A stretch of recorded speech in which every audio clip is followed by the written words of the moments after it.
Вот тебе более интересно, но сострадание может быть.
Я не была готовой до того, что отбылося потом. До террору, до гвалту, до вымушаной эміграції. Але хто з нас быў гатовы? У мяне тады не было плану, як у Віктора Бабарыкі. Не было мужнасці, як у Мікалая Статкевіча. Не было досведу, як у Алеся Біляцкага. І тым больш не было харызмы, як у Сергея ці Павла Северынца.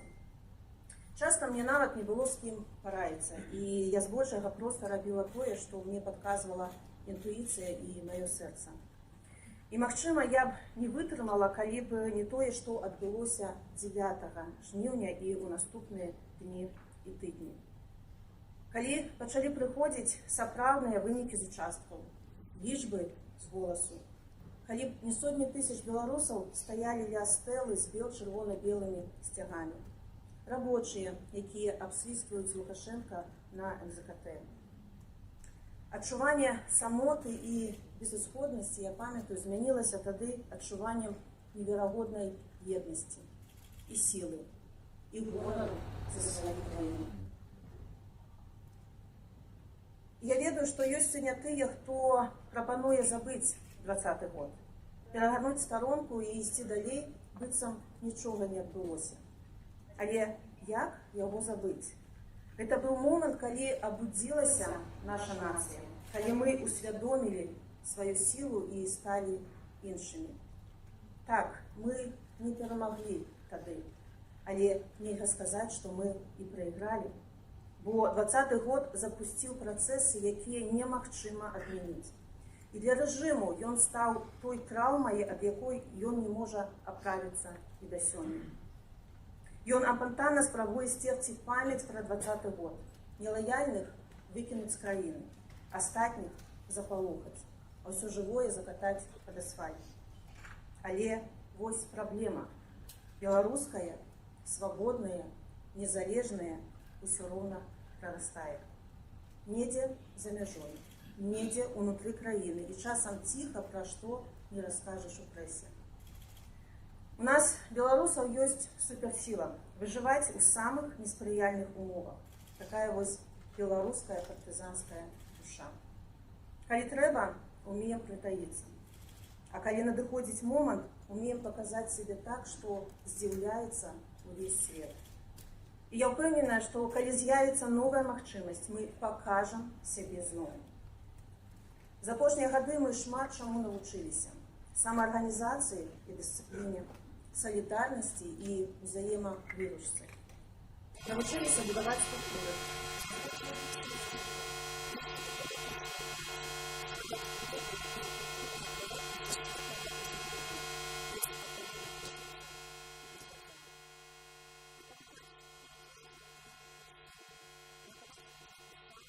Безвыходных ситуациях.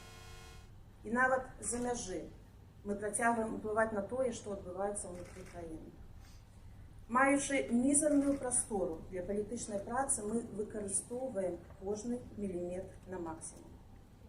І дзякуючы гэтай працы сёння свет ведае дзве простыя рэчы, што беларусы — гэта не рэжым, і беларус — гэта не Расія.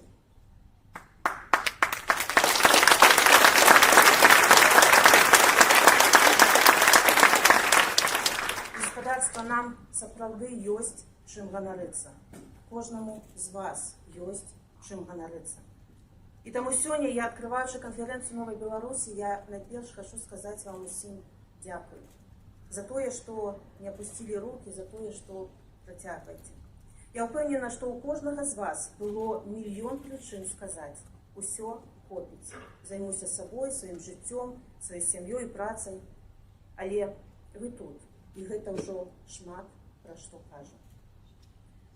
Дарагія сябры, за апошні год вакол Беларусі з'явілася новая дынаміка. І рэчы, якія яшчэ нядаўна здаваліся немагчымымі, сталі рэальнасцю. Хто б яшчэ год-два таму мог падумаць, што сярод нас мы сёння пабачым Павла Свірынца, Кацю Андрэеву, Алеся Бяляцкага ці Віктара Бабарэку. Сябры, мы так доўга чакалі вас на волі. І, калі ласка, давайце прывітаем усіх былых палітвязняў, якія сёння знаходзяцца.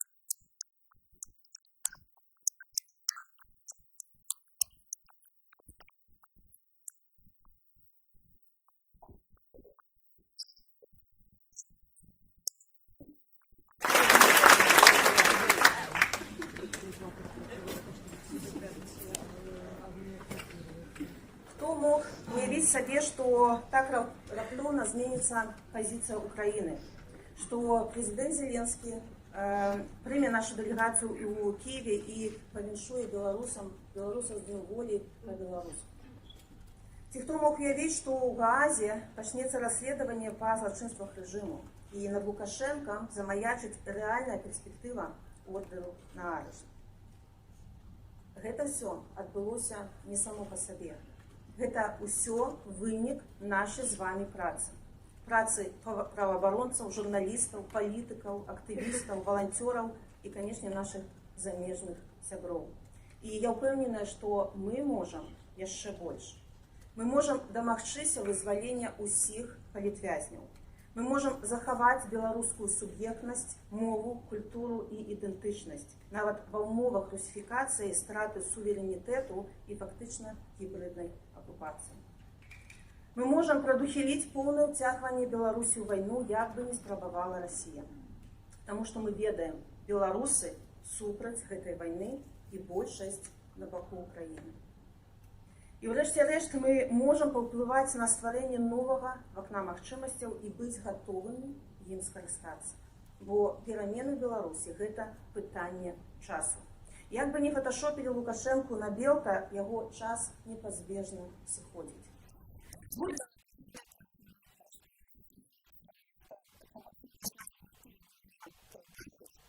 Гэтага ніхто не ведае. Але трэба думаць ужо цяпер, як будзе выглядаць пост-лукашэнкаўская Беларусь. Як не дапусціць хаосу, як вярнуць законнасць і адчуванне бяспекі, як правесці свабодныя выбары і як вывесці Беларусь з расійскага кантролю і вярнуць у еўрапейскую сям'ю. І пра ўсё гэта мы будзем гаварыць сёння і заўтра на канферэнцыі Новай Беларусі. Але не толькі пра вялікую палітыку. Будзем гаварыць пра рэчы, з якімі беларусы сутыкаюцца кожны дзень. Легалізацыю, візы, сацыяльную падтрымку, мабільнасць, пра культуру, медыа і адукацыю. Пра тое, як падтрымліваць людзей ужо сёння, а не толькі ў Беларусі будучыні.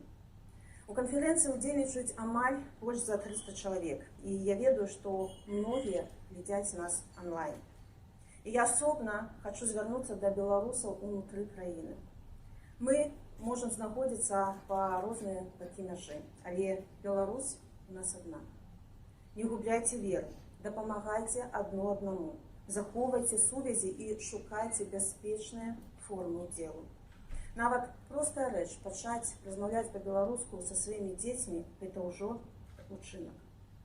А беларусаў за мяжой я прашу быць больш актыўнымі і бачнымі. Бо часам я размаўляю з палітыкамі і нават тут у Польшчы пра легалізацыю, дакументы, падтрымку беларусаў і часта чую, што беларусаў за мяжой проста не бачна. Дык давайте рабіць так, каб нас бачылі. Калі гэта бяспечна для вас я заклікаю. Арганізоўвайцеся, удзельнічайце ў акцыях, размаўляйце з палітыкамі і падтрымлівайце беларускія ініцыятывы. Нам дапамагаюць толькі тады, калі нас ведаюць, калі нас бачаць і нам давяраюць. І да нашых замежных партнёраў і дыпламатаў. Дзякуй, што вы сёння з намі. Дзякуй, што аддаеце Беларусі свой час, увагу і рэсурсы. Што адрозніваеце беларускі рэжым ад людзей. Што падтрымліваеце наша медыа, праваабаронцаў, грамадзянскую супольнасць, культурныя і палітычныя структуры. Мы гэта вельмі цэнім і ніколі гэта не забудзем. Дарагія сябры, я вельмі хачу, каб з 20-го ў 26 мы забралі з сабой галоўнае. Тое неверагоднае адчуванне еднасці. Менавіта яно рабіла нас моцным. Падтрымлівайце адно аднаго, асабліва тых, хто толькі выйшаў з турмы, тых, хто апынуўся в выгнанні, тых, хто пачынае сваё жыццё з нуля. І яшчэ заўважайце добрае і дзякуйце людзям за працу. Не саромейцеся казаць чалавеку побач, ты маладзец. Тое, што ты робіш, вельмі важна, бо часам добрае слово натхняе чалавека мацней, чым сотні стратэгіяў. Я ўпэўненая, што разам мы адолеем. Дзякуй вам. Жыве Беларусь. Слава Україні!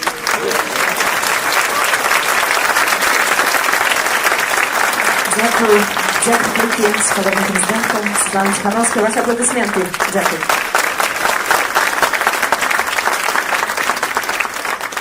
Гаспадарства, а цяпер прапануем усім вам паглядзець і паслухаць відэазварот старшыні Рады Беларускай Народнай Рэспублікі Івонкі Сурвілы. Шановні удзельнікі канферэнцыі «Новая Беларусь». Дазвольце прывітаць вас ад імя Рады Беларускай Народнай Рэспублікі і пажадаць вам плёну ў вашай працы. Неўзабаве мы будзем адзначаць 35-е ўгодкі з таго моманту, як 25 жніўня 91-го году Беларусь аднавіла сваю незалежнасць. Гэта быў вынік змагання пакаленняў беларусаў. На жаль, у хуткім часе уладу узурпаваў чалавек, для якога Беларусь была нічым іншым, як прадметам гандлю з Масквою. Былі зняважаныя нашы нацыянальныя сімвалы, перапісаныя падручнікі па гісторыі. Беларуская мова была фактычна выціснутая з дзяржаўнага ўжытку. нарэшце была знішчана Канстытуцыя і усталявалася дыктатура. Свет ужо гатовы быў змірыцца, што Беларусь не паўстане. Але ў 2020 годзе наш народ выйшаў на сталічныя плошчы і вясковыя вуліцы. Сотні тысяч людзей пад бел-чырвона-белымі сцягамі выявілі сваё імкненне да дэмакратыі, пацвердзілі сваё права абіраць уладу і самастойна вырашаць свой лос.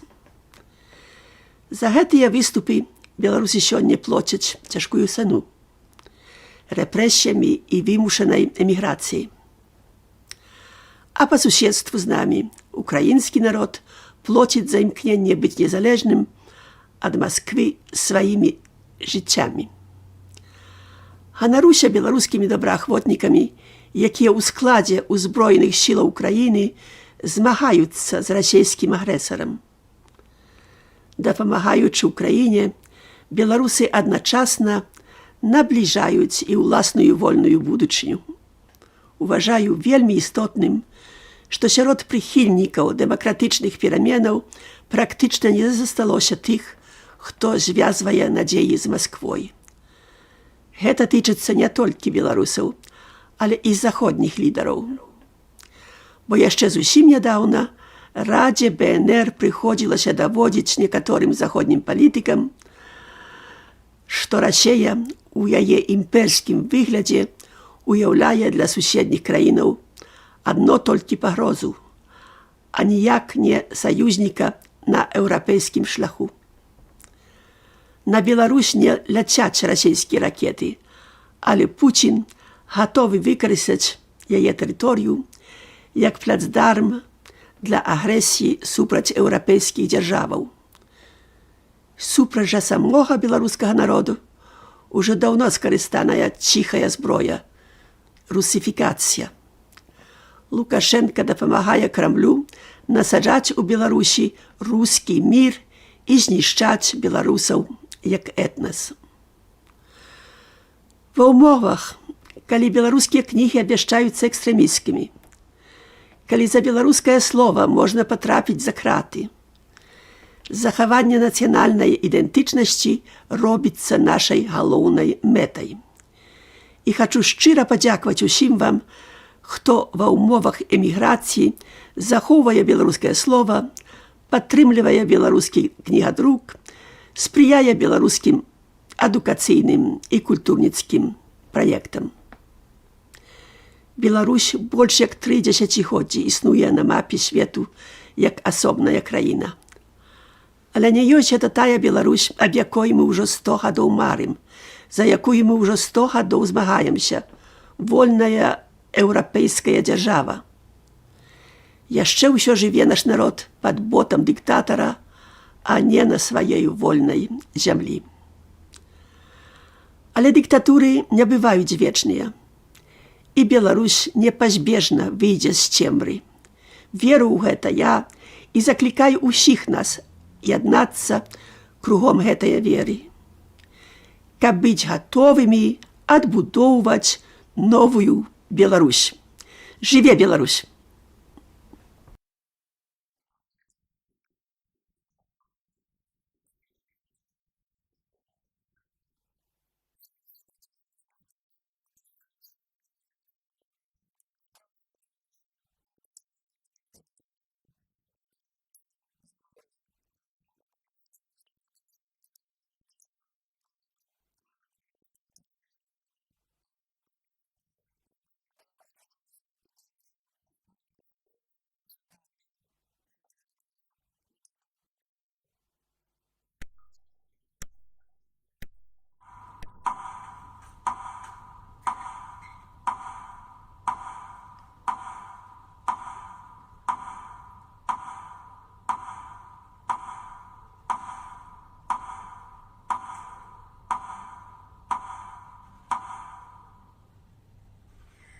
Дякую, прошу садиться. А теперь с гонором представляем слово для звороту лауреату Нобелевской премии миру, Кіраўніку праваабарончага цэнтру «Вясна» Алесю Беляцку.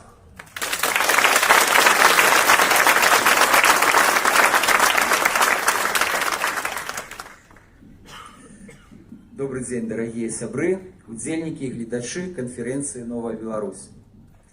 Найперш хочу выказать свое захапленне и подяку у адрес усіх, хто сегодня увасабляе борьбу за белорусские каштоўнасці, за незалежность и свободу нашей бацькаўшчыны. Палітычным вязням и их близким, правоабаронцам, журналистам, волонтерам, активистам и лидерам громадских инициативов, беларускім баярам за незалежную Украину и Беларусь, а таксама тым замежным сябрам и организациям, якія прынцыпова ставятся до лукашэнкаўскай диктатуры. Для мяне гонар выступать разом со Светланай Ціхановскай, якая символизуе выбор новой свободной Беларусі, и Івонкай Сурвілай, якая увасабляе традыцыю пераемнасці беларускай незалежнай дэмакратычнай дзяржаўнасці. З дня пачатку мірнай рэвалюцыі 20-го году, якую рэжым Лукашенко задушыў пры спрыянні Москвы, прамінула 6 гадоў. Але рэпрэсіі не змяншаюцца, не спыняецца іх маштаб. З турмы, калі выходзяць сотні палітвязняў, прычым многіх гвалтам вывозяць з радзімы, то адразу ж з'яўляецца наступная сотня сядзельцаў.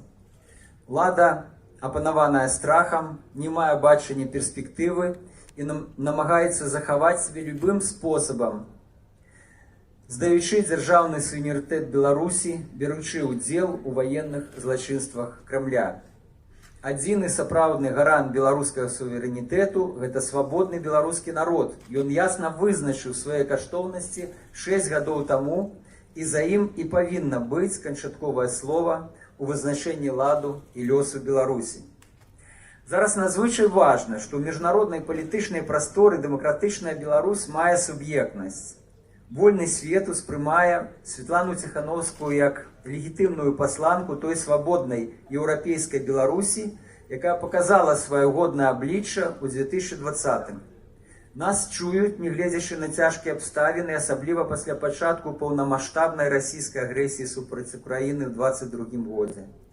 Гэта той здабытак, які мы мусім цаніць, ёсць чым параўноўваць у іншых краінах. Напрыклад, сітуацыя ў Азербайджане з правамі чалавека з палітычнымі вязнямі вельмі цяжкая. Апошнія навіны. Бесчалавечыя прысуды 9 незалежным журналістам. Прокуратура запатрабавала 14 гадоў турмы для нашага сябры, лаўрэата прэміі Вацлава Гавела Рады Еўропы, праваабаронцы Анара Мемедлі. Але свет пра гэта гучна не гаворыць. І з прагматычных прычынаў, і таму, што голас іншага, не аліеўскага Азербайджану, не чутны з высокіх трыбунаў. Хочу падзякаваць всім, хто ў Беларусі, за межамі Беларусі дабіваўся ад Лукашэнкі вызвалення на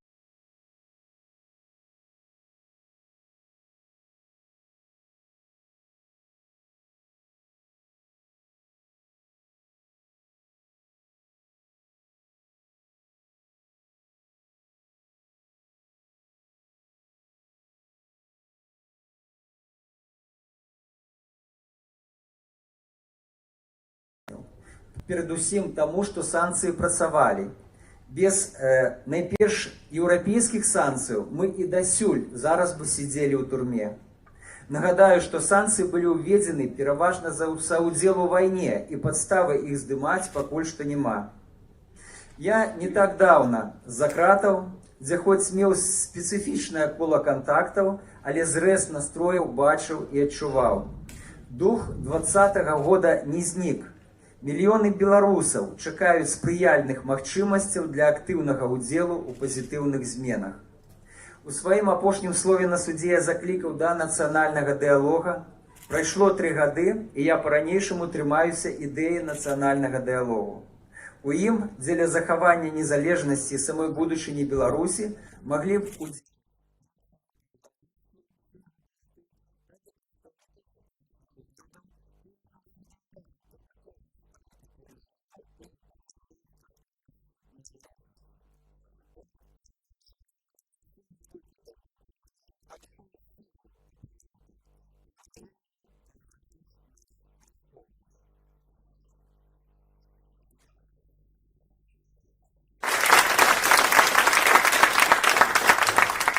Вартыя глыбокай павагі беларусы, якія ўпершыню далучыліся да грамадска-палітычнай дзейнасці ў 20-м годзе. Былі збітыя, катаваныя, рызыкавалі сабой і сваёй свабодай. Многія мусілі пакінуць радзіму і зараз сядзяць у турме. Моя пашана і моладзі, і старэйшым людзям. Рэвалюцыйная хваля 20-го года не першая ў нашай гісторыі, а чарговая. І я перакананы, што будзе і наступная, і мы мусім рыхтавацца да гэтага. Складнік разбуральнай стратэгіі лукашэнкаўскіх і пуцінскіх уладаў сеяць канфлікты, падазронасць, расколаваць і сварыць нас па розных прыкметах, не дапускаючы ўмацавання беларускай еднасці. Не будзем паддавацца на гэтую старую і нехітрую тактыку спецслужбаў. Што рабіць тым, хто мусіў пакінуць бацькаўшчыну? Не чакаць, што нехта падорыць нам дабрабыт, бяспеку і свабоду для Беларусі. Гэта ўсё мусім мы рабіць самі. Да хуткіх зменаў трэба быць гатовымі, але ж трэба і набліжаць іх. Спадзяюся, што новаствораная фундацыя Алеся Беляцкага будзе спрыяць узмацненню беларускага пытання на міжнародным узроўні. 100 гадоў сёння з дня нараджэння айца Александра Надсона. Заўтра 100-е ўгодкі іншага беларускага дзеяча, які жыў в Злучаных Штатах Амерыкі, Янкі Запрудніка. Нам, новай дыяспары, варта вучыцца ў іх нястомнасці, трывожчасці, маральным і духоўным каштоўнасцям, якія грунтаваліся на беларускай ідэнтычнасці і беларускай мове. Глобальны рух да аўтарытарызму, да абмежавання дэмакратыі небяспечны для Беларусі, бо ён непазбежна цягне за сабой адраджэнне імперскіх атавізмаў у розных краінах. Таму нам трэба ўмацоўваць сувязі найперш з сваімі дэмакратычнымі суседзямі. Каб захаваць незалежнасць і свабоду, нам неабходна далучыцца да еўрапейскай палітычнай прасторы, Рады Еўропы, Еўрапейскага звязу і іншых агульнаеўрапейскіх інстытуцыяў. Гэта не пытанне «хачу, не хачу, падабаецца, не падабаецца», гэта пытанне нашага выжывання як народу. І ні на хвіліну не будзем забывацца, што над намі навіслы змрочны цень імперыі. Беларуская нацыянальная свядомасць і еўрапейскія каштоўнасці, дэмакратыі і свабоды непадзельныя. Шаноўныя сябры, давайце не губляць надзеі і не спыняць нашу справу. Сённяшняе наше супольнае намаганне – гэта трывалы падмурак будучай свабоднай Беларусі. Зычу удзельнікам канферэнцыі «Новая Беларусь» плённых дыскусіяў, грунтоўных высноваў, а галоўнае цвёрдай упэўнасці, што мы пераможам. Жыве Беларусь!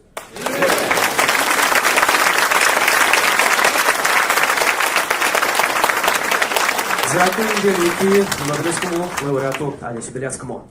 Ну а мы пераходзім да нашай першай панелі. Не чакаць, а ствараць новае вакно магчымасцяў. Сапраўды, як значылі сённяшнія спікеры, сітуацыя вакол Беларусі дынамічна змяняецца. Злучаныя Штаты Амерыкі паспяхова выцягваюць беларускіх палітвязняў з турмаў. Расія зазнае ўсё большыя ўдары па сваёй тэрыторыі. Пры гэтым бачым, што ў Газе распачалася справа супраць рэжыму Александра Лукашэнкі. І разам з тым рэпрэсіі ў самой Беларусі працягваюцца, хаця і змяняюць сваю форму. Гэта ўсё стварае новыя выклікі для дэмакратычных сілаў, але і разам з тым новыя магчымасці, як перахапіць палітычную ініцыятыву, каб змяніць статус-кво. Аб гэтым у першай панелі. Мы запрашаем мадэратарку гэтай панелі Розу Турарбекаву, доктарку навук, экспертку па міжнародных адносінах. Розмаратовна, калі ласка, мікрафон. Ваши аплодисменты.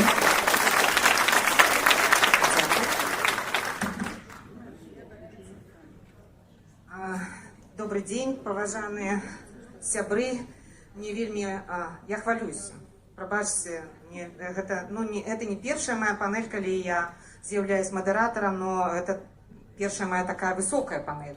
Дзякую за запрашэнне ад імя арганізацыі, арганізатараў, аргкамітэта і так далей. Я хвалююсь яшчэ і таму, што я, вось бачыце, я размаўляю па-беларуску, а не заўсёды я добра размаўляю па-беларуску, а інакш у іншых выпадках, я не ведаю, у гэтым выпадку, наверное, я так спадзяюся, што я попробую большую частку гаварыць па-беларуску. Дзякую вялікі за падтрымку. позвольте мне пригласить наших спикеров. Яны звезды, яны наши лидеры, яны наши ориентиры, моральные, политичные, интеллектуальные, ментальные и так далее. Первый спикерка Светлана Тихановская, спадарыня Светлана, калі ласка, президент-элект.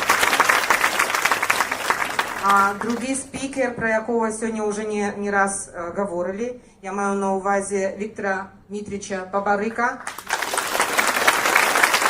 Той чоловік, без якого 20-й год не був би магчимым, ви ведаеце гэта.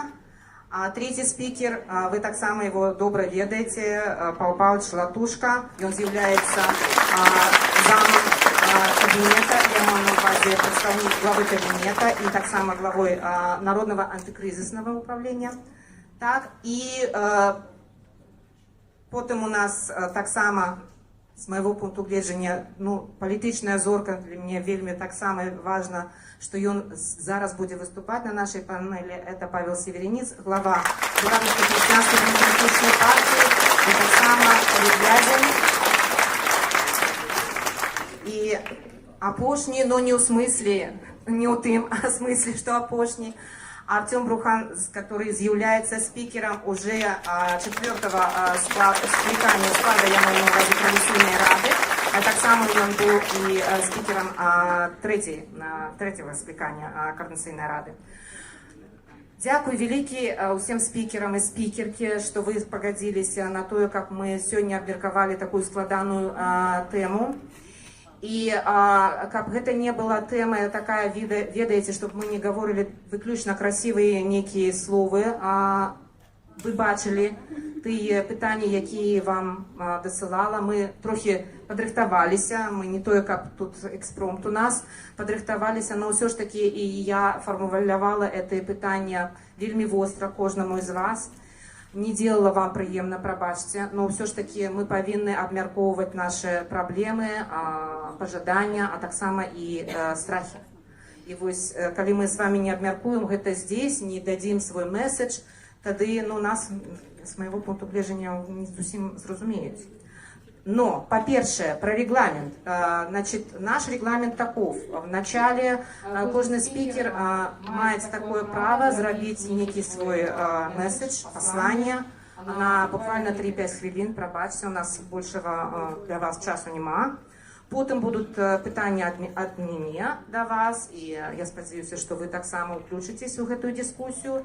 И апошняя, но так само для нас вельми важная частка, это питание из зала. Калі ласка, подрыхтуйте свои питания и майте на увазі, что у вас на питание усяго 30 секунд, не хвилин, секунд.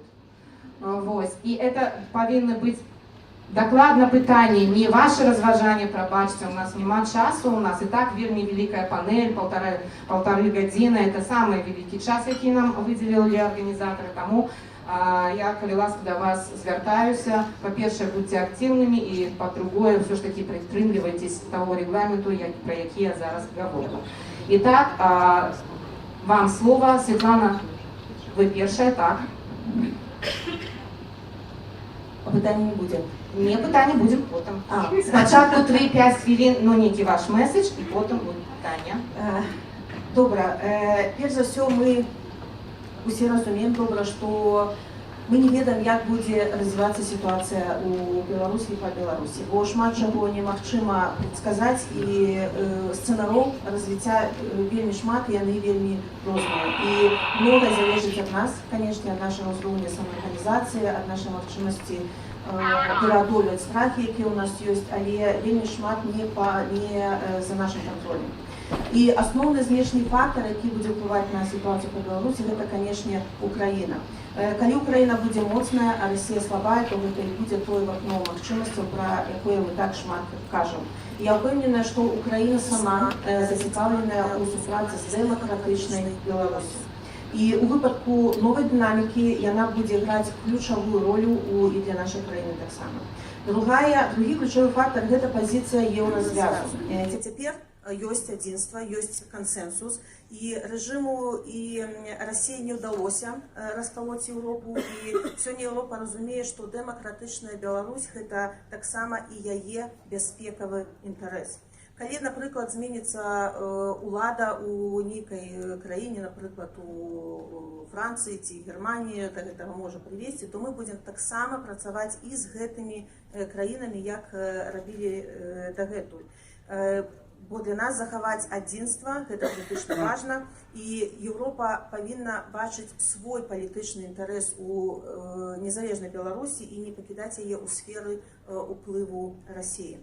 Трэці фактар – гэта, канешне, ЗША, і я ўпэўненая, што амерыканцы цудоўна разумеюць, што з Лукашэнкам нельга будаваць устойлівых і доўгатэрміновых адносін, і цяпер гэтая камунікацыя з рэжымам Лукашэнка мае сугуба гуманітарны трэк, і наша задача з аднаго боку утрымліваць эту цікавасць ЗША да тэмы вызвалення палітвязняў і спынення рэпрэсій, а з другого боку сачыць, каб гэты працэс не прывёў да легітымізацыі рэжыму Лукашэнкі і поўнага зняцця санкцый без рэальных змен унутры краіны. І тут я думаю, што пазіцыя Еўропы і Украіны як такога устрымліваючага фактара вельмі важны. Калі Лукашэнку удасца паламаць пазіцыю Еўропы і вытаргаваць для сябе саступкі і вярнуцца да так званага бізнес as usual, гэта замарозіць сітуацыю Беларусі на гады наперад, і магчыма зменшацца гібридныя атакі, зменшыцца ціск на мяжу, але ж рэпрэсіі будуць працягвацца, і беларусы не змогуць бяспечна вярнуцца дадому. Дзякую вялікі. Спадарня Светлана Ціхановская, прэзідэнт-элект. Прабачце, што я не спачатку не казала вось гэтыя важныя, конечно, статусныя моманты. Другой будзе па чарге, я маю на ўвазе, Віктор Дмитриевич, ваша чарга зараз. Калі ласка, 3-5 хвілін. Добрый день, шановные сябры. Мне не трэба 3-5 хвілін, потому что я все же раз удзельнічаю ў такой канферэнцыі, і як заўсёды казаў, у меня няма такога палітычнага досведу, які ёсць у спікераў, якія прысутнічаюць на этой канферэнцыі. І таму моя галоўная думка і тое, пра што я зараз думаю, гэта не пра тое, як Украіна нам можа дапамагчы, як Еўразвяз нам можа дапамагчы, а одна думка. А якой уплыў і якую каштоўнасць дэмакратычныя сілы заваявалі на працягу 6 гадоў. То есть мы памятаем і ўсе разумеем, якой быў 20-й год. Я пытаюсь, і калі я размаўляю з сябрамі ўнутры Беларусі, яны кажуць, нам не цікава, што адбываецца у дэмакратычнай супольнасці. І мы бачым шмат сігналаў, якія пацверджваюць гэта. І вось я б хацеў думаць і разважаць і дыскусаваць на тэму, а што трэба зрабіць, каб вярнуць ту моц і ту каштоўнасць, якая была у дэмакратычнай апазіцыі на пачатку 20-х гадоў. Вось гэта тэма, якую мне цікава. Я разумею, што гэта можа не тэма гэтай панельнай дыскусіі, але ж мне здаецца, што это больш важна. Таму мы кажам пра акно магчымасцей, але у меня простае пытанне, а чаму 6,5 мільёнаў беларусаў, якія нейкім цудам будуць мець магчымасць выбіраць сваё жыццё, выберуць тых, хто ў гэтым зале? Чаму яны іх выберуць? Вось гэта пытанне для мяне самае галоўнае. Дякую, Виктор Дмитриевич, за такую интервенцию, провокацию, я бы сказала, у добром сенсе провокацию, конечно. Павел Павлович, ваши слова зараз. Дякую великий. Дякую великий. Вітаю вас усіх, удзельнікаў канференцыі. Вельмі часто нас пыталіся, ці маем мы стратэгію. Ну і сёння прагучала з вуснаў Светланы Ціхановскай, Алеся Беляцкага ускосныя элементы гэтай стратэгіі. Гэта санкцыі, ціск праз санкцыі на рэжым, гэта адказнасць, міжнародны крымінальны суд і гэта транзіт. І вось в акно магчымасцяў гэта па транзіты. Я хочу расказаць некалькі словаў пра сваю ўласную гісторыю. У 2014-2016 годах я праводзіў, зразумела, што з боку тагдашняй і сённяшняй улады Беларусі перамовы з еўрапейскімі чыноўнікамі ў розных сталіцах. Гэта было і Парыж, і Мадрид, і Лісабон, і Брюссель. Я памятаю, што ў той жа час адбываліся перамовы па Украіне. Мінск-1 2014 год, Мінск-2 2015 год. У гэты жа момант адбываліся і вызваленне палітзняволеных. Вось сёння абменьваліся з Алесем Беляцкім, ён выйшаў на свабоду, быў памілаваны ў 2014 годзе. У 2015 адбылося вызваленне апошніх 6 палітзняволеных у Беларусі. І ўплыў на гэта меў менавіта фактар Украіны, бо тады якраз Лукашенко паспрабаваў зыграць ролю медыятара па выхаду з той цяжкой сітуацыі, звязанай з агрэсіяй Расіі супраць Крыма і Донбасса, супраць Украіны. У 2016 годзе Еўрапейскі Саюз пайшоў на беспрэцэдэнтнае збліжэнне з рэжымам Лукашэнкі. Фактычна пачаўся пік адлігі. Тады было, па-першае, зняццё санкцый з прадпрыемстваў, персанальных санкцый.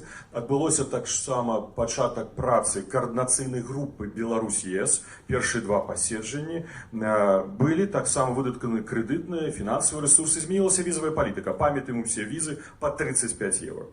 Але ўсё роўна у 5-й раз, я падкрэсліў, у 5-й раз Лукашенко здрадзіў еўрапейскім партнёрам, ён схлусіў, ён падмануў еўрапейскіх партнёраў і падмануў беларускі рэжым. Давайте разберемся, чаму гэта адбылося. Вось тады якраз было гэта в акно магчымасцяў. Чаму ўсё ж таки гэта адбылося?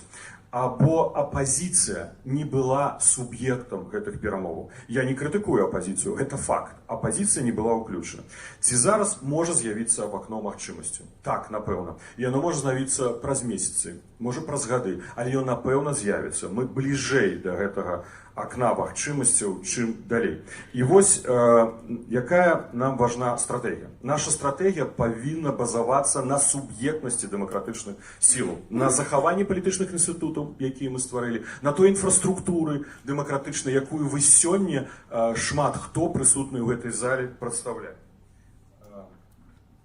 Нам трэба мець дакладную пазіцыю на перамовы. Наша задача не дапусціць, і тут я звяртаюся да еўрапейскіх партнёраў, не дапусціць, каб еўрапейскія партнёры пашлі на сделку з рэжымам узору 2016 года, калі дэмсілы былі выключаны. Нічога пра нас без нас. Мы суб'ект і не аб'ект. Захад паверыў тады Лукашэнку, а Лукашенко здрадзіў, і мы атрымалі жахлівыя 2020 і 2022 год. У нас сёння ёсць выклік. На сённяшні дзень ёсць 2 пазіцыі ў дэмакратычных сілах. Я чую, адна пазіцыя. Першая, пачаць размаўляць з Лукашэнкам без удзела беларускага грамадства, зацягнуць у амерыканскія пераговоры Еўрапейскі Саюз. Гэта фактычна, каб зацягнуць усімі спосабамі ЕС на абед да Лукашэнкі, дзе блюдам будзе беларускі народ. І там нас будуць гадаваць. Не ведаю, як вы, я не хачу быць блюдам.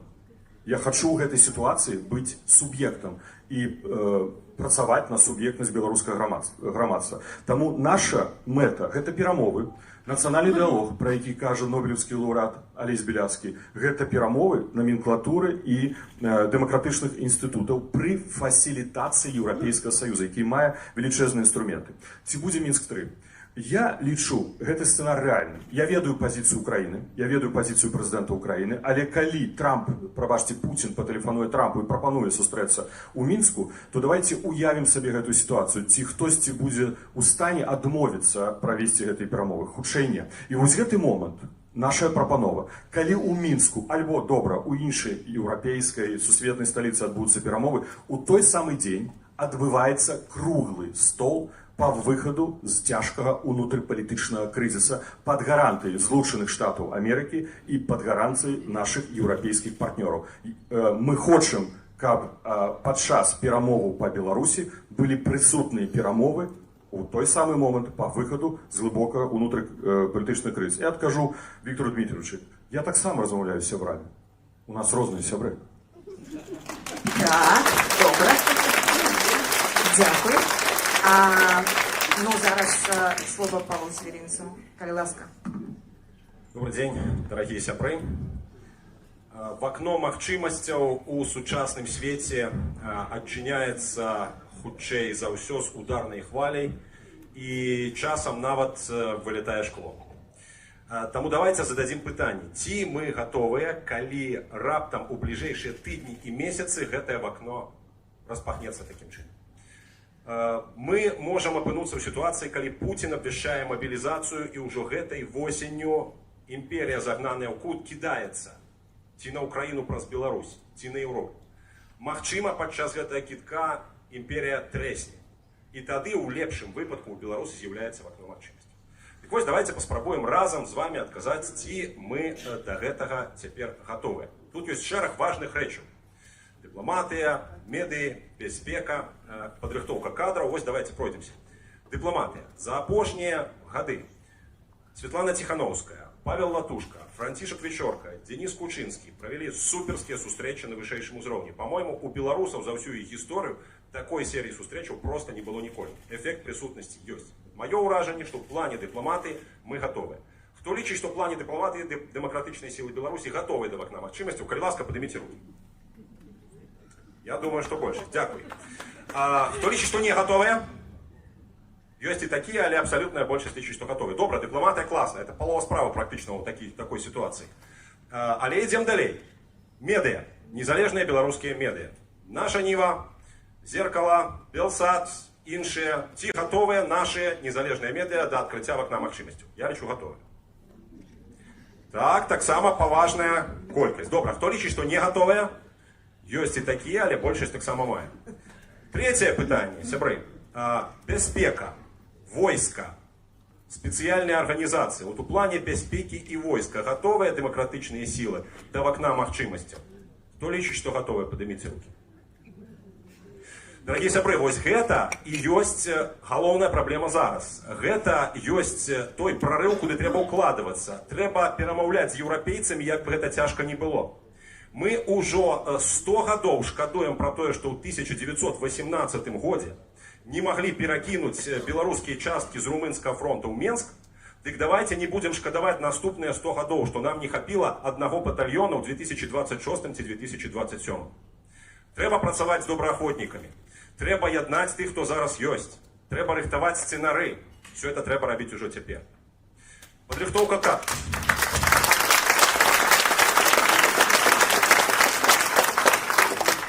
Падрыхтоўка кадраў для будучай Беларусі.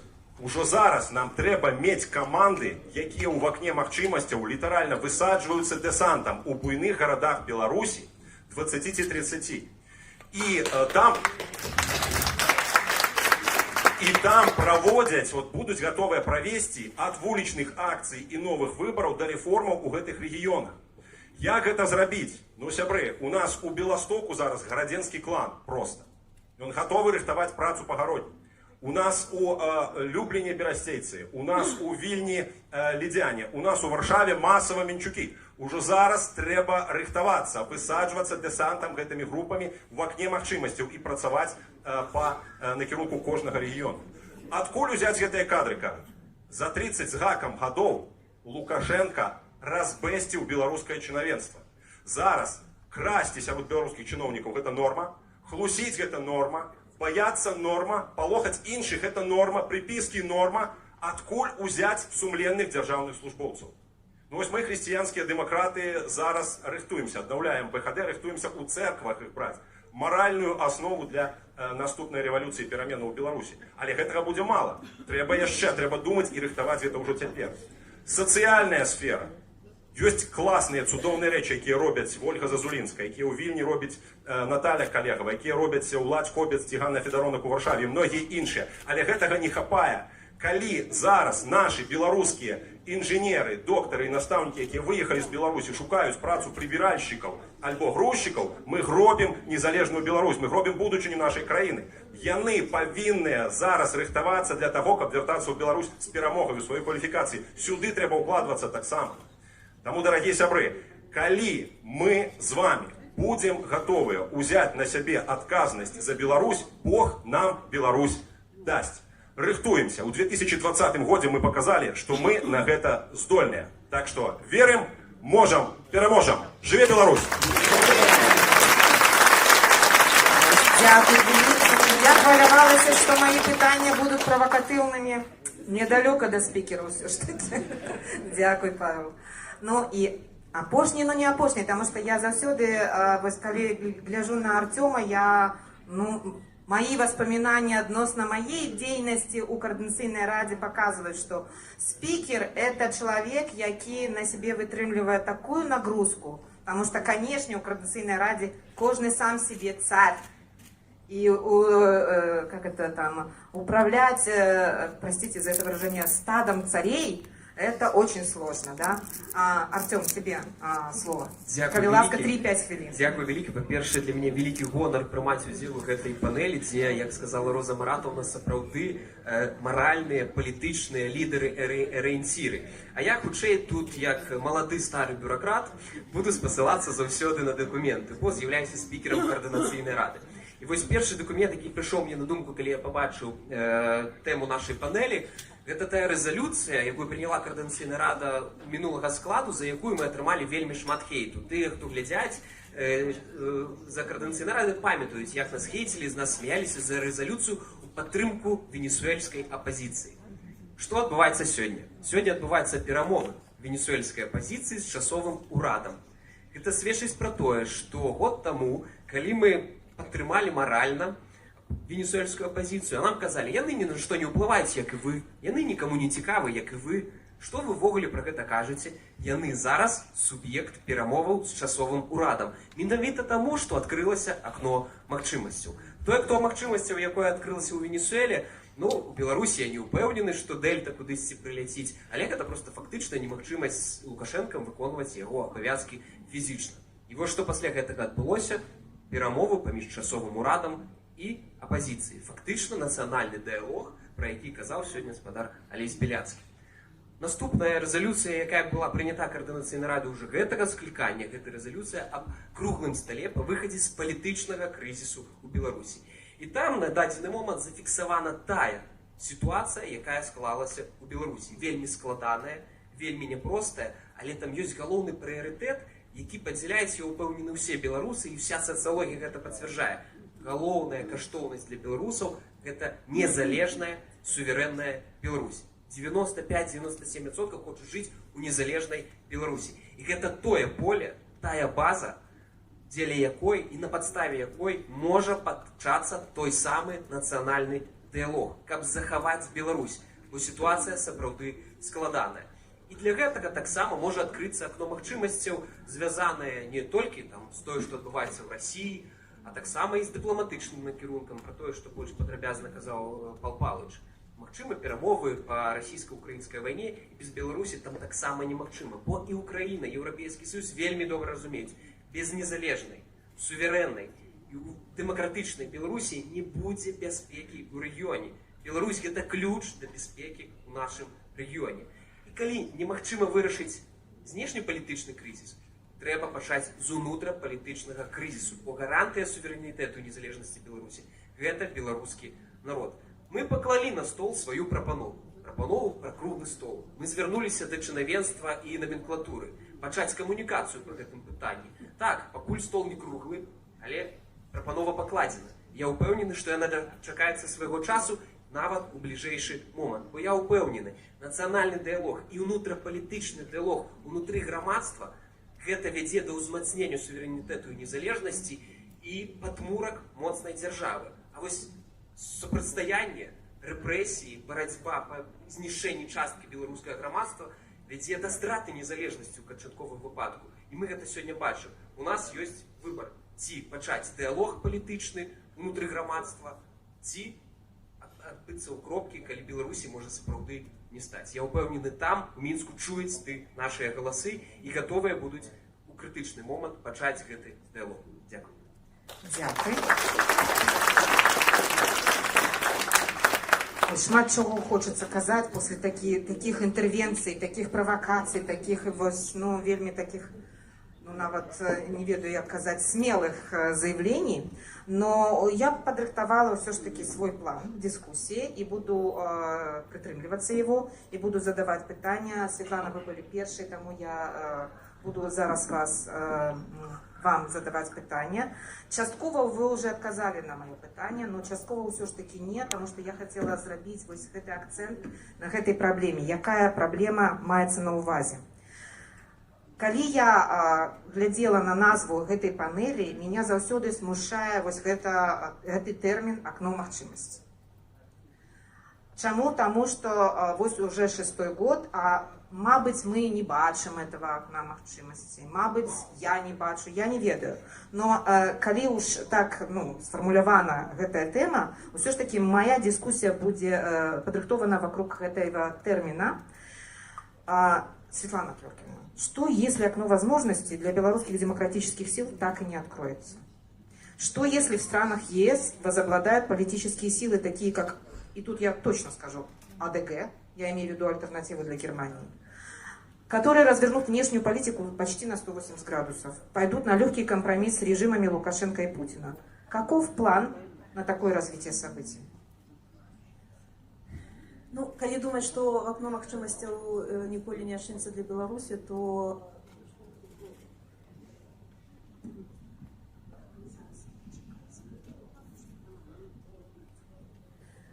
зноў жа мы не павінны чакаць гэтага вакна, мы павінны яго ствараць самі.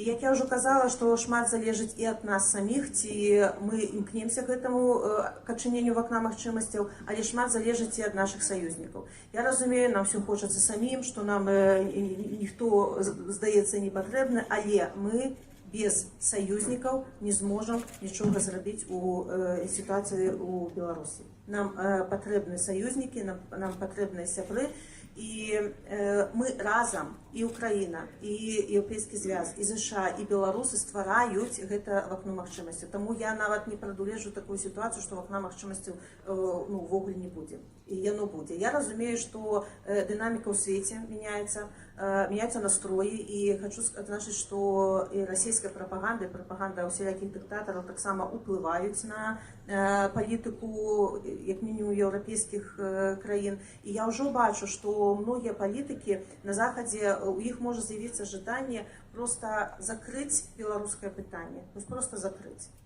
Але ж мы з нашай ўжо суб'ектнасцю, дзякуй вялікі ўсім, хто сёння адзначаў суб'ектнасць беларускіх дэмакратычных сіл, не закрыць пытанне, а вырашыць праблему.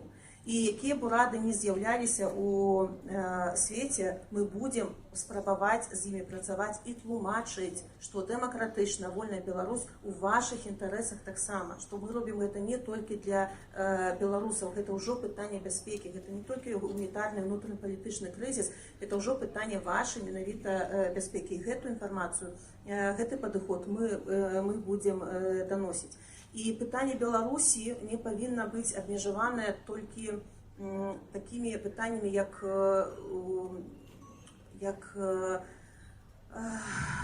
вовлечение, уцягненне беларускіх ваяроў у вайну супраць Украіны ці колькасцю вызваленых палітвязняў. Мы павінны ставіць сабе больш далёкія і амбіцыйныя мэты, і публікаць і уцягваць нашых партнёраў таксама у гэтую дыскусію. Чаму гэтае патрабаванне? То, што Беларусь павінна быць часткай гэтай дамовы пра мір, бо пра нас проста забудуць, нас адкладуць на нейкі невызначаны тэрмін, і проста вось гэты статус-кво будзе цягнуцца гадамі.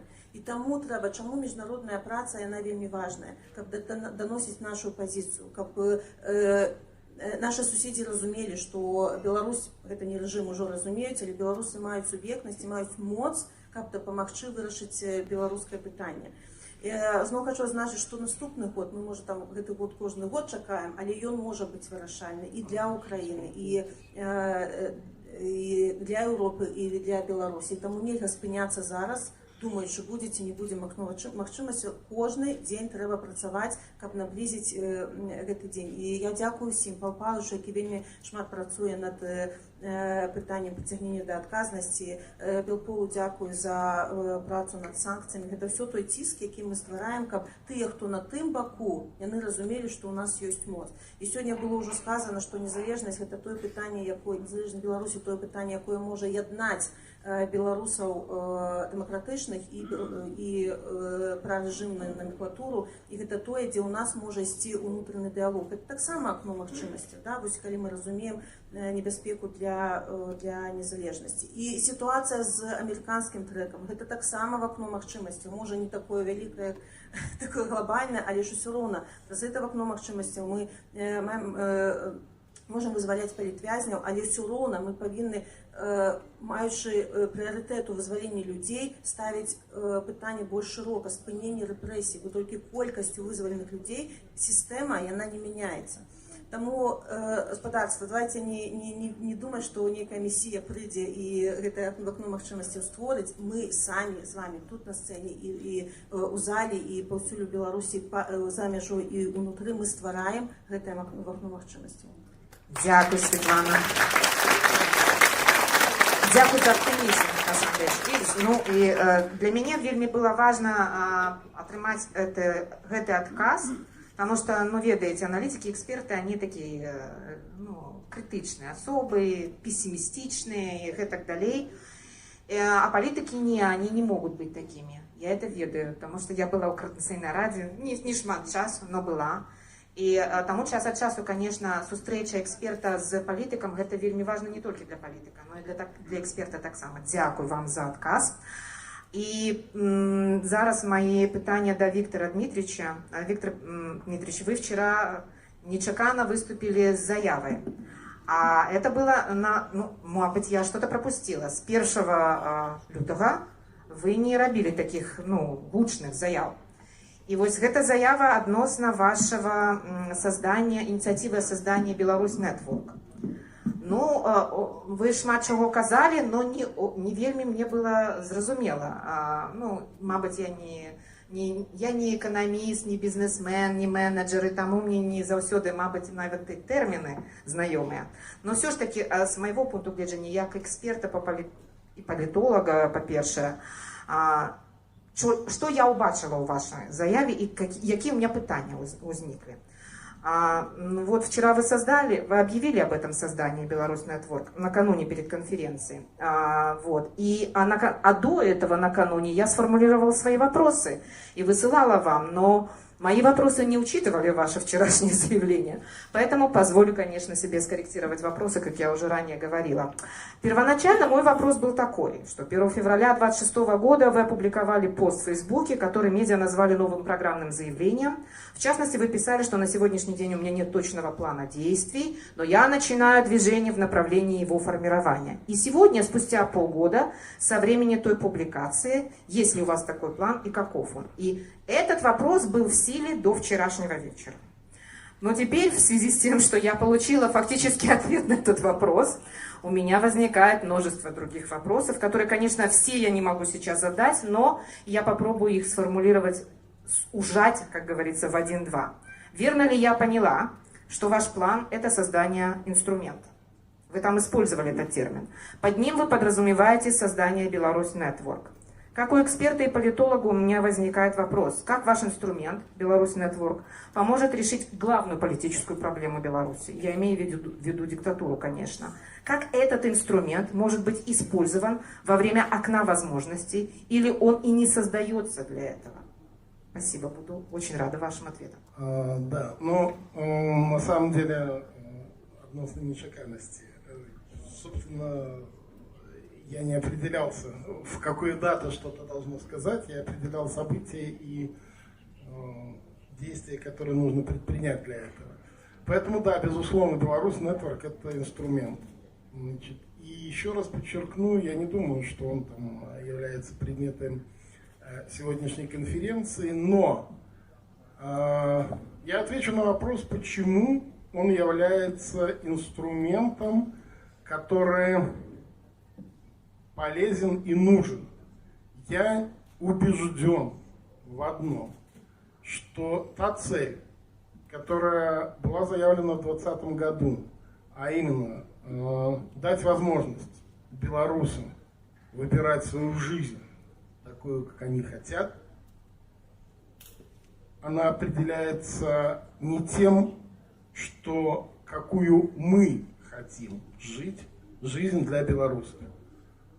Вот если честно, это никоим образом не критика. Но я вот слышу, Александр Григорьевич 30 с лишним лет знает, что нужно белорусам. Мы точно так же знаем, что нужно белорусам. А я все-таки хочу, чтобы были условия, когда белорусы сами скажут, что они хотят. И вот когда они скажут, что они хотят, те, кто будут участвовать, я очень надеюсь, с помощью вот Беларусь Network, докажут свою состоятельность сделать что-то для белорусов. Они будут ценны, они будут представлять для белорусов какую-то ценность. Люди выбирают то, что им нужно. Я задаю все время один вопрос. Почему мы нужны белорусам? Каждый из нас и каждая организация, которая что делает. Вот, собственно, Беларусь Network как раз этот инструмент, который попытается, я думаю, что это сделать, сформировать партнеров, людей, которые докажут свою состоятельность и способность сделать что-то, что будет оценено внутри Беларуси. И когда откроется это окно мажчыннасцей, белорусы могут выбрать тех, кто для них будет каштовным. Спасибо. Я думаю, по поводу вашей инициативы надо проводить отдельную конференцию. У меня возникло еще больше вопросов, и я вижу еще больше моментов, с которыми бы я хотела поспорить. Но, к сожалению, мы с вами ограничены во времени, и я должна осуществлять свою роль модератора дальше. Я для всех приготовила такие острые вопросы, на самом деле. Не только для Виктора Дмитриевича и Светланы Георгиевны, но и так само для Павла Павловича. Ваша достаточно ясная, четкая, жесткая позиция известна всем. И вот от этой жесткости и ясности я и буду отталкиваться. Смотрите, транзит власти откладывается. Но вы помните, как называется ваша позиция в кабинете, да? Транзит власти откладывается. Несмотря на санкции, частичную международную изоляцию, соучастие в войне, Лукашенко строит сегодня почти что тоталитарное государство. США вытягивает наших политзаключенных в обмен на отмену санкций. Как в этих условиях вы представляете окно возможностей? При каких условиях это окно откроется? А если это окно возможностей будет для Москвы тоже окном? Как действовать в этом случае? Есть ли у вас стратегия действия при негативном сценарии? Каков он? Спасибо. Транзит откладывается. Начну с этого. У нас была дата транзита, но у нас ее не было. Я думаю, што транзіт пачаўся 9 жніўня. І ён пачаўся таму, што ў гэты момант беларускі народ пачуў сваю суб'ектнасць. Да, зараз яна публічна не праяўляецца, але я перакананы, як бы апелюючы да выказванняў маіх калег, што абсалютная большасць беларусаў хоча пераменаў у Беларусі да сённяшняга дня. І мы маем велічэзную камунікацыю. Паглядзіце на прагляды незалежных сродкаў масавай інфармацыі. Паглядзіце на прагляды палітыкаў беларускіх. Колькі людзей, не гледзячы на рызыкі, далей атрымлівае інфармацыю.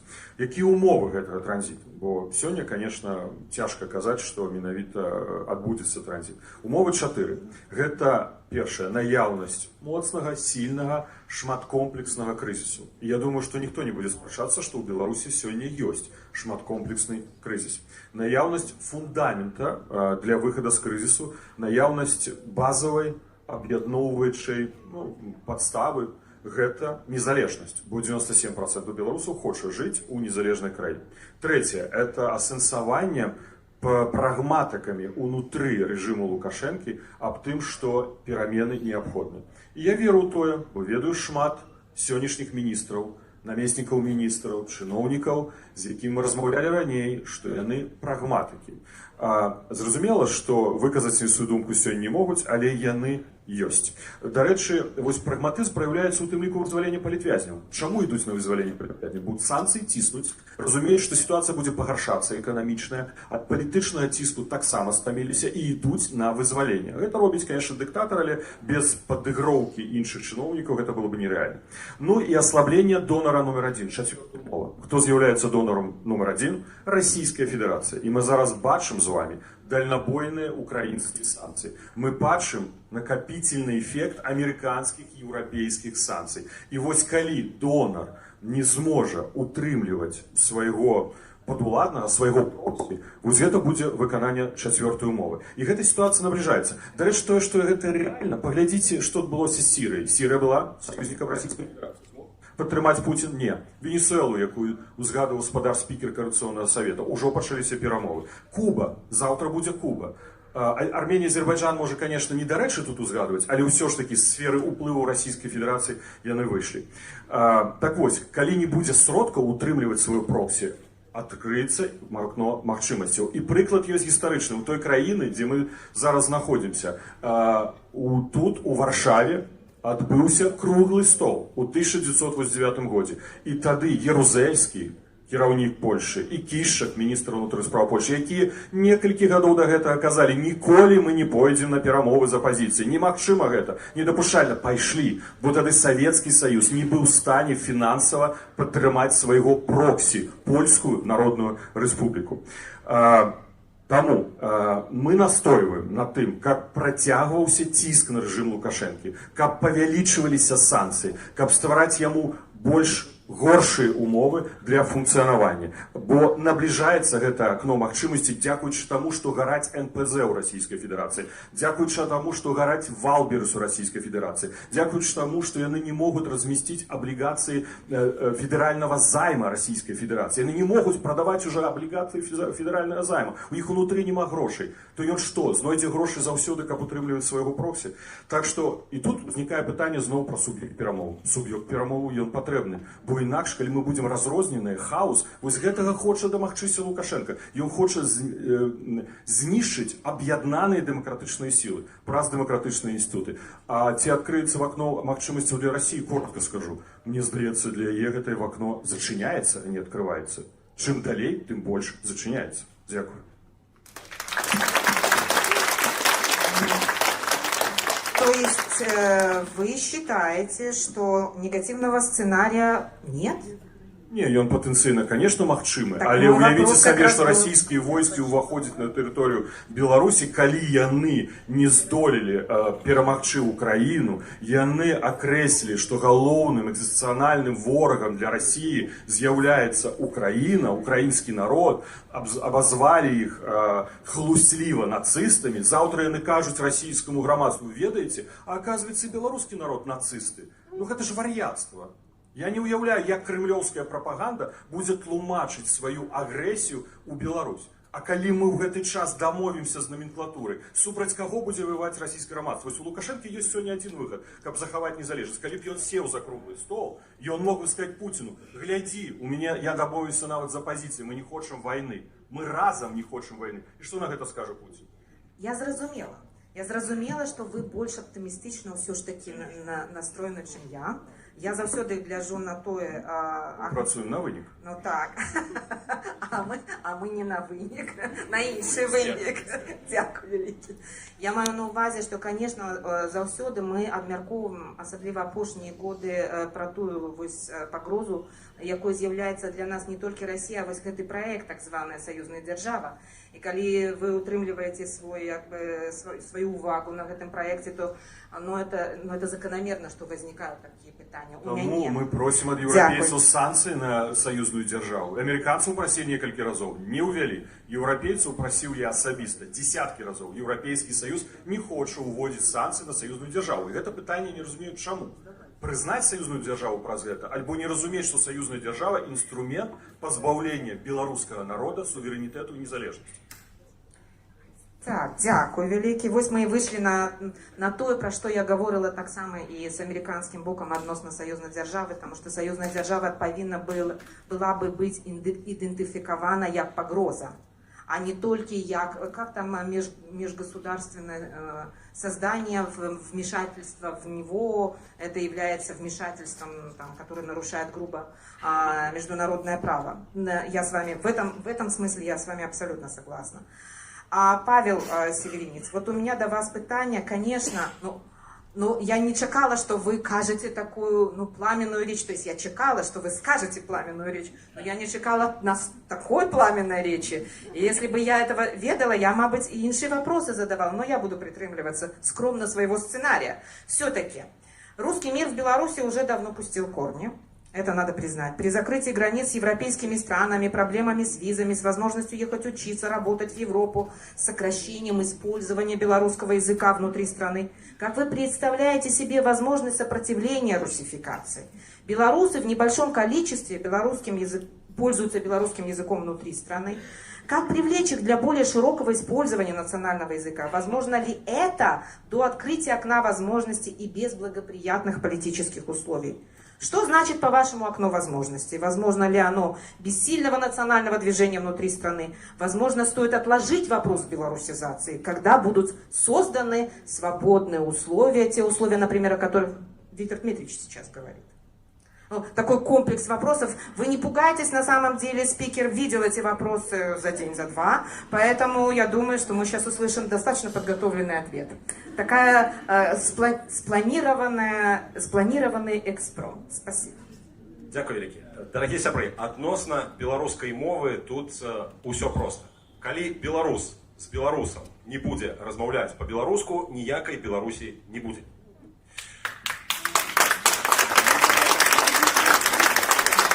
А вот зараз давайте мы спытаемся у тых, хто у нас у зале. Так? Падыміце, калі ласка, руки. Хто з беларусамі размаўляе па-беларуску? Толькі сумленна. О, класна. Дякуй. А у кого гэта не атрымліваецца, калі ласка, может быть, ёсць смелыя людзі, якія... Ёсць такія людзі, так? Дарагія сябры, тым не менш, большасць у зале, якая размаўляе з беларусамі па-беларуску, это класна. Таму што беларусы будуць размаўляць на той мове, на якой размаўляе начальство. Класік так сказал. Да? І вот калі Лукашенко 30 гадоў размаўляе па-расейску, ці на трасянцы, мы маем, што маем. Калі прэзідэнт-элект Беларусі размаўляе па-беларуску, это классно. Калі Виктор Бабарыка пачынае размаўляць па-беларуску на нашай канферэнцыі, это таксама класна, это уже крок наперад. Беларусы бачаць, і беларусы пачынаюць разумець. Эліта размаўляе па-беларуску. Таму, дарагія сябры, нам трэба просто размаўляць па-беларуску опініон-мейкерам, святарам, настаўнікам. Вораг ідзе туды, дзе пацярпелі паразу святар і настаўнік. Это Бісмарк. Сябры, нам трэба, каб нашыя святары размаўлялі па-беларуску тут, за мяжой. Нам трэба зрабіць такім чынам, каб беларуская мова была мовай свабоды, мовай дэмакратыі, мовай незалежнасці, калі хочаце, і мовай супраціву самой Беларусі.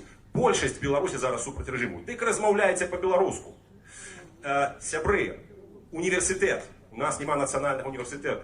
В 2020 годзе выехалі десяткі тысячаў маладых людзей. Яны зараз расцярушаныя па ўсіх універсітэтах. Мы прыходзім з любымі прапановамі па адукацыі да еўрапейцаў, яны кажуць, у вас ёсць ЕГУ, там 3 мільёны в год, калі ласка, вот вам ваша адукацыя. ЕГУ не беларускі універсітэт. Давайте забудемся пра ЕГУ. Нам патрэбны сапраўдны беларускі нацыянальны універсітэт, у якім бы выкладалі нобелеўскі лаўрэат Беляцкі, у якім бы выкладала Катя Водоносова, Владимир Орлов, Вінцук Печорка, Павел Терешкович, Тимоха Кудович. Моладзь пайшла бы туды валом. Да што моладзь, мне ўжо пад 50, і я пайшоў бы ў такі універсітэт вучыцца, скажу вам шчыра. Таму, дарагія сябры, давайте мы ў Беластоку, польская дзяржава падтрымлівае беларускую нацыянальную меншасць у Беластоку, пад самай мяжой з Беларусю. Давайте элітны універсітэт на некалькі соцень чалавек і пачынаем рыхтаваць кадры для будучай Беларусі. Вось што нам патрэбна ў плане беларусізацыі. Дзякую. Нечакана мы выйшлі зусім у іншы напрамак, но вельмі прыемны напрамак, і я бы от сябе хотела бы тут додать шмат чаго. Я прямо устрымліваю себя усімі силами, прям себя сдерживаю. Павел, дякую великий вам за то, что вы казали про Белорусский национальный университет на белорусской мове. Это вельмі важно. Дякую. А хотя мои вопросы были другими, мне кажется. Артем, ведаете, что мои вопросы до вас, это вопросы ввогуле про вось тот институциональный дизайн, який мы выстроили, побудовали пасля 22 года, потому что первая конференция «Новая Беларусь» отбылась в 22 году. Это был своеобразный ответ на то, что отбылось так само из интервенции широкомасштабным вторжением. Мы поняли, что страна вообще находится Беларусь в опасности, причем в опасности с той стороны, с которой, казалось бы, не должна была быть опасна. Но я имею в виду введение российских войск на территорию Беларуси и потом через Беларусь вторжение в Украину. И мы все не спали ночами. Я тогда еще была в Минске и боялись, что наша белорусская армия тоже будет задействована. И это было реально страшно. Я не могу даже вам описать этот ужас матери молодого человека, к которому пришли с повесткой, кстати говоря, спустя несколько дней после вторжения. Поэтому у меня к вам все эти вопросы. Вы знаете все наши эти дискуссии, вы знаете мою критическую позицию по многим вопросам, и я здесь их буду задавать обязательно. Политические протоинституты, такие как Координационный совет, представляют белорусские демократические силы. Но явка на последние выборы ставит под сомнение статус представительского института. Что бы вы ответили критикам самой идеи таких протоинститутов, которых немало? Сколько надо набрать голосов, чтобы больше такой критики не было и вы не брились наголо? Представляется ли вам существование таких институтов, которые справятся с проблемой окна возможностей? Как они могут помочь в реализации стратегии демократических сил в час X? Переедут ли они сразу в Беларусь и начнут действовать как реальные политические институты, или будет самороспуск и создание новых? Спасибо. Непростые вопросы, точно. Дякую.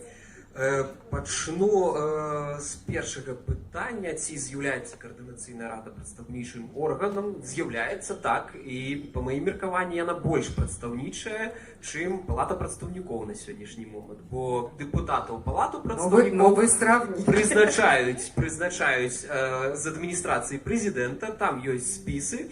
І не толькі ў палату, дарэчы, ва ўсе органы ўлады. Я яшчэ калі працаваў, памятаў гісторыю, калі аднаго з начальнікаў аддзела ідэалогіі чехвосцілі за тое, што ён у яго перамог другі нумар. Вось я гэта чуў. Таму вось так гэта прызначаецца ўсё. Координаційная рада абрана дэмакратычна, абрана справядліва, абрана праз выбары, выбар тых людзей, які прынялі ўдзел. І гэтыя людзі, які прынялі ўдзел, яны сапраўдныя героі, бо у якіх умовах адбываліся выбары ў Координаційную раду. Страшэнныя рэпрэсіі, якія з 20-го года, то бок до 20-го года удзел у палітыкі, парог уваходу у удзел у палітыкі і рызыкі за гэта былі адныя. Пасля 20-го году яны ўзраслі настолькі, што мы нават не маглі сабе уявіць. Гэта і велізарныя прысуды, гэта і транснацыянальныя рэпрэсіі, гэта ціск народных, саджаюць родных, гэта пастаянны інфармацыйны, прапагандысцкі, псіхалагічны ціск, праз які таксама вы ведаеце, што гэта такое. І гэты парог увахода ў палітычнае і грамадскае жыццё, ён, па-першае, адштурхоўвае людзей, бо гэта сфера становіцца такой таксічнай, мовна кажучы. А другое, стварае праз гэты інфармацыйны ціск, прапагандысцкі атмасферу недаверу. Вось пра тое, што сёння шмат казалася. Бо выбары 24-го года ў Координаційную раду і выбары 26-го года ніводнага чалавека не затрымалі за удзел у галасаванні ў выбарах у Координаційную раду. Ні адна інфармацыя не выцекла. Нам казала шмат прапаганда, нам нават тут нашыя людзі ў дыаспоры казалі, што гэта небяспечна, ўсё зліта, у КДБ ўсё ёсць. Няма, нічога ў іх няма і быць не можа. Але рэпрэсіі, ціск і стварэнне дэзінфармацыйнай прасторы, яно адштурхоўвае людзей. Па-другое, асабісты досвед до 20-го года, раней я цікавіўся палітыкай, але ніколі не цікавіўся дэмакратычным рухам. Бо таксама лічыў, гэта таксічна. Пайду я там у нейкую партыю апазіцыйную, мяне там выключаць з універсітэта, там яшчэ штосьці. Вось такое меркаванне было. Тое ж самае зараз. Але зараз не проста выключаюць з універсітэта. Зараз сажаюць на 5, 10, 15 год. Разумееце, атмасферу. Таму, калі людзі кажуць, што ім не цікава, я тоже свой час казаў сваім аднагрупнікам з Маладога фронта, што мне не цікава. Я просто не хацеў прызнацца, што мне страшна. Бо гэта рызыкоўна. Але так ёсць. Зараз вось адбываецца гэта. Другое. Самі по собі інститути, ось сьогодні 2150 чоловік проголосувало. І я знову особисту історію. Я колись був футбольним фанатом і поїхав на виправу у Гомель. Нас приїхало 20 чоловік. Там були люди, які мені зовсім не подавалися, шмат хто з їх. І я думаю, стою я на виправі, мой клуб проіграє Динамо Брест, і я думаю, а що я тут вогуле роблю? Навошта мені все це потрібно? Ну нічого, команда дренно гуляє, я не несу страти, мені не цікаво це вже. А у 2017, это было в 2009 году, а у 2017 году я стоял перед трибуной болельщиков Динамо Брест у Гродно, когда Динамо Брест выиграл Кубок Беларуси, там было 2000 человек, а команда выиграла Кубок у другий раз за пару историй. Я тогда зрозумел, что вось з тих 20 человек, які там щось ще робили, виросло ось где-то 2000. То есть саме у 2020 году, когда сотни тысяч на вулиці в Білорусі, і вони ж ніоткуда не з'явилися. Було шмат організацій, було шмат партій, які дагэтуль працювали. Був моцний соціальний вибух. І ось гэтий час зараз заховувати гэту єдність, заховувати гэты інститути для того, каб знову, я не ведаю в яким годі, ці на вулицях гэта буде, ці праз Беларусь Нетворк, ці праз Три слони, ці праз іншу систему, ми доведаемся, що гэта вже не десятки тисяч, сотні, а може навіть і мільйони. А ідеально, коли б все ж таки відбувся круглий стол, був нормальний, інституційний, демократичний процес. Вибори у парламент, вибори президента, вибори у місцеві органи влади. Бо це лепше, що може бути. Вибори у інститути, державні інституції. Я зрозуміла, сама розпуска поки не предугледжена. Дякую велике. Пробачте, ми трохи затрималися, але ведаєте, тут такі цікаві речі, такі цікаві і провокативні заяви. Коли ласка, ваші питання з зала. Так, я бачу дідок, потім вас і вас. Зараз 4 питання і ось когось я там не убачила вас. Пробачьте, мы зараз, вы отстаете, говорите вопрос, мы собираем вопросы. Скажите, кому? Хорошо? Так, микрофоны. Тогда выходите, пожалуйста, к микрофону. Микола. В центр зала выходим. Вот микрофон. Да, я вас увидела, вашу первую руку увидела. Потом, так, вас туда. Туда, да, идите туда, вам никто не принесет, пробачьте. Сами. Да. Кузнецы своего несчастья, пожалуйста. Так, пожалуйста, и коли ласка, адрес, кому вы? Починайте. 30 секунд, пробачьте. Микола Дідок, блогер. Дякую велике, по-перше, усім промоўцам. Было за ваши словы. Заўсёды мне вельмі прыемна слухаць людзей, у якіх баліць за тое, што яны гавораць. Пытанне у меня да Святланы Ціхановскай. Зараз у Польшы адбываецца хваля нападаў на украінцаў і дастаецца ў тым ліку і беларусам на ксенафобскай глебе. Ужо не можна сказаць, што гэта нейкія асобныя выпадкі раздзьмутай прапаганды, гэта сістэма. І толькі палове 21-й, палове 26-го года адбылося нападаў болей, чым за весь 25-й год. Я думаю, ні ў кого тут сабраўшыхся няма сумневаў, што украінцы гэта наш брацкі народ у змаганні з рускім мірам. Гэта наш бліжэйшы спадарожнік з гэтым змаганні, і мы з ім, як і яны, так і мы рухаемся радам да еўрапейскай будучыні, просто знаходзімся зараз на розных адрэзках гэтага шляху. У сувязі з гэтым пытаннем, скажыце, ці абмяркоўвалася ў офісе Святланы Ціхановскай, аб'яднаным пераходным кабінеце, ідэі нейкія аб тым, як супрацьстаяць гэтаму небяспечнаму тренду, ці прынамсі окреслить свою позицию наконт того, что отбывается. Дякую за увагу. Дякую за питання. Коли ласка, может опускать вступительную часть. Пожалуйста, следующий. Мы соберем сейчас 5-6 вопросов, потом будем отвечать. Ваш вопрос. Микрофон несли. Добрый день. Дякую. Юра Рававы, основальник организации «Рабочий рух», специалист международного отдела польского незалежного самокіраванага профсоюза «Солидарность». Питання у мяне такое вельмі, па-першае, я хочу падзякаваць і Павлу Сяверенцу за то, што ў 19 годзе натхняў мяне, калі я не быў ніякім актывістам, выходзячы на акцыі супраць расійскіх частку опускаю. Добра. Дякую. Прабачце, што для астатніх падзякаў не было, але яны былі прыгатаваныя. Пытанне такое. Ці ви розумієте, що круглий стол буде зайнятий креслами тих людей, які будуть мати вплив? Був приклад солідарності. За круглий стол сели ті, хто могли остановити страйки. Тема панелі – це створення окна можливості. І менавіта у гэты кризисний момент, який описував Павел Павлович Латушко, який наступив у Польщі, за стол сели ті, хто мали вплив на громадство. Ці ми розуміємо, що треба в першу чергу, це першосне, будувати гэты вплив, будувати організованість людей. А вы уже отвечаете на вопрос. Я прошу прощения, вы же задали вопрос. Я задаю питання, Вопрос, пожалуйста, да. Так, Роза, пробачте, дайте мне, я еще не займу пару секунд, и скончу питание, и конец, и пойду далее. Хорошо. Ці є розуміння, ці є напрацовки, ці є гэта пріоритетом праці ваших організацій. Ну, хіба що коли коротко, то так. Ну, наприклад, часу немає. Наступну частку не було, і, наприклад, немає. Пробачте, у нас такий регламент. Так, наступне питання. Мирослав Миколевич, пишу для тяготельника Ніва. Ось ви кажете про вікно можливостей, круглий стол, але давайте щиро, з вами ніхто розмовляти не буде. Тому що ви частка опозиції. Питання, Кавіласка, це утвердження. І коли ви кажете про те, що в Білорусі буде парламентська республіка, ну, декларація така, що там буде парламентаризм, ці можете ви, наприклад, на власному прикладі продемонструвати ось гэта і пойти на реальне зближення з іншими, хто лише себе опозицією? Ось і все. Кому питання? До усіх питання. Добре, дякую. Всім привітання. Розпашенко Аліса, представництво економіці і фінансів, об'єднаний переходний кабінет.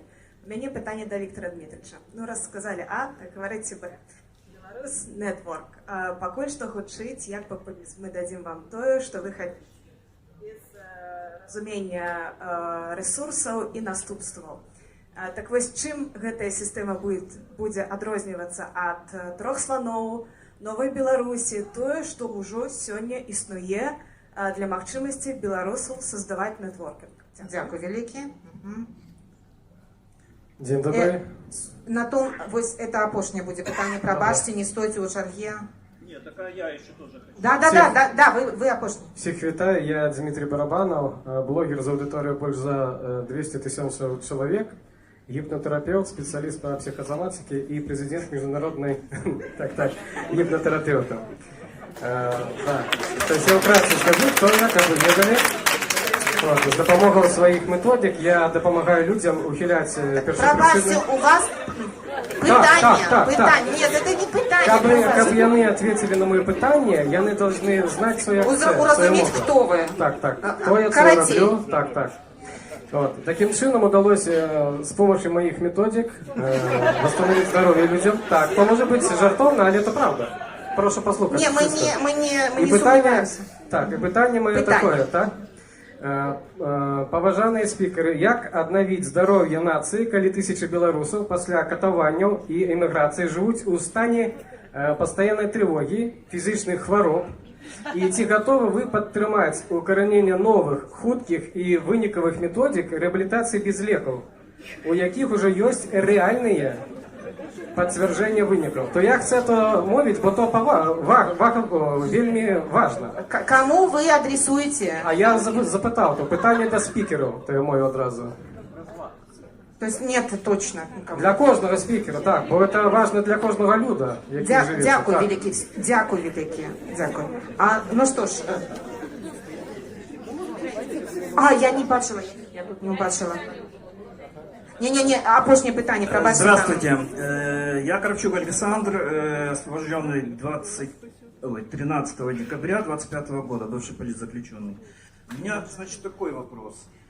Скажите, пожалуйста, когда будет... Почему для бывших политзаключенных до сих пор нет понятной гарантированной системы медицинской помощи, лечения и реабилитации? Когда появятся прозрачные единые правила, кто имеет право на помощь, кто принимает решения, какие средства выделяются и куда можно обратиться к человеку, если помощь ему не оказывается? И еще один вопрос, это вот именно к Светлане Тихановской. Мы с вами разговаривали 2 марта, и Леонид Мороз, по-моему, мне сказал написать все письменно. До сих пор ответа я от вас не получил. Вот. Мне бы хотелось бы получить все-таки ответ, потому что там социальная политика, у вас есть министр, который этим занимается, есть люди-инвалиды, есть пенсионеры, которые фактически на сегодняшний день брошены на произвол судьбы. Вот. И еще один момент, когда будет дана все-таки какая-то, когда будет публичная оценка утечки данных, связанных с Горюном и Перемогой. Когда люди из-за этой утечки сидят в тюрьме, садятся туда, и все молчат по этому вопросу. Хорошо, вопросы ясны. Я так понимаю, вопрос свой адресовали Светлане Тихановской и не только, да? Ну, Светлане Тихановской я, во-первых, еще 2 марта... Все понятно. По 2 марта Светлана Георгиевна будет отвечать отдельно. Так, у нас был первый вопрос от Миколы Дідка. Кто будет отвечать? Ну, был вопрос, было питання до меня, я откажу. Конечно, мы бачим вот эту новую динамику нападов на громадян України і були випадки і нападу на громадян Білорусі. Ми повинні розуміти, що зараз така несприяльна хваля відносин поміж, скажімо так, польскими і українськими владами, да, і це, звісно, відбивається і на ставленні до громадян інших країн. Что мы можем робить у гэтым выпадку? Мы повинны быть больш актыўнымі як беларусы. Мы повинны выходзіць у медыа і тлумачыць, што гэта не выход з сітуацыі, што нападкі яны просто не пазвалительныя, і я ўпэўнена, што ўлады Польшчы і праваахранительныя органы яны ведаюць пра сітуацыю і таксама вядуць некую тлумачальную кампанію. І да кожнага чалавека не прыставіш паліцыянта, каб яго абараняць, але я хочу адзначыць, што спадарства так былі такія выпадкі, але у Польшы амаль все ставяцца добра і да украінцаў, і да беларусаў, разумеючы, якой сітуацыі мы апынуліся, што мы мігранты не па свайму жаданню, што мы вымушаныя мігранты, людзі уцякаюць ад вайны і ад рэпрэсій, і ў кожнай нацыі ёсць нейкія выпадкі дрэнных людей, и я думаю все-таки, что мы не будем ходить и публично казать, что каждый день мы сутыкаемся с добрым ставлением с боку поляков и у іншых краінах. Тому гэтым трэба займацца, пра гэта трэба казаць публічна. Мікола, вы былы палітвязень, маеце доступ до ўсіх медыа, і уключаючы польскія, калі ласка, выходзьце і размаўляйце з польскім бокам, з польскай аўдыторыяй пра гэта, будзе вельмі моцны ваш голас. Дзякуй вялікі. Я павінна адзначыць, што у вас таксама на адказы не вельмі шмат часу, па 1 хвіліне. Дзякуй вялікі. У нас насамрэч. Калі ласка, Павел Павлович, другі был вопрос. Юрий Травовый задал питання. Дякую вам за комплімент, який я не почув. Але адказуючи на ваше питання, скажу так. Ви розумієте, що за круглий стол можуть сісти ті, хто вплив має на громадство. А ви не маєте, значить, впливу на громадство. Ну, скажу вам так, у меня больше за 500 тысяч подписчиков в социальных сетках. Коли мы поглядим на вот опошние 2 месяца, больше за 20 миллионов проглядов у своих социальных сетках и прочитанных материалов, менавіта з моими комментариями. Коли это не уплыв, ну, магчыма, трэба працаваць больш. Але мы не маем ідэалістычнай сітуацыі. Я не хацеў бы ідэалізаваць і дэманізаваць сітуацыю. Бо мы палітыкі, мы павінны прапаноўваць сцэнары. Мы можна проста сядзець і чакаць, калі труп нашага ворага праплыве па рацэ. Ну і пазней адбудуцца нейкія падзеі. Мы прапануем, мы ініцыюем, мы ціснем праз розныя інструменты, і мы просім нашых партнёраў заняць абсолютно ясную стратегічную позицию. З вами не будуть говорити, яшчэ молодой чоловік сказав. Ну, я адказаў на гэтае пытанне. І Ярузельскі, і Кішчак у Польшы сказалі, што яны ніколі не будуць гаварыць з апазіцыяй, а ў выніку размаўлялі з салідарнасцю. Зноў жа такі, гэта не копія сітуацыі сённяшняй у Беларусі. У нас сваі ёсць розніца і іншыя гістарычныя абставіны. Што тычыцца парламентарызму і неабходнасці аб'яднацца. Конечно, мы за аб'яднанне. І самым універсальным способам аб'яднання паглынання з'яўляюцца выбары. Таму мы казалі ўсім палітыкам, усім прадстаўнікам палітычных партый, якія хочуць быць палітыкамі і мець разумение, як іх падтрымліваюць людзі, ісці на выбары. І тады можа прагаласаваць не 2000, 10 тысяч, может 50, может быть 100 тысяч чалавек, да? Нягледзячы на тое, што умовы галасавання цяжкія. Толькі праз выбары. Я сустракаўся з Пазняком, я сустракаўся з Саннікавым, я сустракаўся з Радзінай і не аднойчы. І мы гатовы былі да супрацоўніцтва, но яны чамусьці не хочуць ісці на выбары. Вось і ўсё. Наступное пытанне, или вы хотите протягнуть? Я про адказ на пытанне наконт ці гатовы мы з кімсьці там размаўляць. Веліна. Вельмі хутка. Слухайте, я спікер координацыйнай рады, я з кім заўгодна гатовы размаўляць і раблю гэта па працы. Пытанне ў тым, што ці тыя людзі хочуць. І вось у меня ўсё ж такі такое ёсць меркаванне, што вось гэта яны не хочуць з намі размаўляць, яны не хочуць з намі аб'ядноўвацца, калі прапаноўваеш канкрэтныя крокі, ўсё так вот і стапарыцца. Таму гэта хутчэй такі проста эмацыйная ацэнка. А так, слухайте, я ўпэўнены, што все з усімі у адпаведных умовах, я нават тыя, хто зараз не хочуць, калі адкрыецца тое самае пра магчымасці, будуць вельмі задавольны і аб'ядноўвацца, і размаўляць, і разам працаваць. Бо зараз проста трошки дэматываваныя і накіроўваюць свой вось гэты негатыў і какую-то расчараванасць на вось гэтыя дэмакратычныя інстытуты. Координацыйная рада таксама для гэтага створана. Дэпутатаў заўсёды б'юць. Дякую. Віктор Дмитрович, наступне питання було до вас от Алисы. Я могу отказать, что николи мы не обещали и не казали, что Беларусь Network некая цудовная таблетка. Мы створаем. И вось, что цікаво. Чому новое, не новое нет? Я чую, что ўсё у нас добра. Павел Павлович добра сказал. У нас розныя сябры. Так вось, тым, кому зараз добра, Беларусь Network точно не патрэбна. У гэтым я упэўнены. І таму Беларусь Network гэта аб'яднанне, і першае, што мы зробім, і гэта я сказал, мы будем прапаноўваць чёткія прынцыпы, на якіх яна будзе існаваць. І хто яе будзе раздзяляць, той будзе з намі. І ўсё. А тым, у кого добра, мы мало чего То можем есть пропоновать. вы хотите сказать, что Беларусь Network это для тех, кому дрэнна? Нет, я хочу сказать, для тых, кто упэўнены, что штосьці не так. Что штосьці не так. Дякую вялікі. Гэта не дрэнна. Штосьці не так. Штосьці не так. Все. Тому, у кого все добро, навошта нешта новое. Бачите, я хотела сказать, как это наоборот. А что если наоборот? Тогда, значит, тех, кому плохо, тем, кому плохо. Дякую вялікі. Наступне питання було вельмі вострае, Світлана Георгіївна. І це було адносно вось дапамогі палізняволеным, да, незразумелай сістэмай гэтай дапамогі. Я не ведаю, мабыць, хтосьці яшчэ присоединится, мабыць, Павел. Давайте я пачну на конце вашего листа, и я думаю, что Леонид Морозов пачуў, и он уже побег отказывать. Вот по-другое мы ведаемся гэтай праблемы і з пенсіянерамі, і з дзеткамі, якія нараджаюцца, і з легалізацыйныя пытанні. І мы гэтае пытанне з уладамі абмяркоўваем, асабліва Павел Павлович, які вельмі тут шчыльна працуе з Міністэрствам унутраных спраў, з Міністэрствам замежных спраў, заўжды ставіць гэтае пытанне, і ён публічна заўжды кажа пра вынікі сваіх размоў наконт гэтых пытанняў. Я не кажу, што праблема вырашана, яна ёсць. І мы павінны разумець, што ў польскія ўлады у іх няма такой установкі, што мы не хочам вырашаць гэтае пытанне. Гэта пытанне законаў, гэта можа быць доўгі працэс, але мы гэтае пытанне ставім, і зноў жа хочу звярнуцца да беларусаў. Калі вы лічыце, што гэта пытанне вострае, выходзьце ў паблік, задавайце гэтае пытанне. Палітыкі ў кабінетах все толькі не вырашаць. Праз медыа, праз парламентароў, вось так вырашаецца пытанне ў вольных краінах.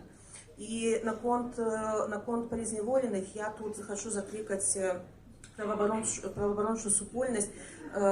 Столькі год прайшло, усё яшчэ няма разумення у былых палізнявольных, які вважаюцца за мяжу, якая кропка ўваходу ў дапамогу. Для мяне гэта праваабарончы цэнтр «Весна», яке камунікує з «Країна для життя», з «Вольними», з іншими правоабарончымі арганізацыямі, ініцыятывамі, і яны ўжо у себе ўнутры павінны размяркоўваць, хто у чым дапамагае. Там павінна быць сістэма. Таму, калі ласка, яшчэ раз звяртаюся да праваабарончага сектару, дайце пэўны зразумелы алгарытм для палізнявольных, які выязджаюць за мяжу, і тым, хто застаюцца ўнутры краіны, не павінны забываць і пра тых людзей, пра іх сем'і таксама. Светлана Георгиевна, Дякую. я инвалид второй группы, без ноги, и мне правовой центр «Весна» не оказывает помощь.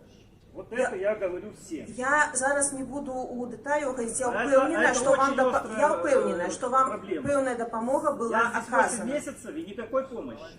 Прабачце, калі ласка, мы павінны зараз подводить итоги. Все, я стамілася, я не могу уже говорить на беларускай мове. Ведаеце, беларуская мова для мяне як замежная мова насамрэч. Но вось я как бы імкнуся говорить на беларускай мове. Шмат острых пытанняў. Шмат цікавых заяў сёння. Я сёння вынесла шмат для сябе чаго новага. Я спадзяюся, што эта панель падштурхнёт нас усіх. Виктор Дмитриевич, Артем, Павел, Светлана Георгиевна, Павел Павлович, вас всех. Таксама то, што мы пачулі, не ўсё так добра. Не ўсё так добра, не ўсё так дрэнна, таксама. И не все так дрянно, так само. Но вот в этом поле мы продолжаем работать, потому что понятно, что, вот, например, что касается социальной помощи, это большой пласт работы, с этим очень сложно, если нет своего государства, своего бюджета, нет своей социальной политики, это понятно. Много вопросов. Я надеюсь, что мы с вами встретимся здесь, по крайней мере, еще через год, и тогда у нас будет гораздо больше предметных ответов на вопросы, которые будет задавать следующий модератор политической панели. Дякую великую. Дякую великі, Розмара Торна, за цудоўную мадэрацыю. Дякую всім нашим спикерам и спикеркам у гэтай панелі. Мы пакуль яшчэ не расходзімся. Так, зараз будзе кава-пауза. Моему соведучому патрэбны яшчэ адзін мікрафон. Так. Так, спадарства, яшчэ нагадаем пра платформу «Тры сланы». Калі ласка, каментары мы ўсе чытаем і бачым іх. Зараз будзе кава-пауза, якая працягнецца до 13 гадзіны. Мы аднавілі праграму. На ваших бейджиках ёсць QR-коды. Калі ласка, карыстайцеся вашымі бейджамі, каб паглядзець на адноўленую праграму. Там ёсць весь час наступныя панелі і ўсё астатняе. Вельмі просім спадарства забраць свае рэчы з сабою. Тут будуць нейкія тэхнічныя моманты праводзіцца, а пасля чаго будзе вялікая панель па Украіне. Спадар Яўген Магда ўжо да яе рыхтуецца. Калі ласка, забірайце свае рэчы на кава-паузу. Дзякуй вялікі. Дзякуй.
Яна мусить туди прийти зараз.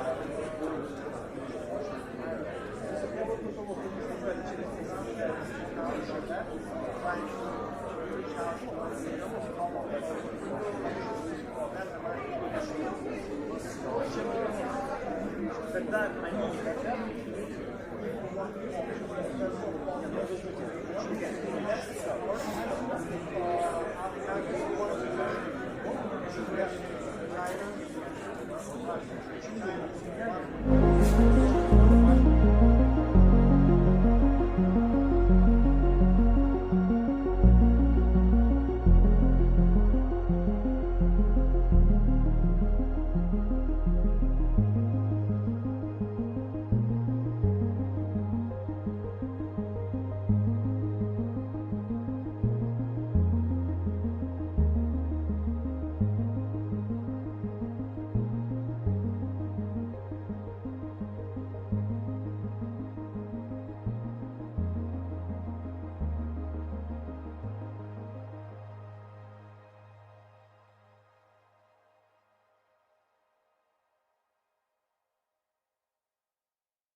И описать, что это очень важно.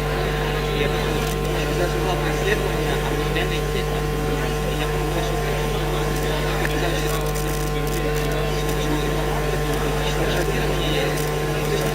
ну да, конечно, но не совсем. Я набираюсь еще больше.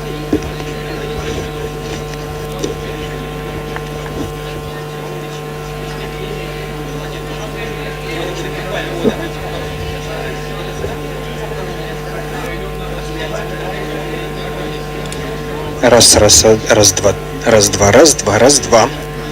Раз, два, раз, два, раз, два. Что такое? Раз, два. 1, 2, 3, как? Так камеры, звук включил, да? В третьей камере? В третьей камере? Раз, два, почему не слышишь? Дай послушай в трансляции, слышно или нет?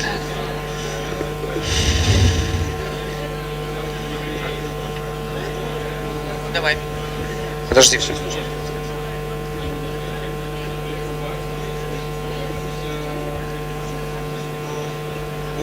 Получается, потому что сейчас выключу. Не-не-не, все, извиняюсь.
Раз, два.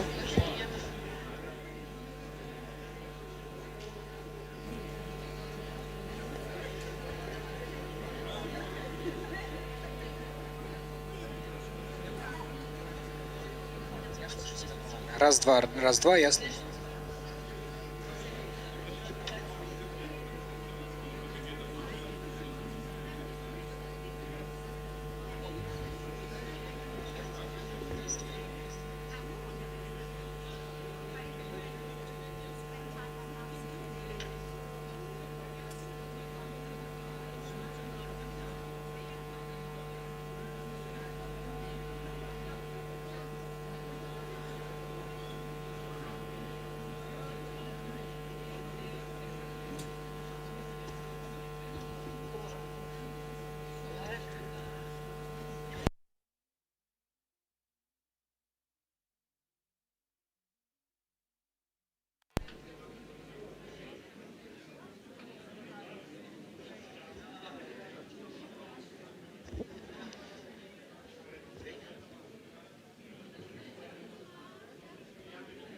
Раз, два, три. Раз, два, три.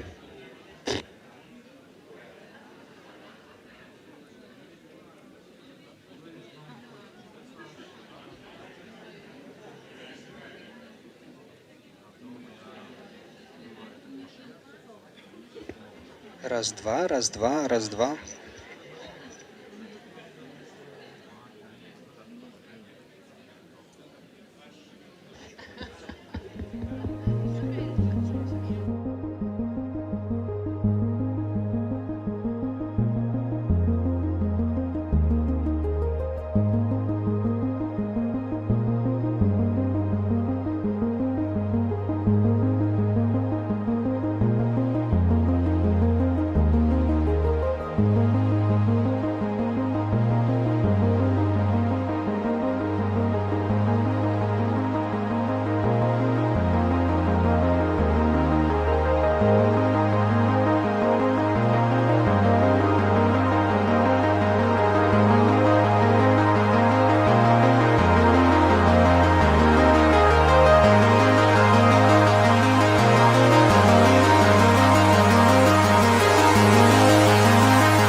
Раз, два, три, четыре, пять.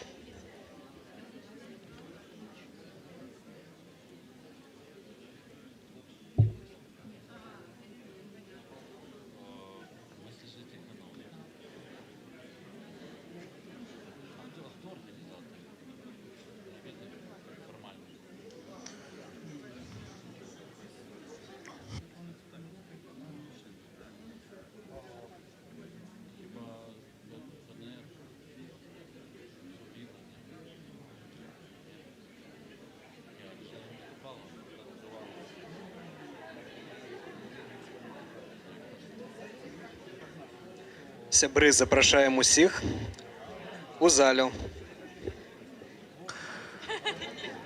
Шчыра запрашаем займаць свае месцы. Пачынаем вельмі хутка. На панели или на что?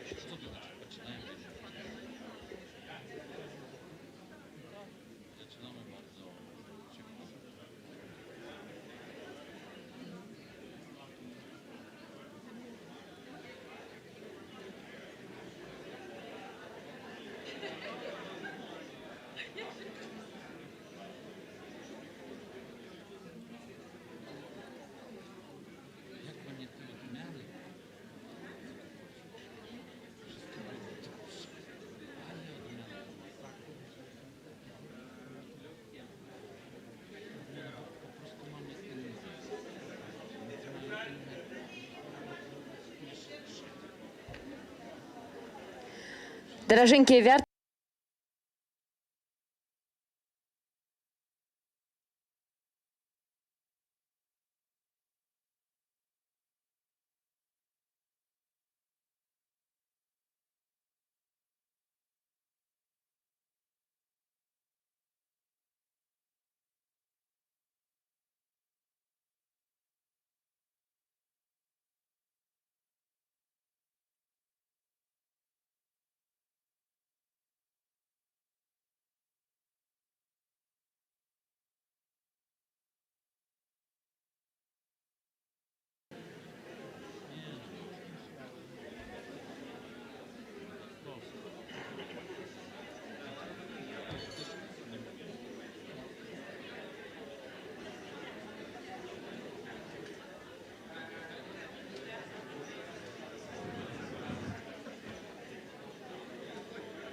Раз, два, три, четыре, пять.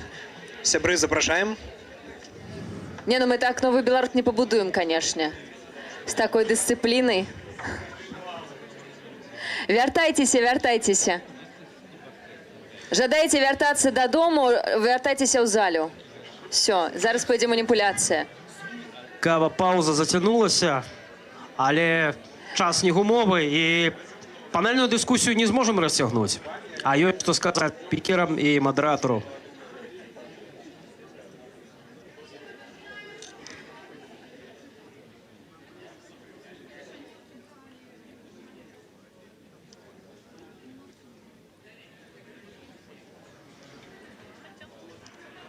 Запрашаем займаць свае месцы.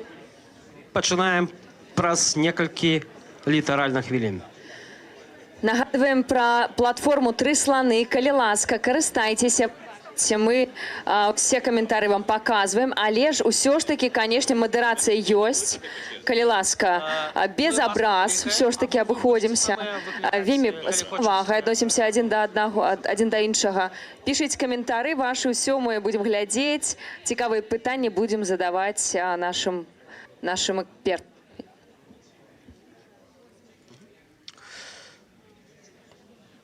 Яшчэ літаральна одна хвіліначка і пачынаем. Спадзяюся, усе дойдуць да сваіх месцаў.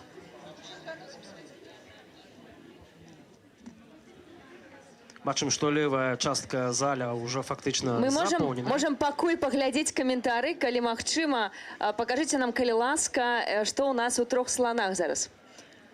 Так, беларускіх краін, яднайцеся, калі вам не зусім добра. Калі добра, таксама яднайцеся. Што скажам вам?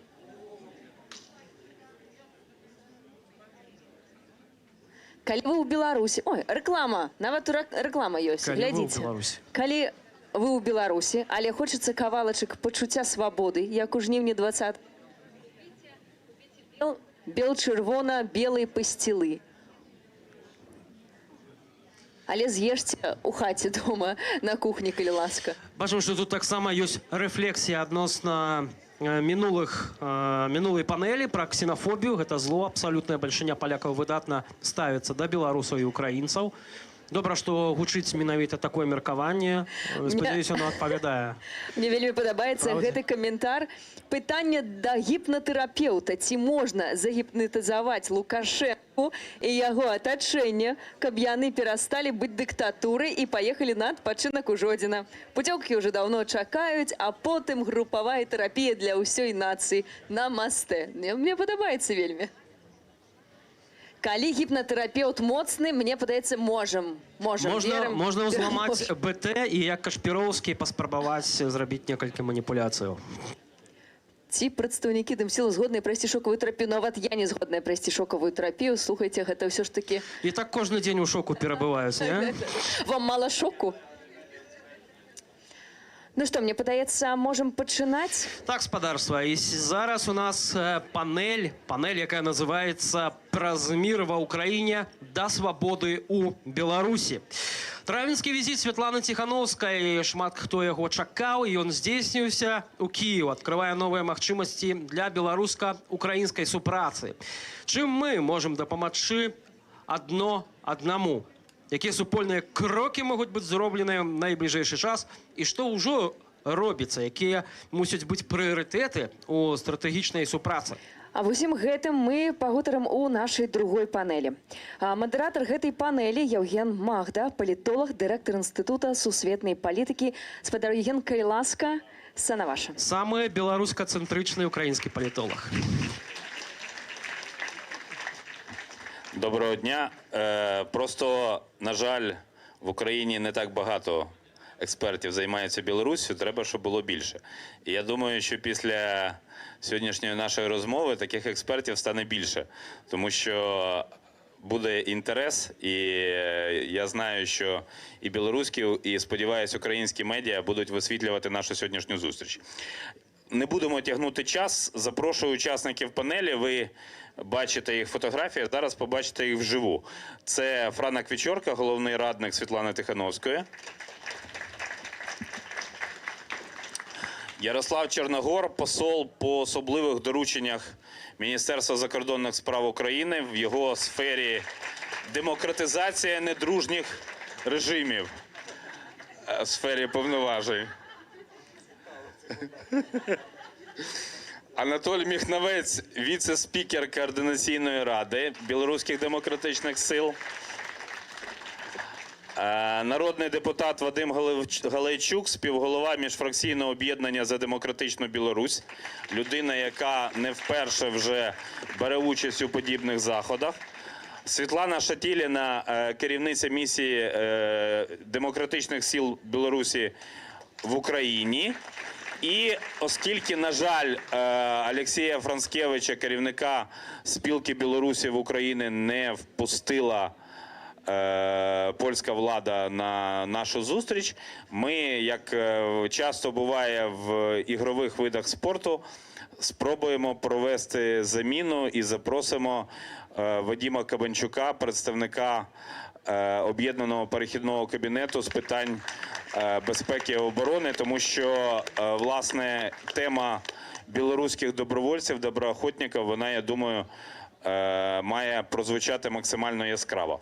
Значить, є така в викладацьких колах приказка «Кожен лектор – архітектор», оскільки нас з Розою Торорбековою об'єднує викладацьке існування, то у нас будуть різні форми. Значить, я зараз попрошу панелістів буквально по одній хвилині. У нас всього година, не забувайте, тому ми економимо час і працюємо максимально ефективно. Значить, зараз панелісти по 1 хвилині розкажуть, якими є, на їх думку, головні питання білорусько-українських відносин. Потім я попрошу їх кожного і кожну відповісти на мої запитання, а потім, я сподіваюся, буде не менше 20 хвилин, а може і 30, на запитання з залу, бо, як писали 20 років тому в Україні в темниках, тема важна і актуальна. Це єдині російські слова, більше російських слів зі сцени не буде. Отже, почнемо з Франака. Перша хвилина на все. Чим сьогодні є білорусько-українські відносини? Будь ласка. Вітання, сябры. Для нас Украина становится важнейшим приоритетом. Ад Украины будзе залежаць, ці адкрыецца гэтае преславутае вакно магчымасцяў. Візіт у траўні дапамог нам прыадкрыць дзверы. Цяпер трэба напоўніць зместам гэтыя новыя кантакты. Ёсць, безумоўна, сігнал, які мы адчуваем з боку украінскай улады, украінскае кіраўніцтва, што яны гатовыя да супрацы з дэмакратычнымі сіламі. Гэта не абмяжоўвалася толькі візітам. Мы бачым, што з'явілася камунікацыя, і прэзідэнт, і міністр Сібіга рэагуюць на беларускія падзеі, заява на дзень волі, і ультиматум, які прэзідэнт Зеленскі выставіў Лукашенко, і Лукашенко раптам змяніў рыторыку, і Зеленскі стаў Владимиром Александровичем, хаця перад гэтым быў там Бог ведае кім. Гэта паказвае, што ціск працуе, і Украіна намацала ўласна вось гэты стыль камунікацыі з рэжымам, а зараз нам трэба таксама намацаць стыль камунікацыі і супрацы з дэмакратычнымі сіламі. У нас адкрытая місія, у нас ёсць цяпер масток Ярослаў Чарнагоры, мы вітаем яго тут. У нас ёсць актыўная суполка беларускай дыяспары, якая займаецца і вырашэннем пытанняў легалізацыі, і не толькі. Ёсць рада нацыянальных суполак, дзе прадстаўляе Францкевіч, але можна пашырыць гэтую супрацу, каб беларускі голас беларусаў, якія пражываюць у краіне, быў пачуты. Ёсць супраца цудоўная ў Белпола у пытаннях санкцыяў, і мы бачым, што Украіна уводзіць санкцыі паводле, у тым ліку, нашай інфармацыі Белпола, інфармацыі іншых нашых партнёраў. У Паўла Латушкіна камунікацыя па пытаннях санкцыяў, таксама акаунтабіліці за выкраданне дзяцей, за спецыяльны трыбунал, і, канешне, мы хацелі б, каб Украіна далучылася да справы Літвы у міжнародным крымінальным судзе. І мы рыхтуемся да верасня, спадзяемся, што дэмакратычныя сілы, Святлана Ціхановская далучыцца да міжнароднай кааліцыі па вяртанню украінскіх дзяцей. І мы б хацелі аднаўлення ўсёй магчымай супрацы ў фармаце люблінскага трохкутніка, ператварыць яго ў чатырохкутнік. Гэта ідэя пачалася досыць даўно, але мы яе так не напоўнілі зместам, каб была і палітычная, і культурна-адукацыйная там кампанента. Папрасілі оверв'ю. Рыхтуем івенты, ёсць традыцыйныя форумы Астрожскага, я думаю, пра які сёння будзем гаварыць, але, безумоўна, нам трэба на ўсіх узроўнях гэтая супраца, не толькі на вышэйшым палітычным. Добра, што ёсць камунікацыя з офісам прэзідэнта і МЗСам, але важна, каб была камунікацыя на ўзроўні грамадзянскай супольнасці не менш. Всё, 2 хвилини з половиною, да? Дякую. Я, з вашого дозволу, оскільки Олексій Францкевич, він в Україні, але він не зміг, власне, долучитися навіть онлайн, то він попросив зацитувати наступне. Білоруси в Україні сьогодні з'являються, є особливим мостом між українським суспільством та майбутньою демократичною Білоруссю. І наша задача зробити цей міст більш міцним. Я думаю, що ми всі її поділяємо, власне кажучи. Отже, чим сьогодні є білорусько-українські відносини? Ярослав, будь ласка. Дякую за надане слово, дякую за запрошення на цю конференцію. Для нас вона дійсно важлива, і ми розуміємо, що події серпня 2020 року були важливі не лише для Білорусі, але і для всього регіону, в тому числі і для України. Після Франика Вечорка розказувати про наші стосунки, мабуть, важко, тому що він пробріфував і розповів всі основні віхи. Але там є спікер, да. Тут я думаю, що у пана Вадима я не буду забирати хліб. Стосовно своєї діяльності в рамках Міністерства закордонних справ, я хочу сказати, що дійсно в травні цього року на запрошення міністра Сибіги і за погодженням з президентом Володимиром Зеленським мене призначили послом з особливих доручень. І в рамках цих доручень мені надано повноваження по налагодженню комунікації з білоруськими демократичними силами.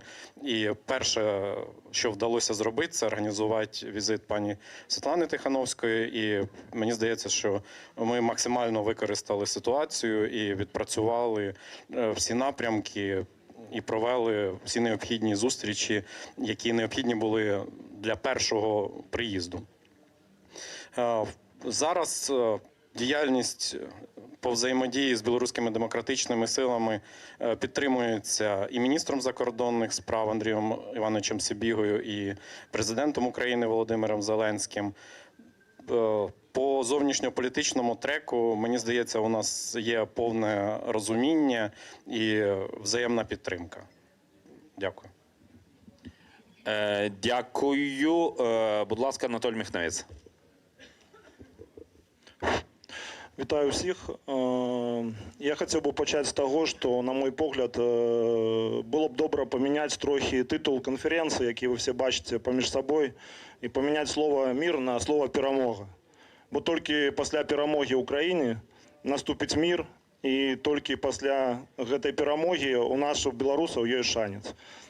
Тема нашої конференції сьогодні «Окно можливостей». Так ось це окно, як добре привів Павел Северинец, приклад, що окна можливостей відчиняються разом з ударними хвалями, вибухами. Так ось у нас, у нашого народу, є тільки одно окно можливостей. Це ось сьогоднішня війна, що ми, білоруси, долучимся до допомоги Україні всіми своїми силами. З аматорства перейдемо на серйозну системну працю. Наприклад, ми спробували в 2023 році на конференції «Шлях до волі» підняти це питання системної співпраці з Україною, системної допомоги. І як наогул наша білоруська демократична супольність вступила в антипутінську коаліцію разом з Україною. Просто питання у тим, що в той складаний час, який знаходиться зараз, Україна знаходилась в ті годи, ніхто з білорусами особливо там не хотів розмовляти на ніякому зрівні. Доброохотники все робили свою працю самостійно, часто насуперек різним українським інституціям. Але за ці 4 роки війни ми вже знайшли сябров ось наших, які тут побач з нами на сцені. Сябри, які залишились в Україні, які розуміють, хто такі білоруси, які розуміють, як можна співпрацювати, що можна робити. І нам просто треба вивести цю працю на новий уровень. Треба, щоб повстало білоруське підрозділення справжнє, не придадене комусь, не залежне від когось, а часто від людей, яким це не цікаво. А щоб була моцна білоруська сила, моцне білоруське підрозділення, щоб була налажена співпраця з усіма інституціями українськими і білоруськими, які можливо, на політичним, економічним, там, адукаційним узровні. І ми, справді, підрихтували нову еліту білорусів ось в реальних екстремальних умовах, які є в Україні. Бо часто практики європейські не працюють у нас в Білорусі. І не будемо забувати, що Росія не збирається відпускати Білорусь, тому ось цей досвід України, він самий коштовний, і треба цією можливістю скористатися, коли вже здарилась така біда, а не ховатися і не відмовлятися. І так само показально було сьогодні голосування на першій панелі, коли Павел Северинець запитав, там, як ви лічите політики наші готові, як ви лічите СМІ наші готові, як ви лічите безпековий сектор, військовці ці готові к ніякому окну можливостей, к перемінам. І майже що не було ніяких рук. Тому на кожній конференції Нової Білорусі є який меседж, який ми хочемо передати білоруському громадству, білоруському народу, то, на мій погляд, цей меседж повинен узмацнення безпекового і військового сектора, щоб ми допомогли Україні і пізніше визволили Білорусь. Дякую. Дякую, господар Анатолій. Будь ласка, Вадим Галайчук. Вітання, теж дякую за запрошення і можливість тут виступати і спілкуватись. Дуже корисно, в першу чергу для того, щоб далі, коли повернусь в Україну і буду говорити як своїми колегами у Верховній Раді в парламенті, так і загалом з українцями, міг говорити про те, що турбує українське суспільство, яке розділилось буквально навпіл в оцінці, хто для нас Білорусь. І білоруси білоруський. частина українців вважає білорусів ворогами майже так само, як і росіян, з тієї точки зору, що Білорусь бере участь у війні, у російській агресії. Друга половина краще трохи ситуацію, яка склалася в Білорусі, вважає Білорусь такою окупованою територією. Верховна Рада України, як основний законодавчий політичний орган, до суспільної думки, і в Верховній Раді теж ця думка відображена в офіційних документах, в проектах постанов, які так і називаються. Одна за визнання Білорусі співагресором у цій війні, друга за визнання Білорусі тимчасово окупованою. Я вважаю, одним із найголовніших наших завдань є те, щоб зараз, коли ми сформували вже архітектуру нашої взаємодії, і після візиту Світлани Тихановської до України дійсно можна говорити про те, що ми маємо працюючі інституції, які могли би дуже швидко наповнити цю співпрацю конкретними справами і давати конкретні результати для того, аби на цю суспільну думку в Україні впливати в цьому позитивному руслі і змінювати її в ту сторону, що нам треба більше працювати над тим, щоб Білорусь, яка безперечно є для нас країною, сусідньою країною, братньою, стала країною демократичною, стала країною безпечною для нас, увійшла в той безпековий, економічний, політичний простір, куди йдемо ми, а це Європейський Союз, для того, щоби оці питання, як ми разом будемо жити далі, мали абсолютно конкретну відповідь, як то пропонується зараз Україні в процесі нашої євроінтеграції. Тому дуже сподіваюся, що і ця наша конференція допоможе нам в напрацюванні оцих конкретних пропозицій до співпраці між владою України і представниками демократичної Білорусі. Дякую. Доброго дня. Я буду говорити з позиції білоруської, яка 30 років живе в Україні. У мене така дихотомія, я маю частково українську, частково білоруську ментальність. І тому за цей час, поки я очолювала місію демократичних сил, мій досвід каже про наступне. Перше, в Україні, на жаль, на сьогодні білоруські демократичні сили не є так званим one voice. Є різні структури, які окремо звертаються до української влади, і мені так подається, що це було б корисно, коли б і білоруська діаспора, яка знаходиться в Україні, яка там фрагментована, і різні представники білоруських демократичних сил. От мені шкода, що Олексія Францкевича сьогодні нема.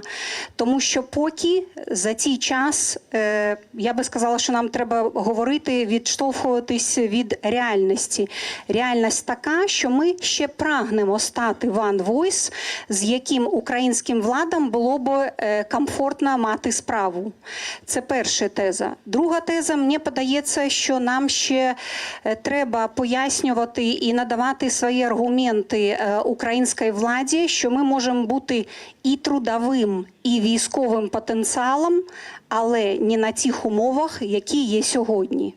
На моє переконання, білоруський, скажімо, доброволець і колумбійський доброволець – це дві різні речі, в них різні мети, але ми недостатньо працюємо з тим, щоб пояснити українській державі, чому білоруський доброволець не колумбійський, і чому, скажімо, ці умови, які сьогодні є всі однакові для всіх добровольців, не сприяють ситуації, при якій кількість добровольців була б значно більше. І на моїй зустрічі з різними представниками військових підрозділів України мені задають питання, можете дати завтра 5 тисяч добровольців? Я кажу, на тих умовах, які є сьогодні для білорусів, ні, не можу. Така ж сама ситуація і про трудовий ресурс.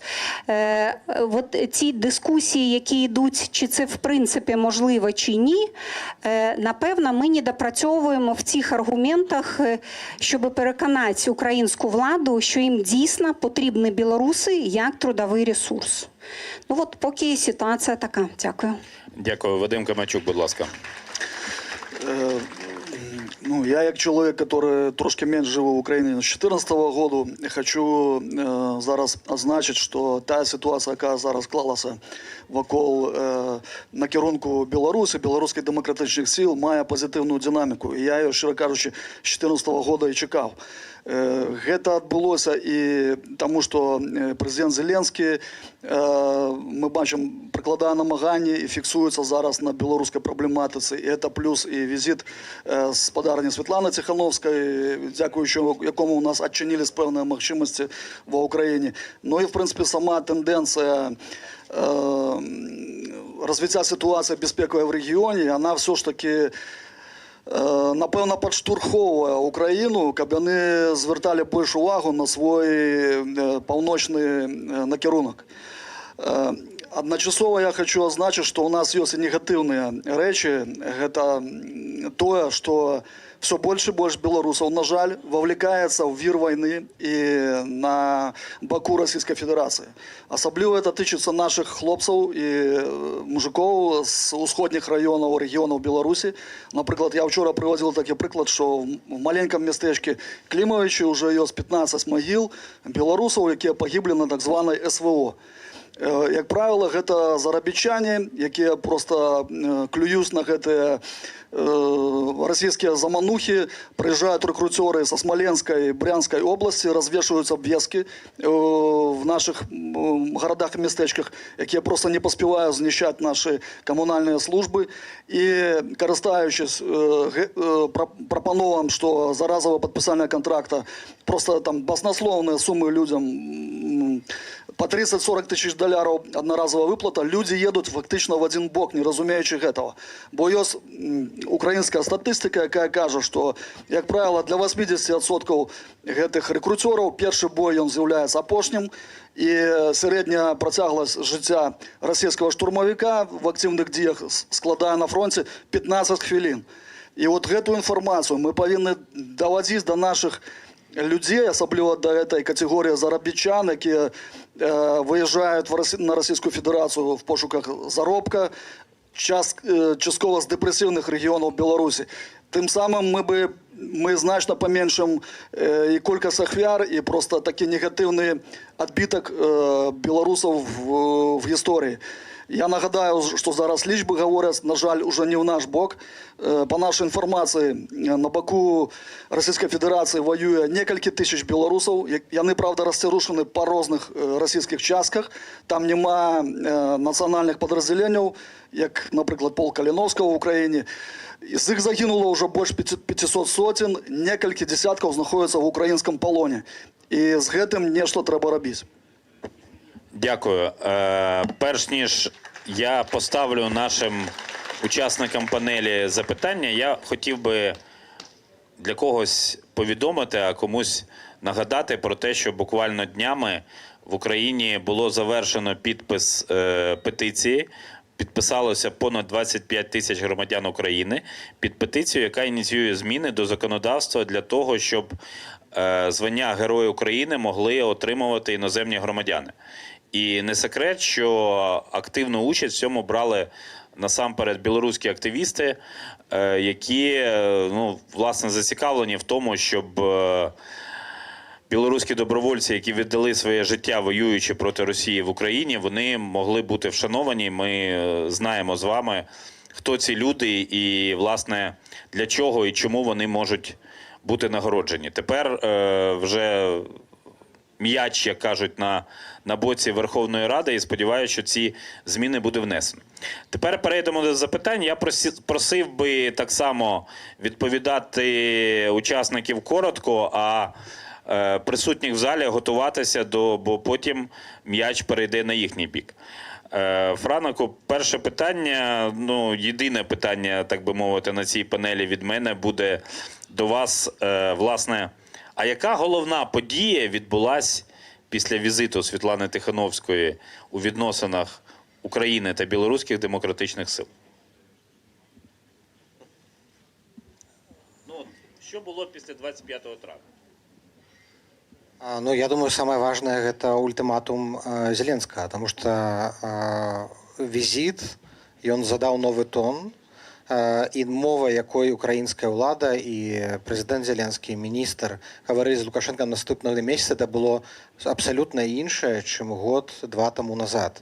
І я лічу, що це був протяг все-таки візиту. Перед тим була ще заява до Дня волі, і ми чекаємо нової так само комунікації. У плані якраз комунікації, стратегічних комунікацій, які робить український бок, або які ми робимо про Україну, у нас з'являється певний синхрон. І то, як білоруські демократичні сили підтримують Україну, а українці згадують, долучають Білорусь. Міністр Сибіга додав ім'я Лукашенки у заяві про спеціальний трибунал. Це так само було вже після візиту. Це так само була важлива подія, яка ось створює вот этот тиск на самого Лукашенка і на оточення, яке удзельнічає у його злочинствах.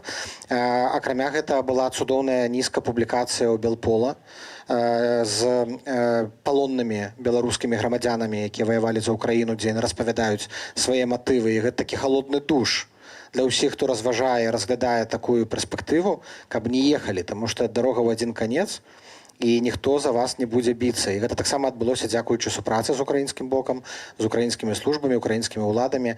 І, канешне, Белпол зрабіў выдатную працу ў гэтым напрамку. Ну, это дзякуючы координаційному штабу, куди ўваходзяць розныя ведомства Украіны, і офісы, і міністэрствы. І камунікацыя з імі адбываецца і ў Паўла Латушкі, і ў офіса Святланы Тихановскай, і Белпола, і многія партнёры працуюць. То бок па розных напрамках ідзе супраца. Нейкіх, ну гэта летнія месяцы, нейкіх супольных івентаў не было, але я думаю, што восень іх будзе досыць шмат. І нам трэба іх напоўніць зместам. І зноў жа, самая вот вялікая праблема, якая цяпер паўстала, гэта з тымі дакументамі. Ёсць група беларускіх грамадзян, у якіх закончыліся пашпарты, якія знаходзяцца ва ўкраіне. Па розных ацэнках іх ад 100 чалавек да 3000. І гэта стварае такі псіхалагічны дыскамфорт для ўсіх беларусаў, якія знаходзяцца ва ўкраіне, а раптам пачнуць дэпартаваць, а раптам вышлюць, а куды мы паедзем без візаў. І, канешне, гэтую нявызначанасць прававую яе трэба вырашыць, каб беларусы хацелі прыязджаць ва ўкраіну, укладвацца, дапамагаць добраахвотнікам. Трэба, каб яны адчувалі, што Украіна прыме альбо хаця бы створыць мінімальныя умовы для іх знаходжання там. Дякую. Дякую дуже. Скажіть, будь ласка, Ярослав, як ви вважаєте, чи є доцільним розділити в українських нормативних документах по різних абзацах хоча б громадян Росії та громадян Білорусі? Я не знаю, наскільки це питання до мене, да, тому що законодавством займається Верховна Рада і буде. Да. Взагалі це важке питання стосовно іноземців в Україні, але цим опікується Державна міграційна служба.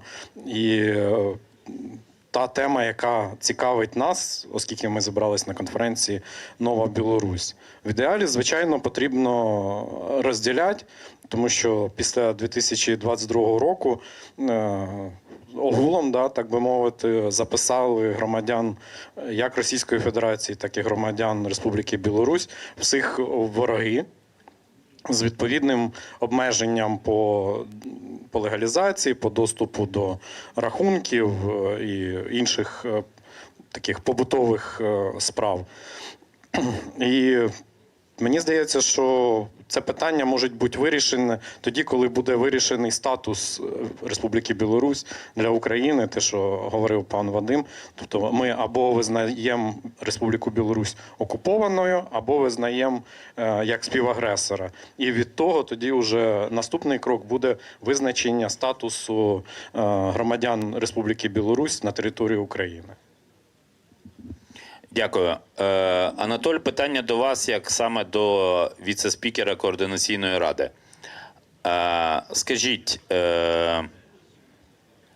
чи справді існує проблема недовіри між білоруськими волонтерами, білоруськими добровольцями та органами, які створили білоруські демократичні сили? Якщо вона існує, то як з цим можна і треба боротися? Конфликты існують во всіх асяроддзях. Можем паглядзець на украінскую палітыку, што там адбываецца, на польскую палітыку. Усюль ідуць светапоглядныя войны.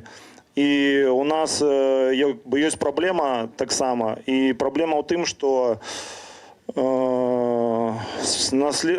савецкая спадчына зрабіла з беларускага народа людей, якія часто там шукаюць лідараў, разочаровываются, калі штосьці пашло не так. Просто вельмі часто псіхалагічна неспелыя людзі. І калі такія людзі сутыкаюцца з праблемамі, сутыкаюцца з нечым новым, у іх часто яны шукаюць не выйсця, а шукаюць вінаватых. Я удзельнічал в вырашэнні розных там конфликтов в Украине паміж добраахвотнікамі, паміж волонтерами, просто паміж рознымі структурамі. І часто просто люди не хочуць адзін аднаго пачуць, зразумець, прызнаць сваю там віну ці сваю неправату. Просто шукаюць кагосьці вінаватого. Таму это просто, на мой погляд, в першую чаргу псіхалагічная неспеласць, з якой трэба працаваць, і тады вырашаюцца любыя праблемы. І мы... Ось я узгадывал уже конференцию «Шлях до воли». Мы спробовали наладить працу с разными плынями добраахвотников. Была створена белорусская часовая войсковая комиссия белорусской вызвольной армии. Ось я бачу, тут питання до Вадима задали. Думаю, Вадим откаже. Праца ведется. И я упевнений, что ось эти годы, які супольної праці, спречок, они в виніку викристалізують людей, які хочуть працювати разом. Бо ті, які не хочуть працювати разом, що не зробі, яку координаційну раду не створити, яку організацію, праці ніякої не буде. Просто домовляємося, розмірковуємо обов'язки і працюємо згодно з планом. Бо це саме головне. У нас повинен бути план, по якому ми хочемо поміняти ситуацію в Білорусі, поміняти ситуацію там демократичної супольності, коли ми просто без плана, оказіонально зустрікаємося, як підвести ніякі виніки, то зрозуміло нічого не буде. Тому супольний план, сподіваюсь, ось як мы кажем про окно махчимостей, давайте уже подумаем про этот план. План стратегії визволення Білорусі є. Це коли є три чинника, які працюють в синергії. Це військове підрозділення в Україні, це організована діаспора за межою і люди в Білорусі, до яких ми весь час апелюємо, що вони там нечто від нас чекають, потребують, ці ми повинні їх нарешті почути. Да кожен, я думаю, розмовляє з людьми з Білорусі. Є люди, які жадають змагатися, жадають перемін і готові робити для цього все. А есть те, которые расчаровались, и просто все кругом виноваты, и все. Тому давайте слухать тех, кто хочет нечто робить. И вырашим эти все проблемы, откажем на питание, тому что так само, что робить режим? Он хочет посеять недовер. Для його самое головне, щоб ми поміж собою всі сварились, а не працювали в каком-то одном руслі. Давайте вирішати ці питання, давайте працювати по плану, який ми окреслим. Ось можу вам так само для прикладу. Тут представники різних громадських організацій, політичних структур, там люди глядять трансляцію. Вчора було працовне посідження громадсько-політичної ради по безпеці і боротьбі з гібридною агресією Росії. Ось мода і структура, до якої можна долучитися любому чоловіку і почати працю. Хто хоче долучатися до праці там військових справ, там білоруської визвольної армії. Хто хоче тут працювати, давайте по форматі цієї ради. С людьми з Білорусі ми контактуємо, хто жадає більш системно працювати, так само в этом можете підійти до нас, до мене, до фракції «Воля» в координаційній раді. Є плани, що можна робити, конкретні речі. Не огульне слово, а конкретні речі.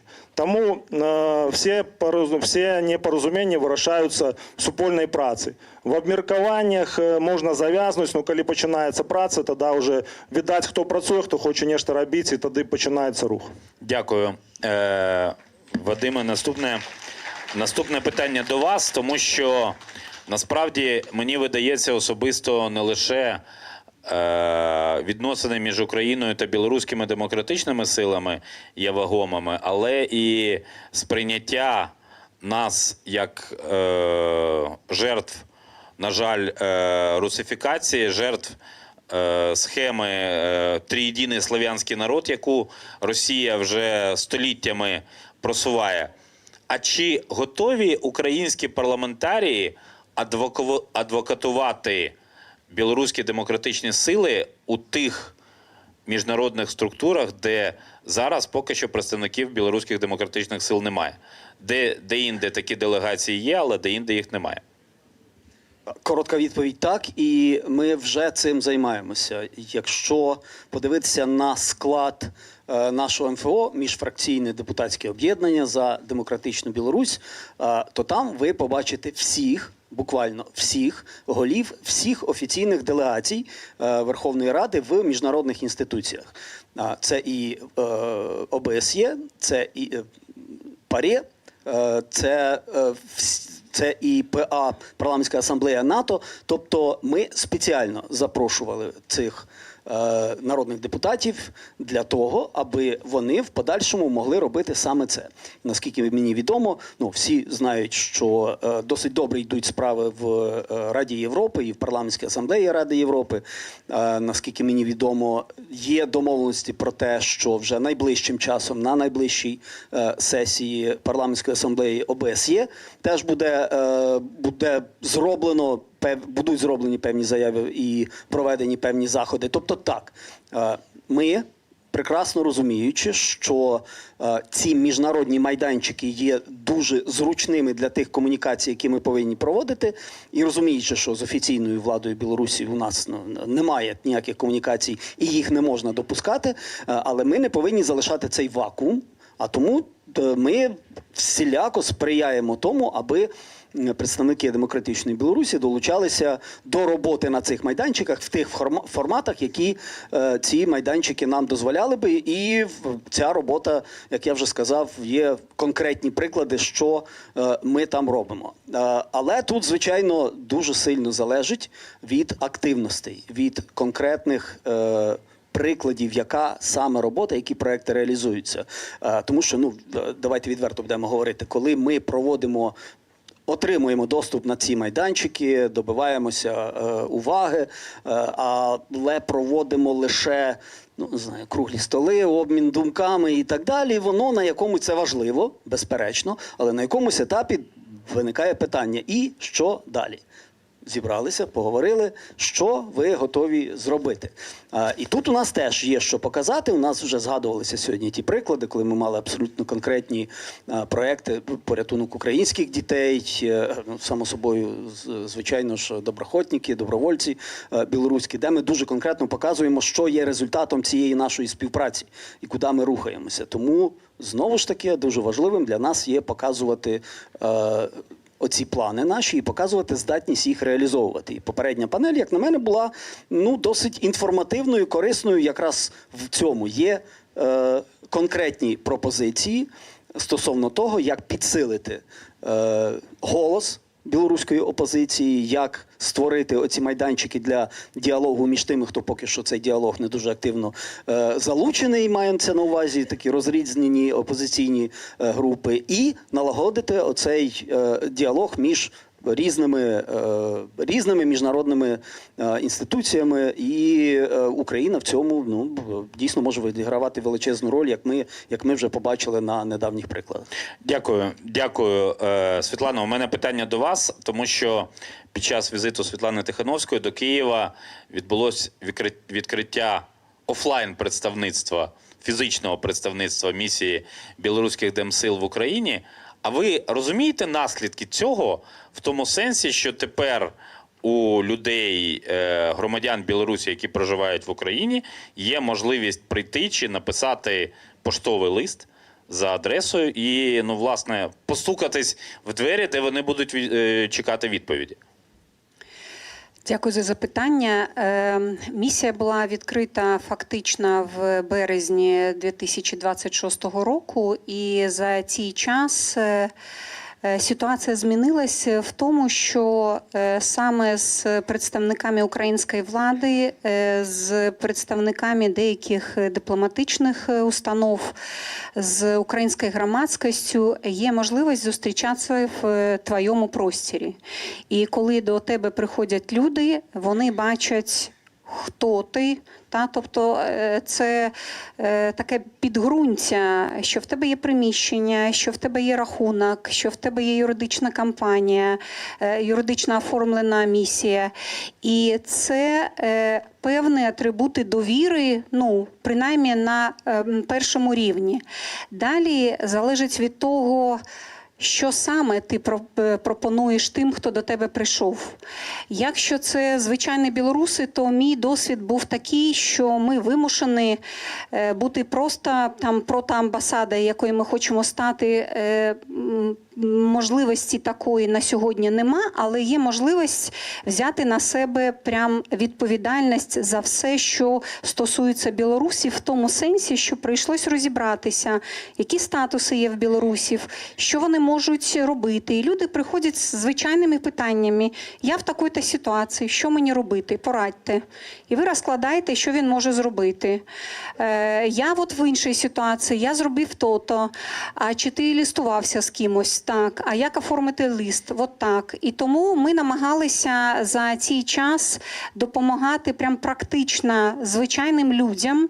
І моя концепція в тому, що для того, щоб білоруські демократичні сили стали дійсним One Voice, має бути певна довіра. Щоб ця довіра з'явилася, то політичні особи в тих умовах, в яких ми знаходимося, мають стати частково юристами, частково психологами, тому що ти маєш відновлювати довіру через практичні кроки.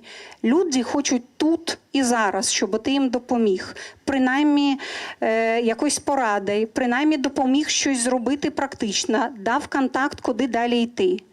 Це перше.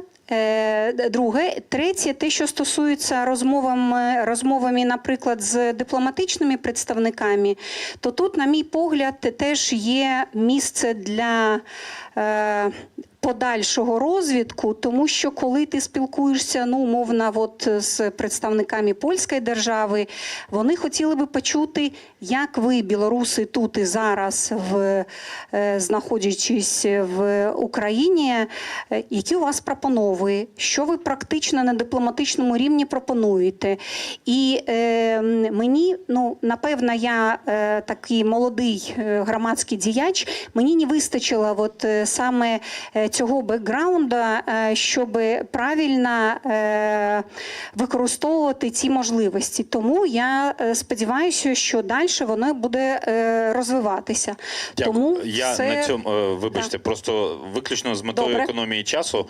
Я розумію, що виглядаю як невихований, бо перебиваю єдину жінку на панелі, але логіка того, щоб почути більше питань і відповідей, мене підштовхує до того, щоб поставити останнє питання від себе Вадиму Кабанчуку і попросити людей в залі продумувати ваші питання. У вас буде десь 30-45 секунд на питання, мікрофон в центрі залу.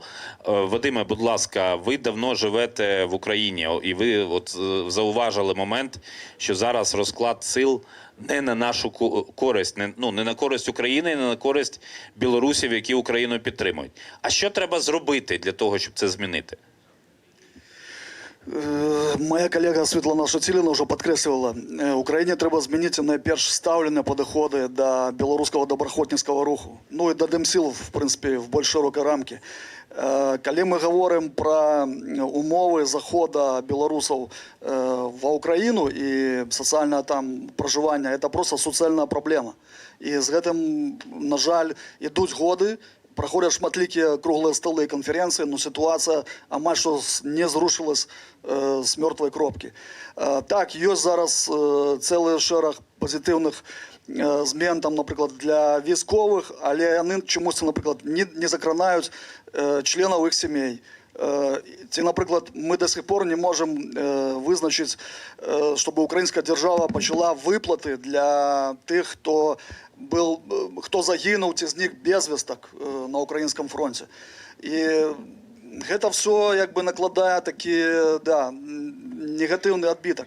Но, на мою думку, вирішальним фактором для того, щоб збільшилась кількість і значність білоруського доброохотницького руху, все ж таки з'являється фактор ідэалагічны, тому што чаму в 22-м годзе у нас был дастаткова такі масавы далучэння хлопцаў і дзяўчат, тому што все побачили вот это окно магчымасцяў, про якое сёння казалі, і думалі, што зараз, напэўна, будуць пэўныя дзеянні по беларускаму накірунку. І калі все ж таки у нас зараз ёсць эта вілка умоўнага мірнага шляха или шляхам часового перемирия ці заканчэння войны, ці шляха эскалацыі.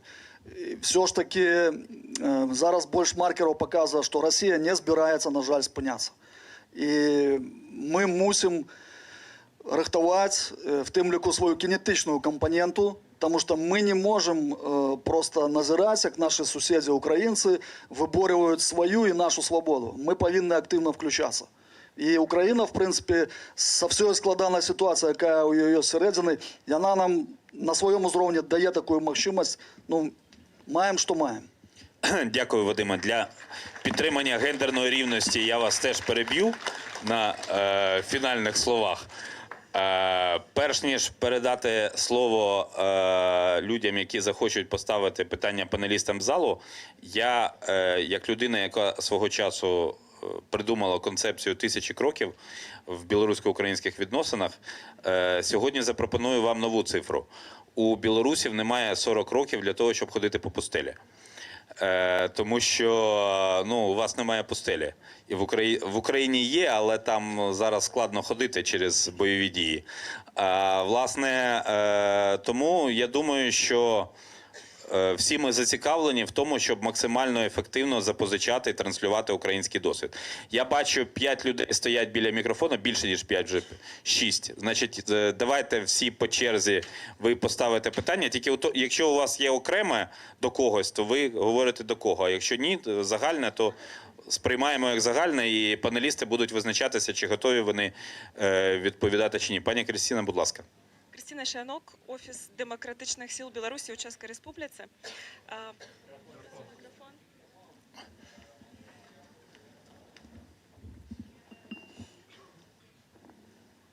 Кристина Шанок, Офіс демократичних сил Білорусі у Чеській Республіці. Питання до українських гостей. Скажіть, калі ласка, ці ёсць нейкія зрухи у стварэнні новай алеі герояў на Лук'янівскім кладовішчы, там, дзе пахаваная наша першая нацыянальная гераіня гэтай вайны Марыя Зайцева.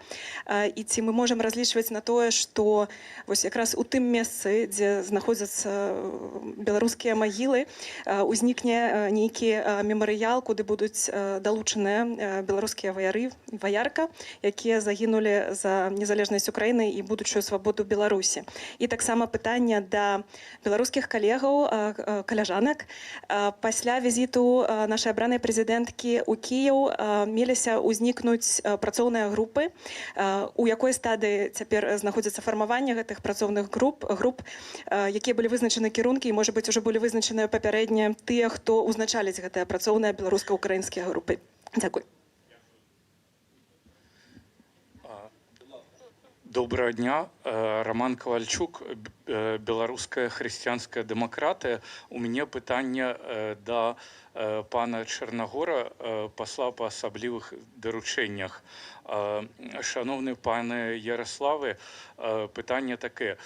Чи є обговорення в Міністерстві закордонних справ України або з іншими міністерствами стосовно майбутнього залучення економічного потенціалу Білорусі у відновленні України після війни? І якщо таких обговорень наразі немає, чи вважаєте ви важливим і можливим почати такий діалог з демократичними силами? Дякую. Добрый день, меня зовут Игорь Тихонюк, просто белорус, который живет в Польше. Хочу обозначить проблему, возможно, кто-то про нее не знает. В 2022 году я с началом войны переводил деньги своим знакомым на Украину со своего счета в Польше. Эти деньги, несколько тысяч долларов, были заблокированы в связи с тем, что я белорус, а Беларусь страна-агрессор в Украине. Я периодически помогаю своим друзьям, перевожу деньги, но как их перевожу? Я перевожу нал сюда, в Варшаву, ищу украинцев, которые переведут деньги на Украину, И они переводят извините, и они переводят эти деньги. Ну, вы говорите про помощь, вот реальный пример. Решите, пожалуйста. Лізавета Пракопчык, фракція Координаційної ради «Наступ». У нас не так давно у Координаційній раді таксама адбылося абмеркаванне пытання прызнання Беларусі акупаванай краінай. І тут прагучала такая думка, што прызнанне Беларусі акупаванай альбо краінай суагрэсарам можа неяк вызначыць для беларусаў тыя праблемы вырашыць, якія у іх ёсць. Напрыклад, я так думаю, асабліва тое, што прагучала наперадзе мяне, пра рахункі, я думаю, даволі актуальна. Дык вось, усе гэтыя праблемы і тыя праблемы, якія агучваў Вадзім Кабанчук, напрыклад, гэта не пытанне парламенцкай працы, гэта не пытанне законатворства, гэта пытанне адміністратыўнай працы. І я не разумею, як прызнанне Беларусі суагрэсарам альбо краінай акупаванай у гэтым варыянце якраз таки паляпшае становішча беларусаў. І я просто папрашу, можа, адукаваць мяне тут трохі, таму што я сапраўды не разумею, як гэта нешта вырашае. Я думаю, што пытанне гэта хутчэй да Ярослава Чарнагора і Вадзіма Галычука.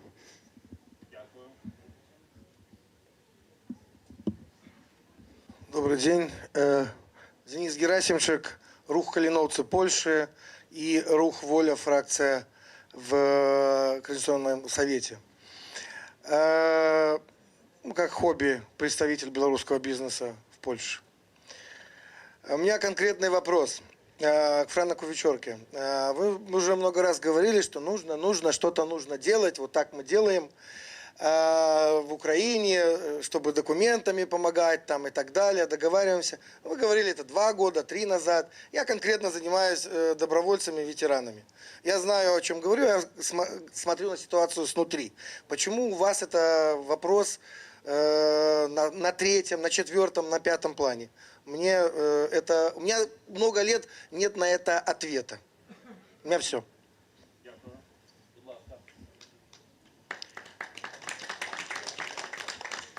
Калашко Олександр, позивний Кусь, були доброохотник, білоруський доброохотник батальйону «Волод» полка Калиновского.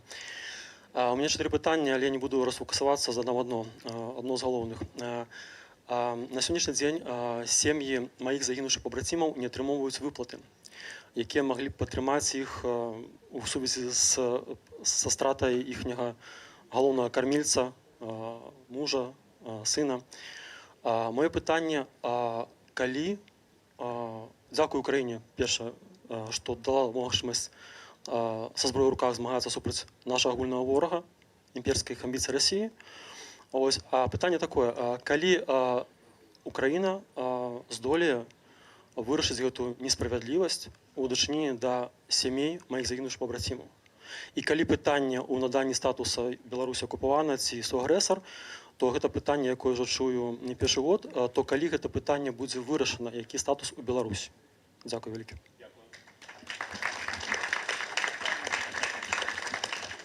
Жыве Беларусь, слава Украине. Зміцер Галко, военный журналист, волонтер, аналитик, батька добраахвотніка, який воював за Україну. Здається, я погоджаюся з господаром Анатолієм, що демократична Білорусь і демократична діаспора мусять стати таким повновартісним суб'єктом антипутінської коаліції, але це хіба віддалена ще перспектива. Але зараз у Польщі, скажімо так, відкрився другий фронт. Це конфлікт поміж поляками і українцями. І мені здається, що білоруси тут мають такий історичний шанс, окно можливостей стати медіаторами поміж поляками і українцями і помирити їх попросту. І я хотів би закликати, ну і це питання так само, ці демократичні сили на це готові долучитися до святкування 24 жнивня Дня Незалежності України як Дня нашої супольної незалежності. І як підкреслити, що ми разом і що весь цей конфлікт непотрібний, небезпечний і небезпечний для Польщі, для України і для білорусів так само. Дякую. Так, перше питання було Крістіни Шаянок стосовно Алеї Героїв. Будь ласка, хто з українських гостей готовий має бачення? Да, я так розумію, що мені за все відповідать. Входить це в мої повноваження в рамках Міністерства закордонних чи ні, але всі питання йдуть до мене. Скажу так, питання вшанування героїв, воно актуальне не лише стосовно білоруських добровольців. Це питання, яке зараз активно дискутується і в українському суспільстві, і не знаю просто наскільки воно відоме вам. У нас нещодавно створене національне меморіальне кладовище, де ховають українських героїв, загинувших за свободу і незалежність України. Прозвучало питання про Лук'янівське кладовище. Ну, я не знаю, наприклад, да, там якби похована Зайцева і не лише вона. Якщо ми говоримо, щоб білоруські загиблі вояри були на тих місцях меморіальних, які створюються українською державою, ну тоді треба, можливо, піднімати питання про створення алеї на меморіальному національному кладовищі. Якщо ми говоримо про алеї загиблих героїв на звичайних кладовищах, ну тут я не бачу спротиву з українського боку, але вшанування і оформлення цих могил, ну, це наша спільна справа. Тобто говорить, щоб Україна зробила і дивиться, взяти на себе контроль за виконанням цього питання, мені здається, не зовсім справедливо. Тобто, якщо щось робити, то робити спільно. Дякую. Так, я хочу просто додати, в нас є ще таке місце Мощун під Києвом, там, де грузинські добровольці і білоруські добровольці поховані. Я трошки з іншого боку, я погоджаюся з паном Ярославом в тим, що от про це те, що я казала, One Voice. Тобто в нас навіть питання в тому, що білоруські добровольці не можуть визначити свій спільний One Voice, і щоб ми з цим пропозиції одної, і ми, як демократичні сили, які би допомогли їм адвокатувати це питання, прийшли до української влади. Тому що українській владі треба розуміти, з ким мати справу. Одні приходять, одне говорять, інші приходять, інше говорять, треті приходять, третє говорять. Тому я перекладаю відповідальність на нас. Це наше питання білоруське – стати, зібрати добровольців і зробити певні кроки, щоб вони з довірою йшли до білоруських демократичних сил, і тоді ми можемо зробити пропозицію. У мене була пропозиція, там, наприклад, книги гідності, але вона тоді не пройшла. Тобто це наше питання, давайте візьмемо на себе відповідальність, що ми маємо спочатку це підготувати, а потім прийти з тим до українських влад. Дякую.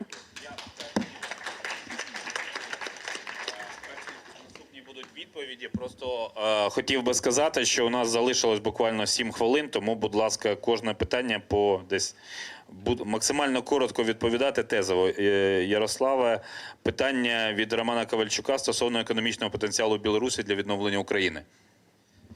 Дякую. Ну, насправді, я як один із співорганізаторів форумів Острозьких і останнього форуму «Шлях до волі» хотів сказати, що на експертному рівні обговорення участі економічної білоруської спільноти в подальшій відновленні України обговорювалося. Хочу подякувати представнику з економіки Об'єднаного перехідного кабінету пані Алісі Рижиченко. Вона надавала пропозиції, вони отримані Міністерством закордонних справ і опрацьовуються. Так само я хочу сказати, що після мого призначення і приїзду пані Світлани Тихановської, в нас дійсно пішов, воно можливо звучить бюрократичною мовою, обмін документами і передачею даних. Це так вроді скучно звучить, але насправді це той механізм, який відділяє просто порожні слова від матеріалів, які можуть лягати в справи і в подальшу реалізацію українською державою. Дякую. Дякую. Питання від Ігоря Тиханюка про заблоковані кошти в Україні. Тут, відповідно, це питання було і у нас тут серед питань наших глядачів. Будь ласка, Ярослав. Раз я за все відповідаю, можливо, треба було зробити там, не знаю, прес-конференцію чи щось таке зо мною. Да? Дякую, звичайно, за такий інтерес до України і до цих всіх питань. Я хочу вам сказати і просто змістити трошки фокус вашої уваги. Україна знаходиться в режимі війни. І вся діяльність української державної машини переважно акцентується на виживанні, і бажаній перемозі в цій війні. І хочу, щоб ви поставились в цьому питанні з розумінням, тому що там легалізація білорусів, там вшанування пам'яті – це багато речей, які звичні і зрозумілі для умов мирного часу. В умовах військового часу це все дійсно відкладається на потім. Це дуже неприємно, і ми це визнаємо. Але хочу сказати, що в українців ще є ряд своїх проблем, які потребують вирішення, і українське громадянське суспільство піднімає ці питання. Українська держава, знаходячись в умовах війни, все-таки є демократичною державою. Вона дослухається до тих вимог, які надає білоруська спільнота в Україні, громадянське суспільство України і намагається реагувати по мірі своїх можливостей. На жаль, можливостей цих не так багато, тому що, вибачте, кожну ніч, і сьогодні в тому числі, Україна зазнавала повітряних ударів з боку Російської Федерації, загинули люди, знищені підприємства, зруйновані будівлі. І гинуть звичайні люди, не військові, гинуть діти. Дякую. Дякую. Світлана, будь ласка. Да, я дуже коротко. Те, що стосується банківських рахунків, ми теж розібралися. Це питання Нацбанку і СБУ. Питання в тому, що я підтримую Ярослава, що так, країна в війні. І, на мій погляд, це було б легше, коли ми на даному етапі, як представник білоруських демсіл, зробили би конкретну пропозицію, оформлену на А4, де зрозуміло, що до такої структури ми пропонуємо в такому-то місці поставити запятую, зробити так-то, а в такому-то так-то. От, на мій погляд, мої 30 років каже про те, що коли у вас є конкретна пропозиція, то вірогідність того, що воно буде прийнято і розглянуто, зростає по відношенню до того, якщо казати, що у нас є така проблема. Дякую. Єлизавето, ви задоволені, що це можна зарахувати як відповідь на ваше питання чи ні? Ні? Тобто ви хочете ще від українських, добре, будь ласка, українських гостей, що виконавча влада має вирішити, чи співагресор, чи окупована держава є Білорусь. Тобто, що це питання пов'язано з рахунками і відповідно. Вадиме, будь ласка. Складність цього питання полягає в тому числі в тому, як міжнародне право трактує, в подальшому, які наслідки цього рішення будуть. Якщо ми визнаємо Білорусь окупованою, чи не буде це підставою говорити самопроголошеному президенту Лукашенку і його спільникам про алібі?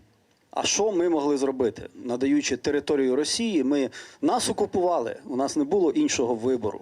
Зараз Україна закінчує разом з партнерами процес формування трибуналу міжнародного, як ви знаєте, і Лукашенка треба притягати до відповідальності на рівні з Путіном і з іншими. Тому рішення цього питання лежить в площині рішень міжнародного трибуналу. Дочекаємося початку роботи трибуналу, дочекаємося відповідних рішень. Я ж хотів дуже коротко з приводу економічної складової нашої співпраці. Є така ініціатива Тримор'я, величезний проект про море Балтійське, море Чорне і море Середземне, як їх пов'язати транспортними зв'язками, шляхами. Так от кожного разу, коли ми з європейськими партнерами, та й з іншими, там, до речі, і Японія, і Сполучені Штати, говоримо про цей проект, ми завжди говоримо про Білорусь. Оскільки географія річ вперта, і як з Балтійського в Чорне море довести вантажі, очевидним є те, що Білорусь має бути складовою цього проекту так точно. Тому такі розмови завжди є, і так навіть в технічному плані обговорюються певні речі, певні технічні, в даному випадку говорилося, залізнична інфраструктура Білорусі, як обов'язкова складова для успішності цього проекту, наприклад. Я хочу підтримати пана Вадима і трохи розвинути тему. Можливо, це буде відповіддю на деякі ваші питання. Я хочу привернути вашу увагу, там у нас тема називалась «Мир», да, в Україні, але цього миру треба якось досягнути. А Україна бореться за свою незалежність, і ця боротьба далеко ще не завершилась. Багато ваших питань звучить таким чином, нібито ми вже от на порозі миру, а насправді питання в тому, що, можливо, ми на порозі ще більшої війни. І для української держави це великий виклик. Ми бачили заяви президента Зеленського стосовно занепокоєності можливою участю Республіки Білорусь у війні проти України. І ті ультимативні заяви і інші речі, вони насправді спрямовані для того, щоб уникнути цієї війни, щоб показати, що ціна війни, вступу Республіки Білорусь у війну проти України буде мати величезні наслідки і катастрофічні, насправді, для обох народів. Ну, можливо, навіть в ширшому розумінні. І логіка цих подій така, що нам не бажано розширення війни. І багато дій, вони здаються нелогічними, якщо не брати точку зору. Якщо дивитися... Не це, да? Чутно. Коли ми дивимося на небезпеку розширення війни, тоді багато питань знімаються, і логіка діяльності української державної влади стає більш зрозумілою. Дякую. Дякую. Франак, будь ласка, питання, чому добровольці не на першому плані? Мне здаецца, што добровольцы на першым пляне, і толькі дзякуючы беларускім добраахвотнікам стаўленне да беларусаў змянілася. Украінцы ведаюць, што ёсць пол Каліноўска. Дзякуючы і іншым валанцёрам і дыяспары, якая абараняла гонар беларусаў весь той час, ці пастаўляла інфармацыю, і Гаюн, які ведаюць усе ва ўкраіне, усе медыі, усе карысталіся іх інфармацыяй. А зараз тое, што робіць і Белпол, і Пал Палыч, Латушка, каб закрываць лазейкі для Пуціна, это ўсё паляпшае імідж беларусаў. І, канешне, добраахвотнікі былі першыя, якія паказалі, што беларусы няроўны рэжым. І я памятаю, я ж ужо 8 разоў пасля паўнамаштабнага прыязджаў у Кіеў, і кожны раз мы сустракаліся з рознымі добраахвотнікамі, з рознымі групамі. Это вельмі цяжка. Мы жывем у розных там кантэкстах, а у іх вайна, у нас тут мір і бяспека. І цяжка знаходзіць самагульную мову, але мне здаецца, што зараз вось гэтыя адносіны апошнія гады, яны, безумоўна, палепшыліся. І дзякуючы Вадзіму Галайчуку, міжфракцыйнаму аб'яднанню, прайшоў гэты закон у Вярхоўнай Радзе, калі пытанні, многія пытанні, не ўсе, беларускіх добраахвотнікаў і іх сем'яў вырашаюцца, альбо будуць вырашаныя. Ёсць гэтая петыцыя, якая, мы спадзяемся, дазволіць беларусам, ініцыяваная ўдавой Лазарева, атрымаць статус героя, што зматывуе і беларускіх добраахвотнікаў, а магчыма, дапаможа і ў мабілізацыі. Ёсць шэраг інструкцыяў, якія вырашыліся. Прынамсі з 22-м годам, калі пачалася вайна нахабная, уся Беларусь, усе беларусы сталі агрэсарамі, многія ж рэчы вырашыліся. І тыя беларусы, якія маюць легальны статус і мелі посведкі ва ўкраіне, яны ж разблакавалі свае рахункі. Найперш праблема тычыцца тых, хто не мае посведкі ва ўкраіне і вымушаныя, на жаль, былі пераехаць у Польшчу, Літву і іншыя краіны ў развязу, яны не могуць адблакаваць рахункі ад тое, што, напэўна, падымалі вось шаноўныя пытанні залы. І Украіна тут кіруецца інтарэсамі бяспекі, Украіна не можа ўсіх верыфікаваць, калі гэтыя людзі не прайшлі неабходныя працэдуры ўнутры Украіны і адблаковваць рахункі ўсім, хто тут знаходзіцца ў Еўропе. Таксама для іх рызыкоўна, яны разумеюць, што это можа выкарыстоўваць для абходу санкцыяў. Таму я падтрымліваю тут спадара пасла, што нам трэба з разуменнем ставіцца гэтае абмежаванне, але ўсё-такі многія рэчы ўдалося вырашыць. Я хочу падзякаваць беларусам ва ўкраіне. Все-таки гэтыя мясцовыя праблемы з адкрыццём бізнесу, адкрыццём рахункаў, легалізацыяй. Найперш гэта павінна падымаць беларуская супольнасць, якая жыве ў Украіне, сутыкаецца. Задача палітыкаў гэтае пытанне падымаць на вышэйшы ўзровень. Нешта праз міграцыйную службу, нешта праз внутрішніх справ міністэрства, нешта праз МЗС нашмат менш вырашаецца. Дзякуючы ГУРу, каардынацыйнаму штабу, інтэрнацыянальнаму легіёну, конкретно вайсковыя праблемы прайшлі, мы таксама пушылі, мы таксама прасоўвалі. Вайсковы амбудсмен і, ў прынцыпе, і цывільны амбудсмен таксама. Яны ўжо ўключаюцца, і мы стараемся па сваіх каналах палітычных таксама гэтае пытанне падсвечваць. Але, апошняе слово, каб нейкая праблема вырашылася, это не толькі пра Украіну, патрэбна 3 рэчы. Патрэбны запыт, это тое, што могуць палітыкі. Другое, патрэбна палітычная воля з боку дзяржавы, да якой мы звяртаемся. Украіна, Польшча, Літва, Любая краіна развязу. І трэцяе, патрэбны легальныя інструменты, як эту праблему вырашыць. Ці заканадаўчае рашэнне, ці інструкцыя ад міністэрства, ці там рашэнне там найвышэйшае кіраўніцтва. І толькі калі гэтыя тры рэчы супадаюць, тады мы можам вырашыць. Калі прыходзіць толькі запыт там ад дыяспоры і ад Ціхановска, але, напрыклад, няма палітычнай волі з боку краіны, да якой мы звяртаемся, то не вырашыцца эта праблема. Таму просьба спрыяць і просьба, каб уся беларуская супольнасць, дзе б вы не былі, яна падтрымлівала, каб хаця б гэты кампанент запыту і палітычнай волі ён быў вырашаны. Дякую. Передостаннє питання про Олександра Клочка про виплати родинам загиблих добровольців. Я займалася непосередньо цим питанням. Українська держава на сьогоднішній день розглядає людей, які мають бути зроблені виплати, як тих, хто з точки зору законодавства таку виплату отримати не може. Це постанова НБУ номер 18. Щоб це змінити, це треба політична воля, яка ніби є, але друге питання – адміністративне рішення, тому що виконавчий орган, всі банки, щоб ви розуміли, будь-який банк або будь-яка міграційна служба, це виконавчий орган. Він виконує те законодавство, яке є, а щоб змінити законодавство, треба, як сказав пан Галайчук, визначитись, хто ми. Чи ми агресор, чи держава соагресор, чи ми держава окупована.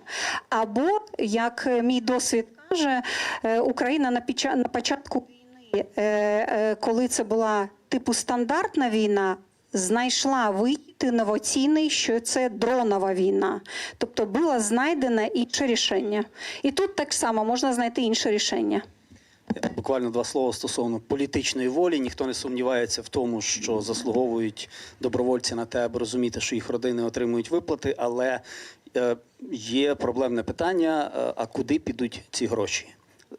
Питання ж не лише про білорусів. Росіяни так само воюють, гинуть на превеликий жаль. І якщо родина проживає в Білорусі чи в Росії, чи можемо ми сформувати політичну волю на те, аби погодитися з тим, що ці виплати мають піти в Росію, мають піти в Білорусь.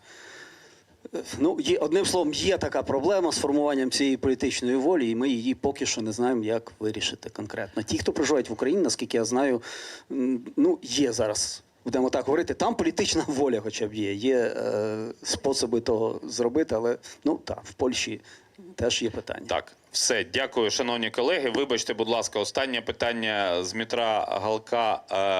Я думаю, що він знайде можливість почути представників білоруських демократичних сил, тому що вже просто ми перебрали весь час. Дякую. У нас є перепинок для гэтага, так, у вас буде час на... Дякую всім учасникам за справді відверту і цікаву розмову і, звичайно ж, живе Білорусь і слава Україні. Героям слава, живе. Дякую вялікі Євген Магда, політолог, директор Інституту сусветнай палітики, за модерацію. Дякую всім експертам і гостям. Вялікі дякую, дуже дякуємо.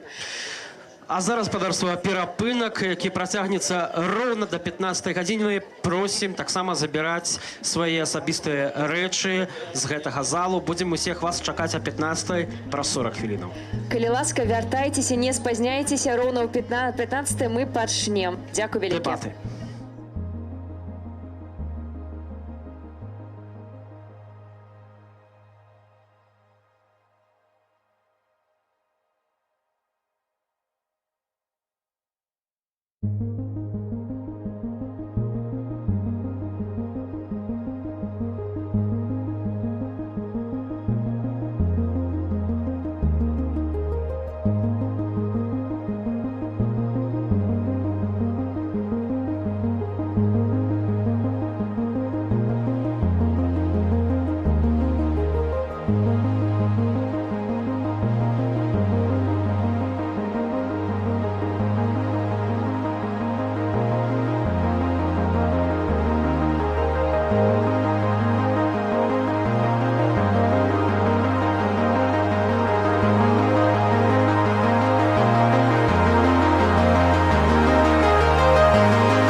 Повертайтеся в Україну. Усі вас чекають. Мы не пераможем, калі вы не вернетеся з залю.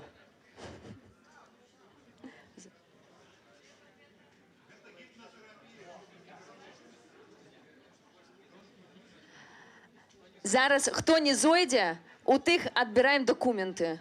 Польскае ВНЖ адбіраем.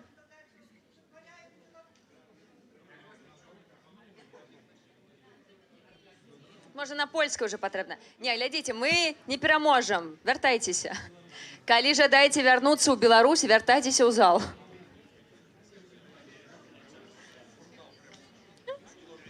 Спадарства, так ці іначай будзем чакаць усіх астатніх удзельнікаў канферэнцыі. І зараз пачынаецца самая, напэўна, гарячая, самая цікавая частка сённяшняга дня канферэнцыі «Новая Беларусь» – гэта дэбаты. І тэмаў будзе адразу тры розных панелі дэбатаў, а правядзе іх мадэратарка, цудоўная журналістка, былая палітзняволена і сябра Координацыйнай рады першага склікання. Ксенія Луцкіна, калі ласка. Ваши аплодисменты. І карыстайцеся, калі ласка, платформай «Тры сланы» і гатуйце ваши пытанні. Раз. Добрый день, дякую. Запрашаю усіх у залю, тому що у нас зараз буде самая адкрытая прастора, я думаю, прастора для пытанняў, прастора для абмеркаванняў на самыя гарячыя тэмы. У вас ёсць магчымасць выйсці з інтэрнэта і задаць пытанні ў лоб усім спікерам.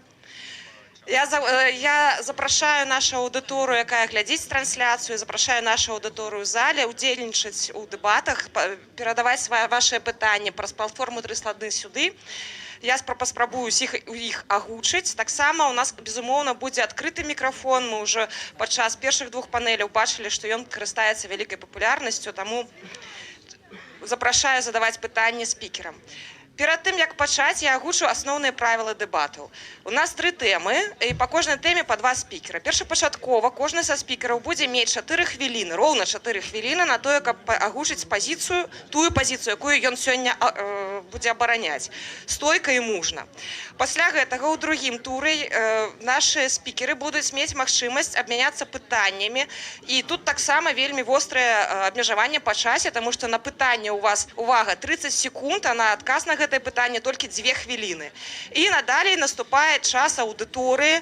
Закідвайце непрыемнымі пытаннямі, прыемнымі, самымі вострымі. Нашыя спікеры на ўсё гатовы. Вада ўжо ў стаканах стаіць. Я спадзяюся, яна спатрэбіцца толькі дзеля таго, каб піць. І так, ведаеце, для мяне асабіста гэта другая канферэнцыя «Новая Беларусь». І ў мінулым годзе, я калі ехала учора сюды ў Варшаву, я вспамінала свае адчуванні мінулага года і гэтага года. У мінулым годзе мне было вельмі неёмка, таму што палітзняволеных з вялікімі тэрмінамі, якія выйшлі, на той момант было вельмі мала.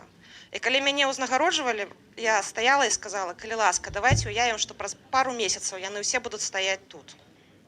І для мяне гонар, што я бачу, на жаль, пакуль не ўсіх, але шмат каго з вас.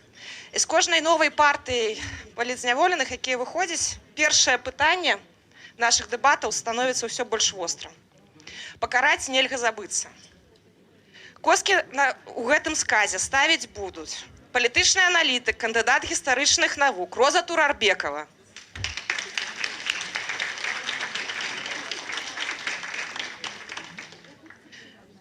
займайце любы кут. І ў супрацьлеглым куце нашага амаль рынга будзе грамадска-палітычны дзеяч, блогер, пісьменнік і двойчы палітзняволены Мікола Дзядок.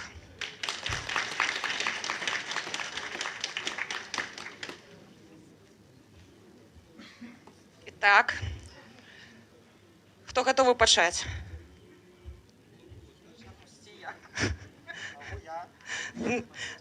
Микола, пачинаем. Я ставлю таймер ровно 4 хвилины на то, как представить вашу позицию. Карать, миловать, забываться. Поехали.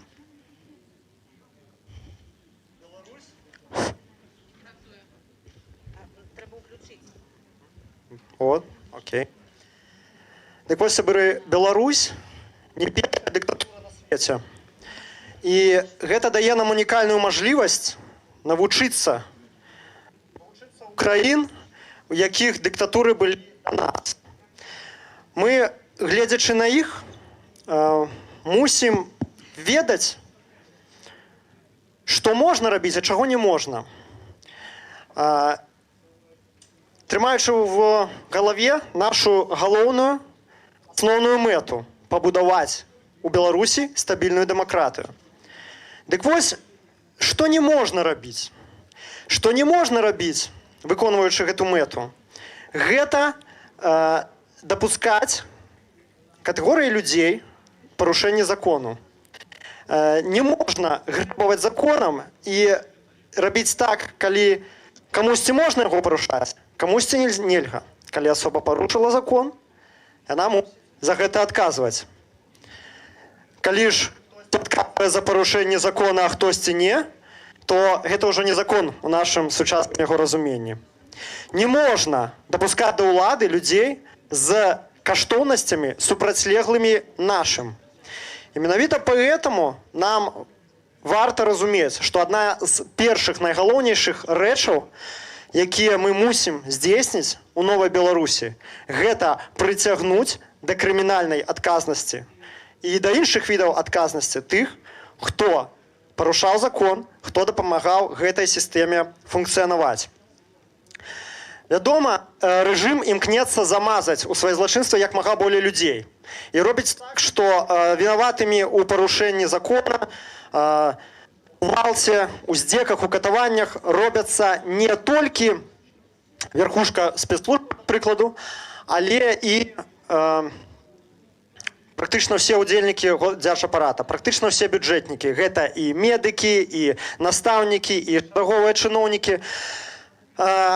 Але менавіта поэтому нам трэба падыходзіць дыферэнцавана да гэтага пытання. Трэба прыярытызаваць, каго, у які момант нам трэба люстрировать альбо пакараць у галоўны момант. І зараз, ужо сканчаючы, я скажу толькі некалькі... Яшчэ 1,5 хвіліны. Цудоўна. Некалькі вельмі важных для нас прыкладаў. Чаму я недарма сказаў, што мы не першая краіна пад дыктатурай. І мы, конечно, не першая краіна, у якой будзе дэмакратычны транзіт. І вось давайте мы навучымся з іншых прыкладаў. Адзін з найпрасцейшых – гэта Нікарагуа. Усе 80-е гады там была дыктатура СФНО, так званага Сандыністскага фронту нацыянальнага вызвалення. У ўладзе был Даніэль Артега. Ну і эта дыктатура, все было як заўжды. Выкраданні, катаванні, патаемныя хуткасныя суды. Але ў 2006 годзе там адбыліся свабодныя выбары і камуністычную партыю на чале з Артэгай адхілілі ад улады. Прыйшоў да ўрады новы апазіцыйны ўрад, дэмакратычны. Правялі яны ілюстрацыю? Не правялі. Большасць чыноўнікаў засталася на месцах. Палітычныя партыі засцяліся на месцах. Все тыя, хто чыніў забойствы, катаванні, выкраданне людзей, все засталіся на сваіх месцах. Вынік. Праз некалькі год Артега вяртаецца да ўлады законным шляхам. Ён, прабачце, я памыліўся, в 90-м году яго адхілілі, в 2006-м ён вярнуўся да ўлады праз звычайныя выбары і стаў крок за крокам адмяняць і знішчаць дэмакратычныя інстытуты. Канстытуцыю, суд, мы это все з вами цудоўна прайшлі. Вынік, в 2018 годзе грамадныя пратэсты ў Нікарагуа і яны былі патопленыя ў крыві. 300 чалавек забіта. Добра, сканчаю сказ. А ўсяго тыдзень таму Даніэль Артега сказал, што зараз выбары ў краіне адмяняюцца. Мы не хочам прайсці гэтым шляхам. Дзякуй за ўвагу. Таким чынам караць. Калі ласка, Роза. Так. Ваши 4 хвилины. Но сегодня... Так, ага. Я сегодня выступаю в качестве адвоката дьявола, на самом деле. Ну, вот так и воспринимайте меня, хорошо. Так, у меня несколько тезисов. Первый тезис. Прощение – это очень важный процесс, который сам по себе требует, конечно, усилий. Однако я бы откорректировала название наших дебатов с прощения и наказания на примирение или временное забвение. Первое предполагает длительный период общественных слушаний, разбирательств, политику массовой десоветизации и, конечно, жесткой иллюстрации. Забвение звучит плохо и несправедливо в отношении жертв режима, но учитывая разные исторические примеры, такие, например, как опыт Испании и ее пакт забвения, то такая возможность достойна рассмотрения. Беларусь не Испания. Это понятно. Но, тем не менее, есть проблема глубокого раскола общества, страха государственных служащих всех уровней и в различных сферах перед вполне заслуженным наказанием. Возможно использование жесткого люстрационного законодательства для сведения счетов и, главное, саботаж с их стороны в случае прихода к власти демократического правительства. Все это может обернуться новым социальным напряжением и блокировкой работы государственных органов. Поэтому стоит думать наперед. Все ли в милиции, армии, школах, университетах, больницах должны быть уволены и наказаны? Все ли они на самом деле ответственны за репрессии? Как и кто будет определять эту ответственность? Политическое руководство страны ответственно? Да. Бесстыжее окружение Лукашенко, которое лично принимало участие даже в убийствах? Да. Садисты, которые издевались над политзаключенными в тюрьмах? Да. Офицеры КГБ, которые руководили чистками в университетах и на предприятиях? Да. Ликвидация идеологических отделов и отделов по безопасности? Да. Должностные лица, которые ставили подписи под увольнениями? Да. Но как насчет остальных? Размах репрессий на сегодняшний день таков, что если всех участников пускать под люстрацию, то образуется чудовищный дефицит кадров. Забвение – это не нормализация, забвение – это попытка избежать большего раскола перед лицом внешних и внутренних угроз.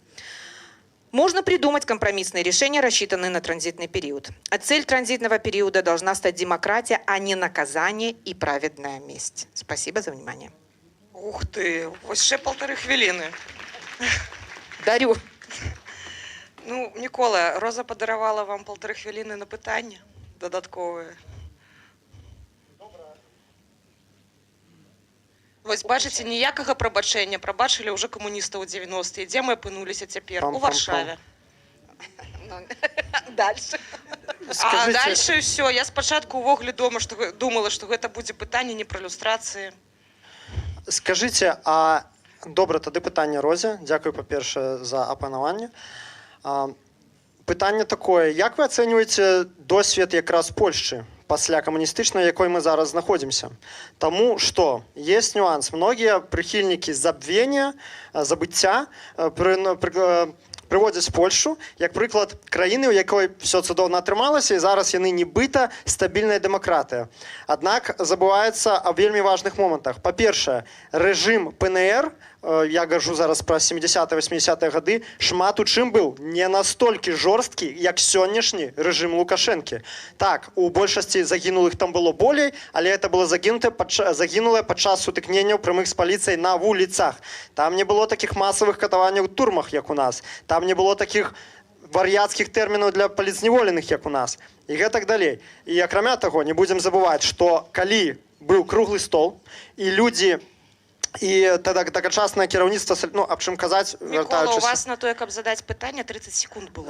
Так, добре, мені сказали 1,5 хвилини. Ні, ну, Роза подарувала, ось вони вже скончилися. Да. Зараз 30 секунд і питання. Добре, тоді скажіть, як ви оцінюєте цей досвід, улічуючи те, що, коли брати різницю між нами і Польщею, що в Польщі, взагалі, солідарність була офіційно зареєстрована організацією, що для Білорусі на сьогодні немислимо.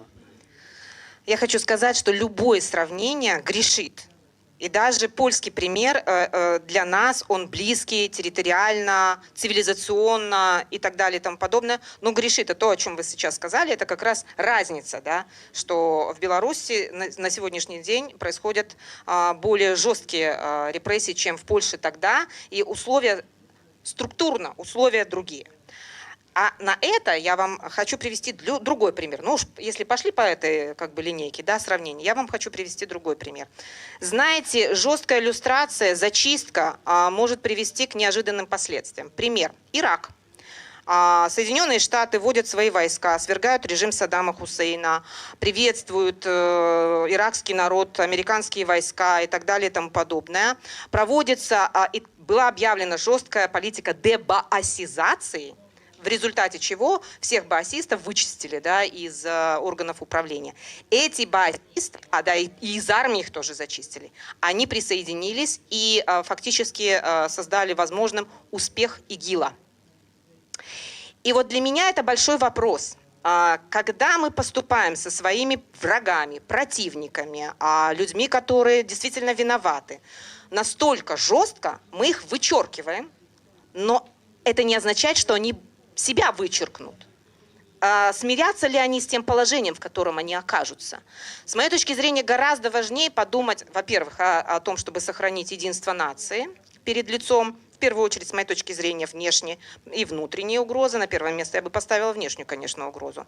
Вот. Во-вторых, для того, чтобы попробовать более гибко подумать над тем, как можно интегрировать часть из них, конечно, не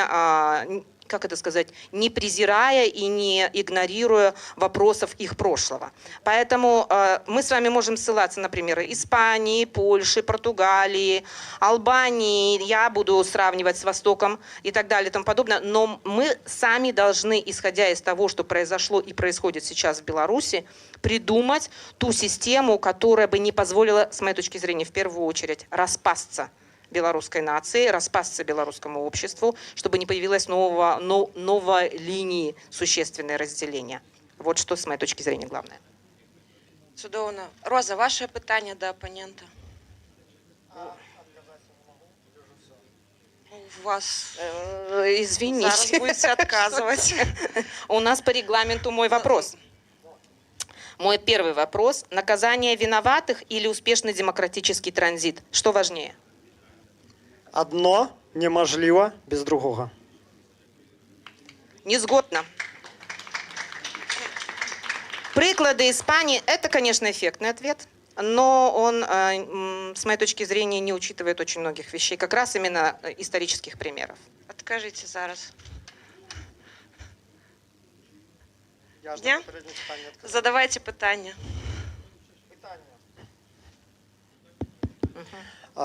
Питання, як ви будете тлумачити забвення людям, які були катовані, яких родні померли у турмах ці на вулиці, хто позбавився своїх бізнесів, хто позбавився своєї працоўнага месца у выніку гэтага акта забвення. І калі гэты чалавек будзе прыходзіць сябе, да прыкладу, на працу, ці прыходзіць к прадуктовую краму, а там той самы, хто яго катаваў 10, 15, 20 год таму. Як мы растлумачым гэта з пункту гледжання вершынства права, з пункту гледжання агульначалавечай справядлівасці, як мы гэта патлумачым людям? Да, конечно, адвокатом дьявола быть тяжело, да? Вот. Да, когда я встречусь с деканом, которая меня уволила, которая была моей коллегой 20 с лишним лет, и мы были в хороших дружеских отношениях, она меня уволила. Когда я встречусь с офицером, который когда-то был студентом, и который непосредственно принимал участие в моей зачистке, я всегда думала, что же я им скажу, да? И как я смогу воспринять то, что их, например, не уволили или там не чистили. Это большой вопрос. Но здесь самым важным является как раз то, что мы с вами, Никола, мы с вами должны это объяснить. Зачем это нужно? Если это будет звучать, я сейчас поясню свой ответ, если это будет звучать из авторитетных уст людей, которые прошли через катование, через увольнение, через то, что мы лишились там, я не знаю, домов и так далее и тому подобное. Для чего это делается? Я имею в виду пакт забвения, например, да, как в Испании. Я думаю, что белорусское общество может это принять на какое-то время. И мы можем, в принципе, объяснить это, что это временный акт. Можете отказать. Адкажу з радасцю. Рэч у тым, што такая колькасць людзей прайшлі рэпрэсію ў 2020 годзе і пазней у той ці іншай альбо падчас дэмакратычнага транзіту будзем мець аграмадны запыт на справядлівасць. І зараз увага. Калі гэты запыт не будзе рэалізаваны, ён пацягне за сабой непазбежнае расчараванне людзей у інстытуце вершынства права і у дэмакратыі як такой. Што такое расчараванне людзей у дэмакратыі? Гэта непазбежны прыход да ўлады папуліста. А адзін у нас уже прыйшоў у 94 годзе. Вось гэтага я і баюся. Он пришел туда не в результате разочарования перед верховенством права. На тот момент понятие о верховенстве права у белорусов, как у постсоциалистической нации, еще было весьма туманным. Роза. Его причины были совсем в другим.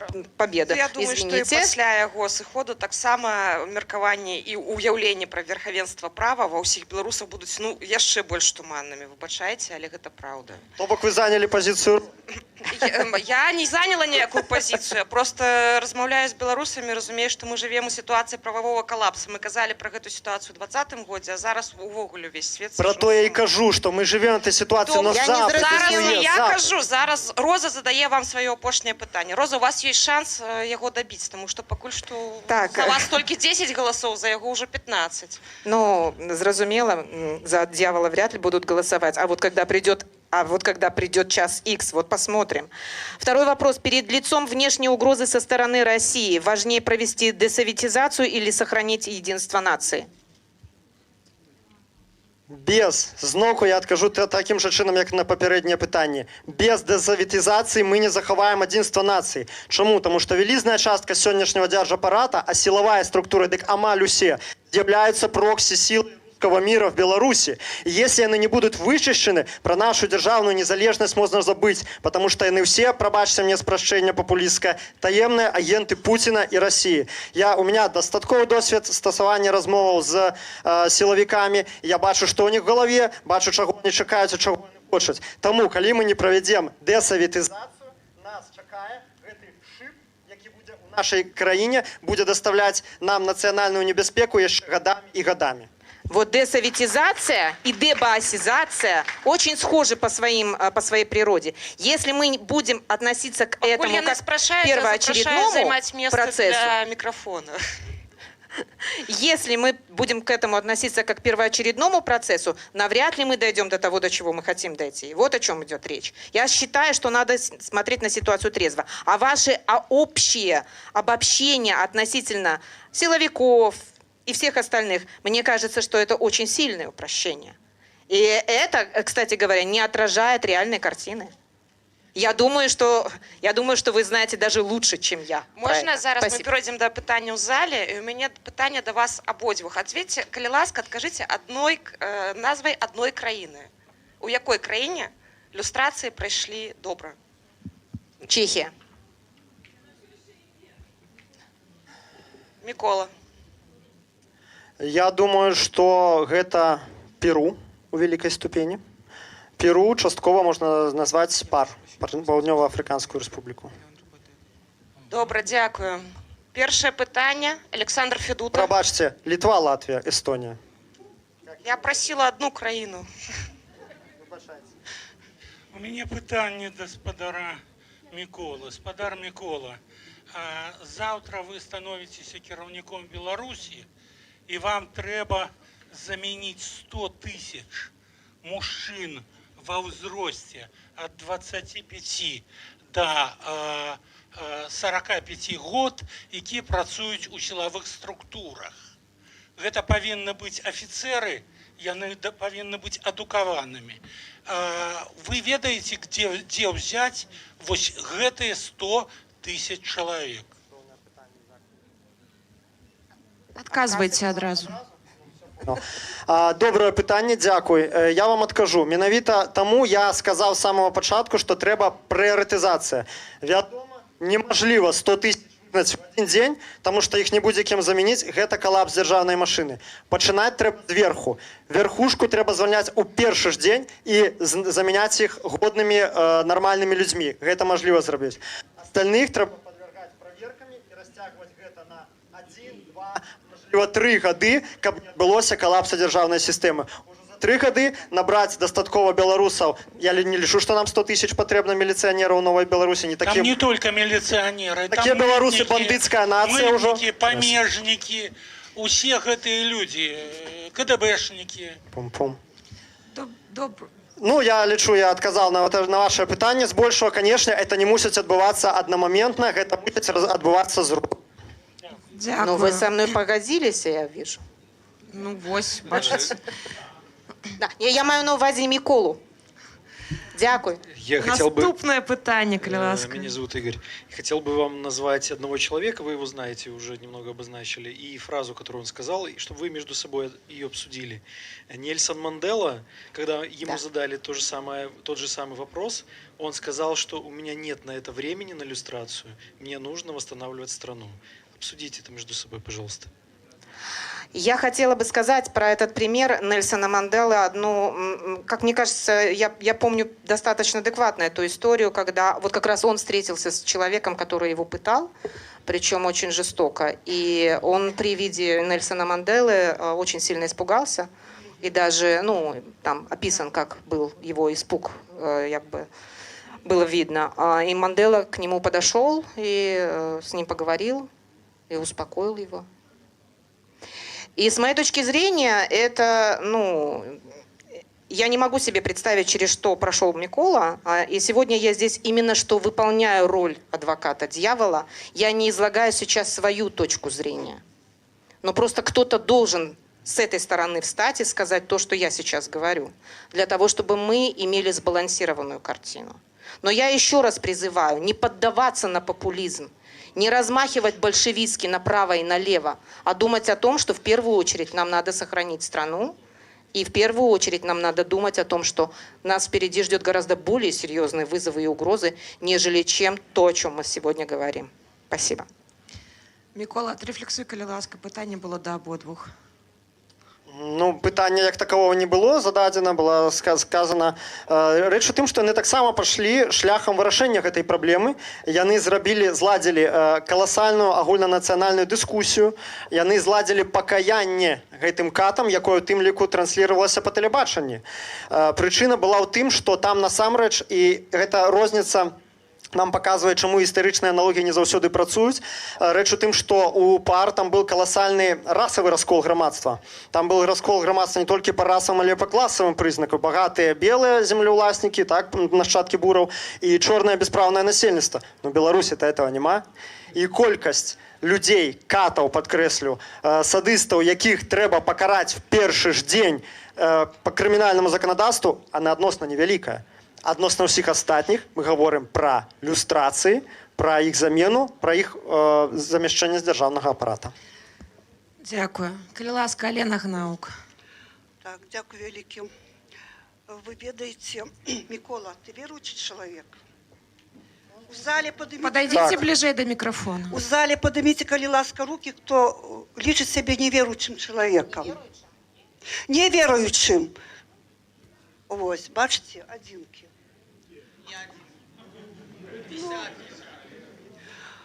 Ну, все ж таки, большасць руки не подняла, значит, яны лічаць сябе веруючымі людзьмі. Дык вось, стагоддзі, тысячагоддзі у нас льецца кроў. Мы не бачым разумення, каб змяніць уладу нейкім другім чынам. Толькі бяручы ў рукі палку і трэснуць гэтай палкай па галаве. Што зараз мы бачым? Тое ж самае. Дык вось я хочу задаць пытанне табе, Микола. Вось, і ўсім тым, хто лічыць сябе веруючымі людзьмі, і якія хочуць вярнуцца ў Беларусь і нешта зрабіць. Вы ведаеце, якую, скажем, два правила, які прынёс Ісус Христос. Алена, задавайте, коли ласка, так, я и задаю питание. Дайте, коли ласка, я скажу. Так вот, первое, возлюби Господа Бога всем сердцем, разумением своим, и возлюби ближнего, как себя самого. И у меня вопрос. Хорошо, что любить того человека, который тебя любит? А вот ты полюби того, который Елену Петровну 4 года в тюрьме, так сказать, держал, из которых 2 года я просидела в ШИЗО и в ПКТ. Я не тот человек, который, как ты, Микола, сказал, я через это все прошла. Но тем не менее, не считаешь ли ты, что мы должны сейчас быть честными друг перед другом и все-таки ответить вопрос, кто мы? Или мы берем палку по голове, или все-таки мы задумаемся, что мы, наверное, те, которые считаем, что выше начала там, наверху, и мы все-таки несем ответственность перед тем высшим началом. И именно из Беларуси мы должны показать пример вот этого нестандартного пути. Не считаешь ли ты, Микола, именно вот этот путь? Не палку, а все-таки милосердие применить. И любовь к тому ближнему, который нас с тобою садил в тюрьму. Дякую велике за питання. Я лічу, що милосердність проявити треба обов'язково. Менавіта тому я не пропоную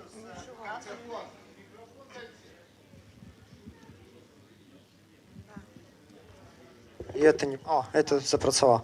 Менавіта тому я лічу, што з катамі не трэба паступаць так, як яны паступалі з намі. Не трэба іх кідаць на холодную падлогу в ШИЗО, не трэба ім даваць 20 год за то, што некалькі там сустрэчаў недзе з кімсьці і гэтак далей. Але ёсць разуменне майго асабістага хрысціянскага прабачэння гэтым людзям, а ёсць пытанне нацыянальнай бяспекі. Я па-асабістаму тых людзей, якія мяне катавалі, прабачыў. Я не нашу злобу. Час я цудоўна усведомляю, что таких людей небяспечна выпускать на свободу. Яны прадстаўляюць небяспеку для грамадства. До таго часу, пакуль яны не пакаюцца, вымушана ці ад чыстага сэрца, неважна. До таго часу, пакуль яны не панясуць пакарання згодна з законам, гэта не толькі будзе зялёны свет для іх дзейнічаць як раней і небяспека для грамадства, але і для ўсіх людзей іншых, которые на іх пасадах захочуць раней ці парушыць закон, а такія з'явы демократычнай дзяржаве, это будзе азначаць зялёны свет. Так можна рабіць, і табе нічога не будзе. Менавіта таму я лічу, што асабістае прабачэнне адно, адказнасць перад грамадствам гэта іншае. Я прашу больш... Нас засталося для заканчэння вось гэтых дэбатаў 5 хвілін. Таму я вас вельмі прашу задаваць пытанні коротка і адказваць на них максімальна коротка. Я лічу, што усіх мы не пакараем, то што беларусаў не так уж шмат нас.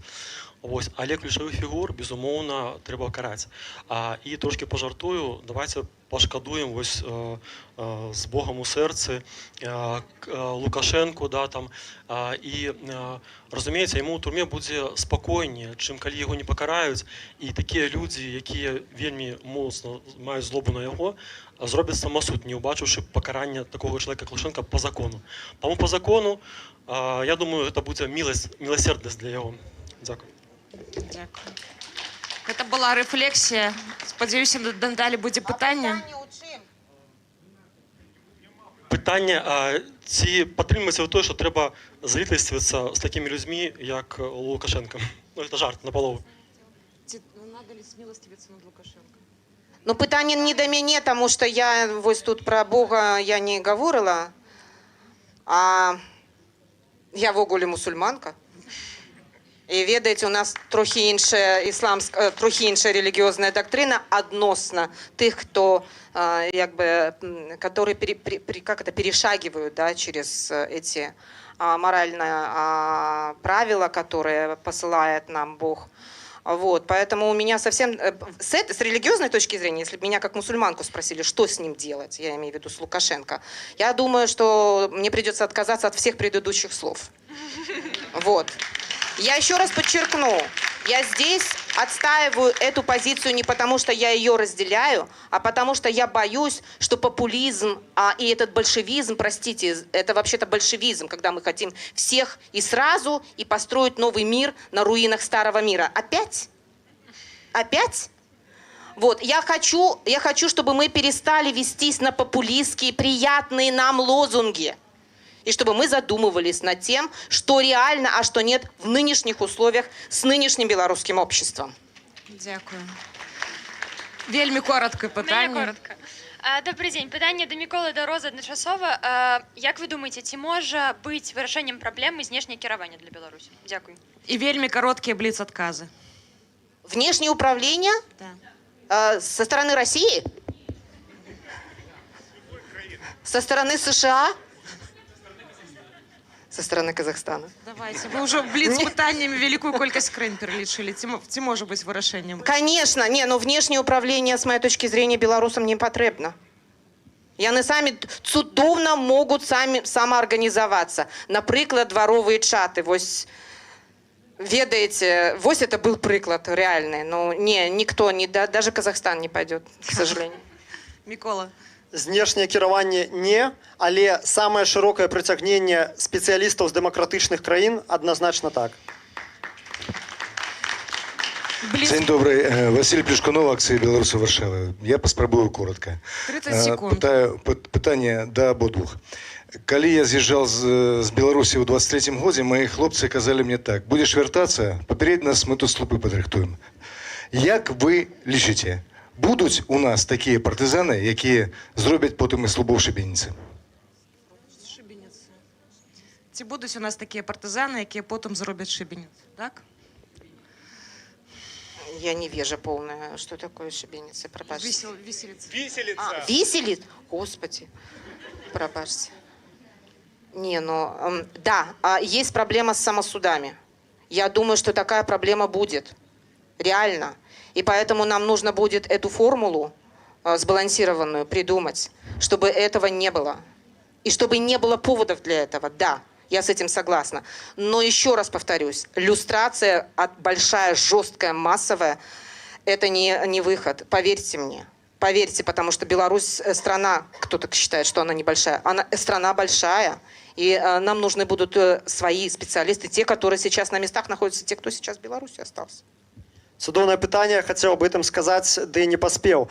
Каб не было шыбениц, трэба только одна рэч, каб працаваў закон. Калі людзі пабачаць, што па законе не караюць гэтых, у іх будзе спакуса учыніць самасуд. Мікола, по какому закону? Які будзе прыняты ў новай Беларусі. Так, І добра. нават па сённяшнім крымінальным законе яны здзяйсняюць злачынства. Сапраўды гарачыя дэбаты адбываюцца. У нас засталося два пытанні. Калі ласка, мы уже выходзім за час. Вельмі коротка, і у вас по 15 секунд на адказ. Тарас Тарналінський, Єврорадіо. У мене питання тычыцца не непасрэдна ілюстрацыі ўжо пасля рэжыму Лукашэнкі, а ці вернецца законодаўства і будуць ці разгледжаныя тыя злачынствы, які былі зроблены пры савецкай уладзе, і тыя як бы ліквідацыя той маёмасці і тыя забойствы, які былі зроблены пры уладзе там минулого авторитарного режима. Дякую. Вы имеете в виду реституция? Добро. Но коли я отстаиваю ту точку зрения, что забвение, то пока реституция будет откладываться, но это не означает, что по запросу общества в будущем не будет рассматриваться вопрос реституции. С моей точки зрения, это тоже важно понимать. Все. Вельмі важно для нас, як мінімум, зрабіць, каб суд, дзяржаўная сістэма новая, праз суды, праз астатнія інстытуцыі максімальна вытлумачыла сваё стаўленне да злачынстваў савецкай эпохі, да злачынстваў сталінізма. Вядома, што пакараць вінаватых ужо не атрымаецца, нават тых, хто здзяйсняў іх 80-е, 70-е гады, в асноўным все павыміралі. Дякую. Апошняе пытанне. Добрый день. Пытание до Розы. А что мы будем рабіць, люстрировать ці не тых людей, которые усе апошнія 5 гадоў удзельнічаюць у расійскім ВПК, і гэта вялі шмат прадпрыемстваў і заводаў беларускіх?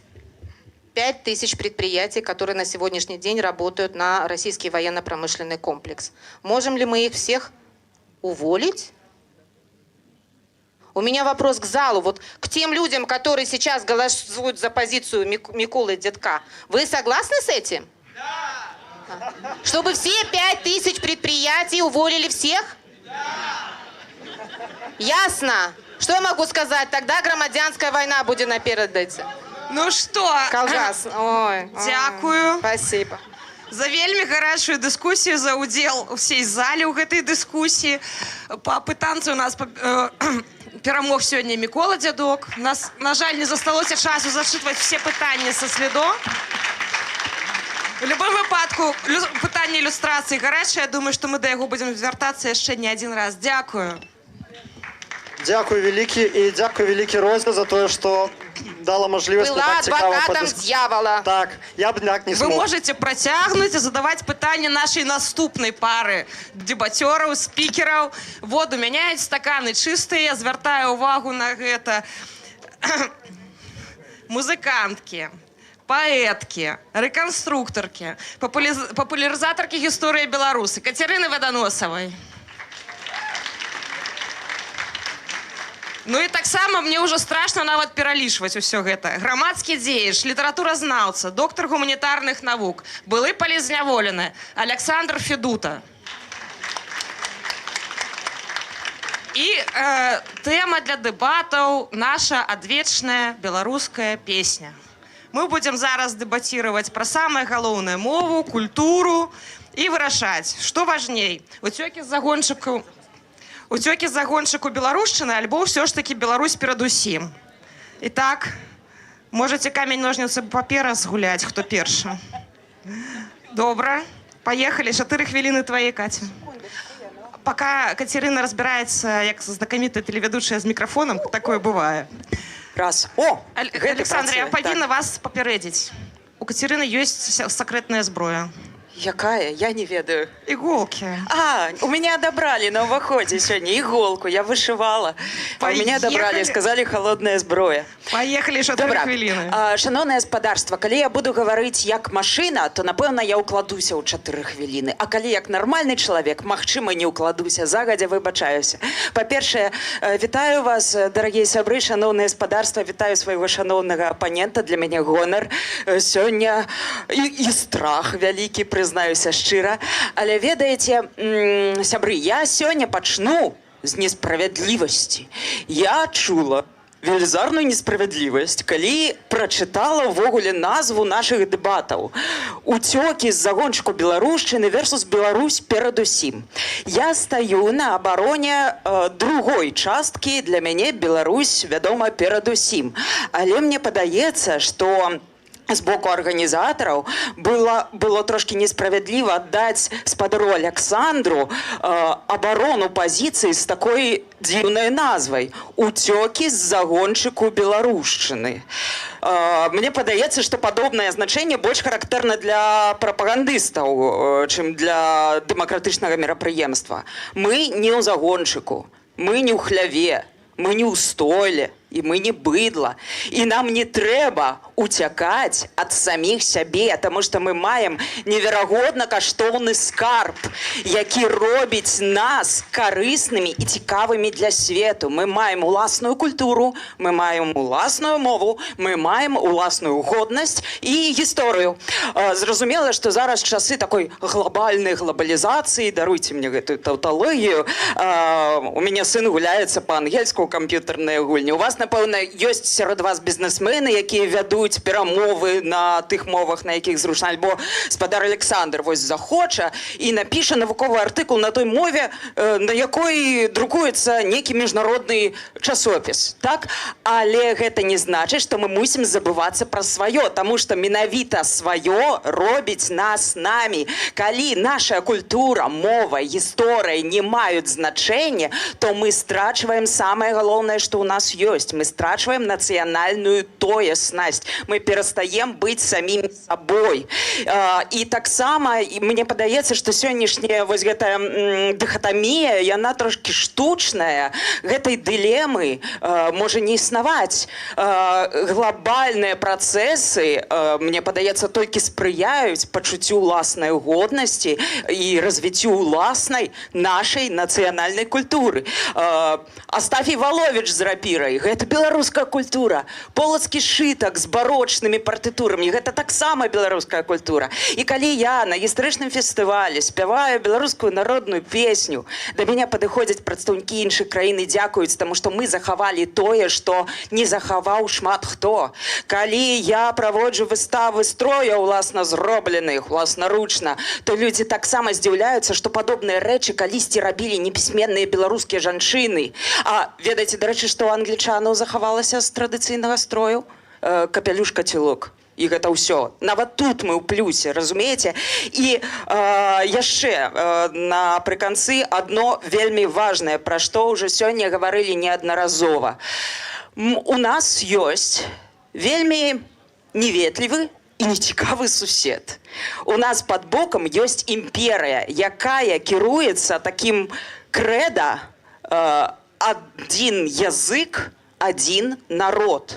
І калі мы таксама будзем кіравацца падобным крэда, калі для нас расейская мова стане лёсавызначальнай, то мы такім чынам адмаўляемся ад магчымасці абараніць сваю незалежнасць. Таму для мяне Беларусь перадусім. Беларуская мова, культура, спадчына, гісторыя — гэта, як пісаў Рыгор Барадулін, мой зорны палац. Дзякуй, Діксі. 4 хвилины и 1 секунда.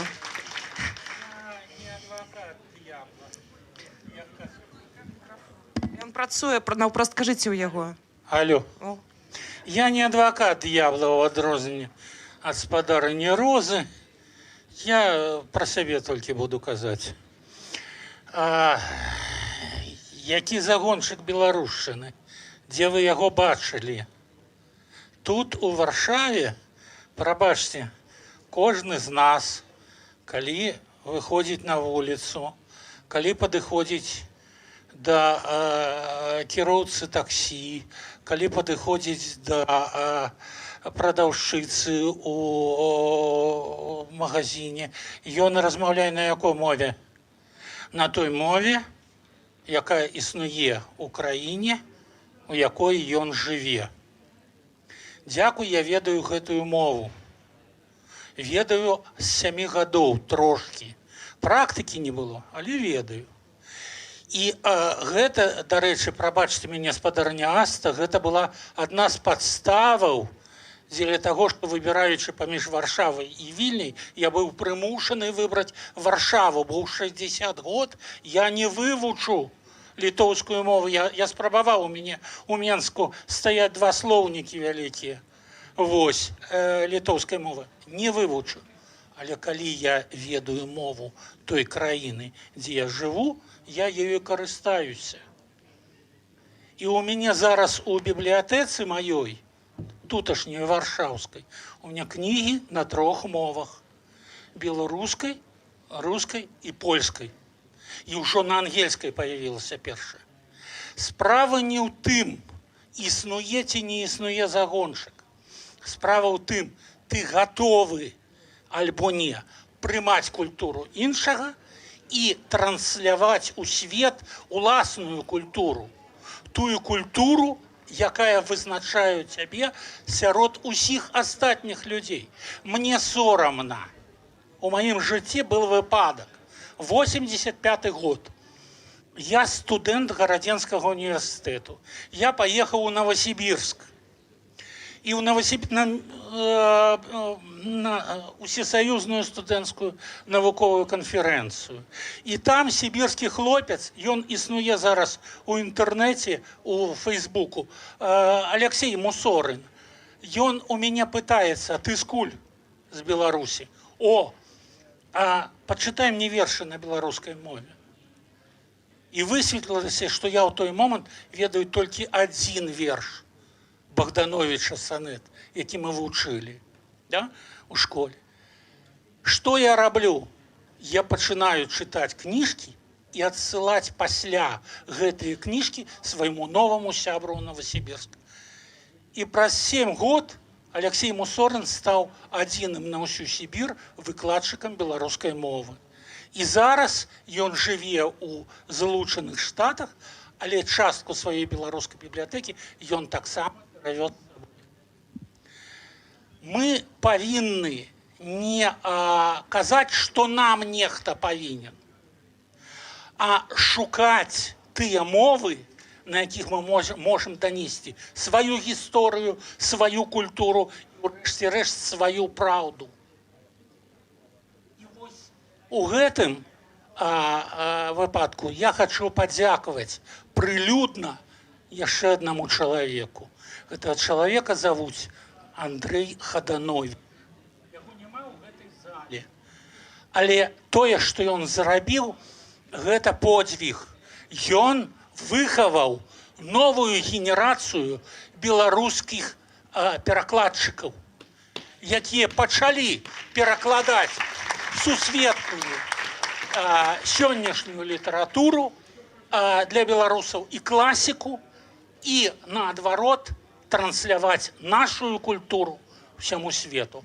Вось такія людзі нам патрэбны, а загоншчыку няма. Дзякую. Майстар слова таксама ўклаўся. Ну што? Вы так выразна глядзелі на Кацярыну часам, я думала, вы так стрэліце. Так гэта какетство было. Я думала, вы там вострыя пытанні рыхтуеце. Спадар Александр, задайце вострае пытанне, калі ласка, Кацярыне. Вострае пытанне ў мяне толькі адно. Беларусь перад усім. Але на якой мове вы размаўляеце ў той дзяржаве, у якой жывеце, калі вы ходзіце па-за межы беларускага асяроддзя? Я лічу, што гэтае пытанне яно вельмі правакатыўнае, таму што мы зараз знаходзімся ў выгнанні і нам прыходзіцца прымаць тыя правілы гульні, у якіх мы удзельнічаем. Але, напрыклад, я адкажу так, я перайшла на беларускую мову годзе ў 2006 пасля плошчы.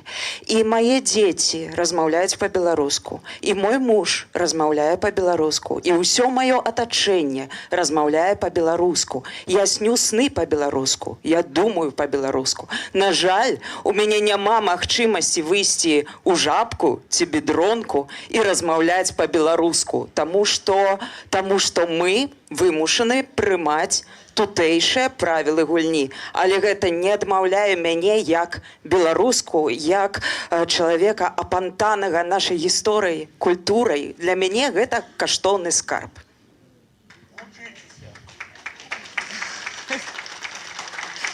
Ось такія яны сапраўдныя беларускія дэбаты.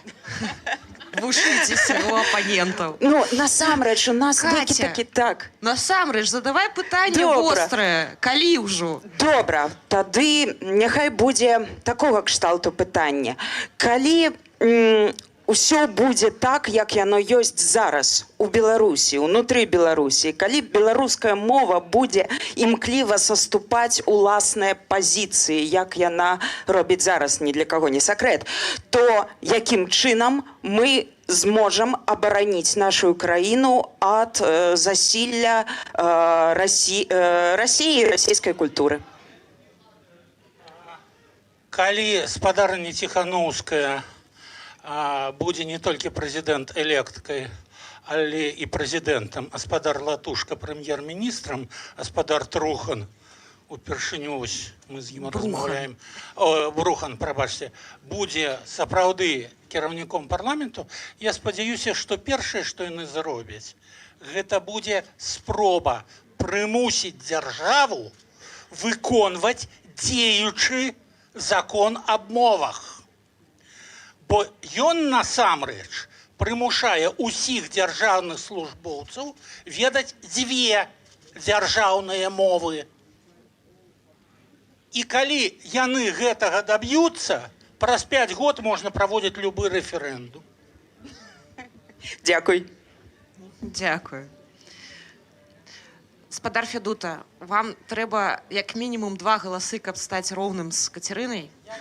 Таму давайте, каліце пытаннямі. Я не магу стаць роўным з такой прыгожай. Ну, у нас дэбаты, вам трэба... Я стары Паглядзіце, у вас чалавек. невялічкае адставанне. Давайте, спадар Федута.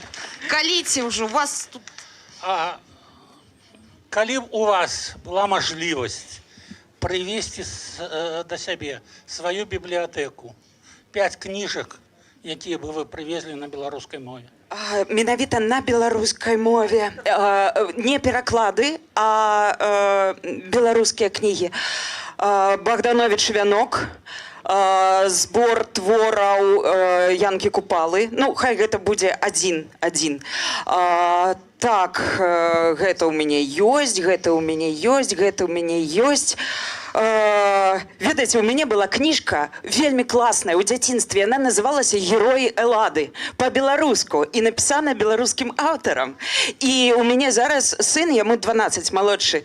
Ён вельмі цікавіцца вось усімі гэтымі міфамі. І, напэўна, я б вельмі хацела даць яму менавіта гэтую кніжку пачытаць, таму што ён вымушаны па-польску чытаць пра герояў і багоў. Ну, напэўна, так. Ці там 5 было кніжак. Ой, прабачце, калі ласка. Добра, зараз... О, яшчэ! Была ў мяне кніжка ў дзяцінстве, засталася ў Беларусі, вельмі пра яе шкадую. Рыгор Барадулін ці пазяхае бегемот. Вось, таксама, яна... Па-першае, яна была вельмі стылёвая. Па-другое, гэта дзіцячая кніжка, а мне страшэнна бракуе менавіта дзіцячых кніжак. Дарослыя можна купіць. Тебя хотят строй. Дорага. Гэта дорага і доўга. Ніхто не ігнаруе гэтага слана ў гэтай комнаце. Ну, рэальна, не ігнаруюць, мы не заўсёды іх бачым наўпрост.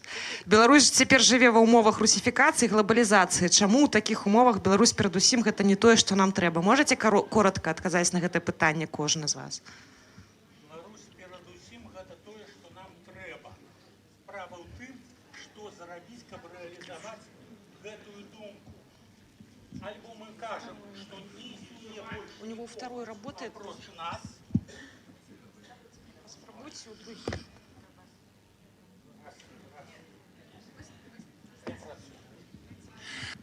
Альбо мы кажем, что нема нікога апроч нас, і все павінны до нас прыстасоўвацца. Альбо мы кажем, что так, мы згодны з вами, мы частка Европы, мы упускаем Европу до сябе, але на сваёй тэрыторыі Европа хай будзе нашая, беларуская, тая, якую мы упустили до сябе. А калі мы выязджаем, у Англии будем размаўляць по-англійску, у Франции по-французску, у Польши по-польску, а моя жонка, калі прыязджае з Менску до мяне сюды, яна размаўляе у магазинах, у Жабцы, у Бедронцы по-беларуску. І разумеюць.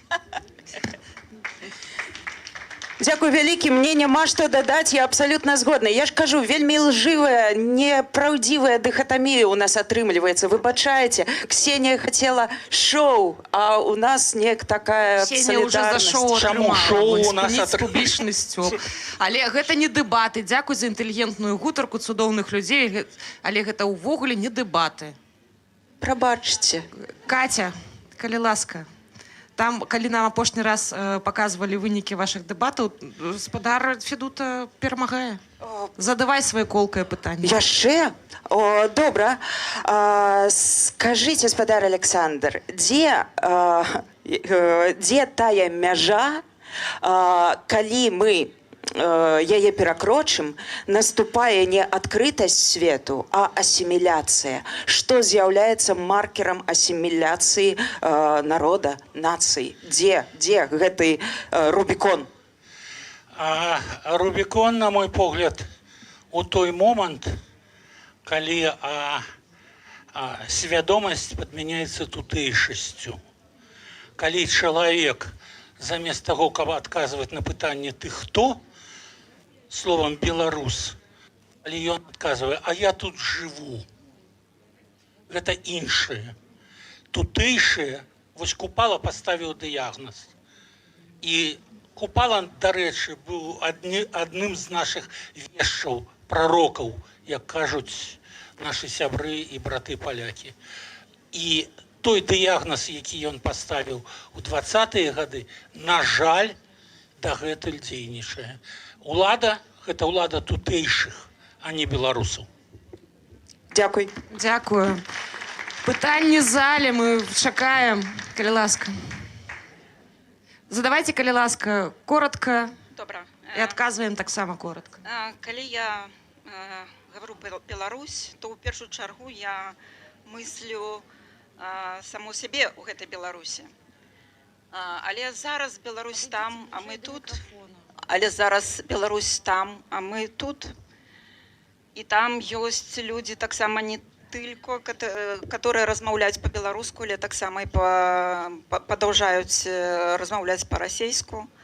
І гэта нашы людзі. Але ў мяне такое пытанне. Думаць Беларусь. Гэта мой выклік. Аб чым мы сёння мусім... Ой, прабачце, уже польскі. Аб чым мы сёння павінны мысліць і якое асноўнае пытанне о Беларусі павінна зараз перад намі стаяць? Да каго скіраванае пытанне? Добра. Я адкажу, прабачце, буду першая, адкажу гісторыя з уласнага жыцця. Ні для каго не сакрэт, што я хварэю. Вось, і калі ў мяне была першая аперацыя, я ўжо, прабачце, прачухалася пасля гэтай першай аперацыі. У мяне перада мной, як для чалавека пасля наркоза, паўсталі такія сакраментальныя, лёсавызначальныя пытанні. І адно з іх я запомніла, і яно аказалася вельмі дзейсным. Я ім кіруюся да сённяшняга дня. Я лічу, што кожны наш дзень Кожны наш выклік, кожны наш рух, кожная наша справа мусіць быць прыдатная для агульнага добра, для добра той краіны, якую мы пакінулі, але якая назаўсёды з намі. Гэта нашае апірышча і нашыя карані, якія мы маем незалежна ад таго, дзе мы, хто мы і ў якой мы сітуацыі. Наша краіна, Беларусь, яна зараз разлінавана кратамі.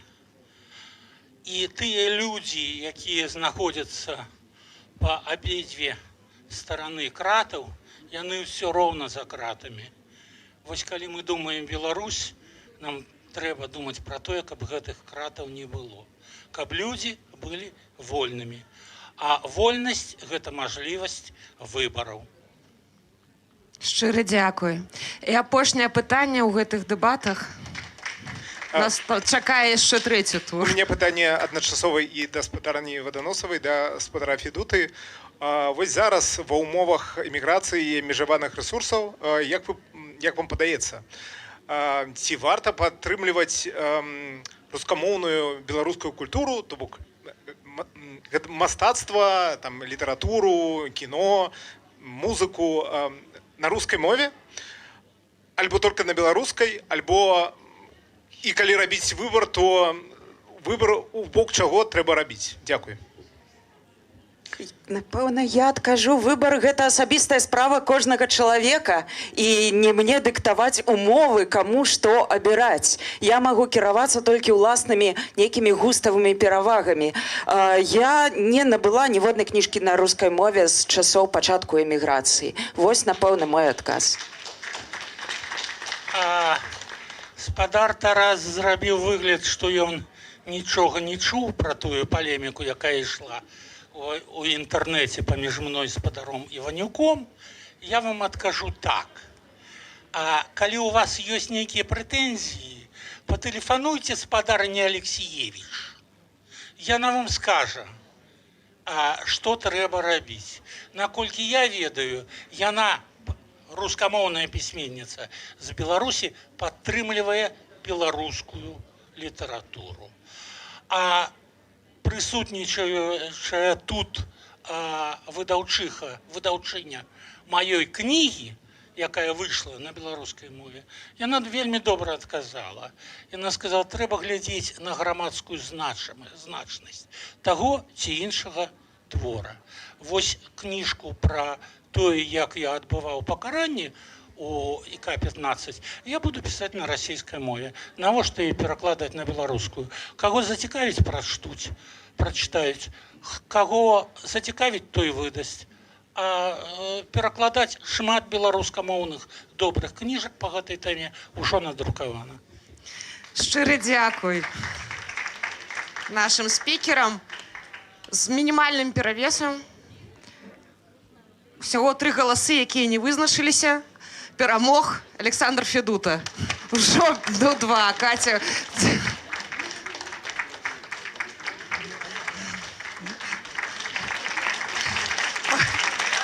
Самые галантные дебаты ў свеце. Все, маё сэрца засталося, пайшло разам са спадаром Александром.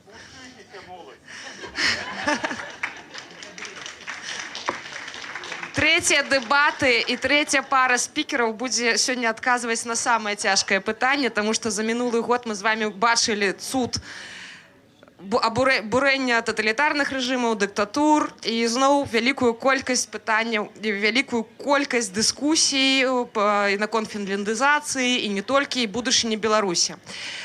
За ці супраць, ці гарантуе нейтралітэт бяспеку Беларусі? На гэтую тэму спрачацца будуць доктар палітычных навук, дырэктар Інстытута палітычных даследаванняў палітычная сфера Андрэй Казакевіч,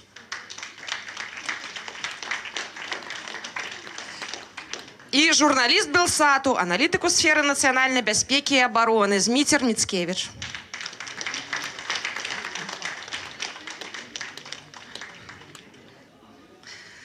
Рыхтуйце пытанне загадзя. Мікрафон ужо чакае. Хто першы? Так, Андрей перша. Ваши 4 хвилины пайшлі. У меня есть годинник, все в порядке.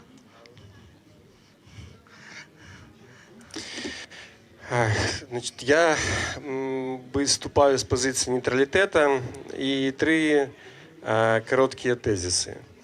Ну, по-перше, по питаннях нейтралітета у Білорусі значно простіше досягнути агульнанаціонального консенсусу. Нават зараз у державной пропаганде, не глядя на то, что вот Беларусь является открытым союзником России, все одно они подкресливают такий образ нейтралитета нашей країни. Ну, тому що гэта ідэя папулярная. І сацыялагічнае пытанне, якія зараз праводзяцца унутры.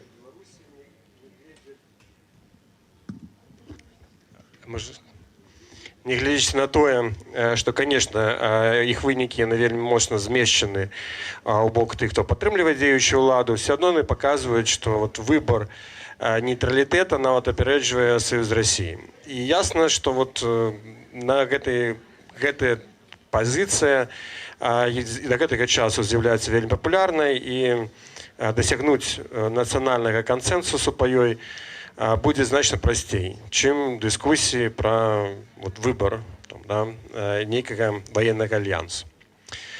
Другі тезис – это консенсус знешні ці знешнепалітычны. Калі адкрыцца магчымасць для Беларусі выйсці з уплыву России, это, конечно, необходимо, потому что Россия уяўляе экзістэнцыяльную пагрозу для Беларусі. Ну, гэта відавочна, нават калі на афіцыйным узроўні гэта не кажется, але сотні і тысячы рускіх інтэлектуалаў, журналістаў, палітыкаў пра гэта пастаянна кажуць. Таму, конечно, непазбежна, да, Беларусь мусіць выйсці з гэтага альянсу, але дабіцца ад суседніх краін магчымасці быць нейтральнай значна прасцей, чым дабіцца далучэння да нейкага альянсу. Таму чыста з пункту гледжання практычнага рухацца ў гэтым накірунку будзе значна прасцей і, в прынцыпе, танней. Да? Гэта асобная тэма. Ну і трэці пункт, мне падаецца, можа быць самы важны. Калі мы кажам пра нейтралітэт, мы кажам пра тое, што мы уласны лёс захоўваем у сваіх руках. Калі мы далучаемся да нейкага альянсу, гэта значыць, што мы все-таки вельмі моцна губляем тое, што можна назваць стратэгічнай аўтаноміяй, да, магчымасцю прымаць рашэнні, магчымасцю заключаць нейкія сітуатыўныя пагадненні. Все гэта знікне, і мы так ці інакш будзем залежаць ад знешніх сіл. Гэта пры тым, што на гэтыя сілы мы вельмі мала можам уплываць, да, тому што Беларусь з'яўляецца малой краінай. Застаючыся нейтральнымі, у нас все-таки значна больш такіх магчымасцяў і значна больш магчымасцяў трымаць свой лёс у сваіх руках. Дзякуй. Дзякую. Абсолютно яшчэ 30 секунд заставалася. Зміцер.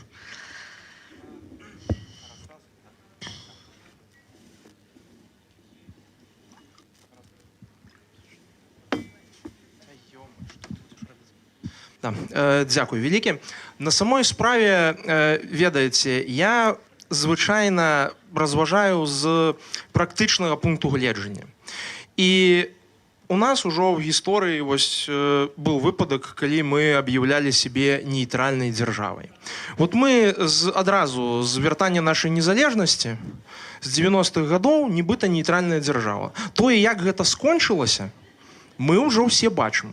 Скончылася ўсё гэта тым, што ў 2020 годзе Расійская Федэрацыя забяспечыла існаванне дыктатуры Лукашэнкі, а пасля дайшло да таго, што зараз Беларусь з'яўляецца удзельнікам вайны супраць Украіны. То бок вось, да гэтага нас давяло імкненне да нейтралітэту. Канешне, можна размаўляць пра фінляндызацыю і гэтак далей. Толькі праблема ў тым, што ёсць такая рэч геаграфія, і мы не знаходзімся ў тым месцы, дзе знаходзіцца Фінляндыя. Беларусь з'яўляецца стратэгічным аб'ектам для Расіі з пункту гледжання праектавання пагроз для краінаў Еўропы. і на Украіну в тым ліку. Таму зразумела, што любы нейтралітэт Расія трактуе менавіта як магчымасці кантраляваць гэтую краіну. Мы бачым, што ўсе суседзі Расіі практычна з гэтым сутыкаюцца. В той ці іншым вымярэнні. Вось звычайны прыклад. Тое, што Украіна зараз чым сутыкаецца таксама адно з патрабаванняў Расійскай Федэрацыі, гэта захаванне нейтральнага статусу, гэта той самы нейтралітэт. Таму мы выдатна разумеем, што для Расійскай Федэрацыі значыць слова нейтралітэт. Для іх гэта значыць тое, што гэтая дзяржава з'яўляецца мэтай для экстрапаляцыі кантроля. Всё. Вельмі проста. Таксама, калі глядзець з практычнага пункту гледжання, нейтралітэт в ваенным плане гэта дорага. Вось спадар Андрэю згадаў пра кошты. Кошты нейтралітэта агромныя. Таму што забяспечыць цэлую номенклатуру сучасных узбраенняў, забяспечыць функцыянаванне паўнавартаснай сістэмы нацыянальнай абароны, якая мусіць, у выпадку чаго, зноў жа, давайте будзем рэалістамі, якая мусіць у выпадку чаго абараніць краіну супраць 140-мільённага монстра. Гэта проста па коштах. Я нават баюся сабе ўявіць. Гэта вельмі вялікія кошты. Яшчэ адна рэч, калі мы гаворым пра кошты, то якраз такі не то што трансфармацыю, увогуле уключэнне Беларусі в еўраатлантычную сістэму бяспекі можна канвертаваць в абсалютна вылічальныя бонусы. Таму што наша стратэгічнае геаграфічнае значэнне, якое відавочнае і для расейцаў, якія выкарыстоўваюць Беларусь як стратэгічны балкон, і для краінаў захаду, якія разумеюць, што такім чынам прасцей абараняцца ад Расіі. Можна канвертаваць в то, што Беларусь атрымае і інвестыцыі ў абаронную інфраструктуру, і бонусы для абарончай прамысловасці, і ўвогуле можна гэта канвертаваць в тое, што Беларусь будзе паўнавартасным членам еўраатлантычнай супольнасці. Калі мы кажам пра немагчымасць прыняцця рашэнняў, пра малая краіна, пачакайце, Люксембург в НАТО нармальна сябе адчувае і нармальна можа блакаваць все, што яму захочацца. Так што тут хутчэй пра памеры казаць не варта. Тым больш, што Беларусь на фоне краінаў Европы не такая ўжо і маленькая краіна. І таму якраз такі яе стратэгічнае значэнне вельмі важнае. І нам важна разумець, што менавіта з якімі пагрозамі мы сутыкаемся і хто з гэтымі пагрозамі сутыкаецца таксама. І аб'ядноўваць гэтыя намаганні з краінамі-суседзямі. Таму што нашыя пагрозы гэта таксама пагрозы і краінаў Балтыі, і Украіны, і ўсіх астатніх. Дзякую. Дякую. А пакажыце нам, калі ласка, пытанне. Пакуль у нас перамагае з невялічкім адрывам Зміцер Міцкевіч. Андрей, калі ласка, ваше пытанне. Вам неабходна бароцца за галасы выбаршчыкаў. Пытанне. А калі Беларусь аб'яўляла сябе нейтральнай дзяржавай? Нейтралітэт быў прапісаны ў Канстытуцыі, што вось таксама і тое, што зараз было зменена якраз такі. Беларусь у 92-м годзе уступила в ОДКБ, а в 96-м заключила союзную державу. А у Конституции было записано только про имкнение до нейтралитета. Я до того, что Беларусь, что нейтралитет это не то, что Беларусь ведае, да? І это не тое, што можна проста абвесціць. Это тое, што трэба будаваць. Калі мы паглядзім, напрыклад, на тую ж самую Швейцарію ці Фінляндію да далучэння да НАТО, то есть гэта дзесяцігоддзе вялікай працы, да? І працы не толькі чыста ваеннай, але і палітычнай, у тым сэнсе, каб быў баланс сіл, да? І каб пагрозы з суседніх краін мінімізаваць. Вось. І другое. Колькі нейтральныя краіны трацяць выдаткаў на абарону вот зараз, звычайна. Калі возьмем там Швейцарію, напрыклад. Я дакладна не скажу пра траты абарончай Швейцарыі, але тут не варта параўноўваць гэта, таму што, па-першае, хто суседзі ў Швейцарыі? Мы кажам пра геаграфію, мы кажам заўжды патрэбна казаць пра кантэкст. Але тое, што Беларусь зараз выдаткоўвае грошай на абарону менш, чым, напрыклад, выдаткоўвала менш, чым Літва, ведаеце, менш, чым балтыйскія краіны, Менш, чым за Беларусь в нашым рэгіёне на абарону выдаткоўвала толькі Латвія. І гэта мы яшчэ гаворым аб тым, што в Беларусі ўзбраенні пастаўляюцца там пры магчымасці па льготных расійскіх коштах і гэтак далей. То бок тут мы нават не кажам пра сапраўдны нейтралітэт. І мы все выдатна ведаем, што з сябе ўяўляе расійскае, ну, вось беларускае войска ў дадзены момант. Гэта так званыя ўзброеныя сілы Рэспублікі Беларусь. Вось в чым пытанне. Хотя давайте нам тут загадкавы белы колодец шмат чаго напісаў і нават верш. Слева русофобы, справа русофилы, влево путь до гроба, вправо до могилы. Некуда податься, потому прямо продолжаем браться, братцы, продвижение прямо. Тут вам яшчэ адказалі, што в Беларусі яшчэ і сябра руху недалучэння. Все той же самый загадкавы белы колодец. Вы можете хутенька адказаць і адразу задаць пытанне апаненту. Просто якраз вот параўнанне захаду і ўсходу гэта адзін з класных наратываў, вось такое параўнанне в такім стылі. Гэта вельмі класны наратыў расійскай прапаганды. Маўляў, глядзіце, яны ж таксама, яны ж вот будуць вамі кіраваць, будуць вамі памыкаць і гэтак далей. Вот гэтыя русафобы, што вот яны, карацей, з вамі не зробяць. Гэта адзін з наратываў. А калі вяртаючыся да пытанняў, калі вернемся в той же самы кантэкст, мы бачым, што Расійская Федэрацыя адкрыта зараз дэкларуе сваё жаданне разваліць Еўрасаюз і разваліць НАТО. То бок разваліць гэта еўраатлантычнае аб'яднанне. То бок гэта адкрыта дэкларуецца расійскімі чыноўнікамі, ну, увогуле расійскім кіраўніцтвам. Дык вот, ці ўяўляеце сабе вы на гэтым фоне, калі мы кажам пра нейтралітэт, пра магчымасці яго будавання, што неяк у агляднай будучыні Расійская Федэрацыя стане нармальнай дзяржавай, гатовай мірна суіснаваць з суседзямі без імперскіх амбіцый і праектавання свайго кантролю? Ну, мы маем адказ на гэта пытанне. Такого кшталту краіны могуць быць мірнымі толькі тады, калі яны адчуваюць, што баланс сіл не іх бок. Таму тут залежыць ад таго, наколькі палітыка стрымлівання з боку НАТО, прежде за все, конечно, з боку НАТО, будзе эфектыўныя. Але гэта не значыць, што ўсе краіны мусяць уступаць у НАТО.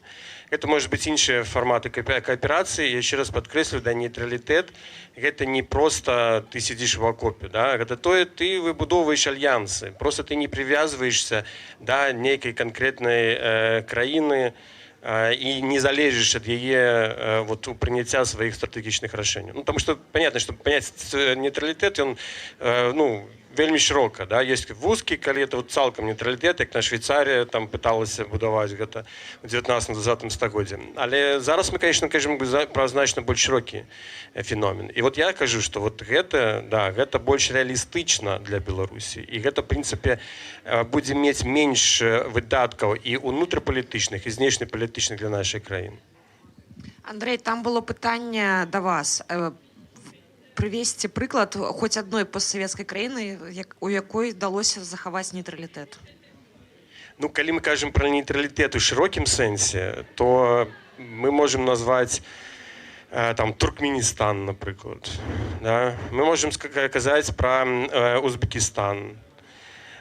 Можам казаць пра Азербайджан. Ну, хаця там ёсць, конечно, у іх ваенны зараз альянс з Турцыяй, але ну, тым не менш. Да, что там, ну, Молдова таксама, да, может быть прыкладам. Прынамсі фармальна яна не з'яўляецца сябрам якога-небудзь ваеннага альянсу.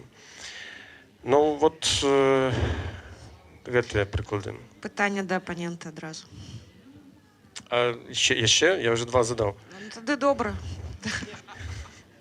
Ну, у меня пытанне простае, адкуль взяць грошы вось на гэты нейтралітэт, на всю гэтую номенклатуру ўзбраенняў, на падрыхтоўку войска, увогуле на будаўніцтва адпаведнай інфраструктуры, і якім чынам патлумачыць грамадству то, што яму цяпер гэта пытанне, вот, на якое і мне самому хочацца пачуць адказ, тому што я прыхільнік гэтай тэорыі, што грамадству патрэбна будзе абараняцца татальна, і што кожны чалавек мусіць быць гатовы да гэтай абароны. Ну, я еще раз повторю, что оборона и бяспека это не только войска, это еще и знешняя политика и многие іншыя, скажем, механизмы, про які таксама не трэба забываць. Што тычыцца грошаў, гэта вельмі добры аргумент быў да апошніх гадоў. Тады, калі сапраўды краіна НАТО могла выдаткоўваць там 0,5% ВВП і быць как бы абсолютно ок, да? Ці фактычна не мець войска, да, як Ісландыя, і эканоміць. Ну, то есть вот реально вступление в НАТО это была экономия. Гэтыя часы прайшлі, і асабліва яны прыйшлі для нашага рэгіёна. Баюсь, калі Беларусь стане членам НАТО, то не трэба чакаць інвестыцый. Ад Беларусі будуць патрабаваць вельмі вялікіх фінансавых выдаткаў і всю гэту інфраструктуру. Пераўзбраенне, ўсё астатняе рабіць за ўласны рахунак. Но вот такія зараз правілы ігры, і малаверагодна, што ў бліжэйшы час нешта зменіцца. Мы ж вот ведаем, да, што Трамп вельмі жорстка на гэты конт выказаўся, і мы не бачым некай сур'ёзнай агульнаеўрапейскай праграмы, якая б замяніла падтрымку Злучаных Штатаў у гэтым пытанні. І калі нават яна будзе разгорнута, то эфект будзе праз дзесяцігоддзе. Занадта вялікая залежнасць. І ў дадзеным выпадку эканоміі не варта чакаць. Я запрашаю, зараз, хвілінку, я запрашаю задаваць пытанне да мікрафона. І давай ты адкажаш, а потым я задам пытанне адсюль. Справа ў тым, што якраз таки вступленне в тое ж самае НАТО дало б Беларусі вялікія магчымасці па інтэграцыі сваёй сістэмы военно-прамысловага комплексу, военно-прамысловы комплекс НАТО. І адпаведна увогуле, напрыклад, тое ж самае МЗКТ стало бы доступным для замоваў з усёй Европы. І на дадзены момант у Беларусі ёсць прамысловасці, ёсць вытворчасці, якім няма канкурэнцыі в Европе. І калі б яны мелі доступ на гэты рынок, калі б у іх была магчымасць кампатыбільнасці з НАТО, то гэта было б вялікім плюсам. Тут гаворка не пра тое, што нам пацякуць проста грошы ў кішэню, а гаворка пра тое, што наша сістэма можа быць паспяхова інтэграваная. І гаворка аб тым, што і супольнае шкаленне, і таксама супольнае будаўніцтва прадпрыемстваў – гэта той вялікі плюс, якога мы пазбаўленыя. А гэта можа адбывацца. І гэта вялікія грошы. І таксама, якраз таки, калі мы гаворым пра эканомію, то эканомія будзе асабліва пры ўліку таго, што плануецца войска еўрапейскага звязу, плануецца інтэраперабільнасць і плануецца таксама размеркаванне, хто што робіць. Адпаведна, гэта выкліча таксама новыя замовы, гэта выкліча падзел абавязкаў, і мне здаецца, што якраз таки на фоне таго, як зараз развіваецца сітуацыя, нам вельмі важна было бы паспець заскочыць у гэты вагон і впісацца ў гэтае размеркаванне. Можете адрэфлексаваць, калі ёсць жаданне. Ну, вельмі коротка, статус нейтральнай там, ці умоўна-нейтральнай краіны не значыць, што мы не зможам прадаваць сваю зброю. Я зноў жа прыклад Швейцарыі гэта добра паказвае, да? Таму што большую частку зброі, якую вырабляе гэта краіна, яна прадае па ўсім свеце, у тым ліку і краінам НАТО. Тут пытанне да абодвух у нас прыходзіла на сліду. А ці можа быць нейтралітэт часовым рашэннем да вызначэння з блокамі нейкімі? Гэта пытанне да абодвух з вас.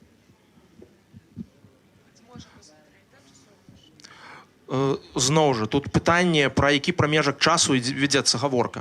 Таму што заяўляць пра свае еўраатлантычныя памкненні, нават, зноў жа, Украіна, напрыклад, гэта прапісвае дакументальна. Мне здаецца, гэта цалкам лагічна. Я б з гэтага пачынаў. Можа быць, натуральна. Таму што, як я сказаў, адной з вялікай перашкоды для уступлення ў НАТО і для еўраатлантычнай інтэграцыі Беларусі з'яўляецца грамадскае меркаванне Беларусі. І вот, конечно, сур'ёзна пра гэта можна размаўляць толькі тым выпадку, калі грамадства будзе да гэтага гатова. А мне падаецца, зараз не гатова, і увогуле все, што мы больш-менш ведаем пра беларускі менталітэт, это хутчэй ухіліцца ад альянсу, чым у альянс уступаць.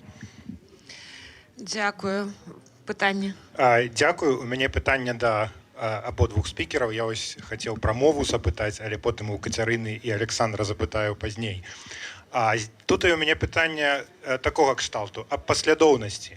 Ось так было зразумела з дыскусій, што нейтралітэт гэта палітычнае рашэнне. Але выглядае так, што маем праблемы сёння з нават тымі, хто приймає тыя рашэнні і тымі, хто на іх уплывае. Пытанне паслядоўнасці яно такое: чи патрэбна нам першапачаткова вырашыць праблему з суверэнітэтам і самастойнасцю, і толькі потым ставіць пытанне пра нейтралітэт. Дякую. Ну вот это я лічу одно и то же фактично. Калі мы абвяшчаем пра нейтралітэт, мы абвяшчаем пра вот такую стратэгічную аўтаномію. Да? Мы спрабуем узяць лёс сваёй бяспекі у свае рукі. Таму гэта якраз такі непасрэдна звязаныя рэчы. Зноў жа, калі мы гаворым пра цяперашні час, тут абсалютна зразумела, што ў першую чаргу трэба дабіцца суверэнітэту ў прыняцці рашэнняў. Але з другога боку, мне здаецца, ва ўмовах таго, што зараз Расійская Федэрацыя адкрыта дэкларуе сваё жаданне далейшай эскалацыі супраць краінаў захаду, адкрыта дэкларуе далейшую магчымасць эскалацыі супраць краінаў Европы. Зараз ужо прыходзяць паведамленні аб тым, што гэтай эскалацыі можна чакаць нават увосень. Мне здаецца, цалкам лагічна паведамляць аб тым, што мы, як беларуская дыаспара, што мы, вось як тыя людзі, якія знаходзяцца ў тых краінах, гатовыя прымаць удзел в іх абароне, што мы гатовыя спрыяць умацаванню еўрапейскай сістэмы бяспекі. Год таму на канферэнцыі «Новая Беларусь» мы размаўлялі аб тым, як гэта зрабіць, што мы можам рабіць і якім чынам мы можам дапамагаць. І мне здаецца, гэта тое, што мы мусім рабіць у першую чаргу, паколькі гэта проста вызначае тое, як да нас будуць ставіцца пасля таго, як скончыцца гэтая вайна. І калі мы гэтага рабіць не будзем, то і ні за які стол перамоваў мы не трапім, і ні пра які суверэнітэт не можа быць гаворкі, і нічога. То бок наша задача якраз таки паказаць тое, што мы чагосьці вартыя, мы падтрымліваем еўрапейскую сістэму бяспекі, мы хочам дапамагчы ў яе ўмацаванні, і мы гатовыя дзеля гэтага працаваць. І таму я хацеў бы зараз вось таксама з гэтага месца падзякаваць усім тым, хто такую працу ўжо робіць. Дякую. 3 пытанні з залі. Просьба, задавайце коротко пытанне і да спікераў максімальна хлёстка. Мы кажам за нейтралітэт, но захопнікі ніколі не цікавяцца, нейтральны ты ці нейтральны. Яны прыходзяць, забіваюць нашых дзяцей, насілуюць нашых жанчын.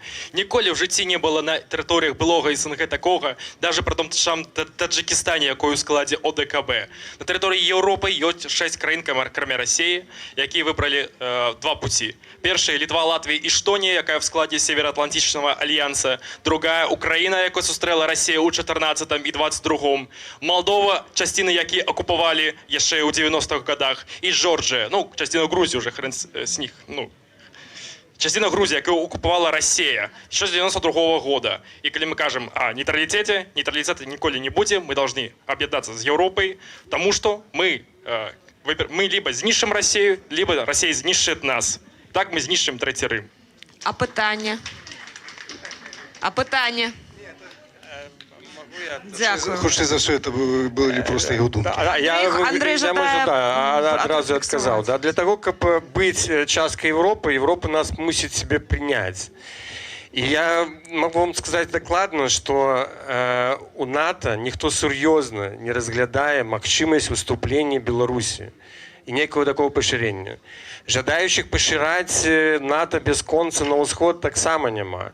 Мы ведаем, якія цяжкія дыскусіі вядуцца пра Украіну, не гледзячы на вельмі доўгі працэс еўраінтэграцыі, Грузіі.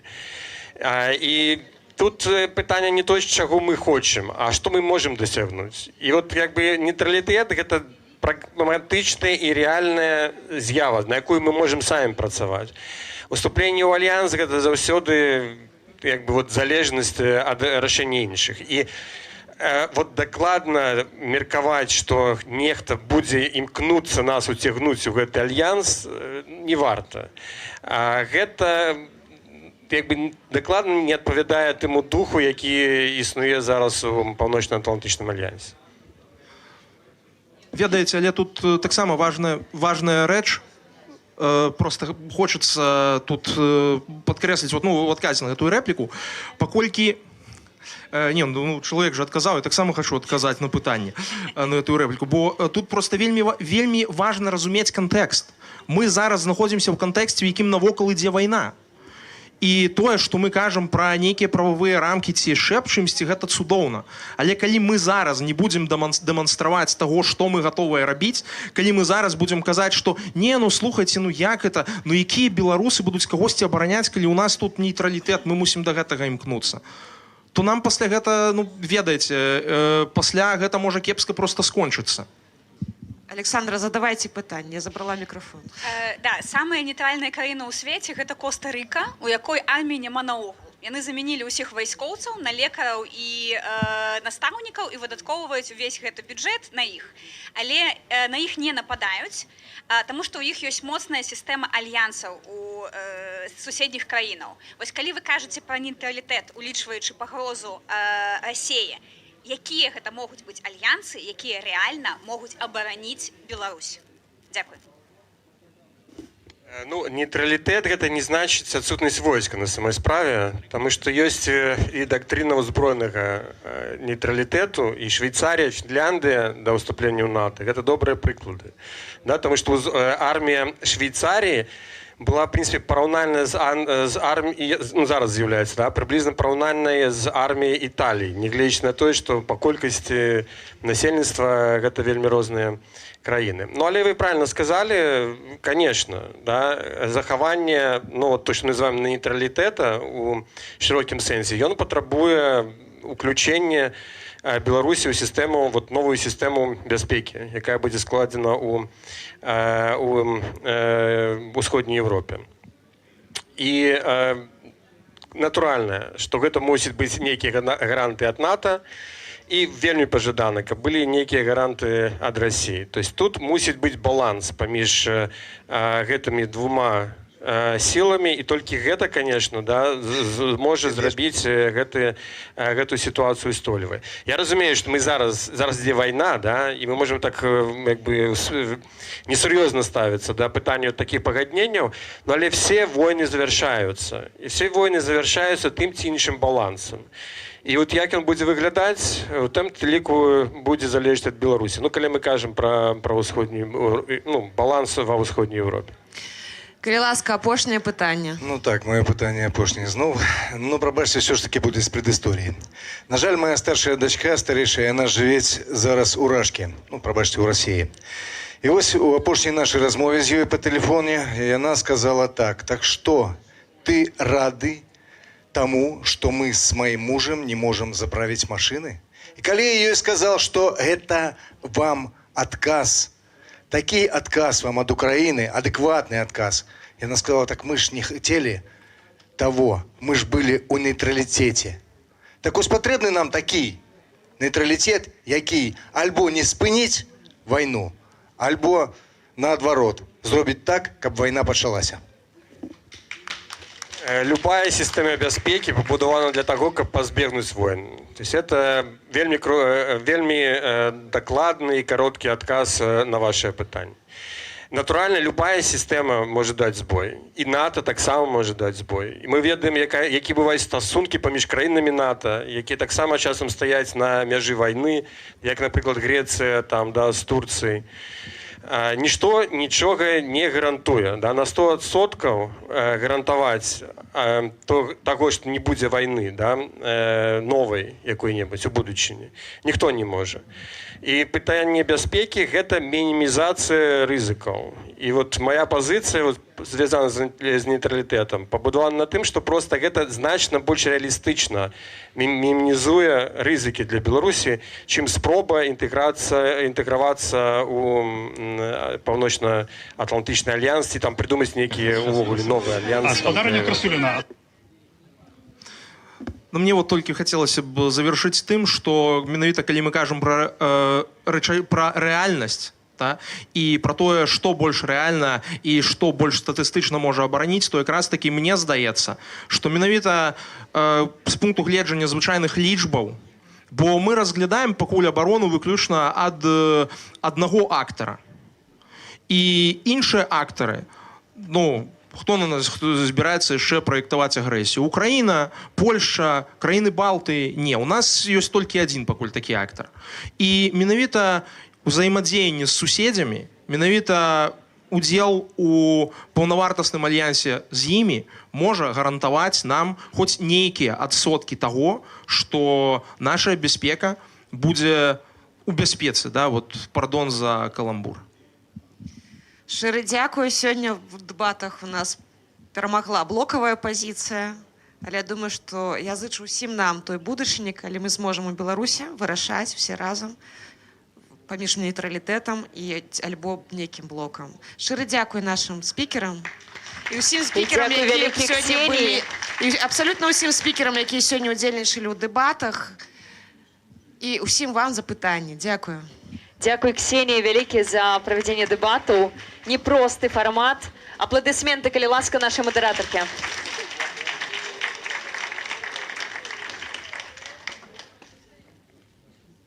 Ну што, а зараз у нас кофе-брейк. Вяртайцеся, калі ласка, у 17:15 мы пачнем трэцюю панель.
прыйшлі, каб мы ўсё правялі і толькі потым вам раскажуць. Марина, може не треба, каб усе прийшли? Можа, і не трэба.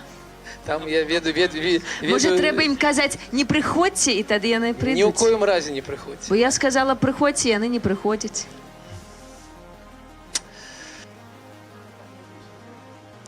Не пераможем. Раз, два, три, четыре. Это А, не, меня 100%. слышно. Да. Раз, два. А надо держать прямо или можно держать как угодно? Можно держать как угодно, супер.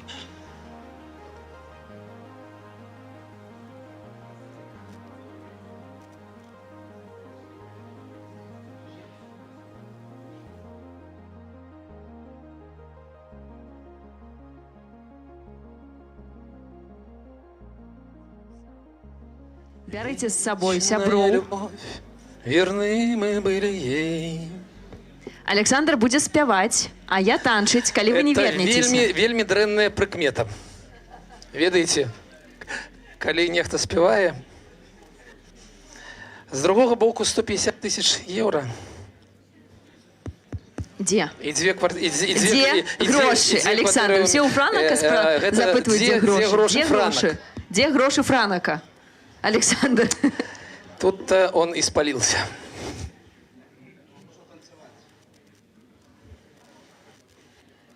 Но эти спикеры-то хоть у меня есть. Бачу, раз, два, три. Спикеры всегда с людьми. Алиса, мы без вас ніяк.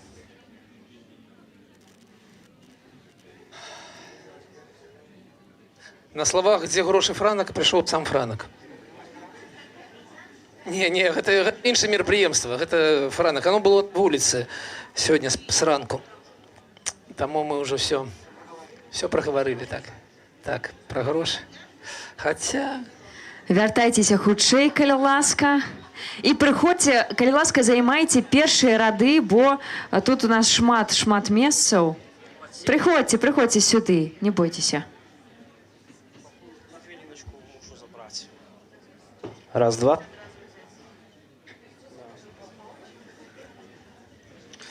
Франак Вечорка ледзь не падседзеў Святлану Ціхановскую.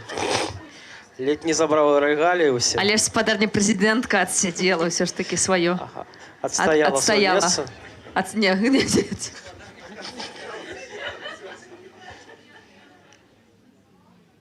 Это Петрухін адстаяў і... Не, ён недзе там яшчэ. Няма? І прэзідэнткі. Нервы здалі ў Петрухіна, а мы працягваем. Слухайце, ну такія жарты працягнуцца, калі вы не вернецеся, ведаеце? Спадар Александр пачаў спяваць, я пачала вельмі дрэнна жартаваць. Ну, што будзе рабіць Віталь? Я просто пастаю. Вам гэта не спадабаецца. Калі ласка, вяртайцеся. Гэта больш бяспечна, чым спяваць. Ну што, пойдзем да нашай трэцяй панелі? Ну, колькі ж можна чакаць? Чаканне дастала. Постлукашэнкаўская Беларусь. Такая назва гучная. Хто можа уявіць сабе постлукашэнкаўскую Беларусь у гэтым зале? Падыміце рукі.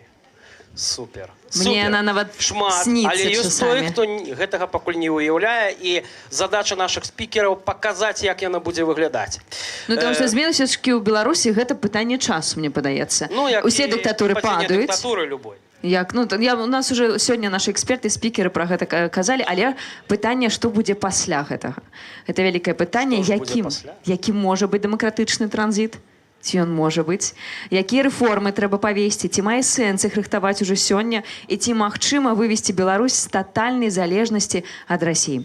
Што еўразвяз можа прапанаваць Беларусі, а Беларусь еўразвязу што?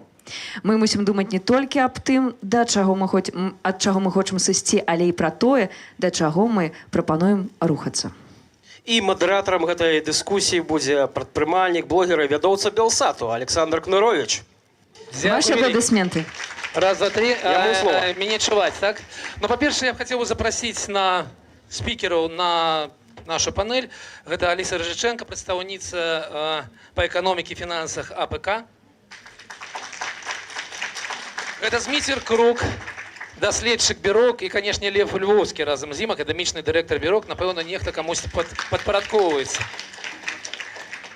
Гэта, конечно, Анатолий Лебедько, директор Центра «Европейский диалог». И таксама дарацца Светланы Ціхановскай па канстытуцыйнай рэформе і парламенцкаму супрацоўнічеству. І гэта Юлія Міцкевіч, гендерная экспертка, напэўна, у меня эксперт написано, прадстаўніца па сацыяльнай палітыкі АПК, ну і Юрій Губарэвіч. Рух за свабоду, координатор кампании «Кадровый резерв». Я займу некалькі хвілін, а потым дам слово нашим выступам. І, калі ласка, пачнем з простого задання. Падніміце, калі ласка, правую руку. Дзякуй вялікі. Для чаго вы гэта зрабілі, я вам распавяду якраз праз гадзіну.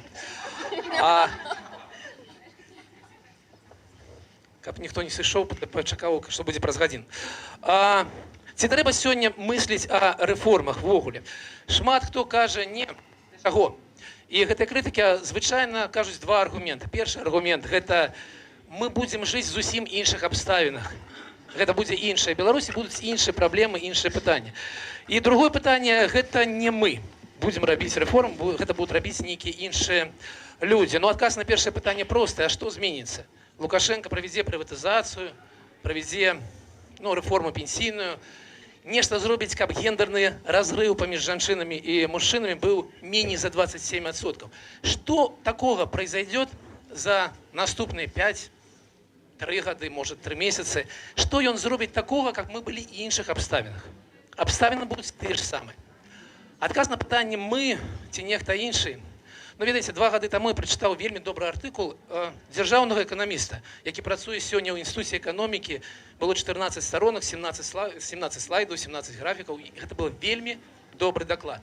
Але ці могуць яны сёння мысліць о рэформах? Мне падаецца, што нешта няма такого дзяржзаказу ў іх, і таму няма нікога, акрамя нас. Ну, яшчэ, канешне, я нагадаю Чубайса і Гайдара, не ведаю, ці ўсім яны падабаюцца ці не, але гэтыя людзі, перш чым пачаць рэформы, над гэтым працавалі 10 гадоў. Таму трэба мысліць сёння, трэба думаць, што няма нікога, акрамя нас. Ну і Аліса Рыжышэнка, перад тым, як мы пачалі гэту размову пра панелю, сказала, скажы нешта пра беларускую эканоміку. Я магу казаць, ну ведаеце, магу казаць 3 разы на тыдзень. А галоўная лічба выглядае так. Эканоміка не падае. Яна стаіць на месцы за апошнія 12 гадоў, рост был каля 12%, за 13 гадоў, меней за 11 год. У гэты час польская і літоўская эканомікі выраслі прыкладна на 50-60%. То бок рост быў у 4-5 разоў хутчэй. І вось так выглядае галоўная праблема. Але, ну, што да гэтага вуп, што да гэтага паказніка нармальнаму чалавеку? Іншая лічба, которая мне значна больш падабаецца, гэта то, сколькі звычайная беларуская сям'я, звычайная беларуская хатняя гаспадарка выдаткоўвае на ежу. Можете себе уявіць, в 2014 годзе гэта лічба была 37%, может 38%. Якая гэта лічба сёння? Адказвае Лев Львовскі. 37%. Так, за 12-13 гадоў доля выдаткаў наўпрост на ежу не змянілася. І няма некага іншага паказніка, які бы лепей адлюстроўваў становішча беларускай эканомікі. Гэта ўсё, што я хацеў сказаць перад тым, як пачаць такі панель. І у нас будзе адбывацца наступнае. У нас 6 спікераў, все вельмі дасведчаныя эксперты, і вельмі мала часу, таму будзе першае пытанне да іх на 5 хвілінак. За хвіліну до конца я буду падымаць руку, каб вы ведалі, што яна скончылася. Бачна дарацу. Гэта важна, гэта істотна. Правую руку, абавязкова. Потым будзе маленькі, мне падаецца, цікавы тур, другі. І калі застануцца нейкія магчымасці адказаць на пытанні, мы, конечно, на іх адкажам. Пачнем з Алісы. Аліса, вы шмат кажаце пра эканоміку ведаў, як бы павінна быць Беларусь потым, да? Але ж мы рухаемся зараз у адваротны бок. За 4 гады мы упалі в індексе інавацый з 62 на 85 месца са 133 краін. У нас апошняе месца ў Еўропе. Як вы лічыце, чаго не хапае сёння, щоб Беларусі была сапраўды эканоміка пабудаваная на ведах? Дякую, калі ласка, включыце прэзентацыю, якую я рыхтавала, эканоміка ведаў. Пакуль у нас прэзентацыя не ўключаецца, ёсць, у меня было шмат лічбаў, для мяне не шмат часу. Ёсць еще такая лічба, у нас сёння высокатэхналагічны экспорт, 3-4% беларускай эканомікі ў параўнанні з Эстоніяй, дзе 18%, і нешта яшчэ распавядзе. Чакай, Саш, не распавядай маю частку. Добра. Ну, давайте пачнем. Так, насамрэч, Александр узгадаў глобальны інавацыйны індэкс, і ён вельмі паказальны, таму што мы не толькі займаем 137 месца, але ў гэтым паказчыку ёсць две часткі, які больш дае нам ведаў, як ўсё залежыць ад таго, якія ствараюцца ўмовы ва ўкраіне ў нашы. Таму што акрамя 137 месца мы па чалавечаму капіталу займаем 39 месца, а вершавенства права 133 месца. Інстытуцыянальная серада для інавацый гэта 137 месца. То бок праблема ў Беларусі не ў людзях, праблема ў самой сістэме. І як Александр правільна казаў, што сама сістэма беларускай эканомікі гэта сістэма, якая стаіць на месцы ўжо як мінімум апошніх 10-12 гадоў, расце прыкладна 0,7% штогод. І гэта не рост, потому што гэты такі мінімальны рост, ён забяспечан танным крэдытаваннем і таксама дзяржаўнымі інвестыцыямі, які накіроўваюцца ў асноўным у праекты мадэрнізацыі, які не даюць эфектыўнасці нашай краіне. І у гэтага ўсяго ёсць, канешне же, вынік. Таксама вынік у тым, колькі укладаецца у нашай краіне у адукацыю і навуку, і потым якая частка ВВП з'яўляецца высокатэхналагічным экспартам. Калі мы паглядзім, на сённяшні дзень гэта каля 0,5%, якія выдзяляюцца на навуку, і з гэтых 0,5% гэта толькі 0,3 дзяржаўныя сродкі. Астатнія гэта прыватныя сродкі. У параўнанні з іншымі краінамі мы можам паглядзець на Аўстрыю, гэта амаль што ў 6-7 разоў больш у Аўстрыі. Ну, з іншымі краінамі параўнання, канешне, тут у 10 разоў менш у Беларусі. Што датычыцца адукацыі, тут таксама ніжэй за 5% ад ВВП, але тут адрозненне з іншымі краінамі не зусім вялікае, але адрозненне ёсць вялікае ў заробках у настаўнікаў, напрыклад. Калі ў Беларусі атрымліваюць $600-700 заробкі, улічваючы падаткі, то ў Польшы гэта ў 3-4 разы больш. І, канешне, пры такой сістэме, дзе таксама прысутнічае ідэалагічная частка, не можа стварацца умоў, дзе будзе развівацца тэхналогіі, навукі, нейкія стартапы і ідэі. І гэта, канешне, ўсё прыводзіць да таго, якая частка ВВП з'яўляецца высокатэхналагічным экспартам. Гэта дадзеныя Сусветнага банка, гэта Беларусь прыблізна 4% у Беларусі.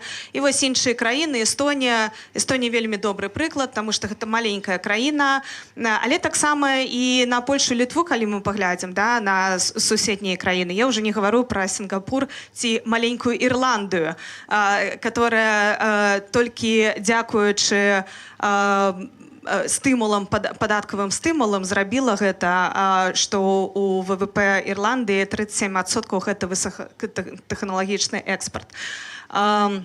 І, канешне, чаму у нас не працуе гэта? Калі мы сёння возьмем і павялічым фінансаванне навукі ці адукацыі ў 3 ці ў 5 разоў, нічога не адбудзецца ў Беларусі, таму што у нас няма механізмаў, якія ператвараюць навуковыя распрацоўкі ў бізнес, у тое, што працуе для вытворчасці.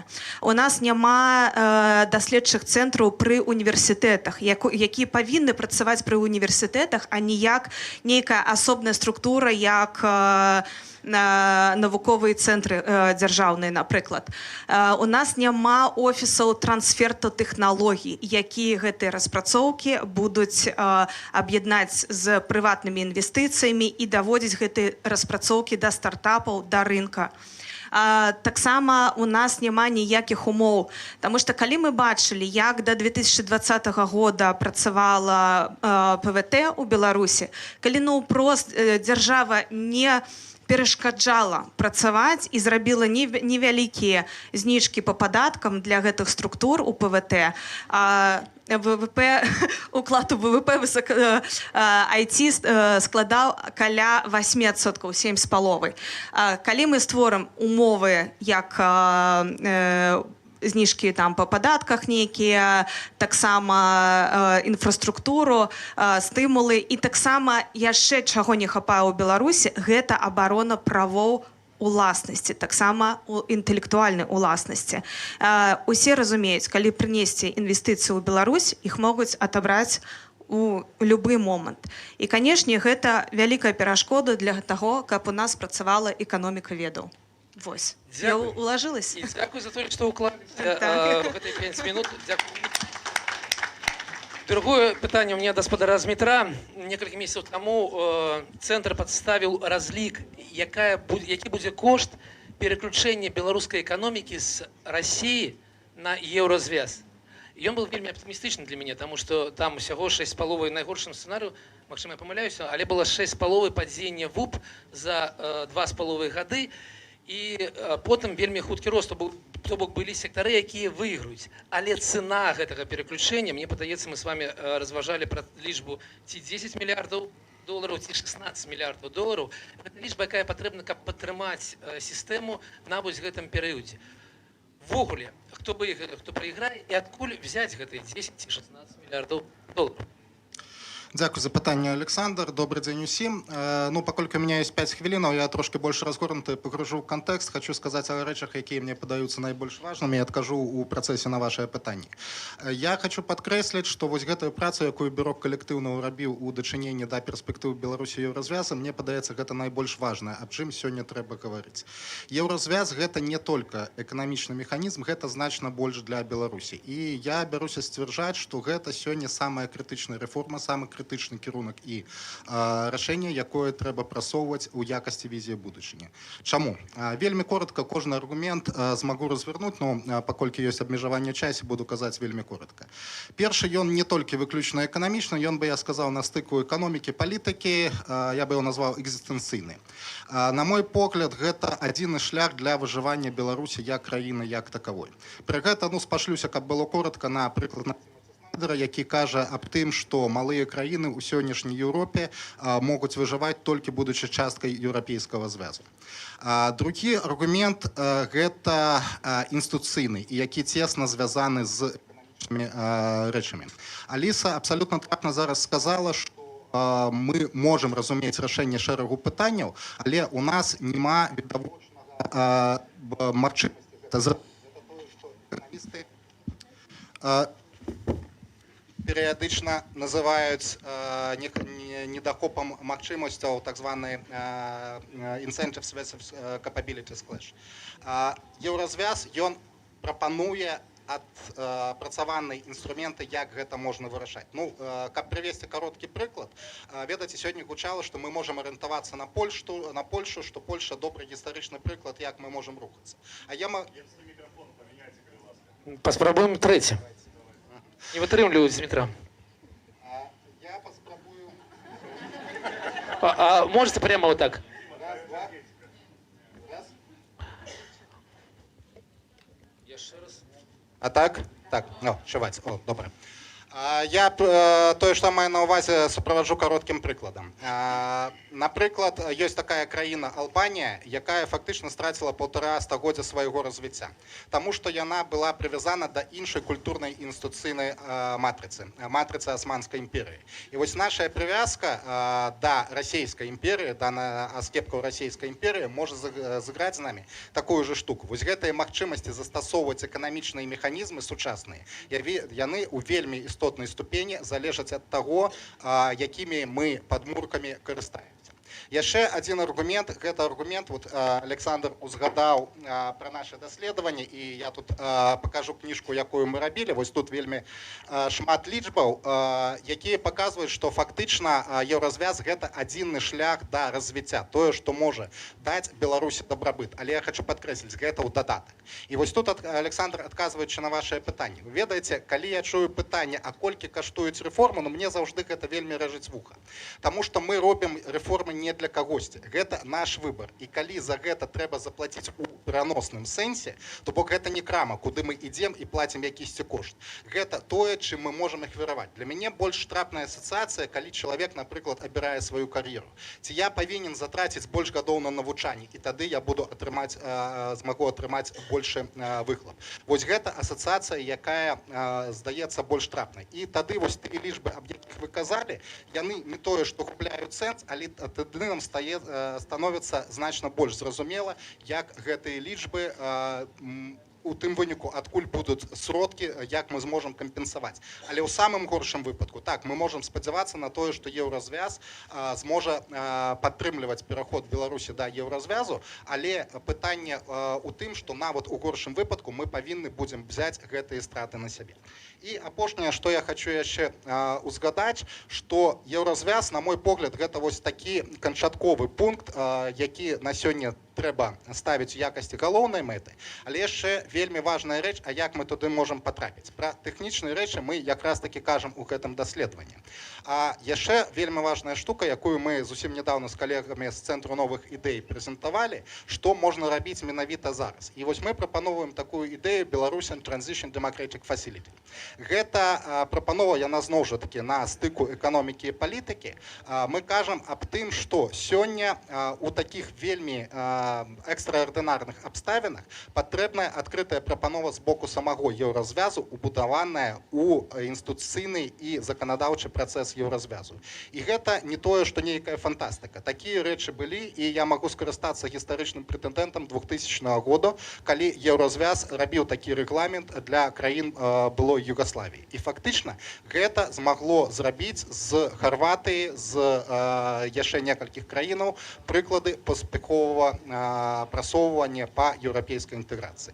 Таму, падсумоўваючы, на мой погляд, візія будучай сёння складаецца з 3 ступеняў. Першая, канчатковая, Беларусь паўнавартасны сябар Еўрапейскага Саюзу. Без гэта нікуды. Другое, транзіт і працэс еўраінтэграцыі. Всё гэта можа адбыцца толькі пасля дэмакратычнага транзіту. Перадумовай гэтага сёння можа быць Belarusian Democratic Transition Facility. Вось гэта тое, што можна рабіць наўпрост сёння. Меня раз, два, три, но я побежу этот микрофон, перемогу. Зараз у меня пытанне до Льва, и Лев, ведаеце, вы тот человек, які меня вельмі моцна напужалі. Таму што калі мы с вами разважалі пра пенсіі, вы шмат кажаце ў розных СМІ пра пенсію, я запытаўся, а колькі будзе каштаваць рэформа, колькі яна будзе доўжыцца, ну вы адпавялі 40 мільярдаў долараў і до конца стагоддзя. І ў гэты момант я понял, што няма нічым іншым нельга занимацца, толькі гэтай рэформай. І вы кажаце пра тое, што ў краіне все менш працуючых, все больш пенсіянераў. Але калі краіна будзе дэмакратычнай, ну і з новым пашпартам Беларусі, такім прыгожым, які будзе ўжо ў каждага грамадзяніна Беларусі, можна будзе выязджаць за мяжу і працаваць, то гэта азначае, што ад нас з'едзець яшчэ некалькі сот тысяч чалавек. Што будзе тады, і наколькі вось гэтая лічба 40 мільярдаў, яна ўвогуле ўзважана? Так, дякую. Так, мне надо тоже запустить презентацию.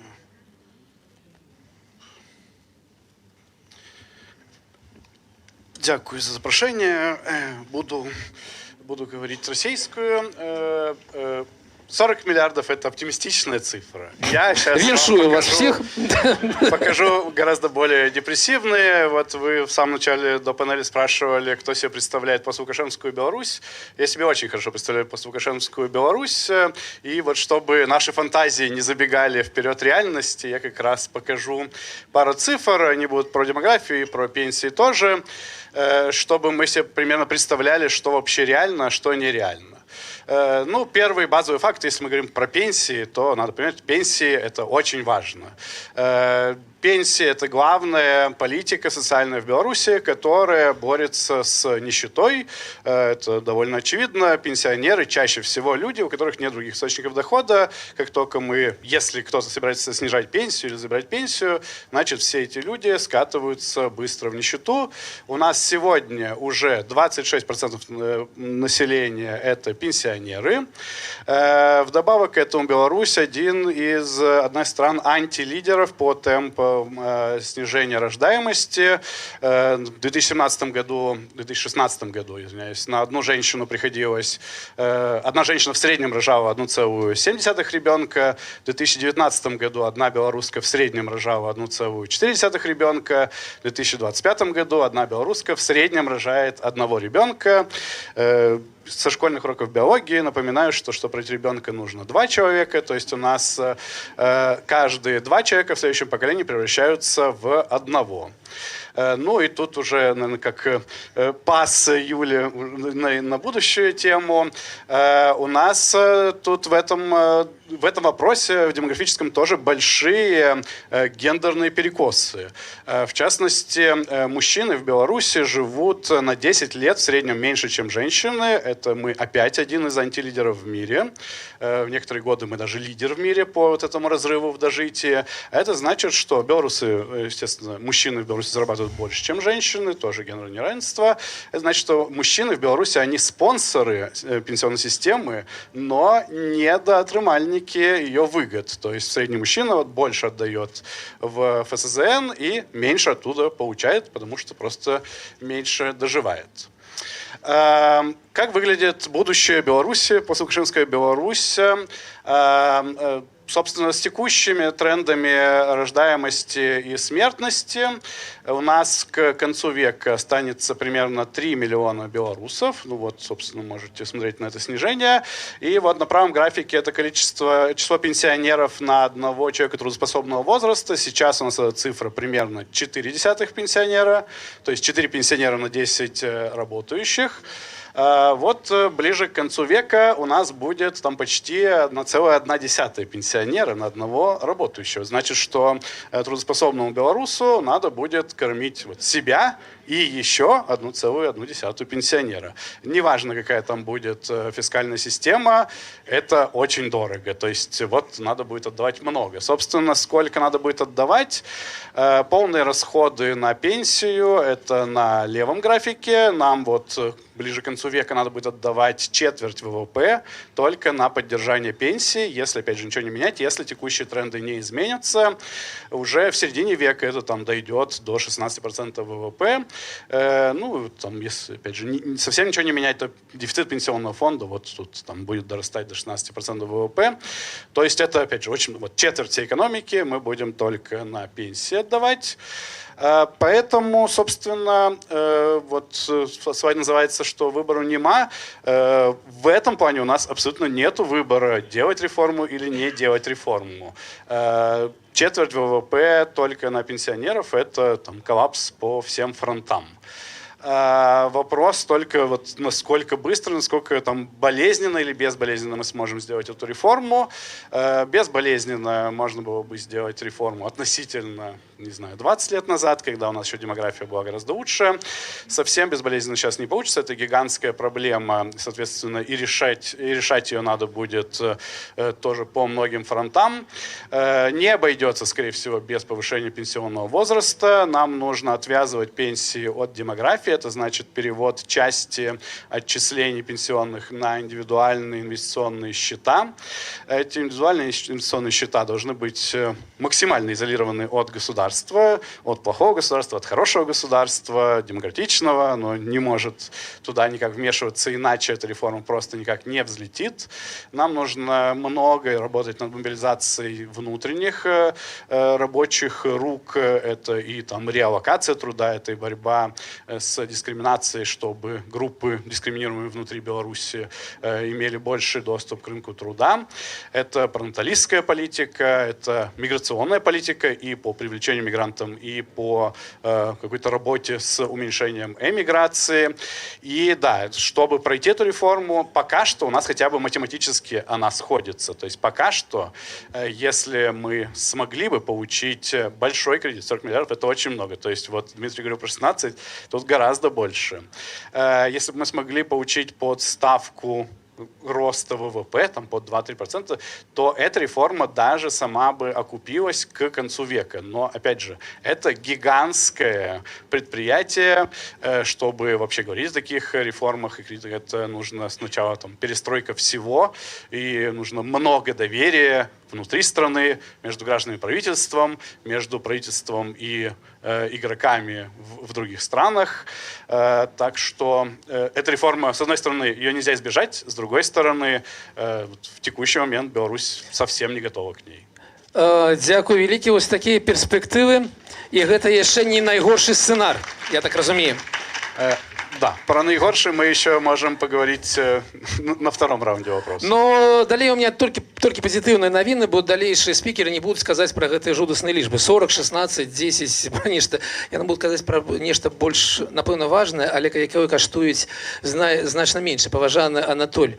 Но я не могу обыйціся без крытыкі, таму што ваша шматгадовая праца над беларускай канстытуцыяй, яна выклікае гэтую крытыку з боку тых людзей, якія ўсё яшчэ зацікаўлены беларускай справе. Я прачытаў 66 сторонок, 173 статьи и дачытаў до места, дзе напісана адзінай крыніцай улады з'яўляецца народ. Пытанне такое, вы запыталіся ў народа, што там павінна быць напісана ў беларускай канстытуцыі? Александр, тое, што адзіны народ напісана на першай старонцы. Александр, я вы до меня вас... уважліва слухаеце, дзякуй. Я до вас вернуся праз 5 хвілін, а зараз пайду ў народ. Падыміце любую руку, хто ведае ці чытаў пра Канстытуцыю Новай Беларусі, хто чуў пра яе. Дзякуй. А хто не дачытаў нават да першай старонкі? 1, 2, 3, 4 чалавекі. Але пачну я пра іншае. Беларусы любяць гаварыць пра грошы. І я падтрымаю гэты тренд і задам вам пытанне. Колькі сёння каштуе пазітыўная альтэрнатыва? Это тое, пра што гаварыў Зміцер, што гаварыла Аліса, што і іншыя. Вот колькі каштуе сёння пазітыўная альтэрнатыва? Я ведаю, што грошы любяць цішыню, але версію давайте, якая? Колькі? Анатолий, у меня есть отказ, але вы показали праз 5 хвілін. Окей. Тады дайте на экран, калі ласка, слайд.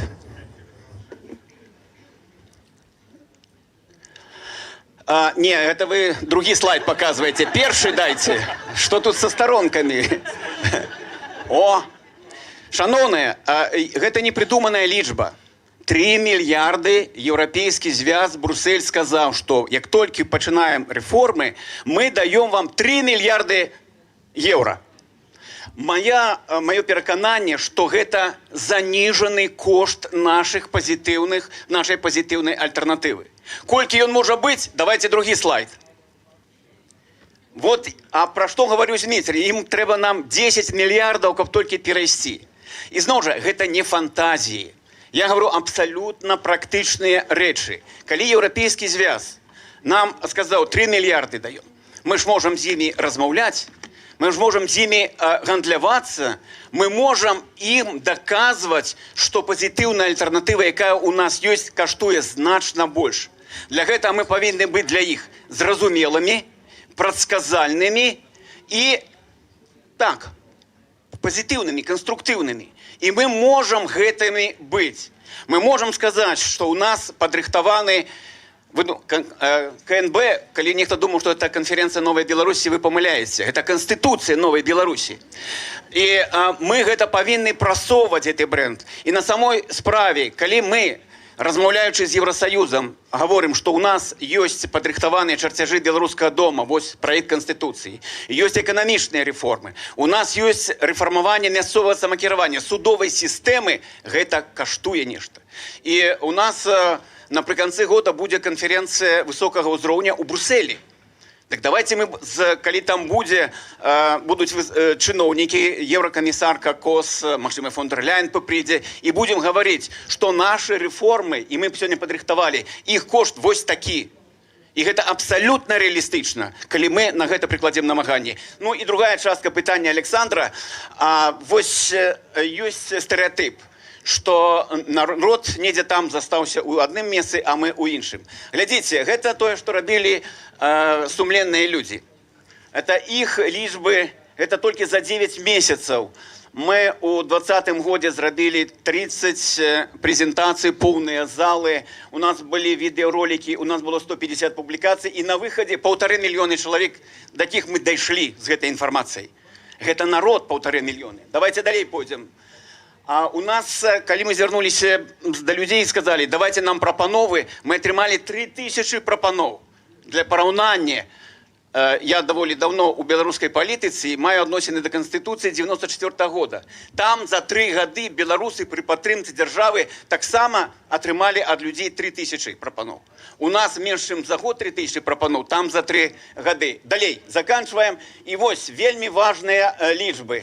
Зноў жа, не мае. Прафесор Вардамаскі недзе тут на прасторах канферэнцыі, гэта яго лічба. 37,1 людзей заявілі ў 21 годзе, што яны, так як і вы, большасць чыталі, ведалі, слухалі пра Канстытуцыю. Сумленныя людзі рабілі сваё пытанне, ну і на платформе «Голас» амаль 500 000 людзей прынялі удзел у галасаваннях па праекце Канстытуцыі Новай Беларусі. Таму, Александр, сцверджанне тое, што мы прайшлі міма народа, яно не адпавядае рэальнасці. Дзякуй. Ну, дзякуй вялікі, але гэта было пытанне, а не сцверджанне. Наступне пытанне да Юлі. Ваша каманда распрацавала канцэпцыю, я б назваў так, і ліквідацыі дыскрымінацыі ў Беларусі. І сёння мы ведаем, наколькі цяжкае становішча, гэта і адмовы журналістам і адвакатам у праве на прафесію, і гэта пакаяннае відэо для ЛГБТ. І, канешне, у рэйтынгах гэта адлюстроўваецца. Мы у адным з рэйтынгаў 46 месца з 49, і краіна, канешне, у Freedom House там толькі 7 са 100 балаў, краіна not free. Але, ведаеце, для мяне сёння галоўнае пытанне, што калі я рабіў відэо наконт гэтага, гэта было вельмі малыя, маргіналізованыя прагляды, таму што гэта як быццам не цікава грамадству. Як быццам грамадства наўмысна адварочваецца ад праблемы дыскрымінацыі, ад праблемы гэтага гендернага гапу. І вось, напрыклад, канешне, і вось як рабіць рэформы ў краіне, у якой грамадства сёння не заінтарэсаванае менавіта ў гэтай тэме і намагаецца адвярнуць твар ад яе. Дзякуй за пытанне. Там таксама у меня вось гэта прэзентацыя. Калі што буду пераходзіць на расійскую, але я з вами не згодная, што грамадства не зацікаўлена ў гэтых тэмах, і ёсць даследаванні, якія паказваюць, што гэта не так.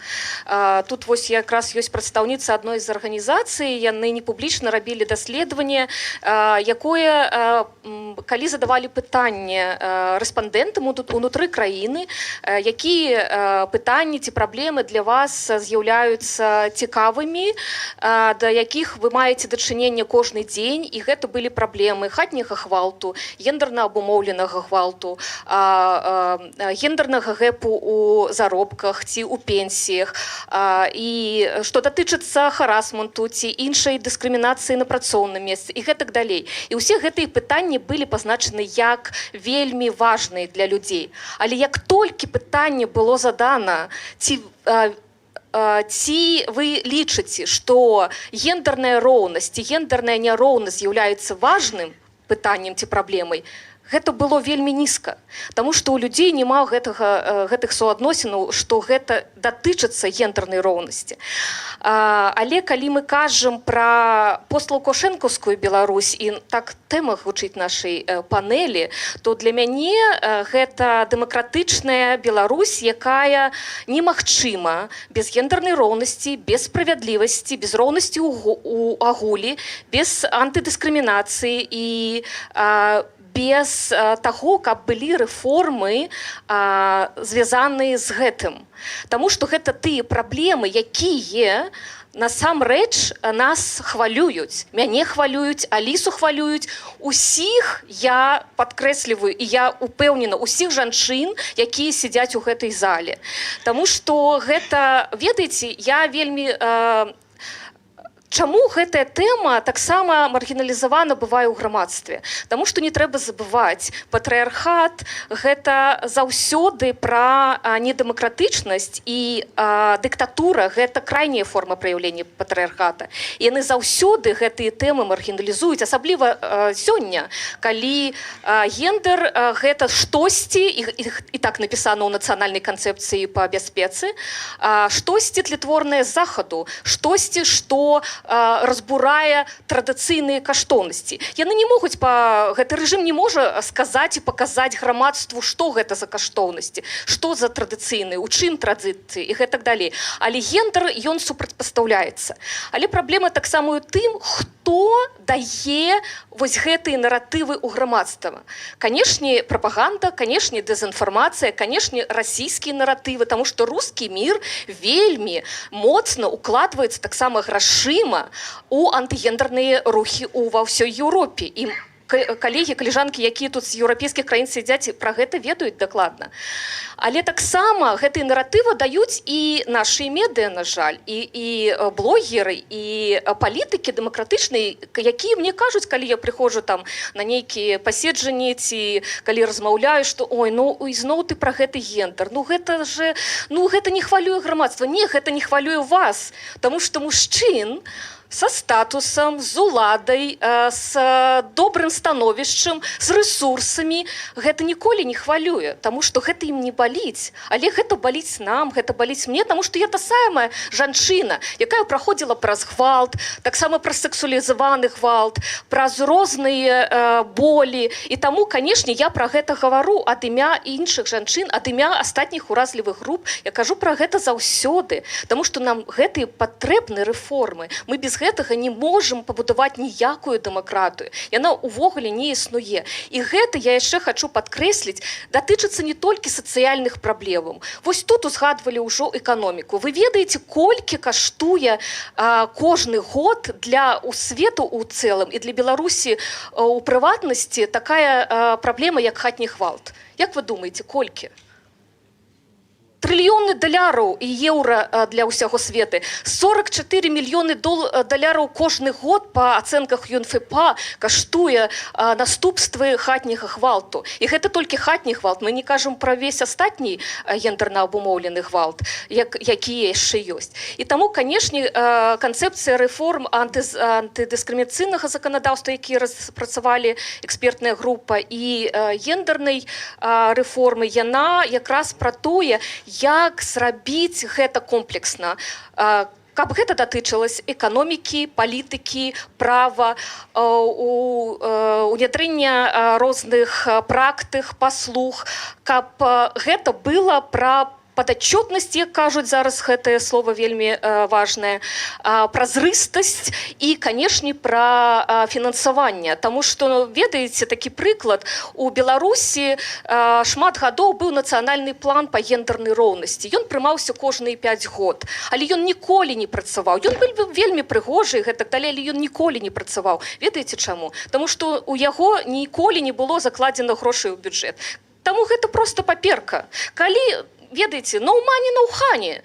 Калі штосьці не мае пад сабой комплекснага падыходу і таксама фінансавання, гэта не працуе. Але наша каманда і эксперткі у розных накірунках, якія з гэтым працуюць, яны ведаюць, як зрабіць гэтую рэформу комплексна ў розных накірунках па міжнародных абяцальніцтвах Беларусі, па нацыянальных нарматыўных дакументах і гэтак далей. Проста зараз няма часу пра гэта казаць вельмі дэтальна, але ёсць дакументы, які можна паглядзець дакладна, напрыклад, на сайце АПК і азнаёміцца з гэтым. Дзякуй. Дзякуй вялікі. Каму больш цікава, паглядзіце дакументы. Сапраўды такая цікавая канцэпцыя, ёсць аб чым паразважаць. Наступное пытанне да апошняга спікера, да Юры. Вы, Юрий, адказны за кадровый резерв. Я читаю, что у ім удзельнічала 641 удзельнік, магчыма, уже больш. Але калі я параўноўваю гэту лічбу з лічбай сектара дзяржкіравання, ну, у шырокам сэнсе гэта 180 тысяч чалавек, у вельмі вузкам, калі верыць Качанавай, будуць ставаць Качанавую лічбу 37 тысяч чалавек. І мы бачым, што гэта ўвогуле непараўнальныя лічбы, што зараз у вас толькі 2%. Як ви себе ў далейшым уяўляеце, як будуць гэтыя 2 соткі выконваць працу 37 тысяч чалавек? Дзякую вялікі за гэта пытанне. Як кажуць, кадры вырашаюць все. Таму зараз у маім выступе пра кадры, і калі коротка адказаць на то, што было запытана, калі мы перад сабой паставім задачу памяняць весь дзяржаўны апарат, нават 38 тысяч ключавых пасадаў в этом дзяржаўным апараце, нам трэба закрываць гэтую панель і разыходзіцца. Потому что основная мета этой панели – это визия будущей Беларуси, перемены, реформы. Мы этого николи не досягнем, потому что мы сделаем монолит вокруг дзеючего кіраўніка, не только из силовиков, але и со звычайных чиновников, яким может быть сегодня этот режим далек. Але больше разгорнутый отказ дам напрыканцы. Я хотел бы так само сказать вот с того, пачаць з таго, як падрыхтоўка кадраў впісваецца в агульную стратегию. Бо калі мы говорим про реформы, реформа гэта не толькі законопроекты, это не толькі канцэпцыі нейкіх зменаў. Гэта яшчэ бачанне будучых інстытуцый. Што мы будзем будаваць в Беларусі? Парламенцкую рэспубліку, ці захаваем прэзідэнцкую форму ўлады, самакіраваннем што будзем рабіць, ці гэта застанецца тая вертыкаль, якая сёння, ці все ж таки это будзе еўрапейская мадэль. Это все то, што можна рабіць таксама, як і законапраекты сёння. І уже сёння нават на прыкладзе той же координацыйнай рады прапрацоўваць будущее модели парламентаризма. Все это павінна лежаць в рамках агульных стратэгій. Агульная стратегія адной, якая можа быць мець некалькі сцэнараў. Потому что один сцэнар, калі в Беларусі адбываюцца перамены мирным шляхам, і мы прыходзім і дастаем самы галоўны законапраект пра выбары, парламент, мясцовыя рады, і праводзім іх і рухаемся далей. Іншая, калі сітуацыя будзе зусім складаная, і это будзе на фоне военного конфликта, тады можа быць галоўным законапраектам будзе пра увядзенне военного становішча, і з дапамогай яго давядзецца кантраляваць сітуацыю. Таму все павінна лежаць в рамках агульнай стратэгіі. Ну і самае галоўнае для мяне гэта людзі, бо ведаеце, ёсць такі стары савецкі анекдот, калі в Палескі раён адправілі парторгаў з задачай стварыць калгасы. Тыдзень-два праходзіць, яны рапартуюць цэнтр, задача выканана, калгасы створаны, дасылайце калгаснікаў. Тое ж самае можа быць у нас. Законапраекты напісаны, рэформы распрацаваныя, калі ласка, знайдзіце рэфарматараў. І ось в момант, калі у нас будуць гэтыя перамены в Беларусі, калі мы да іх не будзем рыхтавацца і не будзем рыхтаваць людзей, шанса запусціць гэтай рэформы не будзе. І калі перайсці да пытання пра людзей, наша задача тут не столькі рыхтаваць замену сённяшнім чыноўнікам, это таксама частковы адказ на ваше пытанне, але колькі распрацоўваць ввогуле новую канцэпцыю дзяржаўнай службы. Што такое сённяшні чыноўнік? Это лояльнасць уладзе, замест этого мусіць быць лояльнасць закону. Гэта кантроль над усім, але не служэнне грамадству, не праяўленне ўласнай ініцыятывы. Закрытасць, празрыстасць, зразумела, цэнтралізацыя, субсідыярнасць. Выкананне загады альбо магчымасць взять адказнасць на сябе, бо мусіць мяняцца сам падыход, і для гэтага мусяць быць таксама падрыхтаваныя новыя людзі. Новыя людзі, якіх на сёння не здольная нарадзіць сама лукашэнкаўская сістэма. В рамках уласных праграм падрыхтоўкі кадраў яна проста рэпрадукуе сама сябе. У нас ёсць унікальная магчымасць, калі мы знаходзімся зараз за мяжой, калі даступная еўрапейская адукацыя, калі мы можам рэалізоўваць уласныя праграмы, запрашаць людзей у гэтым удзельнічаць, в адукацыі, у стварэнні лідарства. І тут адзін з апошніх слайдаў пра непасрэдна кампанію «Кадравы рэзерв», якой я займаюсь. Ведаеце, у тэме падрыхтоўкі кадраў няма манаполіі, бо падрыхтоўкай палітычных кадраў на будучыя выбары павінны займацца тыя ж самыя палітычныя партыі. І гэта адбывалася до 2020 года, калі праводзіліся з'езды, былі спробы ўдзелу ў выбарах і так далей. З аднаго боку, палітычных кадры рыхтуе зараз і координацыйная рада, бо все тыя людзі, якія пройдуць праз яе, будуць унікальны проста досвед. Наша задача кадрового резерва – это падрыхтоўка будущих публічных адміністратараў, дзяржслужбоўцаў, чыноўнікаў. І тут таксама мы выкарыстоўваем некалькі накірункаў. Это не мусіць быць проста адукацыйная праграма, дзе людзей запрасілі, прачыталі лекцыі і адпусцілі кудысьці ў паветра. Это мусіць быць і пабудова супольнасцей, супрацоўніцтва. Это мусіць быць удзел у распрацоўцы рэформаў і законапраектаў і разумення гэтых сутнасці гэтых рэформаў, бо іх не здольны будуць рэалізаваць тыя людзі, якія атрымаюць загад сверху проста. І гэта таксама убудаванне ў сённяшнюю сістэму дэмакратычных сілаў. Я ведаю, што в этой зале недзе десятка-полтора, напэўна, ёсць. Ну, кого асабіста ведаю, удзельнікаў кампаніі «Кадравы рэзерв», но не буду іх прасіць падымаць рукі, бо это пытанне бяспекі. Гэта таксама гатоўнасць взяць на сябе адказнасць, быць лідарамі будучых пераменаў. І адказваючы ўжо тады напрыканцы вось пра гэта ці шмат, ці мала, ці можам замяніць вось гэта каля 700 чалавек у кадравым рэзерве. Ведаеце, для мяне гэта вельмі шмат, бо гэта не проста лічба, гэта людзі, якія маюць імпэт, якія взялі на сябе адказнасць, якія не пабаялись рэпрэсій і ўсіх тых рызыкаў, якія нават у сённяшніх складаных умовах вераць і пацвярджаюць сваё жаданне рэфармаваць Беларусь, калі адбудуцца перамены. Дзякуй вялікі. Ну, напэўна, кожны з нашых паналістаў мог бы цэлую гадзіну распавядаць пра свой накірунак. Зразумела, што у нас вельмі сціснуты час, і таму ў другім туры мы панавалі нашым паналістам за 1 хвіліну. 1 хвіліну, вось, добра. Распавесці пра першыя 3-5 шагоў вось гэта дэмакратычны ўрад.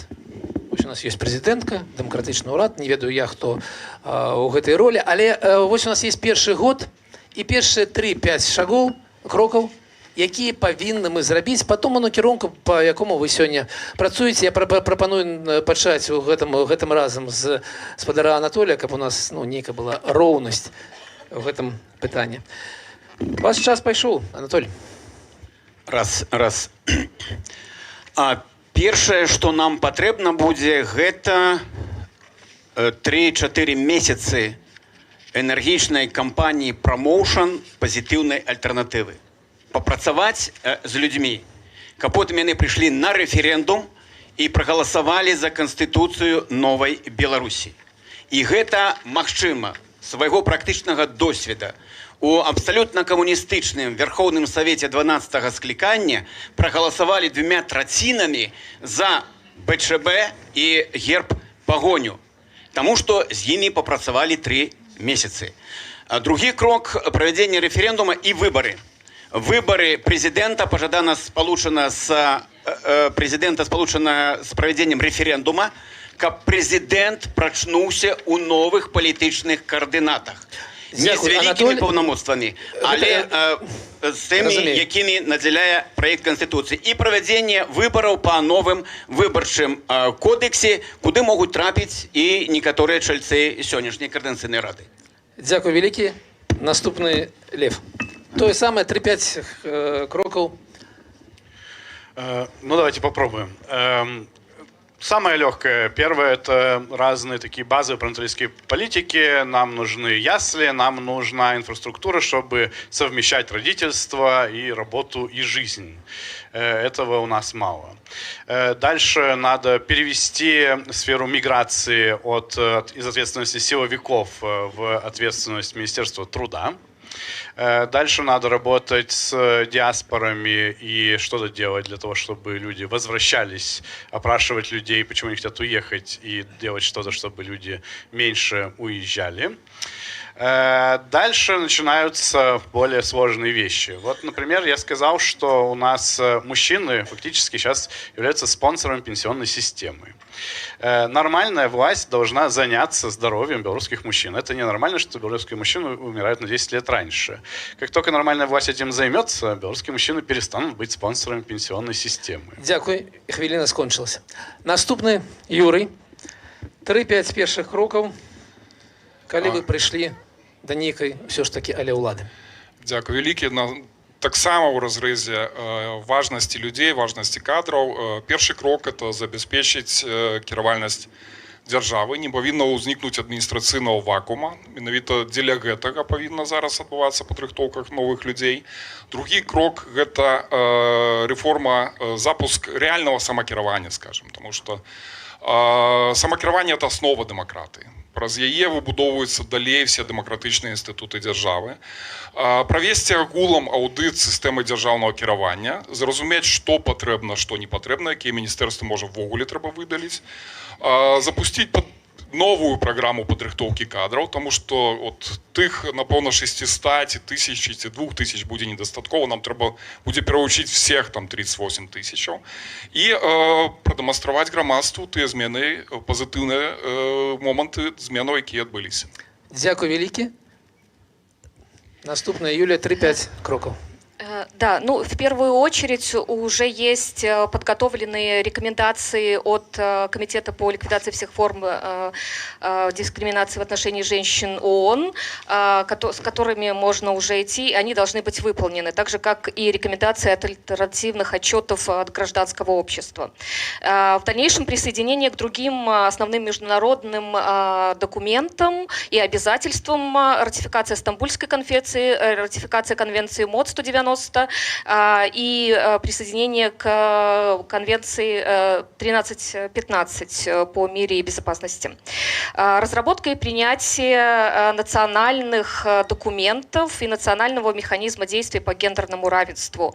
И, конечно же, широкая информационно-просветительская и адвокативная кампания в медиа и в паблике, почему это важно, нужно и как это связано с повседневной жизнью каждого человека, каждого мужчины и женщины, и всех людей, особенно с множественными формами дискриминации, которые у нас есть. То есть этот интерсекциональный подход. Дякую великі. Я попрошу далі виказати з Дмитра, тому що у нас Аліса. Ваша хвилина пішла. Калі казаць выключна, што для ўнутранай эканомікі гэтыя рэчы яны прапісаны ў стратегія пераходного перыяду 23 года, там нічога не змянілася. Я скажу літаральна пару крокаў у дачыненні да еўразвязу. Спадзяюся, што да таго часу тады працуе вось гэтая Belarusian Democratic Transition Facilities, якая уже представляе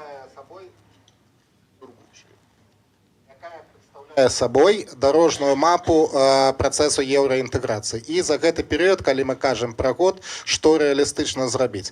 Першае, гэта паведамленне Расіі аб выхадзе з інтэграцыйных, так званых інтэграцыйных структур саюзнай дзяржавы і еўразійскага эканамічнага звязу. Другое, гэта ўключэнне ўсіх механізмаў усходняга партнёрства і паскораная распрацоўка дамовы аб асацыяцыі з Еўрапейскім Саюзам. Дякую великі, засталася толькі Аліса, і я прапаную тым, у кого есть пытанні, ўжо іх падрыхтаваць, таму што у нас будзе 10 хвілін на тое, каб адказаць на ваше пытанне. Дякую. Раз, два, три, 3-5 першых крокаў. Прашу. Дякую за пытанне. Ну, перш за ўсё, неабходна ствараць умовы. Гэта першае, гэта прыняць заканадаўства, якое абараняе уласнасць, таксама інтэлектуальную уласнасць, стварыць незалежны арбітраж, стварыць падатковыя стымулы. Таксама неабходна заняцца лічбавізацыяй дзяржаўнага сектара, дзяржаўных паслуг, асабіста дзяржаўных закупак. Гэта дапаможа нам сэканоміць штогод каля 700-800 мільёнаў даляраў, які можна накіраваць штогод у рэформу адукацыі і навукі, павышаць заробкі настаўнікам, прафесарам і ўжо потым займацца рэформай непасрэдна і ствараць даследчыя цэнтры пры універсітэтах і ствараць офісы трансферта тэхналогій. Давайте похлопаем нашим паналістам. Дякую великі за такі вельмі хуткі тур. А цяпер ці ёсць у нас пытанне? Прашу.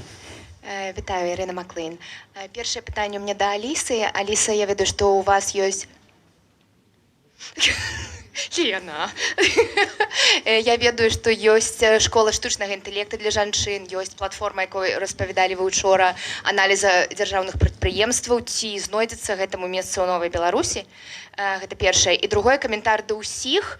Я чула шмат пра тое, што трэба зрабіць эканамічна, кадрава, канстытуцыйна, тое, што з пункту гледжання кіравання, governance, але маё пытанне такое вельмі простае. Ці будзем мы прапанаваць беларусам, з которымі мы хочам размаўляць, сацыяльны кантракт?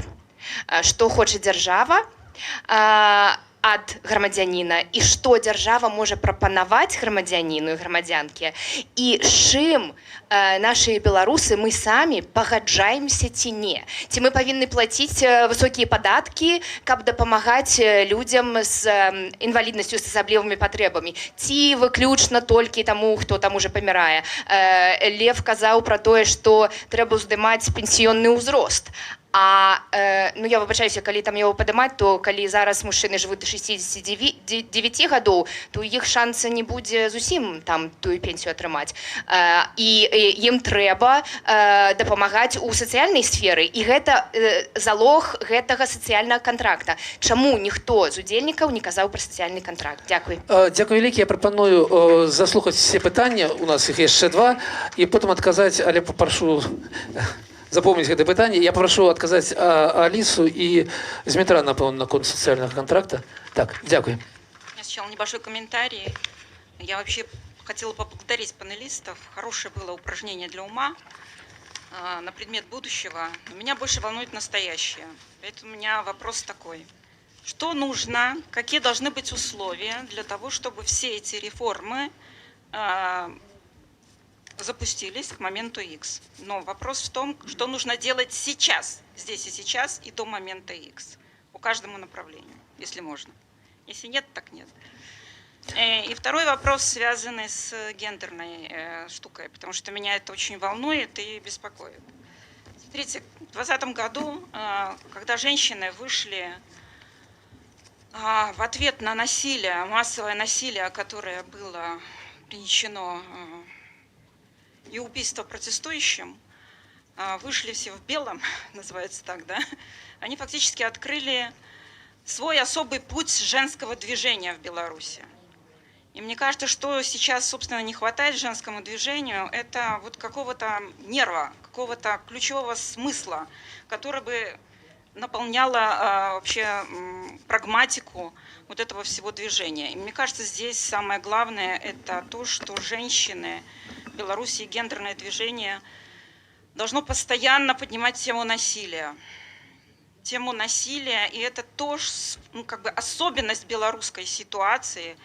И не столько говорить про сам гендер, сколько вот эту тему как бы постоянно поднимать и делать ее, и находить пути ее разрешения, социального разрешения.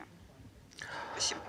Дякую велике. У меня зараз питання до організаторів. У нас залишилося 5 хвилин до офіційного кінця нашої панелі.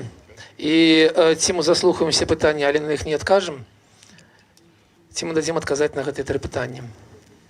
А моє ще прогучить. Пробачте ваш тоді апошнє і пробачте, коли ласка, всі остатні. Я пропоную не пробачимо, але ж как бы остатні питання будуть все в перерыві. Пробачте, але у нас є формат панелі. Дякую велике. Тарас Таналіцький, Євроради. У мене питання, як ви бачите в умовах наступившей после Лукашенко в Беларусі, як павінен выглядаць прадахранитель такі, каб вось гэтая новая Беларусь зноў не скацілася да аўтарытарызму. То бок, што-нибудь адно, што вы маглі б прапанаваць, каб гэтага зноў не адбылося. Дзякуй. Пробачьте, коли ласка, перед всеми остатніми. На апошнє питання я пропоную відповідати спадара Лебедька, що треба зробити, аби ми не скатилися, і прошу укластися у 30 секунд, бо ми не маємо часу. Я ведаю, що ви могли б 30 хвилин розповідати, але пробачте, давайте полхвилини. Ну, гэта вельмі простае пытанне. Канстытуцыя новай Беларусі, яна і з'явілася таму, и это ну, не попрок к 94 году, потому что там закладена парламентская форма кіравання, якая ёсць на сённяшні дзень, міжнародны досвед, якраз гарантыя таго, каб не скачвацца ў дыктатуру. Таму там вельмі збалансаваны прынцып падзелу уладаў, размеркаваны, моцная судовая сістэма, моцнае самакіраванне, і гэта адказ на это пытанне. І сацыяльны кантракт, ён прапісаны ў Конституции новой Беларуси. 1/3 артикулов Канстытуцыі новай Беларусі гэта правы і свабоды грамадзянаў, вас і нас. І гэта ёсць сацыяльны кантракт ад дзяржавы. Дзякую вялікі. Адказвае на пытанне наконт... Раз, два, працуе. Так, я стварыла школу для жанчын бясплатную, дзе яны вывучаюць, як праграмаваць дапамогай штучнага інтэлекту. Літаральна учора таксама прэзентавала сістэму, якая з дапамогай штучнага інтэлекта аналізуе фінансавы стан дзяржаўных прадпрыемстваў. І усяму гэтаму будзе месца ў будучай Беларусі, таму што гэтыя сістэмы пераносяцца ў Беларусь як школа. Яна маштабуецца не толькі для жанчын, але і для падлеткаў, для мужчын. Туда можна дадаваць таксама іншыя курсы. Тое, што датычыцца сістэмы аналіза фінансавага становішча дзяржпрадпрыемстваў, гэта таксама падмурак для таго, каб стварыць платформу, на якой будзе праводзіцца тэндары незалежныя, дзяржаўныя закупкі і гэтак далей. І гэта платформа, якая будзе ствараць умовы для таго, каб інвестары бачылі, куды яны могуць таксама ўкладаць грошы ў Беларусь. Вельмі коротко про сацыяльны контракт, короткі адказ не. Сацыяльны контракт, прабачце за тавталогію, гэта сацыяльны канструкт, які жыве ў вашай галаве і ў галаве выбарцаў. Калі ён падпісаны, ну, я маё сваё меркаванне кажу, калі ён падпісаны, вашу праграму падтрымалі. Калі вашу праграму не падтрымалі, то тады ён разарваны. Вось гэта ёсць сацыяльны контракт, які нармальна існуе ў дзяржаве. Вельмі сцісла на пытанне спадарні Святланы Мацкевіч наконт таго, што трэба рабіць, я вернуся вось да гэтай, лічу гэта вельмі важным.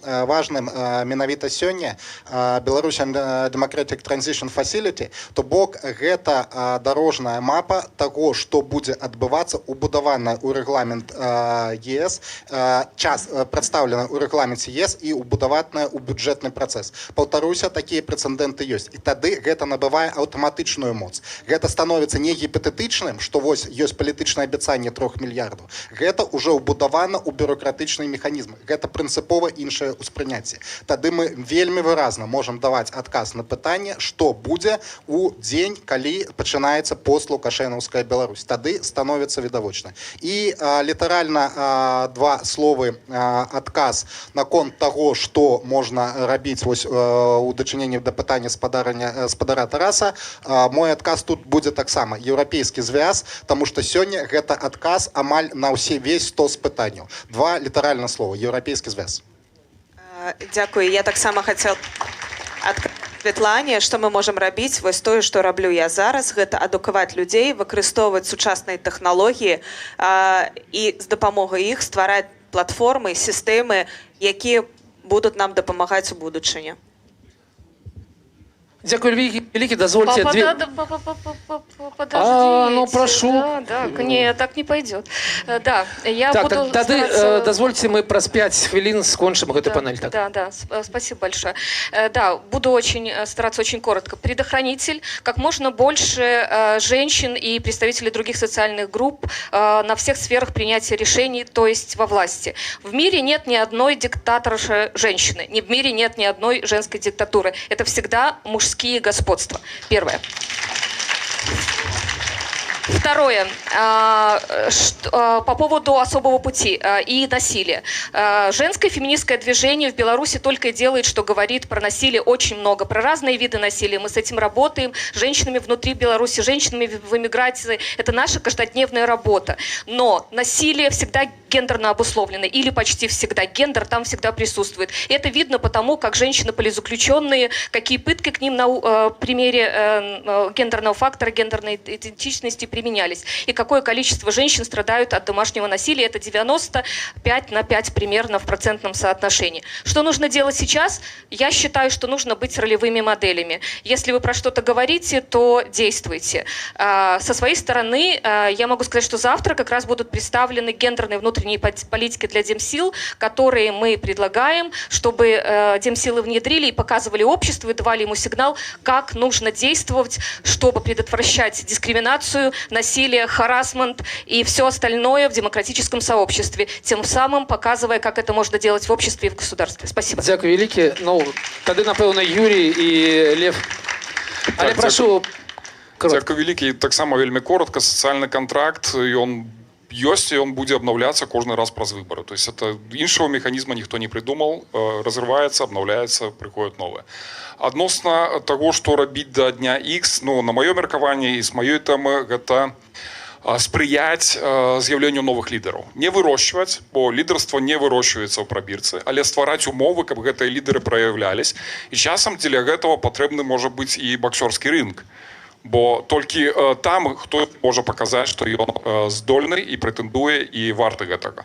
Таму розныя формы, но нам вельмі не хапае лідараў. Паверце, па ўсіх тых апытаннях, от куча людзей, пра якія мы казалі, будучая Беларусь, любое месца ў сістэме дзяржкіравання 89-95% рэгіянальны ўзровень, дзе-то сярэднія там міністэрствах і так далей. Ніхто не прэтэндуе на высокія пасады. Ну што з гэтым будзем рабіць?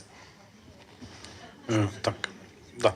Ну, раз все сказали, тоже коротко скажу, никакого социального контракта не существует. Социальный контракт – это такое утешение для бедных, типа у нас нет прав, нас бьют, но зато у нас пенсия и санаторий, и это вот бедные могут себя этим утешать, никакого социального контракта нет, санаторий тоже и пенсии тоже могут забрать. Что робить сейчас? Ну, в плане демографии, если у вас есть возможность откладывать на собственную пенсию, откладывайте на собственную пенсию, не ждите, что вы вернетесь в Беларусь и будете там получать. Если ваши жилищные условия позволяют вам родить 4 детей, рожайте 4 детей. Вельмі добрый совет. Скончыць я хотел бы наступным. Аб чым мы не казалі? Мы не казалі про адукацыю, мы не казалі про медицину, мы не казалі про реформу армии, мы не казалі про реформу милиции, мы не казалі про земельные адносіны. И для меня зразумела, что вось панель з 6 человек это вельмі мало для того, каб паразмаўляць, якой павінна быць Беларусь.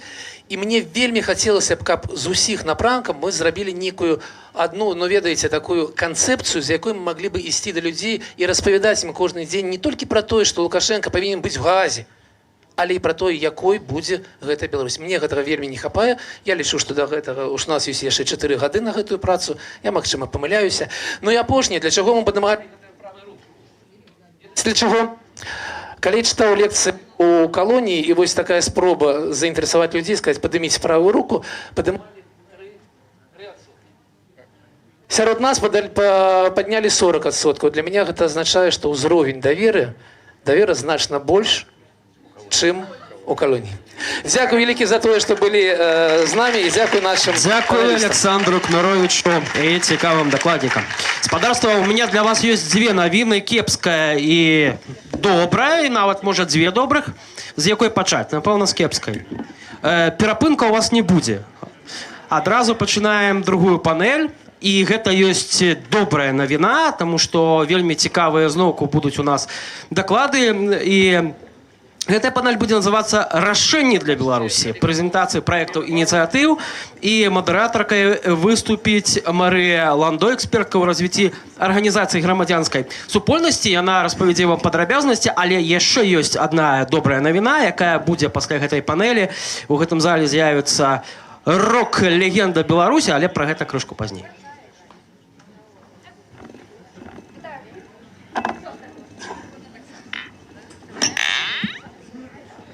Працую.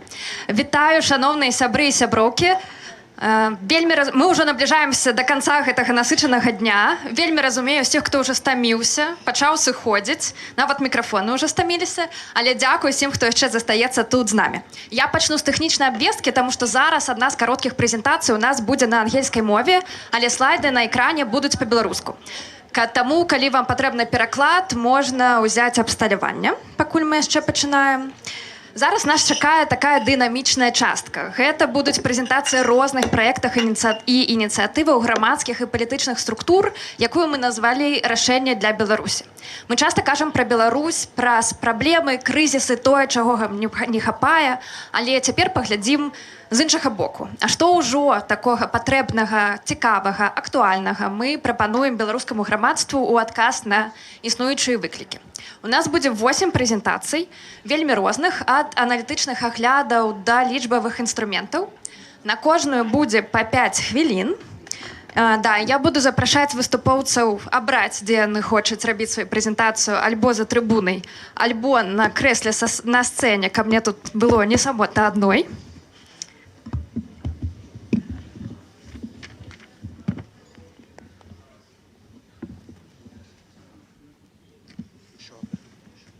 На жаль, у нас ужо няма часу на пытанне з залі, але вы можете пакідаць іх праз платформы «Тры сланы», буду імкнуцца адсочваць тое, што там з'яўляецца, і задаваць іх, альбо дадаваць нейкія пытанні ад сябе таксама. І наш першы выступоўца сёння гэта Артём Брухан, намеснік кіраўніка Народнага антыкрызіснага ўпраўлення. І пачнем мы з даследавання досведу іншых краінаў. Гэта Польшча, Германія і Гішпанія, якія маюць вельмі розную гістарычны лёс, але, можа быць, іх досвед нацыянальнага дыялогу можна ў ім штосьці падглядзець і выкарыстаць таксама на карысць для Беларусі. Зараз даведаемся гэта, Артём, калі ласка. Так, дзякуй вялікі. Я вярнуся да мінулай канферэнцыі. А як тут пачынаць?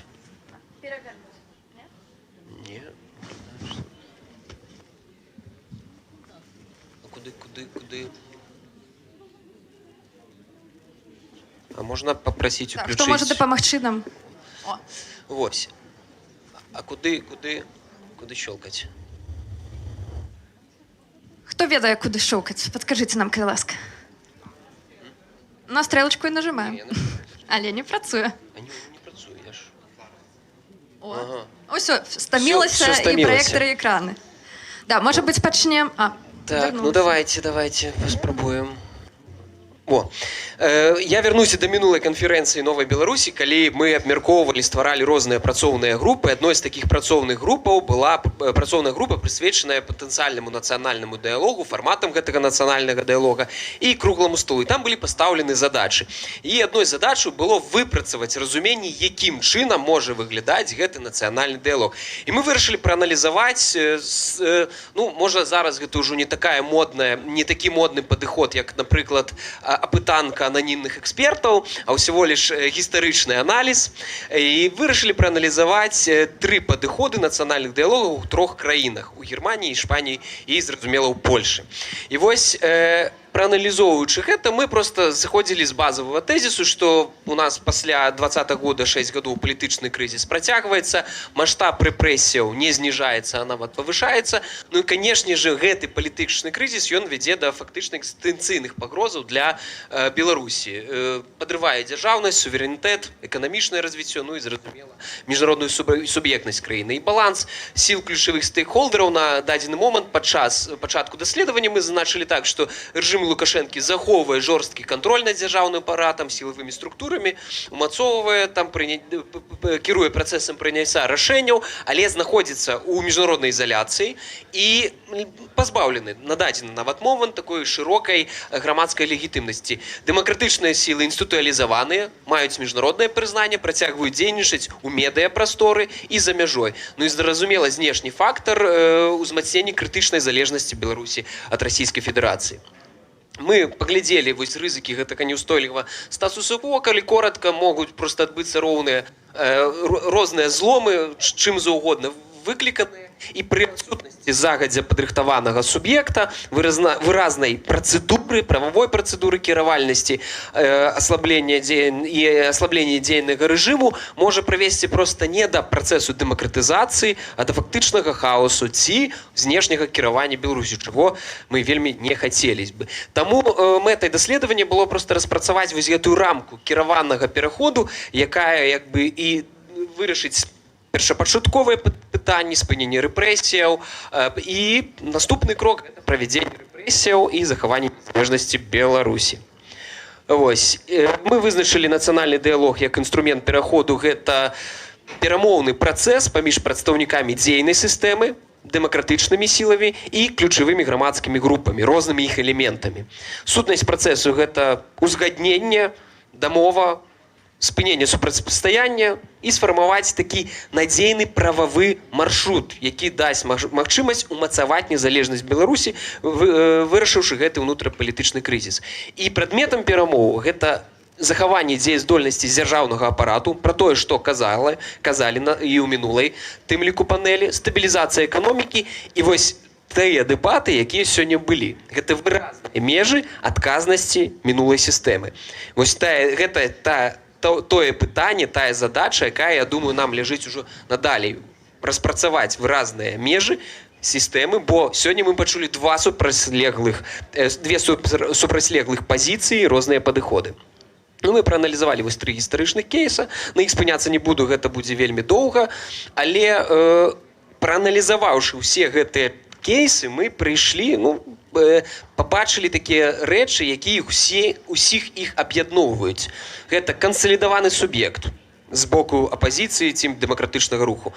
На сённяшні момант мы маем дэмакратычны рух, інстытуалізаваны, але наступным крокам было бы правільна правесці, можа быць, нейкія дыскусіі, публічныя перамовы па фармаванню ўжо перамоўнага суб'екта, каб мы ведалі, бо не можа быць толькі прадстаўнікі каардынацыйнай рады АПК і офісу Святланы Ціханаўскай у частцы дэлегацыі, якія ведуць перамовы з рэжымам. Гэта можа быць больш шырокае прадстаўніцтва і павінна быць, я ўпэўнены, больш шырокае прадстаўніцтва. Прагматычнае крыло ўнутры сістэмы. Без гэтага таксама нічога не адбудзецца. І калі мы будзем казаць пра масавыя ілюстрацыі, вешанне на сталбах, знішчэнне, звальненне ўсіх, гэтае прагматычнае крыло ніколі не набярэ моц. Яно будзе маргіналізавана. Таму, каб прагматычнае крыло набірала моц, трэба таксама дэманстраваць канструктыўнасць у дачыненні менавіта да гэтых прагматыкаў. Можа, яны не вельмі прыемныя людзі, можа, яны зусім непрыемныя людзі, але яны думаюць галавой. Знешнія ўмовы. Зразумела, гэта змена знешніх абставінаў сёння было, і на другой панелі шмат пра гэта сказана, і на першай. Зразумела, у нашай сітуацыі гэта аслабленне Расіі, максімальнае аслабленне Расіі. У ідэале ввогуле нейкі там є распад, там рэвалюцыя, штось такое, але будзем сыходзіць проста са аслаблення. І вось 4-ы пункт – гэта прававая рамка, гэта фармаванне правовой асновы, якая гарантуе бесперапыннасць дзяржавы і легітымацыю будучай улады. І вось тут гэта, мне падаецца, таксама для нас задача на наступны год. Распрацаваць менавіта прававую рамку, як можа выглядаць вось гэты транзіт ці пераход, перамоўны працэс, каб з закона з закон, каб не было нават у Расіі ці знешніх сілаў повода сказаць, там адбыўся дзяржаўны пераварот. Гэта павінна быць вось такім шляхам, каб не было да чаго, як кажуць, прычапіцца. 1 хвіліна, Артём. 1 хвіліна, добра. Ну, тады тут трошки далей ўжо пайду, калі 1 хвілінка засталася. Геапалітыка, расійскі фактар, я думаю, тут мы доўга спыняцца не будзем. Адное, што прававы шчыт, вось менавіта гэта прававая рамка не дазволіць Расіі выкарыстоўваць гэта ў сваіх інтарэсах. Роля міжнародных партнёраў, палітычнае прызнанне інстытутаў дэмакратычных, эканамічная дапамога, гарантыя бяспекі, каліброўка санкцый. Ну, вось эканамічная дапамога і каліброўка санкцый. Санкцыі гэта бізун, як кажуць, а пернік гэта эканамічная дапамога, вось гэты Democracy Facility Foundation, ці як яно правільна называецца. Гэта таксама павінна ісці разам з круглым сталом, разам з прапановай, акрамя санкцыяў і адказнасці, яшчэ і прапановай еўрапейскіх партнёраў. Ну, прынцыпы паслядоўнасці, гнуцкасць працэсу, тут вельмі шмат распавядаць не буду. Гуманітарная дээскалацыя. Глядзіце, зараз адбываецца вызваленне палітвязняў. Спадзяюся, этот працэс будзе працягвацца, і гэта ўжо фактычна першы этап. Другі этап – гэта тэхнічны дыялог для ўзгаднення парадку дня. Тут мы не бачым пакуль з боку рэжыму ніякіх крокаў, але будзем чакаць акна магчымасцяў. Трэці этап – гэта ўжо палітычнае пагадненне. Яно там уключае ў сябе розныя падпункты, а канчатковай кропкай з'яўляюцца выбары, правядзенне канкурэнтных выбараў пад міжнародным назіраннем. Але асобна зазначу зноў на правасуддзі. Гэта вось тое пытанне, якое варта будзе абмяркоўваць. Гэта тое поле для дыскусіі. Ну і галоўная выснова, паспяховы транзіт, пераход патрабуе адначасовай наяўнасці 4 базавых умоў: моцнага суб'екта, прагматыкаў, змены знешніх фактараў і правовыя рамкі, якую нам яшчэ трэба распрацаваць. Ну і практычныя крокі, я ўжо сказаў, давайце распрацоўваць правовую рамку, дабавляцца пра межы адказнасці, якія мы бачым, і зразумела рыхтаваць пакеты рэформаў пераходныя, якія мы чулі. Ну і, конечно же, кадравы рэзерв. Вось тут Юрый Губарэвіч уже сышоў, але гэта таксама вельмі важна. Ну і таксама, мне падаецца, на дадзены момант вельмі нам важна зноў вярнуцца да тэмы абмеркавання, фармавання вось гэтай дэлегацыі. Можа, яна не спатрэбіцца сёння-заўтра, але шырокай дэмакратычнай дэлегацыі, дзе прадстаўлены ўсе бакі і элементы беларускага грамадства. Дзякуй вялікі. Дзякуй, Артём. Бачу, што прыходзяць пытанні пра тое, што, напэўна, можна прачытаць у даследаванні. Таму у меня такое пытанне. А можна яго прачытаць дзесьці, знайсці? Да, значит, завтра сайт Народного антыкрызіснага ўправлення запрашаем азнаёміцца больш падрабязна з гэтым даследаваннем. А мы пойдзем далей. Чуеш выраз пазітыўнай альтэрнатывы, адразу думаеш пра Анатолія Лебедзьку. Анатоль, запрашаю вас сюды. Ну, да, можете пакуль падымацца, пакуль пойдзе. Дырэктара Цэнтра «Еўрапейскі дыялог» і дарадца Светланы Ціханаўскай па канстытуцыйнай рэформе і парламенцкай супрацоўніцтве. Зараз даведаемся болей пра пазітыўную візію таго, якую новую Беларусь мы хочам стварыць, але пачнем вось не наўпрост з Анатолія, ён да нас пакуль не выйшаў па гэтаму, а з відэа, якое ён падрыхтаваў. Калі б у вас была магчымасць на даверлівай размове пагаварыць з беларусамі, то большасць з іх сказала б: Дыктатура – гэта дрэнна. Большасць з іх пацвердзілі б, Што сістэма, створаная Лукашэнкам, гэта тупік. але адразу пасля гэтага яны абавязкова задалі б пытанне: А якая ёсць альтэрнатыва? Якой будзе Беларусь без Лукашэнкі і Пуціна? У якой краіне мы прапануем ім жыць? як будзе ўладкавана ўлада, якой стане судовая сістэма, адукацыя, ахова здароўя. Калі на гэтае пытанне няма адказу, Значыць, мы ўжо прайгралі. калі адказаў 20, Значыць, мы ўжо страцілі Беларусь. з гэтага вынікае важная выснова. Існуе выразны грамадскі запыт на альтэрнатыву і перамены. І гэта асабліва яскрава паказаў 2020 год, калі мільёны людзей выйшлі на вуліцы. Менавіта яны з'яўляюцца заказчыкамі таго, што мы называем пазітыўнай альтэрнатывай. Што такое пазітыўная альтэрнатыва? Гэта візія новай Беларусі, якая прайшла праз дыскусіі, абмеркаванне, узгадненне, экспертызу і знайшла сваё увасабленне ў праекце Канстытуцыі новай Беларусі, у праектах законаў і канцэпцыях неабходных рэформаў. Сярэднестатыстычны беларус марыць пра ўласны дом. Пазітыўная альтэрнатыва – гэта чарцяжы надзейнага, бяспечнага беларускага дома у еўрапейскім квартале. Пазітыўная альтэрнатыва – гэта кропка ўваходу ў Беларусь. Гэта адказ на пытанне, ці можна ўжо сёння працаваць з беларусамі ўнутры краіны ва ўмовах яе руху да таталітарызму. Гэты адказ гучыць адназначна. Так, можна. Канкрэтны прыклад – канцэпцыя ілюстрацыі. Пакуль такого дакумента не існавала, прапаганда Лукашэнкі палохала чыноўнікаў тым, што пасля змены ўлады іх чакаюць пераслед і помста. Калі ж канцэпцыя з'явілася, у чыноўнікаў узнікла матывацыя пачытаць дакумент, бо гэта непасрэдна датычыцца іх саміх, іх сем'яў, іх будучыні. Большасць прачытаўшых скажуць: мы не страшымся змены ўлады. І гэта той вынік, які аналітыкі называюць раскол правячых элітаў. Падрыхтаваныя намі праекты законаў і рэформаў даюць людзям магчымасць убачыць будучыню не праз страх, а праз разуменне і прадказальнасць. Пазітыўная альтэрнатыва – гэта пункт уваходу ў Еўропу. У Варшаўскай дэкларацыі мы заявілі, што нашай мэтай з'яўляецца ўступленне Беларусі ў Раду Еўропы і Еўрапейскі Саюз. Каб дасягнуць гэтай мэты, мы павінны быць прадказальнымі і зразумелымі для нашых еўрапейскіх партнёраў і сяброў. Яны павінны ведаць, якім будзе палітычны лад новай Беларусі, як будуць арганізаваныя выбары, якія эканамічныя рэформы чакаюць краіну і як будзе функцыянаваць незалежная судовая сістэма. Мы прапануем ісці і да беларусаў, і еўрапейскія сталіцы з дарожнай мапай еўрапейскай інтэграцыі, важнейшай часткай якой з'яўляецца пазітыўная альтэрнатыва для новай Беларусі. Пазітыўная альтэрнатыва – гэта каштоўнасны рэсурс часу. Яго ў нас будзе няшмат, магчыма, год-паўтара. За гэты час неабходна зрабіць рэальным прынцып падзелу ўладу, правесці рэформу судовай сістэмы і запусціць эфектыўнае мясцовае самакіраванне. Пазітыўная альтэрнатыва – гэта павестка магчымых перамоваў з той часткай правячай эліты, для якой Беларусь – гэта каштоўнасць, а не інструмент утрымання ўлады. Дзе нас знайсці? Заходзьце на нашы інфармацыйныя рэсурсы. Сайт «Прастора», сайт Светланы Ціханаўскай, а таксама 3 сланы.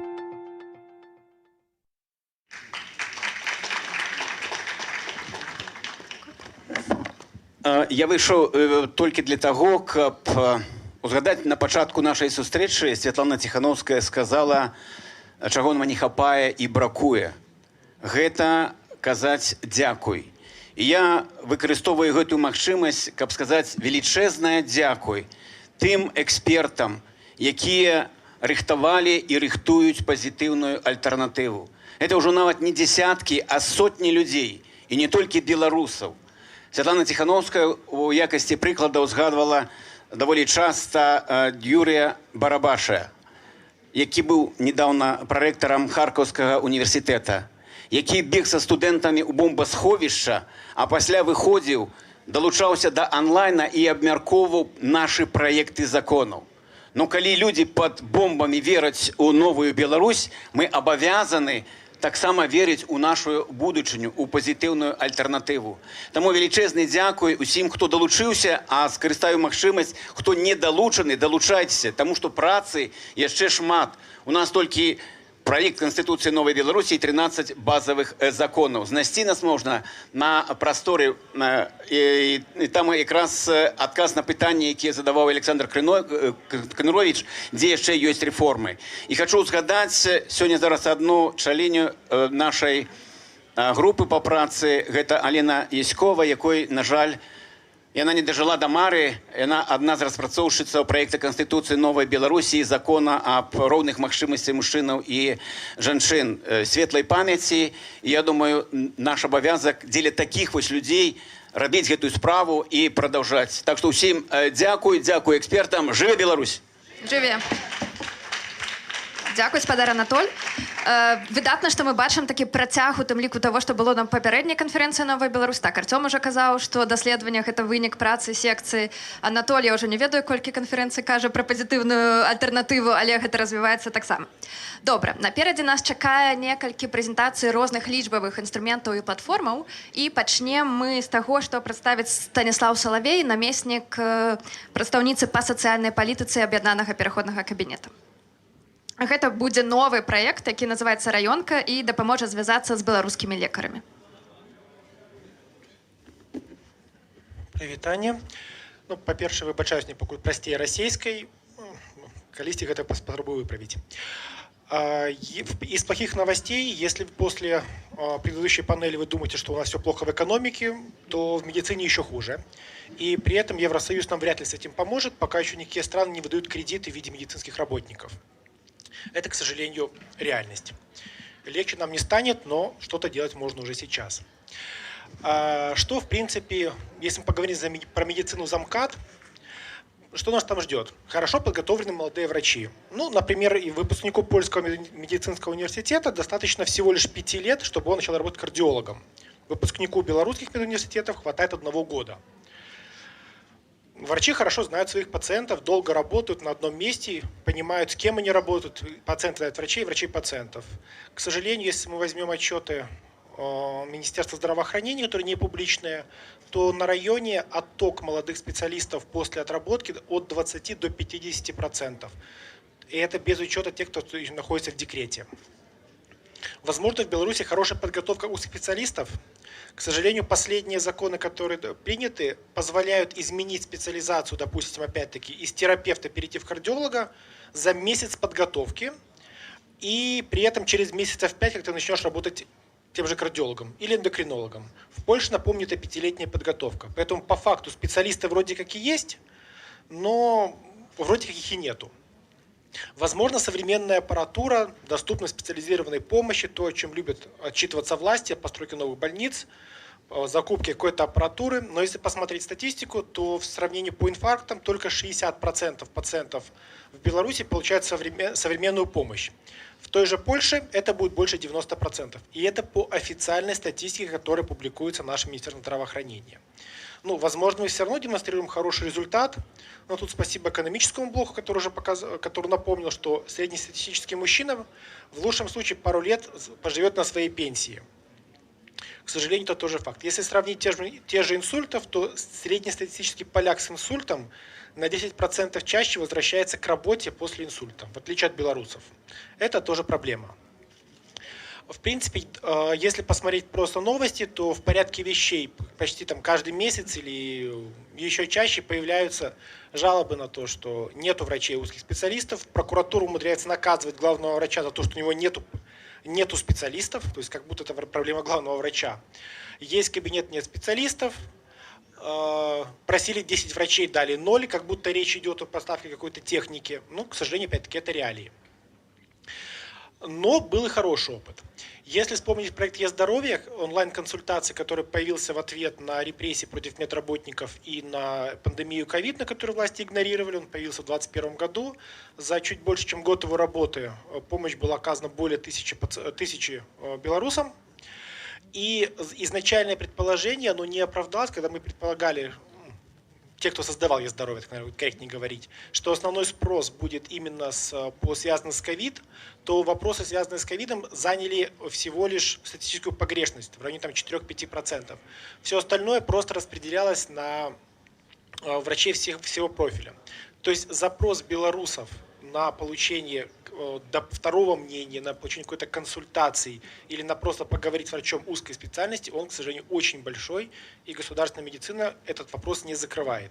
Или делает вид, что закрывает, что еще хуже. Если человек попадает к специалисту, который формально называется специалистом, но еще не имеет достаточной подготовки и опыта, чтобы оказать помощь правильно, мы получаем большую проблему. Формально помощь оказана, по факту, потом врача посадят или уволят.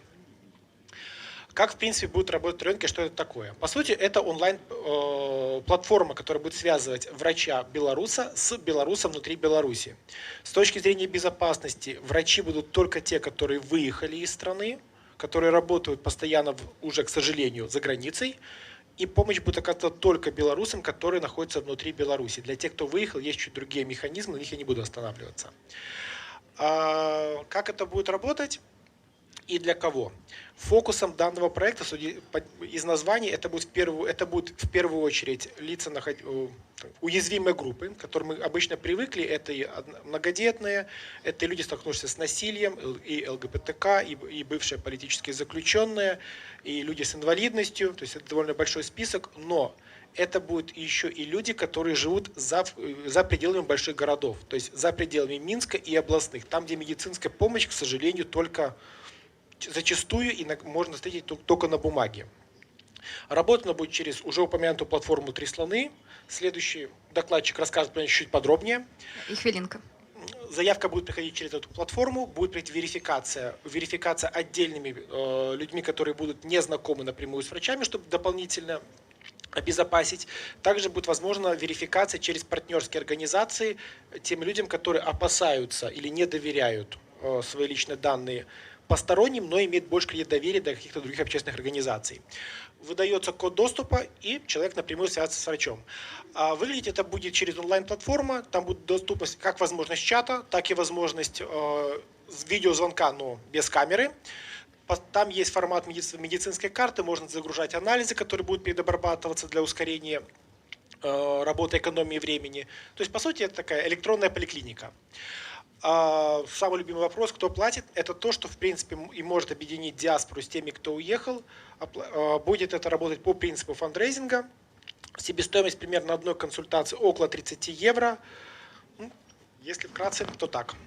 Запуск планируется в сентябре. Дякую, великий Станіслав. Не з'являюцца у нас пакуль пра гэта пытанне.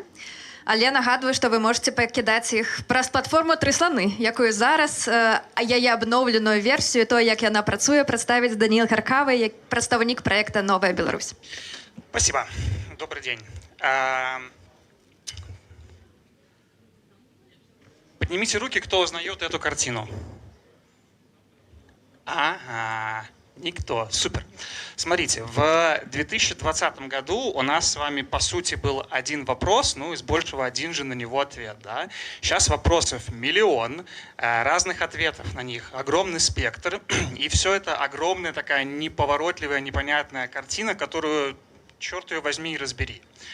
Но это нормально, потому что демократия так и работает. Это как бы все наши дискуссии, дебаты и за пределами этой конференции обсуждения это подтверждают.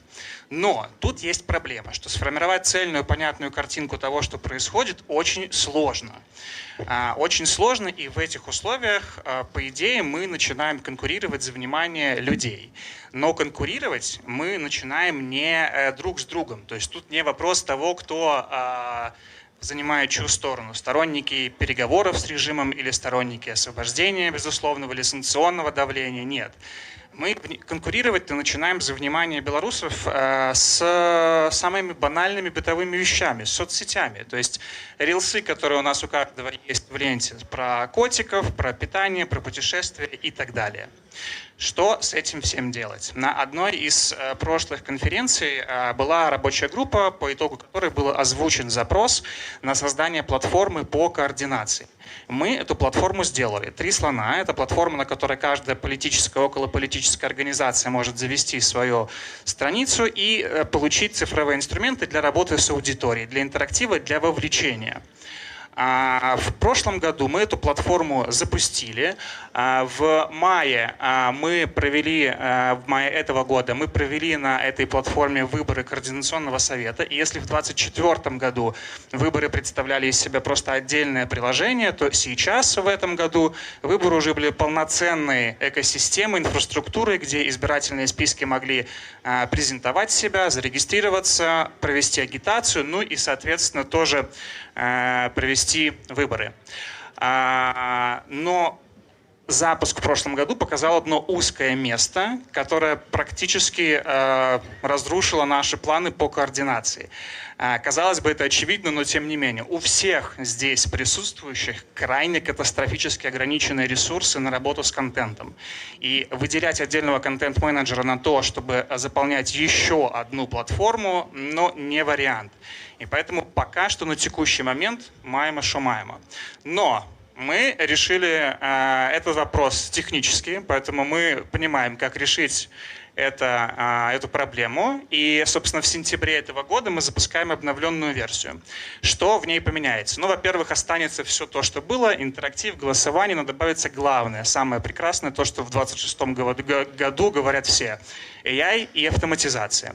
Что это значит на практике?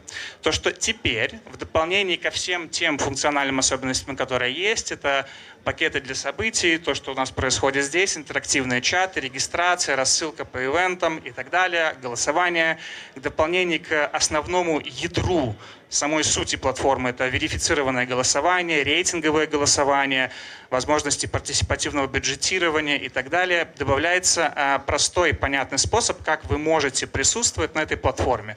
Автоматизация, которая за вас соберет всю информацию с ваших сайтов, из ваших соцсетей, сама добавит их на платформу. Если у вас вдруг нет ваших каких-то ресурсов, приходите, мы тоже обеспечим вам пространство и, по сути, поможет формировать вот ту самую цельную картинку. Я упоминал здесь пример Координационного совета, и, соответственно, возникает вопрос, ждать ли нам 28 года, чтобы в следующий раз посмотреть, как белорусы могут воплощать в жизнь вот эту вот цифровую демократию, о которой мы здесь говорим. Нет. Для быстрого примера могу привести вот нашу здешнюю сегодняшнюю конференцию. Мне вчера пришла рассылка по поводу того, что в программе планируется подписание резолюции конференции и ссылка документов, с которыми можно ознакомиться. Ну, гипотетически представьте себе, что в следующем году на следующей конференции вот вы здесь прямо находящиеся в зале сможете проголосовать за или против подписания этих резолюций. И, соответственно, уже под ними будет стоять не 4 политических актора, как сейчас, а все здесь присутствующие. Не поименно, но по сути. Соответственно, вот так и появляется наша возможность реализации цифровой демократии. Возвращаясь к первому слайду, с которого я начал. Вот если разбрасывается внимание по разным площадкам, очень сложно людям, политика и Беларусь, которых это лишь один из интересов, а не основной, очень сложно сложить цельную, сфокусированную, правильную, неискаженную картинку.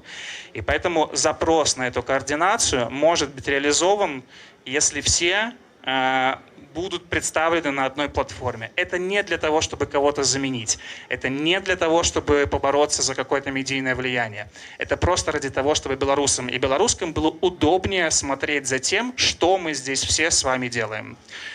Вот. Мы планируем обновляться в сентябре. Спасибо большое тем, кто уже пользуется, и приглашаю всех тех политических, околополитических акторов, которые хотят выстраивать работу с людьми, писать нам и регистрироваться. Спасибо. Дякую. І питання, яке прийшло про 3 слони. Який функціонал дає платформа для білорусів у Білорусі? Ці є щось таке? Да, для белорусов внутри Беларуси мы очень беспокоимся по поводу безопасности, поэтому мы сделали все технически зависящее от нас, чтобы было относительно условно безопасно пользоваться. Что я подразумеваю под условно безопасно пользоваться? Сама ссылка, она безопасная, то есть на уровне оператора трафика отследить заход на платформу невозможно. Но, разумеется, нужно соблюдать базовые меры цифровой гигиены, то есть удалять историю сайта и закрывать вкладку. Внутри Беларуси люди могут делать все то же самое, что и за пределами, потому что на платформе не нужно регистрироваться. Через почту приходит одноразовый код, который удаляется для того, чтобы проголосовать или написать комментарии, но все вот эти вот мнемонические имена, которые вы здесь видите, присваиваются автоматически, и таким образом люди остаются анонимны и защищены. При желании, если кто-то хочет, можно написать свое реальное имя, но в целом все построено на принципе анонимности. Дякую вялікі. То бок увесь функцыянал можна выкарыстоўваць і ўнутры Беларусі таксама. Да, конечно. Дякую, Даніл. Працягнем тэму лічбавай інфраструктуры для працы дэмакратычных сілаў і грамадзянскай супольнасці. І зараз Маргарыта Ворахава, дарадца Святланы Ціханаўскай па моладзевай палітыцы і студэнцтве, прадставіць нам не адзін, а аж 5 лічбавых інструментаў, якія былі распрацаваны офісам Святланы Ціханаўскай. 5 інструментаў, 5 хвілінаў. Дякую шчыра, паспрабую ў гэта 5 хвілінаў укласціся. Мне вельмі файна чуць сёння пра тое, што мы кажам пра Новую Беларусь, як пра тое, што мы ўжо будуем зараз, пра тое, што мы з вами зараз распрацоўваем для беларусаў і тыя інструменты, якія ўжо зараз дасяжныя для беларусаў, закрываючыя іх патрэбы. Сёння распавяду пра 5 праектаў, якія звязаныя паміж сабою тым, што яны закрываюць вось гэта розныя ўзроўні таго, чым з'яўляецца Новая Беларусь і чым, як мы бачым гэтую будучыню Беларусі як краіны, якая адказвае на запыты людзей. І гэта 5 узроўняў гэта. Першы гэта людзі, другі бяспека, супольнасць, салідарнасць і завяршаем гэта мы ўсё інстытутамі. Першы праект, пра які я хацела сёння расказаць, гэта моладзь, гэта онлайн бясплатны цэнтр для моладзі, які закрывае і адказвае на запыты моладзей па пошуку адукацыі, дасягу да здароўя, дасягі да адказу на ўсе свае пытанні і атрымання бескаштоўнай дапамогі па ўсіх пытаннях, якія ў іх узнікаюць. На сайце зараз ёсць 77 універсітэтаў у Еўропе і ў Беларусі, 33 краіны, якія дасяжны для беларусаў і экзамены для паступлення. Вось такі ёсць прыклад. Гэта менавіта функцыянал, які ёсць зараз у платформе. Ён паказвае прахадныя балы па розных напрамках і дапамагае студэнтам абіраць, на якія спецыяльнасці можна падавацца лягчэй, на якія будзе ўсё ж такі паступіць складаней. Таксама на сайце ёсць і пошук з фільтрамі па розных гарадах, па розных странах, з экзаменамі, з тым, колькі будзе каштаваць адукацыя, які дазваляе студэнтам абіраць сваю адукацыю больш свядома. Другі праект – гэта праект падарожжа, які дазваляе беларусам і адказвае на іх запыт у тым, каб быць мабільнымі ў Еўропе, каб яны маглі свядома абіраць, у якую краіну ім будзе бяспечна вандраваць, а ў якую ўсё ж такі не. На гэтай платформе ёсць розныя крытэрыі, якія дапамагаюць гэты выбар рабіць, то бок гэта візы, гэта тое, наколькі бяспечна краіна ставіцца да беларусаў, наколькі яна бяспечная будзе для вандровак у тых, хто мае нейкі статус у Беларусі. Гэтая пляцоўка дасяжная офлайн, яна ёсць як приложение для андроида и для айфона. Трэця платформа – гэта НГО-платформа для падтрымкі супольнасці, крыніца. Яна дазваляе арганізацыям, якія зараз знаходзяцца ў замежжы, таму што мы ведаем пра тое, што зараз у арганізацыяў вельмі абмежаваны рэсурс. А гэта платформа дапамагае арганізацыям яднацца паміж адно адным, атрымоўваць доступ да рэсурсаў, якія ёсць у арганізацыяў, і дзяліцца прасторай, дзяліцца тэхнікай, мэблі, экспертызай і іншым замест таго, каб гэта рэсурсы дабываць да арганізацыі. Як гэта працуе? Вы можаце падаць заявку на сайце, каб пакінуць ці даць дасяг да сваіх рэсурсаў, якія у вас ёсць зараз на гэтай платформе, пакінуць яе ў форме, і яна з'явіцца таксама з фільтрамі па розных краінах, каб арганізацыі маглі карыстацца гэтымі рэсурсамі паміж адно адным. Чацвёрты рэсурс гэта мапа падзей салідарнасць, які дазваляе беларусам паміж рознымі краінамі аставацца адной супольнасцю. Ён дазваляе пакідаць падзеі, якія вы праводзіце, аб'ядноўвацца дыяспорай, бачыць гэтую салідарнасць, якая ёсць зараз у беларусаў паміж адным у розных краінаў, пакідаць свае лекцыі, акцыі, канцэрты і сустрэчы ў сваіх гарадах, у сваіх краінах на інтэрактыўнай мапе. Вось так гэта выглядае. Вы можете пакінуць таксама заявку пра тое, каб ваша падзея з'явілася на гэтым сайце, і беларусы паміж рознымі краінамі, дзе мы ўсе зараз базуемся, маглі бачыць і далучацца да ўсяго, што адбываецца зараз у беларускай супольнасці. Ну і пяты праект гэта прастора. Ён менавіта пра тое, што мы з вами зараз думаем Беларусь, будуем яе праз тое, што пішам законы, рэформы і канстытуцыю. Таму што мы вельмі хацелі, каб гэта пазітыўная альтэрнатыва, пра якую мы сёння шмат разоў казалі, каб яна была таксама будавалася з людзьмі і пісалася людзьмі. Вы можете пакідаць каментары на гэтым сайце, ананімна абмяркоўваць усе праекты канстытуцыяў, усе праекты рэформаў і абмяркоўваць паміж адным, аставляць свае каментары і ўсё гэта рабіць ананімна. Дзякуй вам шчыра, вось так хутенька пра 5 праектаў. Далучайцеся, аб'ядноўвайце. Выдатна, дзякуй, пакуль не збягай. Калі ласка, ёсць пытанне ў 3 сланах, какой трафік на платформы, пра которые ты зараз распавядала. Але я разумею, што шмат з іх новыя. Яны ўсе працуюць, яны ўсе дасяжныя зараз для беларусаў. Некаторыя з іх маюць абмежаваны дасяг. Напрыклад, вось платформа Крыніцы, яна дасяжная толькі для НДА, то бок там вельмі абмежаваная аўдыторыя. Я не магу казаць для ўсе платформы, тую, за якую я магу адказаць асабіста, гэта моладзь. У нас захоўваецца трафік каля 3000 наведванняў у месяц. Гэта статыстыка трымаецца ўжо на працягу некалькіх год, як эта платформа існуе. Пра астатнія платформы можна будзе пакінуць гэты запыт да менавіта тых, хто гэтай платформы ствараў, і звязацца з арганізацыямі, якія адказныя за стварэнне гэтай платформы. Дзякуй вялікі. Калі хто можа напісаць у 3 сланах, куды напісаць, каб пра гэта даведацца, да, нейкі кантакт, гэта будзе добра. Дзякуй, Марго.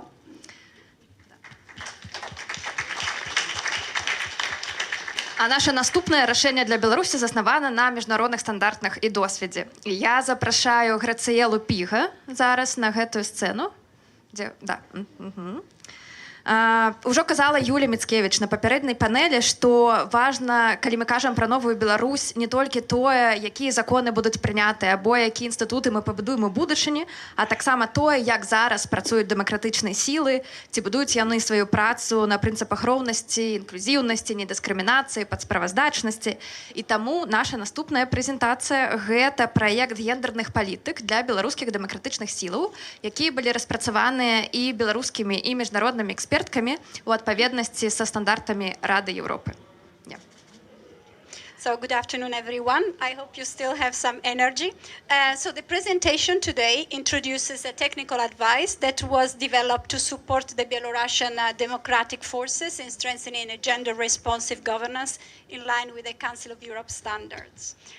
And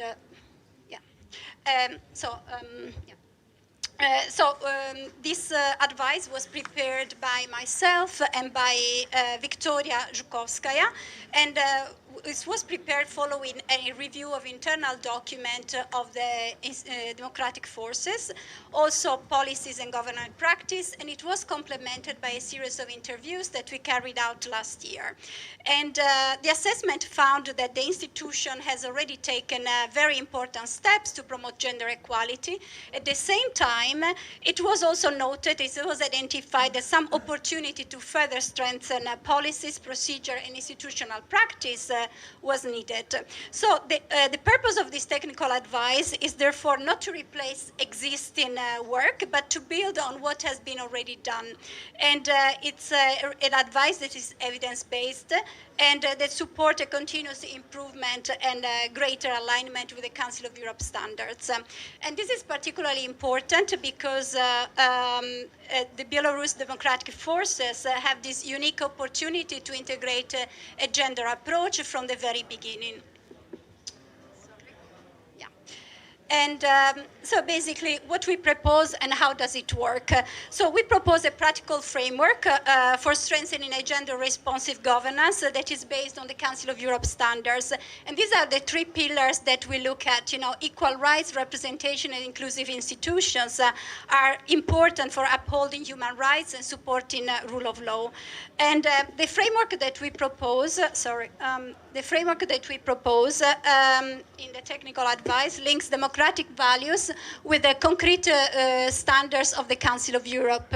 So basically, it focuses on four complementary areas. So strengthening institutional policies and practice, looking at organizational culture and working environment that should be safe, building the capacity and leadership and accountability mechanism to sustain progress, and also have an evidence-based approach through improved data collection and monitoring. And all these four areas linked to the Council of Europe recommendations on gender equality. So basically, as I said, this technical advice really try to improve what is already there and linking it specifically to the Council of Europe recommendations. And who is this useful for? So it is intended to support leadership, governing bodies, human resources, gender advisors, and all the staff that are involved in policy making and in organizational management. So the technical advice provides practical guidance for reviewing policies, but also for strengthening governance and also for supporting a more inclusive decision making. So, and it was specifically developed to strengthen gender responsive governance within the Belarus democratic forces and according to the standards of the Council of Europe. As mentioned before, this technical advice builds on something that already exists. And the first area is for institutional policy. So the advice suggests how to strengthen the existing code of ethics, which have already a very good basis, and how to integrate a gender impact consideration into policy making, how to reinforce those measures, to prevent discrimination and harassment, and also how to ensure that institutional language and practices are inclusive and promote equality. The second area regards participation and representation, and it advises strengthening quota mechanism that already exist to improve recruitment and retention strategies, looking at the specific needs of women and men, and ensuring a transparent selection process and supporting balanced participation in leadership and in decision making. The fourth area, it's about organizational culture and how to, look at how to expand, for example, training opportunities for both men and women, and as well as supporting mentoring and learning for both men and women on gender equality issues, and how actually to formalize and strengthen the role of gender advisors and improve accountability through coordination, monitoring and consultation with the civil society organization, and how to do also through regular reporting. So how this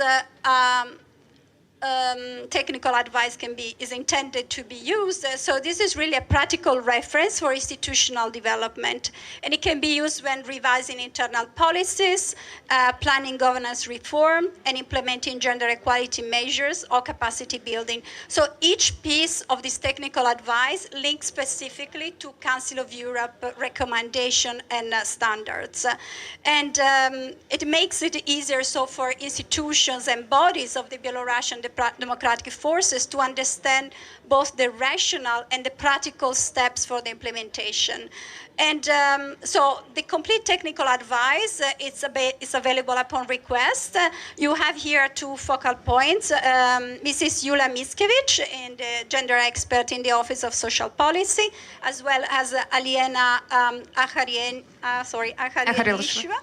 And the document is quasi-finalized. So basically, we actually welcome, your comments and further recommendation to be able to finalize it. And then you have already some structure, because I'm actually very pleased to see that Julia is now working specifically, in the transitional cabinet on this role. So she will be, I think, one of the leading figures for the implementation of this technical advice. Thank you. Thank you very much, Graziella. I know this process was not easy, and your support was very important for this. I have a question. From your perspective and your experience, what can recommend success of implementing these recommendations and policies, guarantee success? First of all, I've been working with several countries and also in this region. For me, it's really, you have talked a lot today about how to work externally, how to implement reform in the country. But then I think it's really important, first of all, to look internally and to lead by example. So I've been working for the OSCE, for the UN, for the EU. For me, leading by example is a very important point. To really start from the inside, how you can actually, as a structure, as an institution, promote gender equality, and then show how this can be done externally. So this is also about this political will, not only about what we said before, but also within organizations inside it. Yeah, thank you very much again.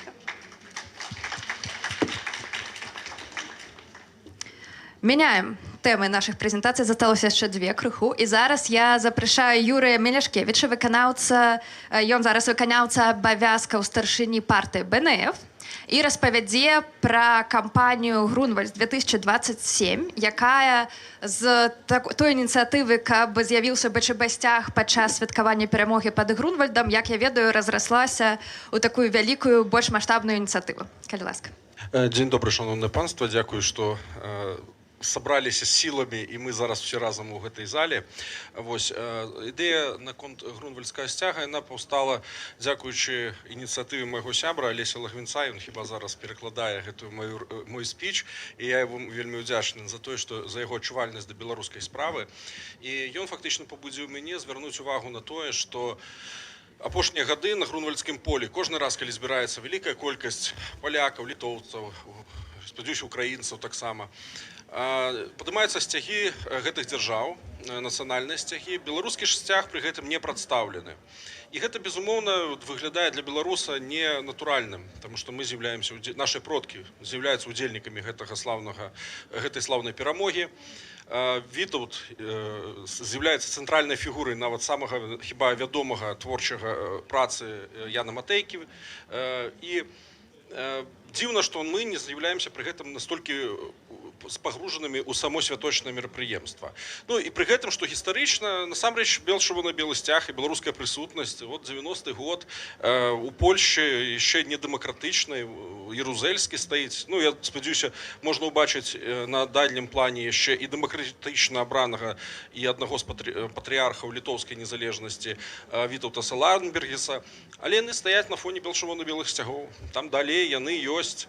І белчырвона-белыя сцягі ёсць і на агульным плане. Гэта беларусы, якія ў 90-м годзе з Берасця, сябры партыі БНФ, у будучым некаторыя з іх стануць заснавальнікамі сацыял-дэмакратычнай партыі. Яны выбраліся на грунвальдскае поле дзеля таго, каб разам з нашымі братамі адсвяткаваць гэтую важную перамогу. Юрый, прошу вас крыху мікрафон бліжэй. Кажуць, не чуваць нас. У 2010 годзе беларуская прысутнасць таксама была значная. І у нас у лагеры былі белчырвона-белы сцяг, Александр Міленкевич, адзін з удзельнікаў урачыстасцяў, а лагер называўся Літванія and Belarus. То есть мы удзельнічалі ў асноўных падзеях грунвальдскага фэста як беларусы, як народ. І вось, уласна кажучы, гэта пабудзіла стварыць гэту петыцыю, якую, дзякуючы актыўнасці, более 1000 беларусаў падпісала. Я вельмі ўдзячны тым знакавым фігурам, якія паставілі свае подпісы альбо скіравалі ўласны зварот. Светлану Ціхановскую, Зянона Пазняка, Алеся Бяляцкага, Паўла Латушку, Анатолія Лебедзьку, якія зрабілі свой унёсак у тое, каб пад гэтай петыцыяй, па-першае, паўстала больш весомых подпісаў, больш подпісаў беларусаў і больш атрымаць рэакцыі. І вось рэакцыя на ліст, з которым звярнулася спадарыня Светлана. Гэта ліст, які ад дырэктара музея, ну, ён праінфармаваў нас пра тыя мажлівасці, у якіх і абставіны, у якіх знаходзяцца. На жаль, гэтыя абставіны не спрыялі таму, каб у гэтым годзе белы сцяг афіцыйна паўстаў на Грунвальдскім полі, але у нас з'явіліся пэўныя зачэпкі, і як правільна арганізаваць гэтую кампанію. Дарэчы, у нас з'явіўся яшчэ і палітычны партнер, чалавек, які аказаў нам падтрымку палітычную, гэта Міхал Камінскі, віцэ-маршал Шалаксейма, яго подпіс стаіць таксама пад гэтай петыцыяй. Вельмі шмат інфармацыйных падставаў было створана на працягу гэтай кампаніі. Практычна ўсе асноўныя СМІ, нават тыя, якія раней не цікавіліся такімі тэматамі, але тым не менш яны адгукнуліся і зрабілі свой унёсак у тыя, каб інфармацыя разляцелась максімальна шырока. І у дзень, калі адбыўся фэст, невялікая дэлегацыя сяброў партыі БНФ і прыхільнікаў адправілася на Грунвальдскае поле, і мы пераканаліся, што наш пасыл быў не зусім своечасовы, тому што, на жаль, у гэты сезон на 3 галоўных матчах на Грунвальдскім полі не было ніякіх нацыянальных сцягоў, акрамя нацыянальнага сцяга Польшы, вайсковай харугвы Великого княства Літоўскага і кароны польскай. На жаль, мяняюцца палітычныя вятры, яны, на жаль, уплываюць і на ідэалагічныя такія вось сімвалічныя крокі, якія ажыццяўляюцца ў час такіх урачыстасцяў. І вось што прыйшло нам у галаву, што штандар трэба ставіць, безумоўна, і месца для чырвона-белага сцяга павінна быць на гэтым Грунвальдскім полі. Гэта натуральна і правільна. Але іншая дзяржава, вось літоўская дзяржава, не гледзячы ні на што, яна паставіла камень у памяць пра удзел літоўскіх ваяроў у гэтай бітве. І такі самы камень, ён не адзіны, гэта насамрэч адзін з шэрага камянёў, якія ў памяць пра розныя гістарычныя падзеі ставяцца на Грунвальдскім полі. Гэта і вайсковыя часткі польскія, якія прымаюць ганаровую прысягу. Это нават месца, дзе загінуў магістр ордэна Ульрих фон Юнгенген. І паставіць нейкі новы камень у памяць пра беларускіх ваяроў, гэта проста было бы лагічна і правільна. Ёсць пэўныя арганізацыйна-правныя абставіны, у якіх мы мусім дзейнічаць. Таму што ў афіцыйным адказе гэта фігуруе, што гэта помнік гісторыі. Это адзін з найвышэйшых статусаў ахоўнай тэрыторыі у Польшчы. І мы павінны гэта ўлічваць, абапірацца на польскае заканадаўства, распрацаваць адпаведныя праекты, узгадніць гэта ўсё у забыткоўца. І все это робіцца са згоды ўласніка. Гэта музейнага дырэкцыі музея. Таму нас чакае такі даволі працяглы, можа быць, но бюракратычны шлях, які мы можам, апіраючыся на наш актывізм, на падтрымку нашых партнераў, мы можам гэты шлях прайсці.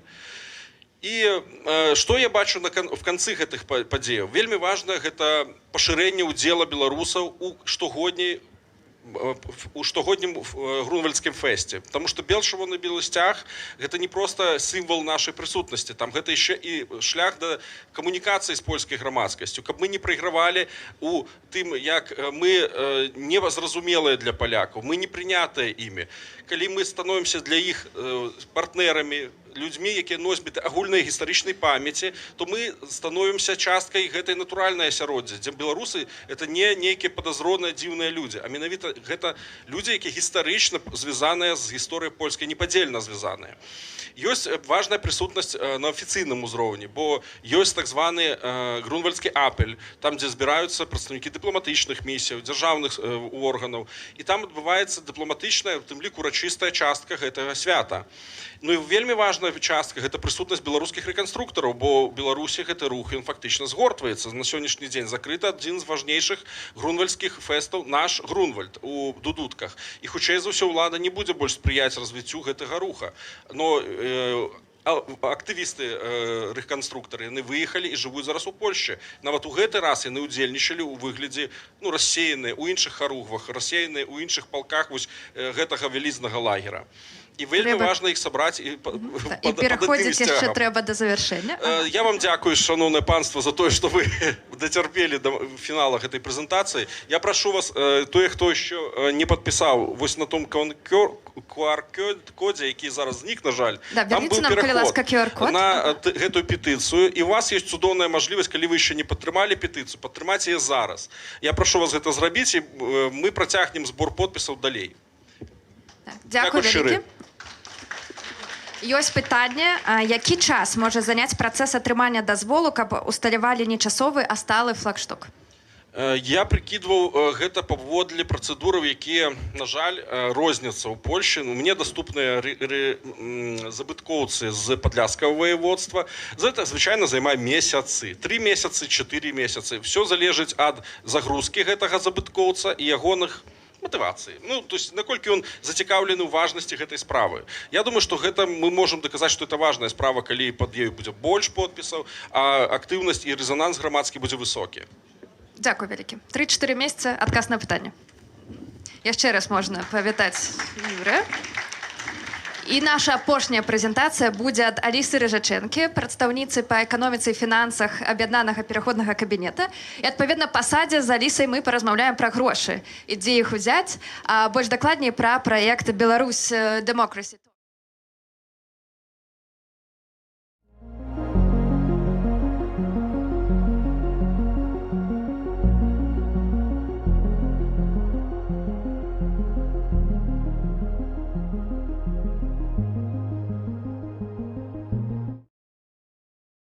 Система самофінансування для демократичних структур Беларусі. Па-першае, у нас ёсць праблема. Гэта відавочна. Мы фінансуемся праз розныя інстытуты, розных міжнародных донараў, і фактычна наша дзейнасць сыходзіць да дзейнасці у межах праекта. То бок, адзін праект пачынаецца, проект скончваецца, і ў гэтых умовах немагчыма утрымліваць кваліфікаваныя кадры, немагчыма планаваць стратэгіі на доўгі тэрмін, і гэта, канешне, абмяжоўвае нашу дзейнасць. Вось гэтыя вынікі перашкаджаюць нам ствараць нейкія доўгатэрміновыя стратэгіі. Што нам неабходна? У нас ёсць рашэнне «Беларусь Democracy Token». Што гэта такое? Фактычна гэта не перадавальны лічбавы запіс у сістэме блокчейн, які запісвае ўнёсак кожнага донара, і потым гэты ўнёсак можа быць улічаны пасля дэмакратызацыі Беларусі. То есть фактычна гэта запіс уклада ў дэмакратычнай змены кожнага донара. Якія каналы донатаў? Гэтая сістэма прымае донаты абсалютна з розных каналаў, і крыптавалюты, і PayPal, і SEPA-трансфер, SWIFT, і праз Stripe рознымі крэдытнымі картамі. Але галоўнае, што можа донар атрымаць за тое, што ён данаціць. Гэта самае цікавае. Перш за ўсё, пасля дэмакратызацыі улады могуць прыняць законапраект, які дазваляе з улікам донатаў зрабіць вылік з падатковай базы. Па-другое, гэта залік у працоўны стаж і залік у пенсійныя адлічэнні, што менавіта таксама вельмі важна для людзей, якія з'язджаюць з Беларусі і потым плануюць вяртацца, альбо не плануюць, і будуць створаныя умовы, калі яны захочуць вяртацца. Ці падатковая знічка ў будучыні. Калі рабіць пералікі гэтай сістэмы, то гэта замяраецца каля $200 000 штогод. Гэта небольшыя грошы для дзяржаўнай сістэмы, калі будзем рабіць такія зніжкі. Як размяркоўваюцца гэтыя грошы? Размеркаванне заходзіць з таго, што патрэбна сёння, і з таго, як гэтыя грошы размяркоўваюцца ў еўрапейскіх дзяржавах. 30% на дзяржаўнае кіраванне, на фактычныя інстытуты, 30% на сацыяльную падтрымку, на розныя сацыяльныя ініцыятывы, 20% на незалежныя медыа і 20% на культуру і нацыянальную ідэнтычнасць. Пры гэтым кожны сектар фармуе сваю раду з удзельнікаў, якія працуюць у ініцыятывах у гэтым сектары, і менавіта яны размяркоўваюць грошы па свайму сектару. Гэтыя пасады, як і таксама гэтыя долі, могуць быць перагледжаны кожны год, сыходзячы з патрэбаў, якія змяняюцца. Гэта канцэпт, які зараз распрацоўваецца. То есть распрацоўваецца сам сайт, падключаюцца сістэмы, але на гэтым этапе мы просім вас далучыцца да шырокага абмеркавання. Сканіруйце QR-код, адказвайце на пытанне, дадавайце свае ідэі ці крытыку. Гэта таксама вельмі будзе палезна для нас. Ці лічыце вы наогул гэтую сістэму неабходнай? Я лічу, што яна вельмі неабходна, таму што яна будзе спрыяць устойлівасці дэмакратычных сіл і дэмакратычных інстытутаў. Таксама гэта будзе падтрымліваць ініцыятывы. Ну вось такая сістэма. Калі ласка, сканіруйце код і далучайцесь да шырокага абмеркавання. Мы паспрабуем стварыць, каб гэтая сістэма запрацавала ўжо напрыканцы гэтага года. Дзякуй. Дзякуй вялікі, Аліса. Што пагаварылі таксама пра рэсурсы, якія патрэбныя для ўсяго астатняга, што мы прагаворвалі сёння. Няма пакуль пытанняў, да? Няма пакуль пытанняў у 3 сланах. Я задам пытанне. Вы як бачыце, наколькі верагодзен поспех гэтай ідэі? Слухайце, калі стварыць і далучыць насамрэч шырокую колькасць людзей да абмеркавання, гэта магчыма стварыць. Усё роўна нам гэта патрэбна. У нас няма ніякай адзінай сістэмы цэнтралізаванай, куды б маглі данаціць людзі, каб падтрымліваць усе дэмакратычныя сілы разам, не толькі там менавіта інстытуты ці зборы на байсол ці недзе яшчэ. А гэта цэнтралізаваная сістэма, якая дазваляе рабіць данаты ў розных размерах, і яны ўсё роўна будуць размяркоўвацца транспарэнтна. Гэта сістэма блокчейн, яна прадказальная, яна бачная, яна бяспечная, перш за ўсё, і таму я веру в поспех гэтай сістэмы. Супер. Спадзяемся, ўсё так і запрацуе і будзе папулярна. Да, ўсё, як вы распавялі. Дзякуй вялікі. І дзякуй усім нашым выступоўцам. На гэта мы скончуем частку з прэзентацыямі. Спадзяюся, што вы ведаеце, не толькі паслухалі пра гэта і падумалі, цікава, а яшчэ і зразумелі, да чаго хочацца далучыцца, якія інструменты бачыце карыснымі, чым ужо хочацца карыстацца, дачакацца верасня, калі з'явіцца раёнка, абноўленыя 3 сланы, тое, пра што распавядала Марго, і гэтак далей. Яшчэ раз вялікі дзякуй, дзякуй, што дабраліся з намі амаль да канца гэтага дня. Вяртаю слова Віталю. Дзякуй вялікі Марыя Ландо, экспертка, была на гэтай панэлі у якасці мадэратара.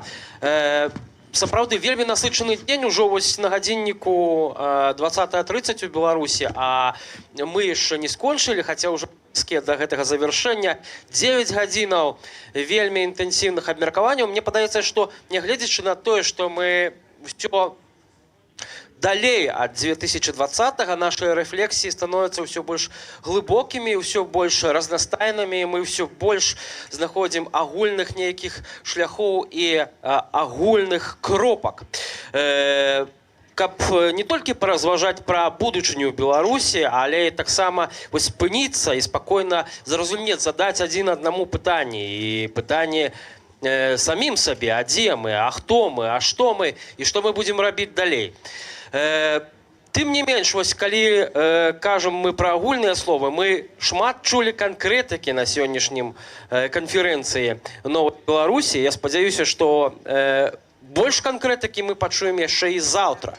А сёння, я думаю, што самы час для таго, каб зарэлаксаваць крыху і паслухаць добрую музыку. Таму запрашаю ўсіх, хто знаходзіцца па-за заляй, хто знаходзіцца ў гэтай зале, прысесці больш бліжэй да сцэны, таму што так будзе лепш і для ўсіх, хто тут прысутнічае, і для самога музыкі, я думаю, таму што больш кантакту будзе з залам, так што смела пераходзьце сюды бліжэй да нашай сцэны у першыя шэрагі, больш за тое, што тут шмат яшчэ вольных месцаў. Калі ласка, калі ласка.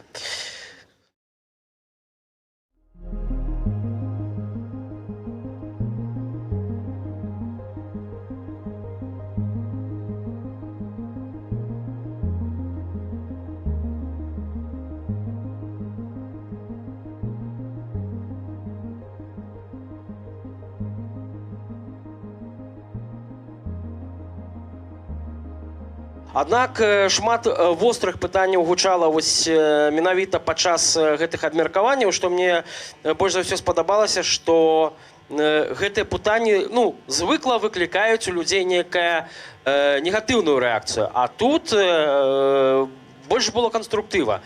І гэты канструктыв, я думаю, варта перанесці і на наступны дзень. Зноўку яшчэ вось бачым пытанні на платформе «Тры сланы», адресаваныя нашым экспертам. Частка гэтых пытанняў прагучала ад мадэратараў. Я спадзяюся, што большасць адказаў на гэтыя пытанні былі дадзеныя. Ну а цяпер, вось, гледзячы на нашу вельмі інтэнсіўную праграму, не магу не прадставіць нашага госця, спецыяльнага госця, музыканта, кампазітара, пісьменніка, мастака, аўтара песен, культурнага дзеяча і адну з ключавых постацяў сучаснай беларускай культуры. Больш за 3 дзесяцігоддзі ягоная творчасць суправаджае развіццё незалежнай беларускай музыкі, адлюстроўвае важныя працэсы фармавання сучаснай беларускай культурнай ідэнтычнасці спадарства. Сустракайце лідар гуртоў «Вольскі» і «Крамбамбуля» Лявон Артурович Вольскі. Ваши аплодисменты.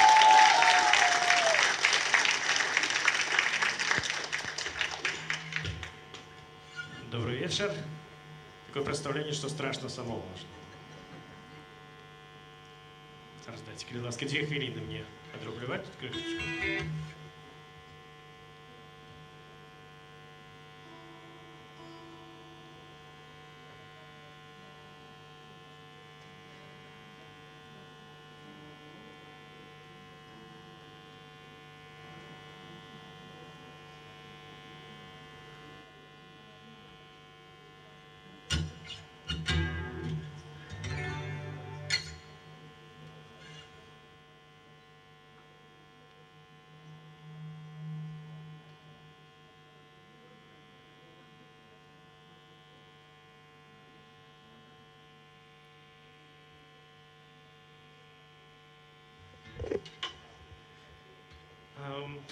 Я хотел бы размаўляць, але размаўляць няма сэнсу, потому что тут конференции, все есть професійныя такие размоўцы, и без меня выдатно поговорили.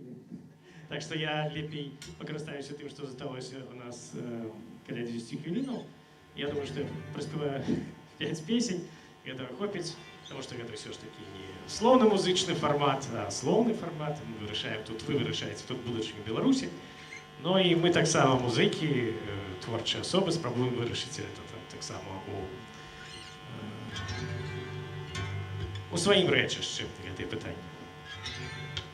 А ўсё добра зараз чуваць, так? Ну, ведаеце, можете задаваць пытанні, калі каго што хвалюе пра музычнае жыццё, гастрольную дзейнасць, творчыя пляны. Я адкрыты абсалютна і магу вам распавесці, правда. Окей, тут усё окей, толькі дыхаць мне з кожным днём цяжэй. Паветра зусім няма, колькі не ўдыхаю, ўсё дарма. Глядзець на брудны горад і крэпзаць мемуары не варта вачэй і не варта рук. І я гляджу на зоры, і я гляджу на хмары, і слухаю ўласнага сэрца стук. Понад землею мне у светлый обшар. Подними меня веснёю, подними меня по ветрам шар. Лететь над землей, лететь, бачить города, бачить 100 дорог. Глядеть на меня, глядеть, сонным подзіркам будзе мой народ. Нешта вырашацца, прыспеў на пэўны час, паветрам свабоды дыхаю я. Унізе сям'я і праца, і 100 неадкладных спраў, якія 100 разоў я адкладаў. Падымі, давайте, о, правильно. Падымі мяне понад зямлёю, падымі мяне у светлый абшар, падымі мяне веснёю,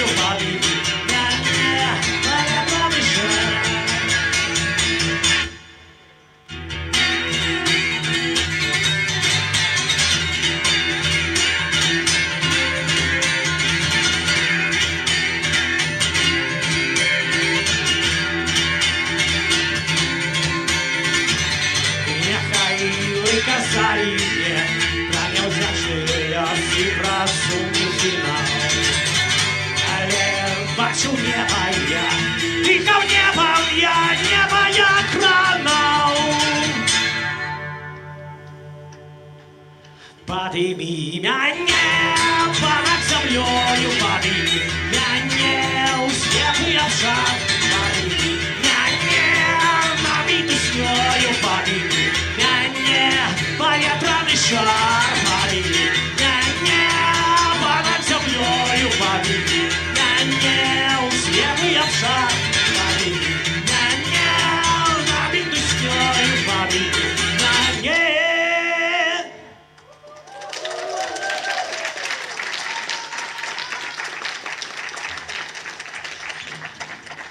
Дякую. Зараз така пісня з більш з громадським гучанням, ніж з громадсько-політичним, але все одно активне. І текст не мой, а Олександра Лукашука, колишнього шефа Білоруської радіо «Свобода». Ну і тяжко буде виконати цю пісню без вашої допомоги, ведаєте. І вона буде заключатися в таких речах, може ви підпієте все ж таки. Як попередні, так і гэта, тільки в этой треба співати не слови, а мотив. От прикладно так, глядите.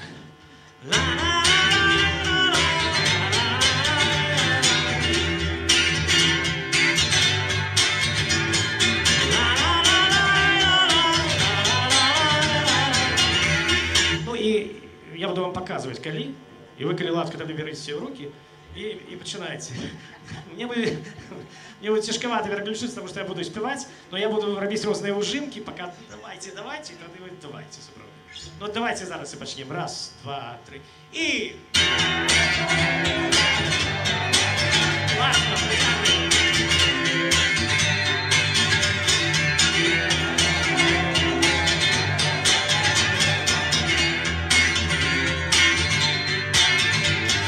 Ты просыпаешься ранком, а небо нема.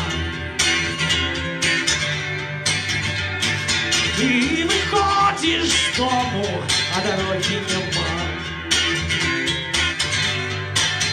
Ты вдыхаешь на полные груди, а поветра нема. Есть турма, есть турма. Ты надвигаешься на стену, а я на тебе. Ты подаешь у перстень, а я на тебе. Ты выключаешь светло, а я на тебе. Як на войне, як на войне.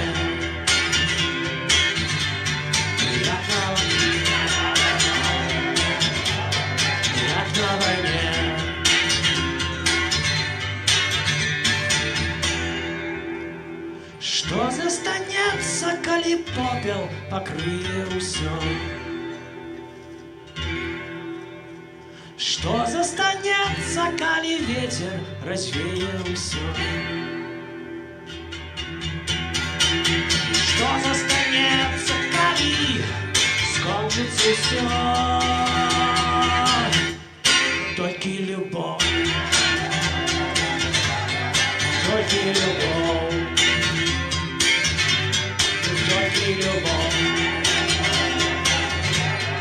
только любовь, только любовь, только любовь, только любовь, только любовь. Дякую. А ці все нормально чуваць, скажіть, будь ласка, тому що тут... Так, ну добре. Там, напевно, не вельми добре чуваць, тому що тут ось тільки така маленька кальоночка. Ну добре.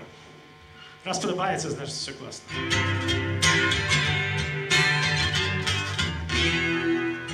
Сто годов самоты, неведомо ці до вера у воскресне. Солнце над болотом, за колючим дротом стартовали песни. Где ты, свет? Где ты, мой край? Где ты, мой смех? Кто тебя скрал? Мое кохание, покажи мне шлях до дому. Мое кохание, не давай мне упасть в голову. Мое кохание, вечное блукание, и никто тебе ничего не порадит. Тут конфликт локальный, и все стильные образить ты поранить. Хочешь воды, можешь попить от твоей воды жженый клинец. Мое кохание, покажи мне шлях до дому. Мое кохание, не давай мне упасть в голову. Мое кохание, мое кохание. 100 годов заботы, 100 годов буйни у самооборону. Город кинесновый, вся грусть перетворится ратуна. Днем принесет жарой порой, шару воде, черной водой. Мое кохание, покажи мне шлях до дому. Мое кохание, не давай мне упасть в голову. Мое кохание, покажи мне шлях до дому. Мое кохание, не давай мне упасть в голову. Мое кохание, мое кохание.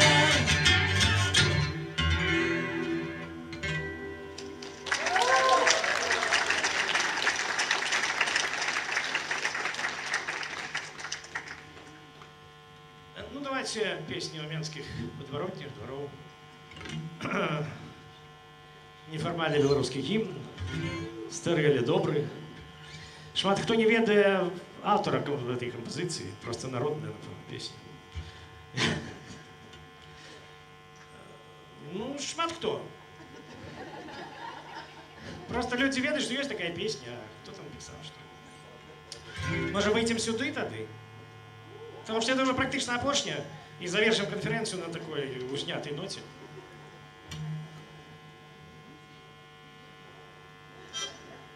Вогуле, я ўсцешаны, што столькі людзей, і гавораць, што зарэгістравалася там больш за 300. І, ну, па ідэі, мусіць быць такая тэндэнцыя, што меней і меней з кожным годам, але бачыць не. Так што можна сказаць, што ёсць чаго усцешыцца.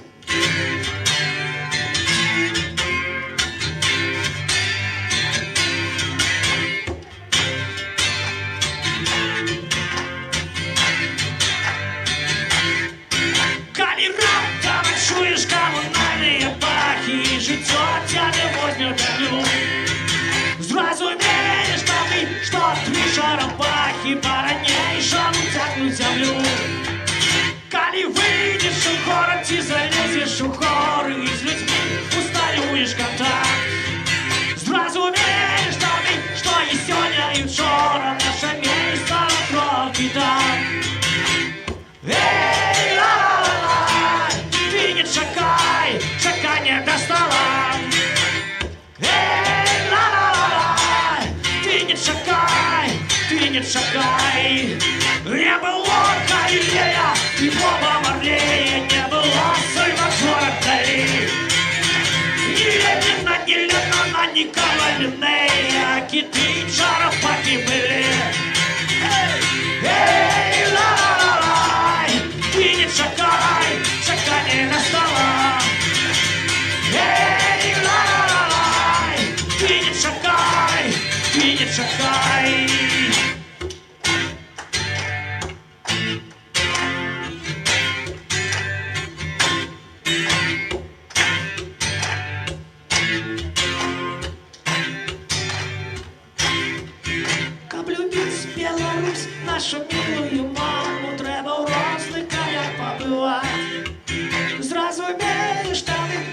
своими ногами три слоны нерухомо стоять. Эй, ла-ла-ла-лай, ты не чакай, чакай настало. Эй, ла-ла-ла-лай, ты не чакай, еще раз. Эй, ла-ла-ла-лай, ты не чакай, чакай настало. Эй, ла-ла-ла-лай, никто не чакает, и ты не чакай. Теперь мы! Эй, ла-ла-ла-лай, ты не чакай, чакай не настало. Эй, ла-ла-ла-лай, ты не чакай, еще раз!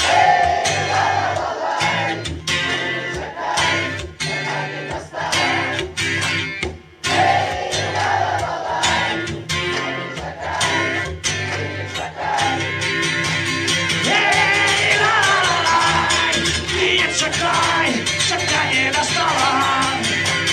Эй, ла-ла-ла-лай, ты не чакай, не чакай. Эй, ла-ла-ла-лай, ты не чакай, чакай не настало. Эй, ла-ла-ла-лай, ты не чакай, не чакай. Эй, ла-ла-ла-лай, ты не чакай, чакай не настало. Эй, ла-ла-лай, никто не чакает, и ты не чакай, никто не чакает, и ты не чакай, никто не чакает, и ты не чакай.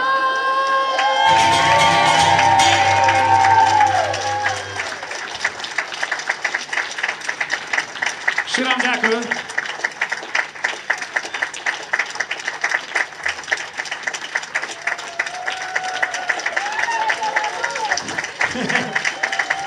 Нечекано, як ударно, класно. Давайте я больше не на сегодня, потому что час вычерпан. Наши. Ясно, что живе Беларусь. Живе Беларусь!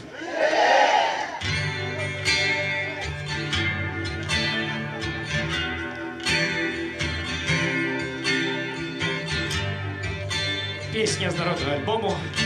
Автор никого не подействует, так что безумно. Простые слова, простые речи, хлеб на столе, полымя в печи. Это так просто, это так добро. Як з головою залезть под ковдру. Простые слова, простые речи, простые слова, простые речи. Притімкам синім, зимовой порою, в доме батьковским усё так знайомо. Я з чим согреться, ёсць де сховаться. В доме батьковским у матчиной хате. Простые слова, простые речи, простые слова, простые речи. Усё так надейно, усё так грунтовно. Что тут додать, хіба что ничего. Можно жить далее, день прийти новый. Добраніч панен и добраніч панове. Простые слова, простые речи, простые слова, простые речи. Ну, зараз я мушу зробити таку маніпуляцію.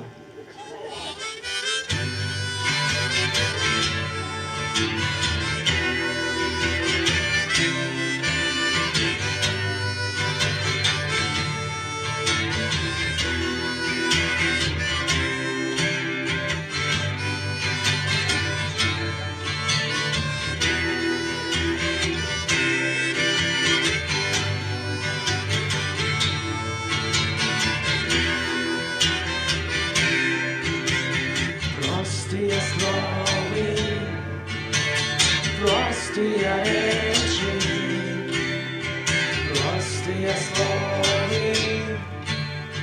простые речи. Ну, вы классно спеваете. Только давайте, як ми любимо, ви значно гучніше будете робити, добре? Как перекричати як мінімум мою эту каленочку. Ну і как почули тут шмат різних розных канферэнцый праводзіць, каб на тых канферэнцыях адчулі, што мы тут сканчаем гэтую канферэнцыю, добра? Без прыходу паліцыі, ну а хаця і з ім. Давайте проверим ваше ведание этих 3 слов и нескольких нот.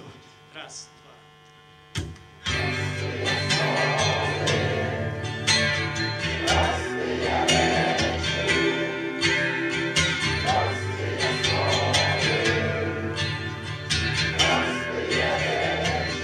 А там так само спеваете? Вы спеваете там? Так.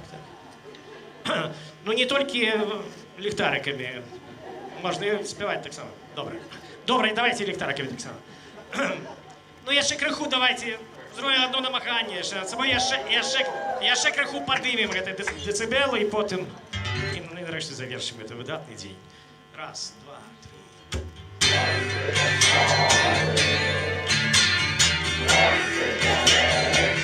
Классно, і працягваем.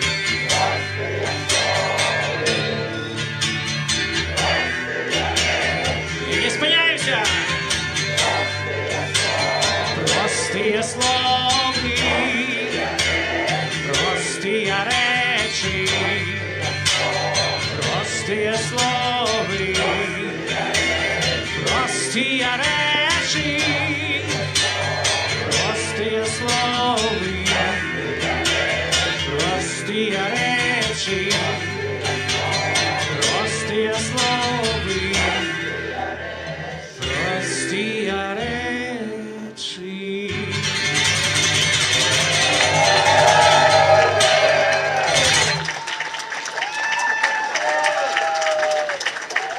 Ну, мы гэтым сегодня практично все.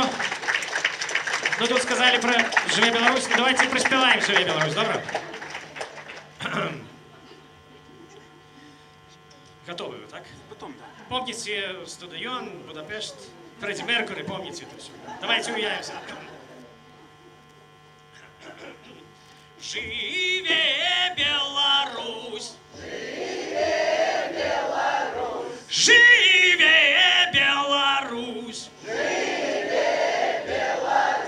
Живе Беларусь! Живе Беларусь! Живе Беларусь! Живе! Живе!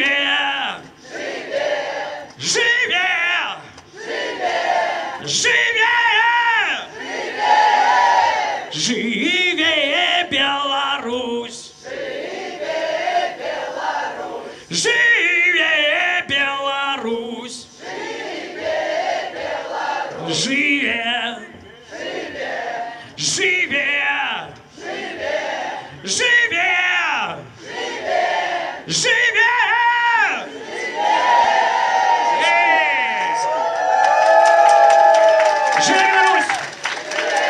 Запрошайте яшчэ на наступную сустрэчу выдатная публіка знянацку.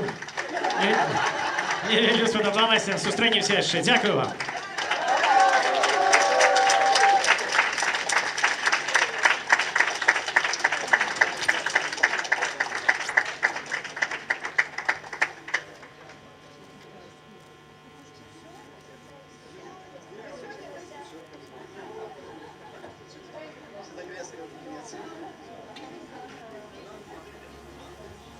Раз, два. Спадарства, дзякуй вялікі, што былі з намі сёння. Запрашаем усіх заўтра на другі дзень.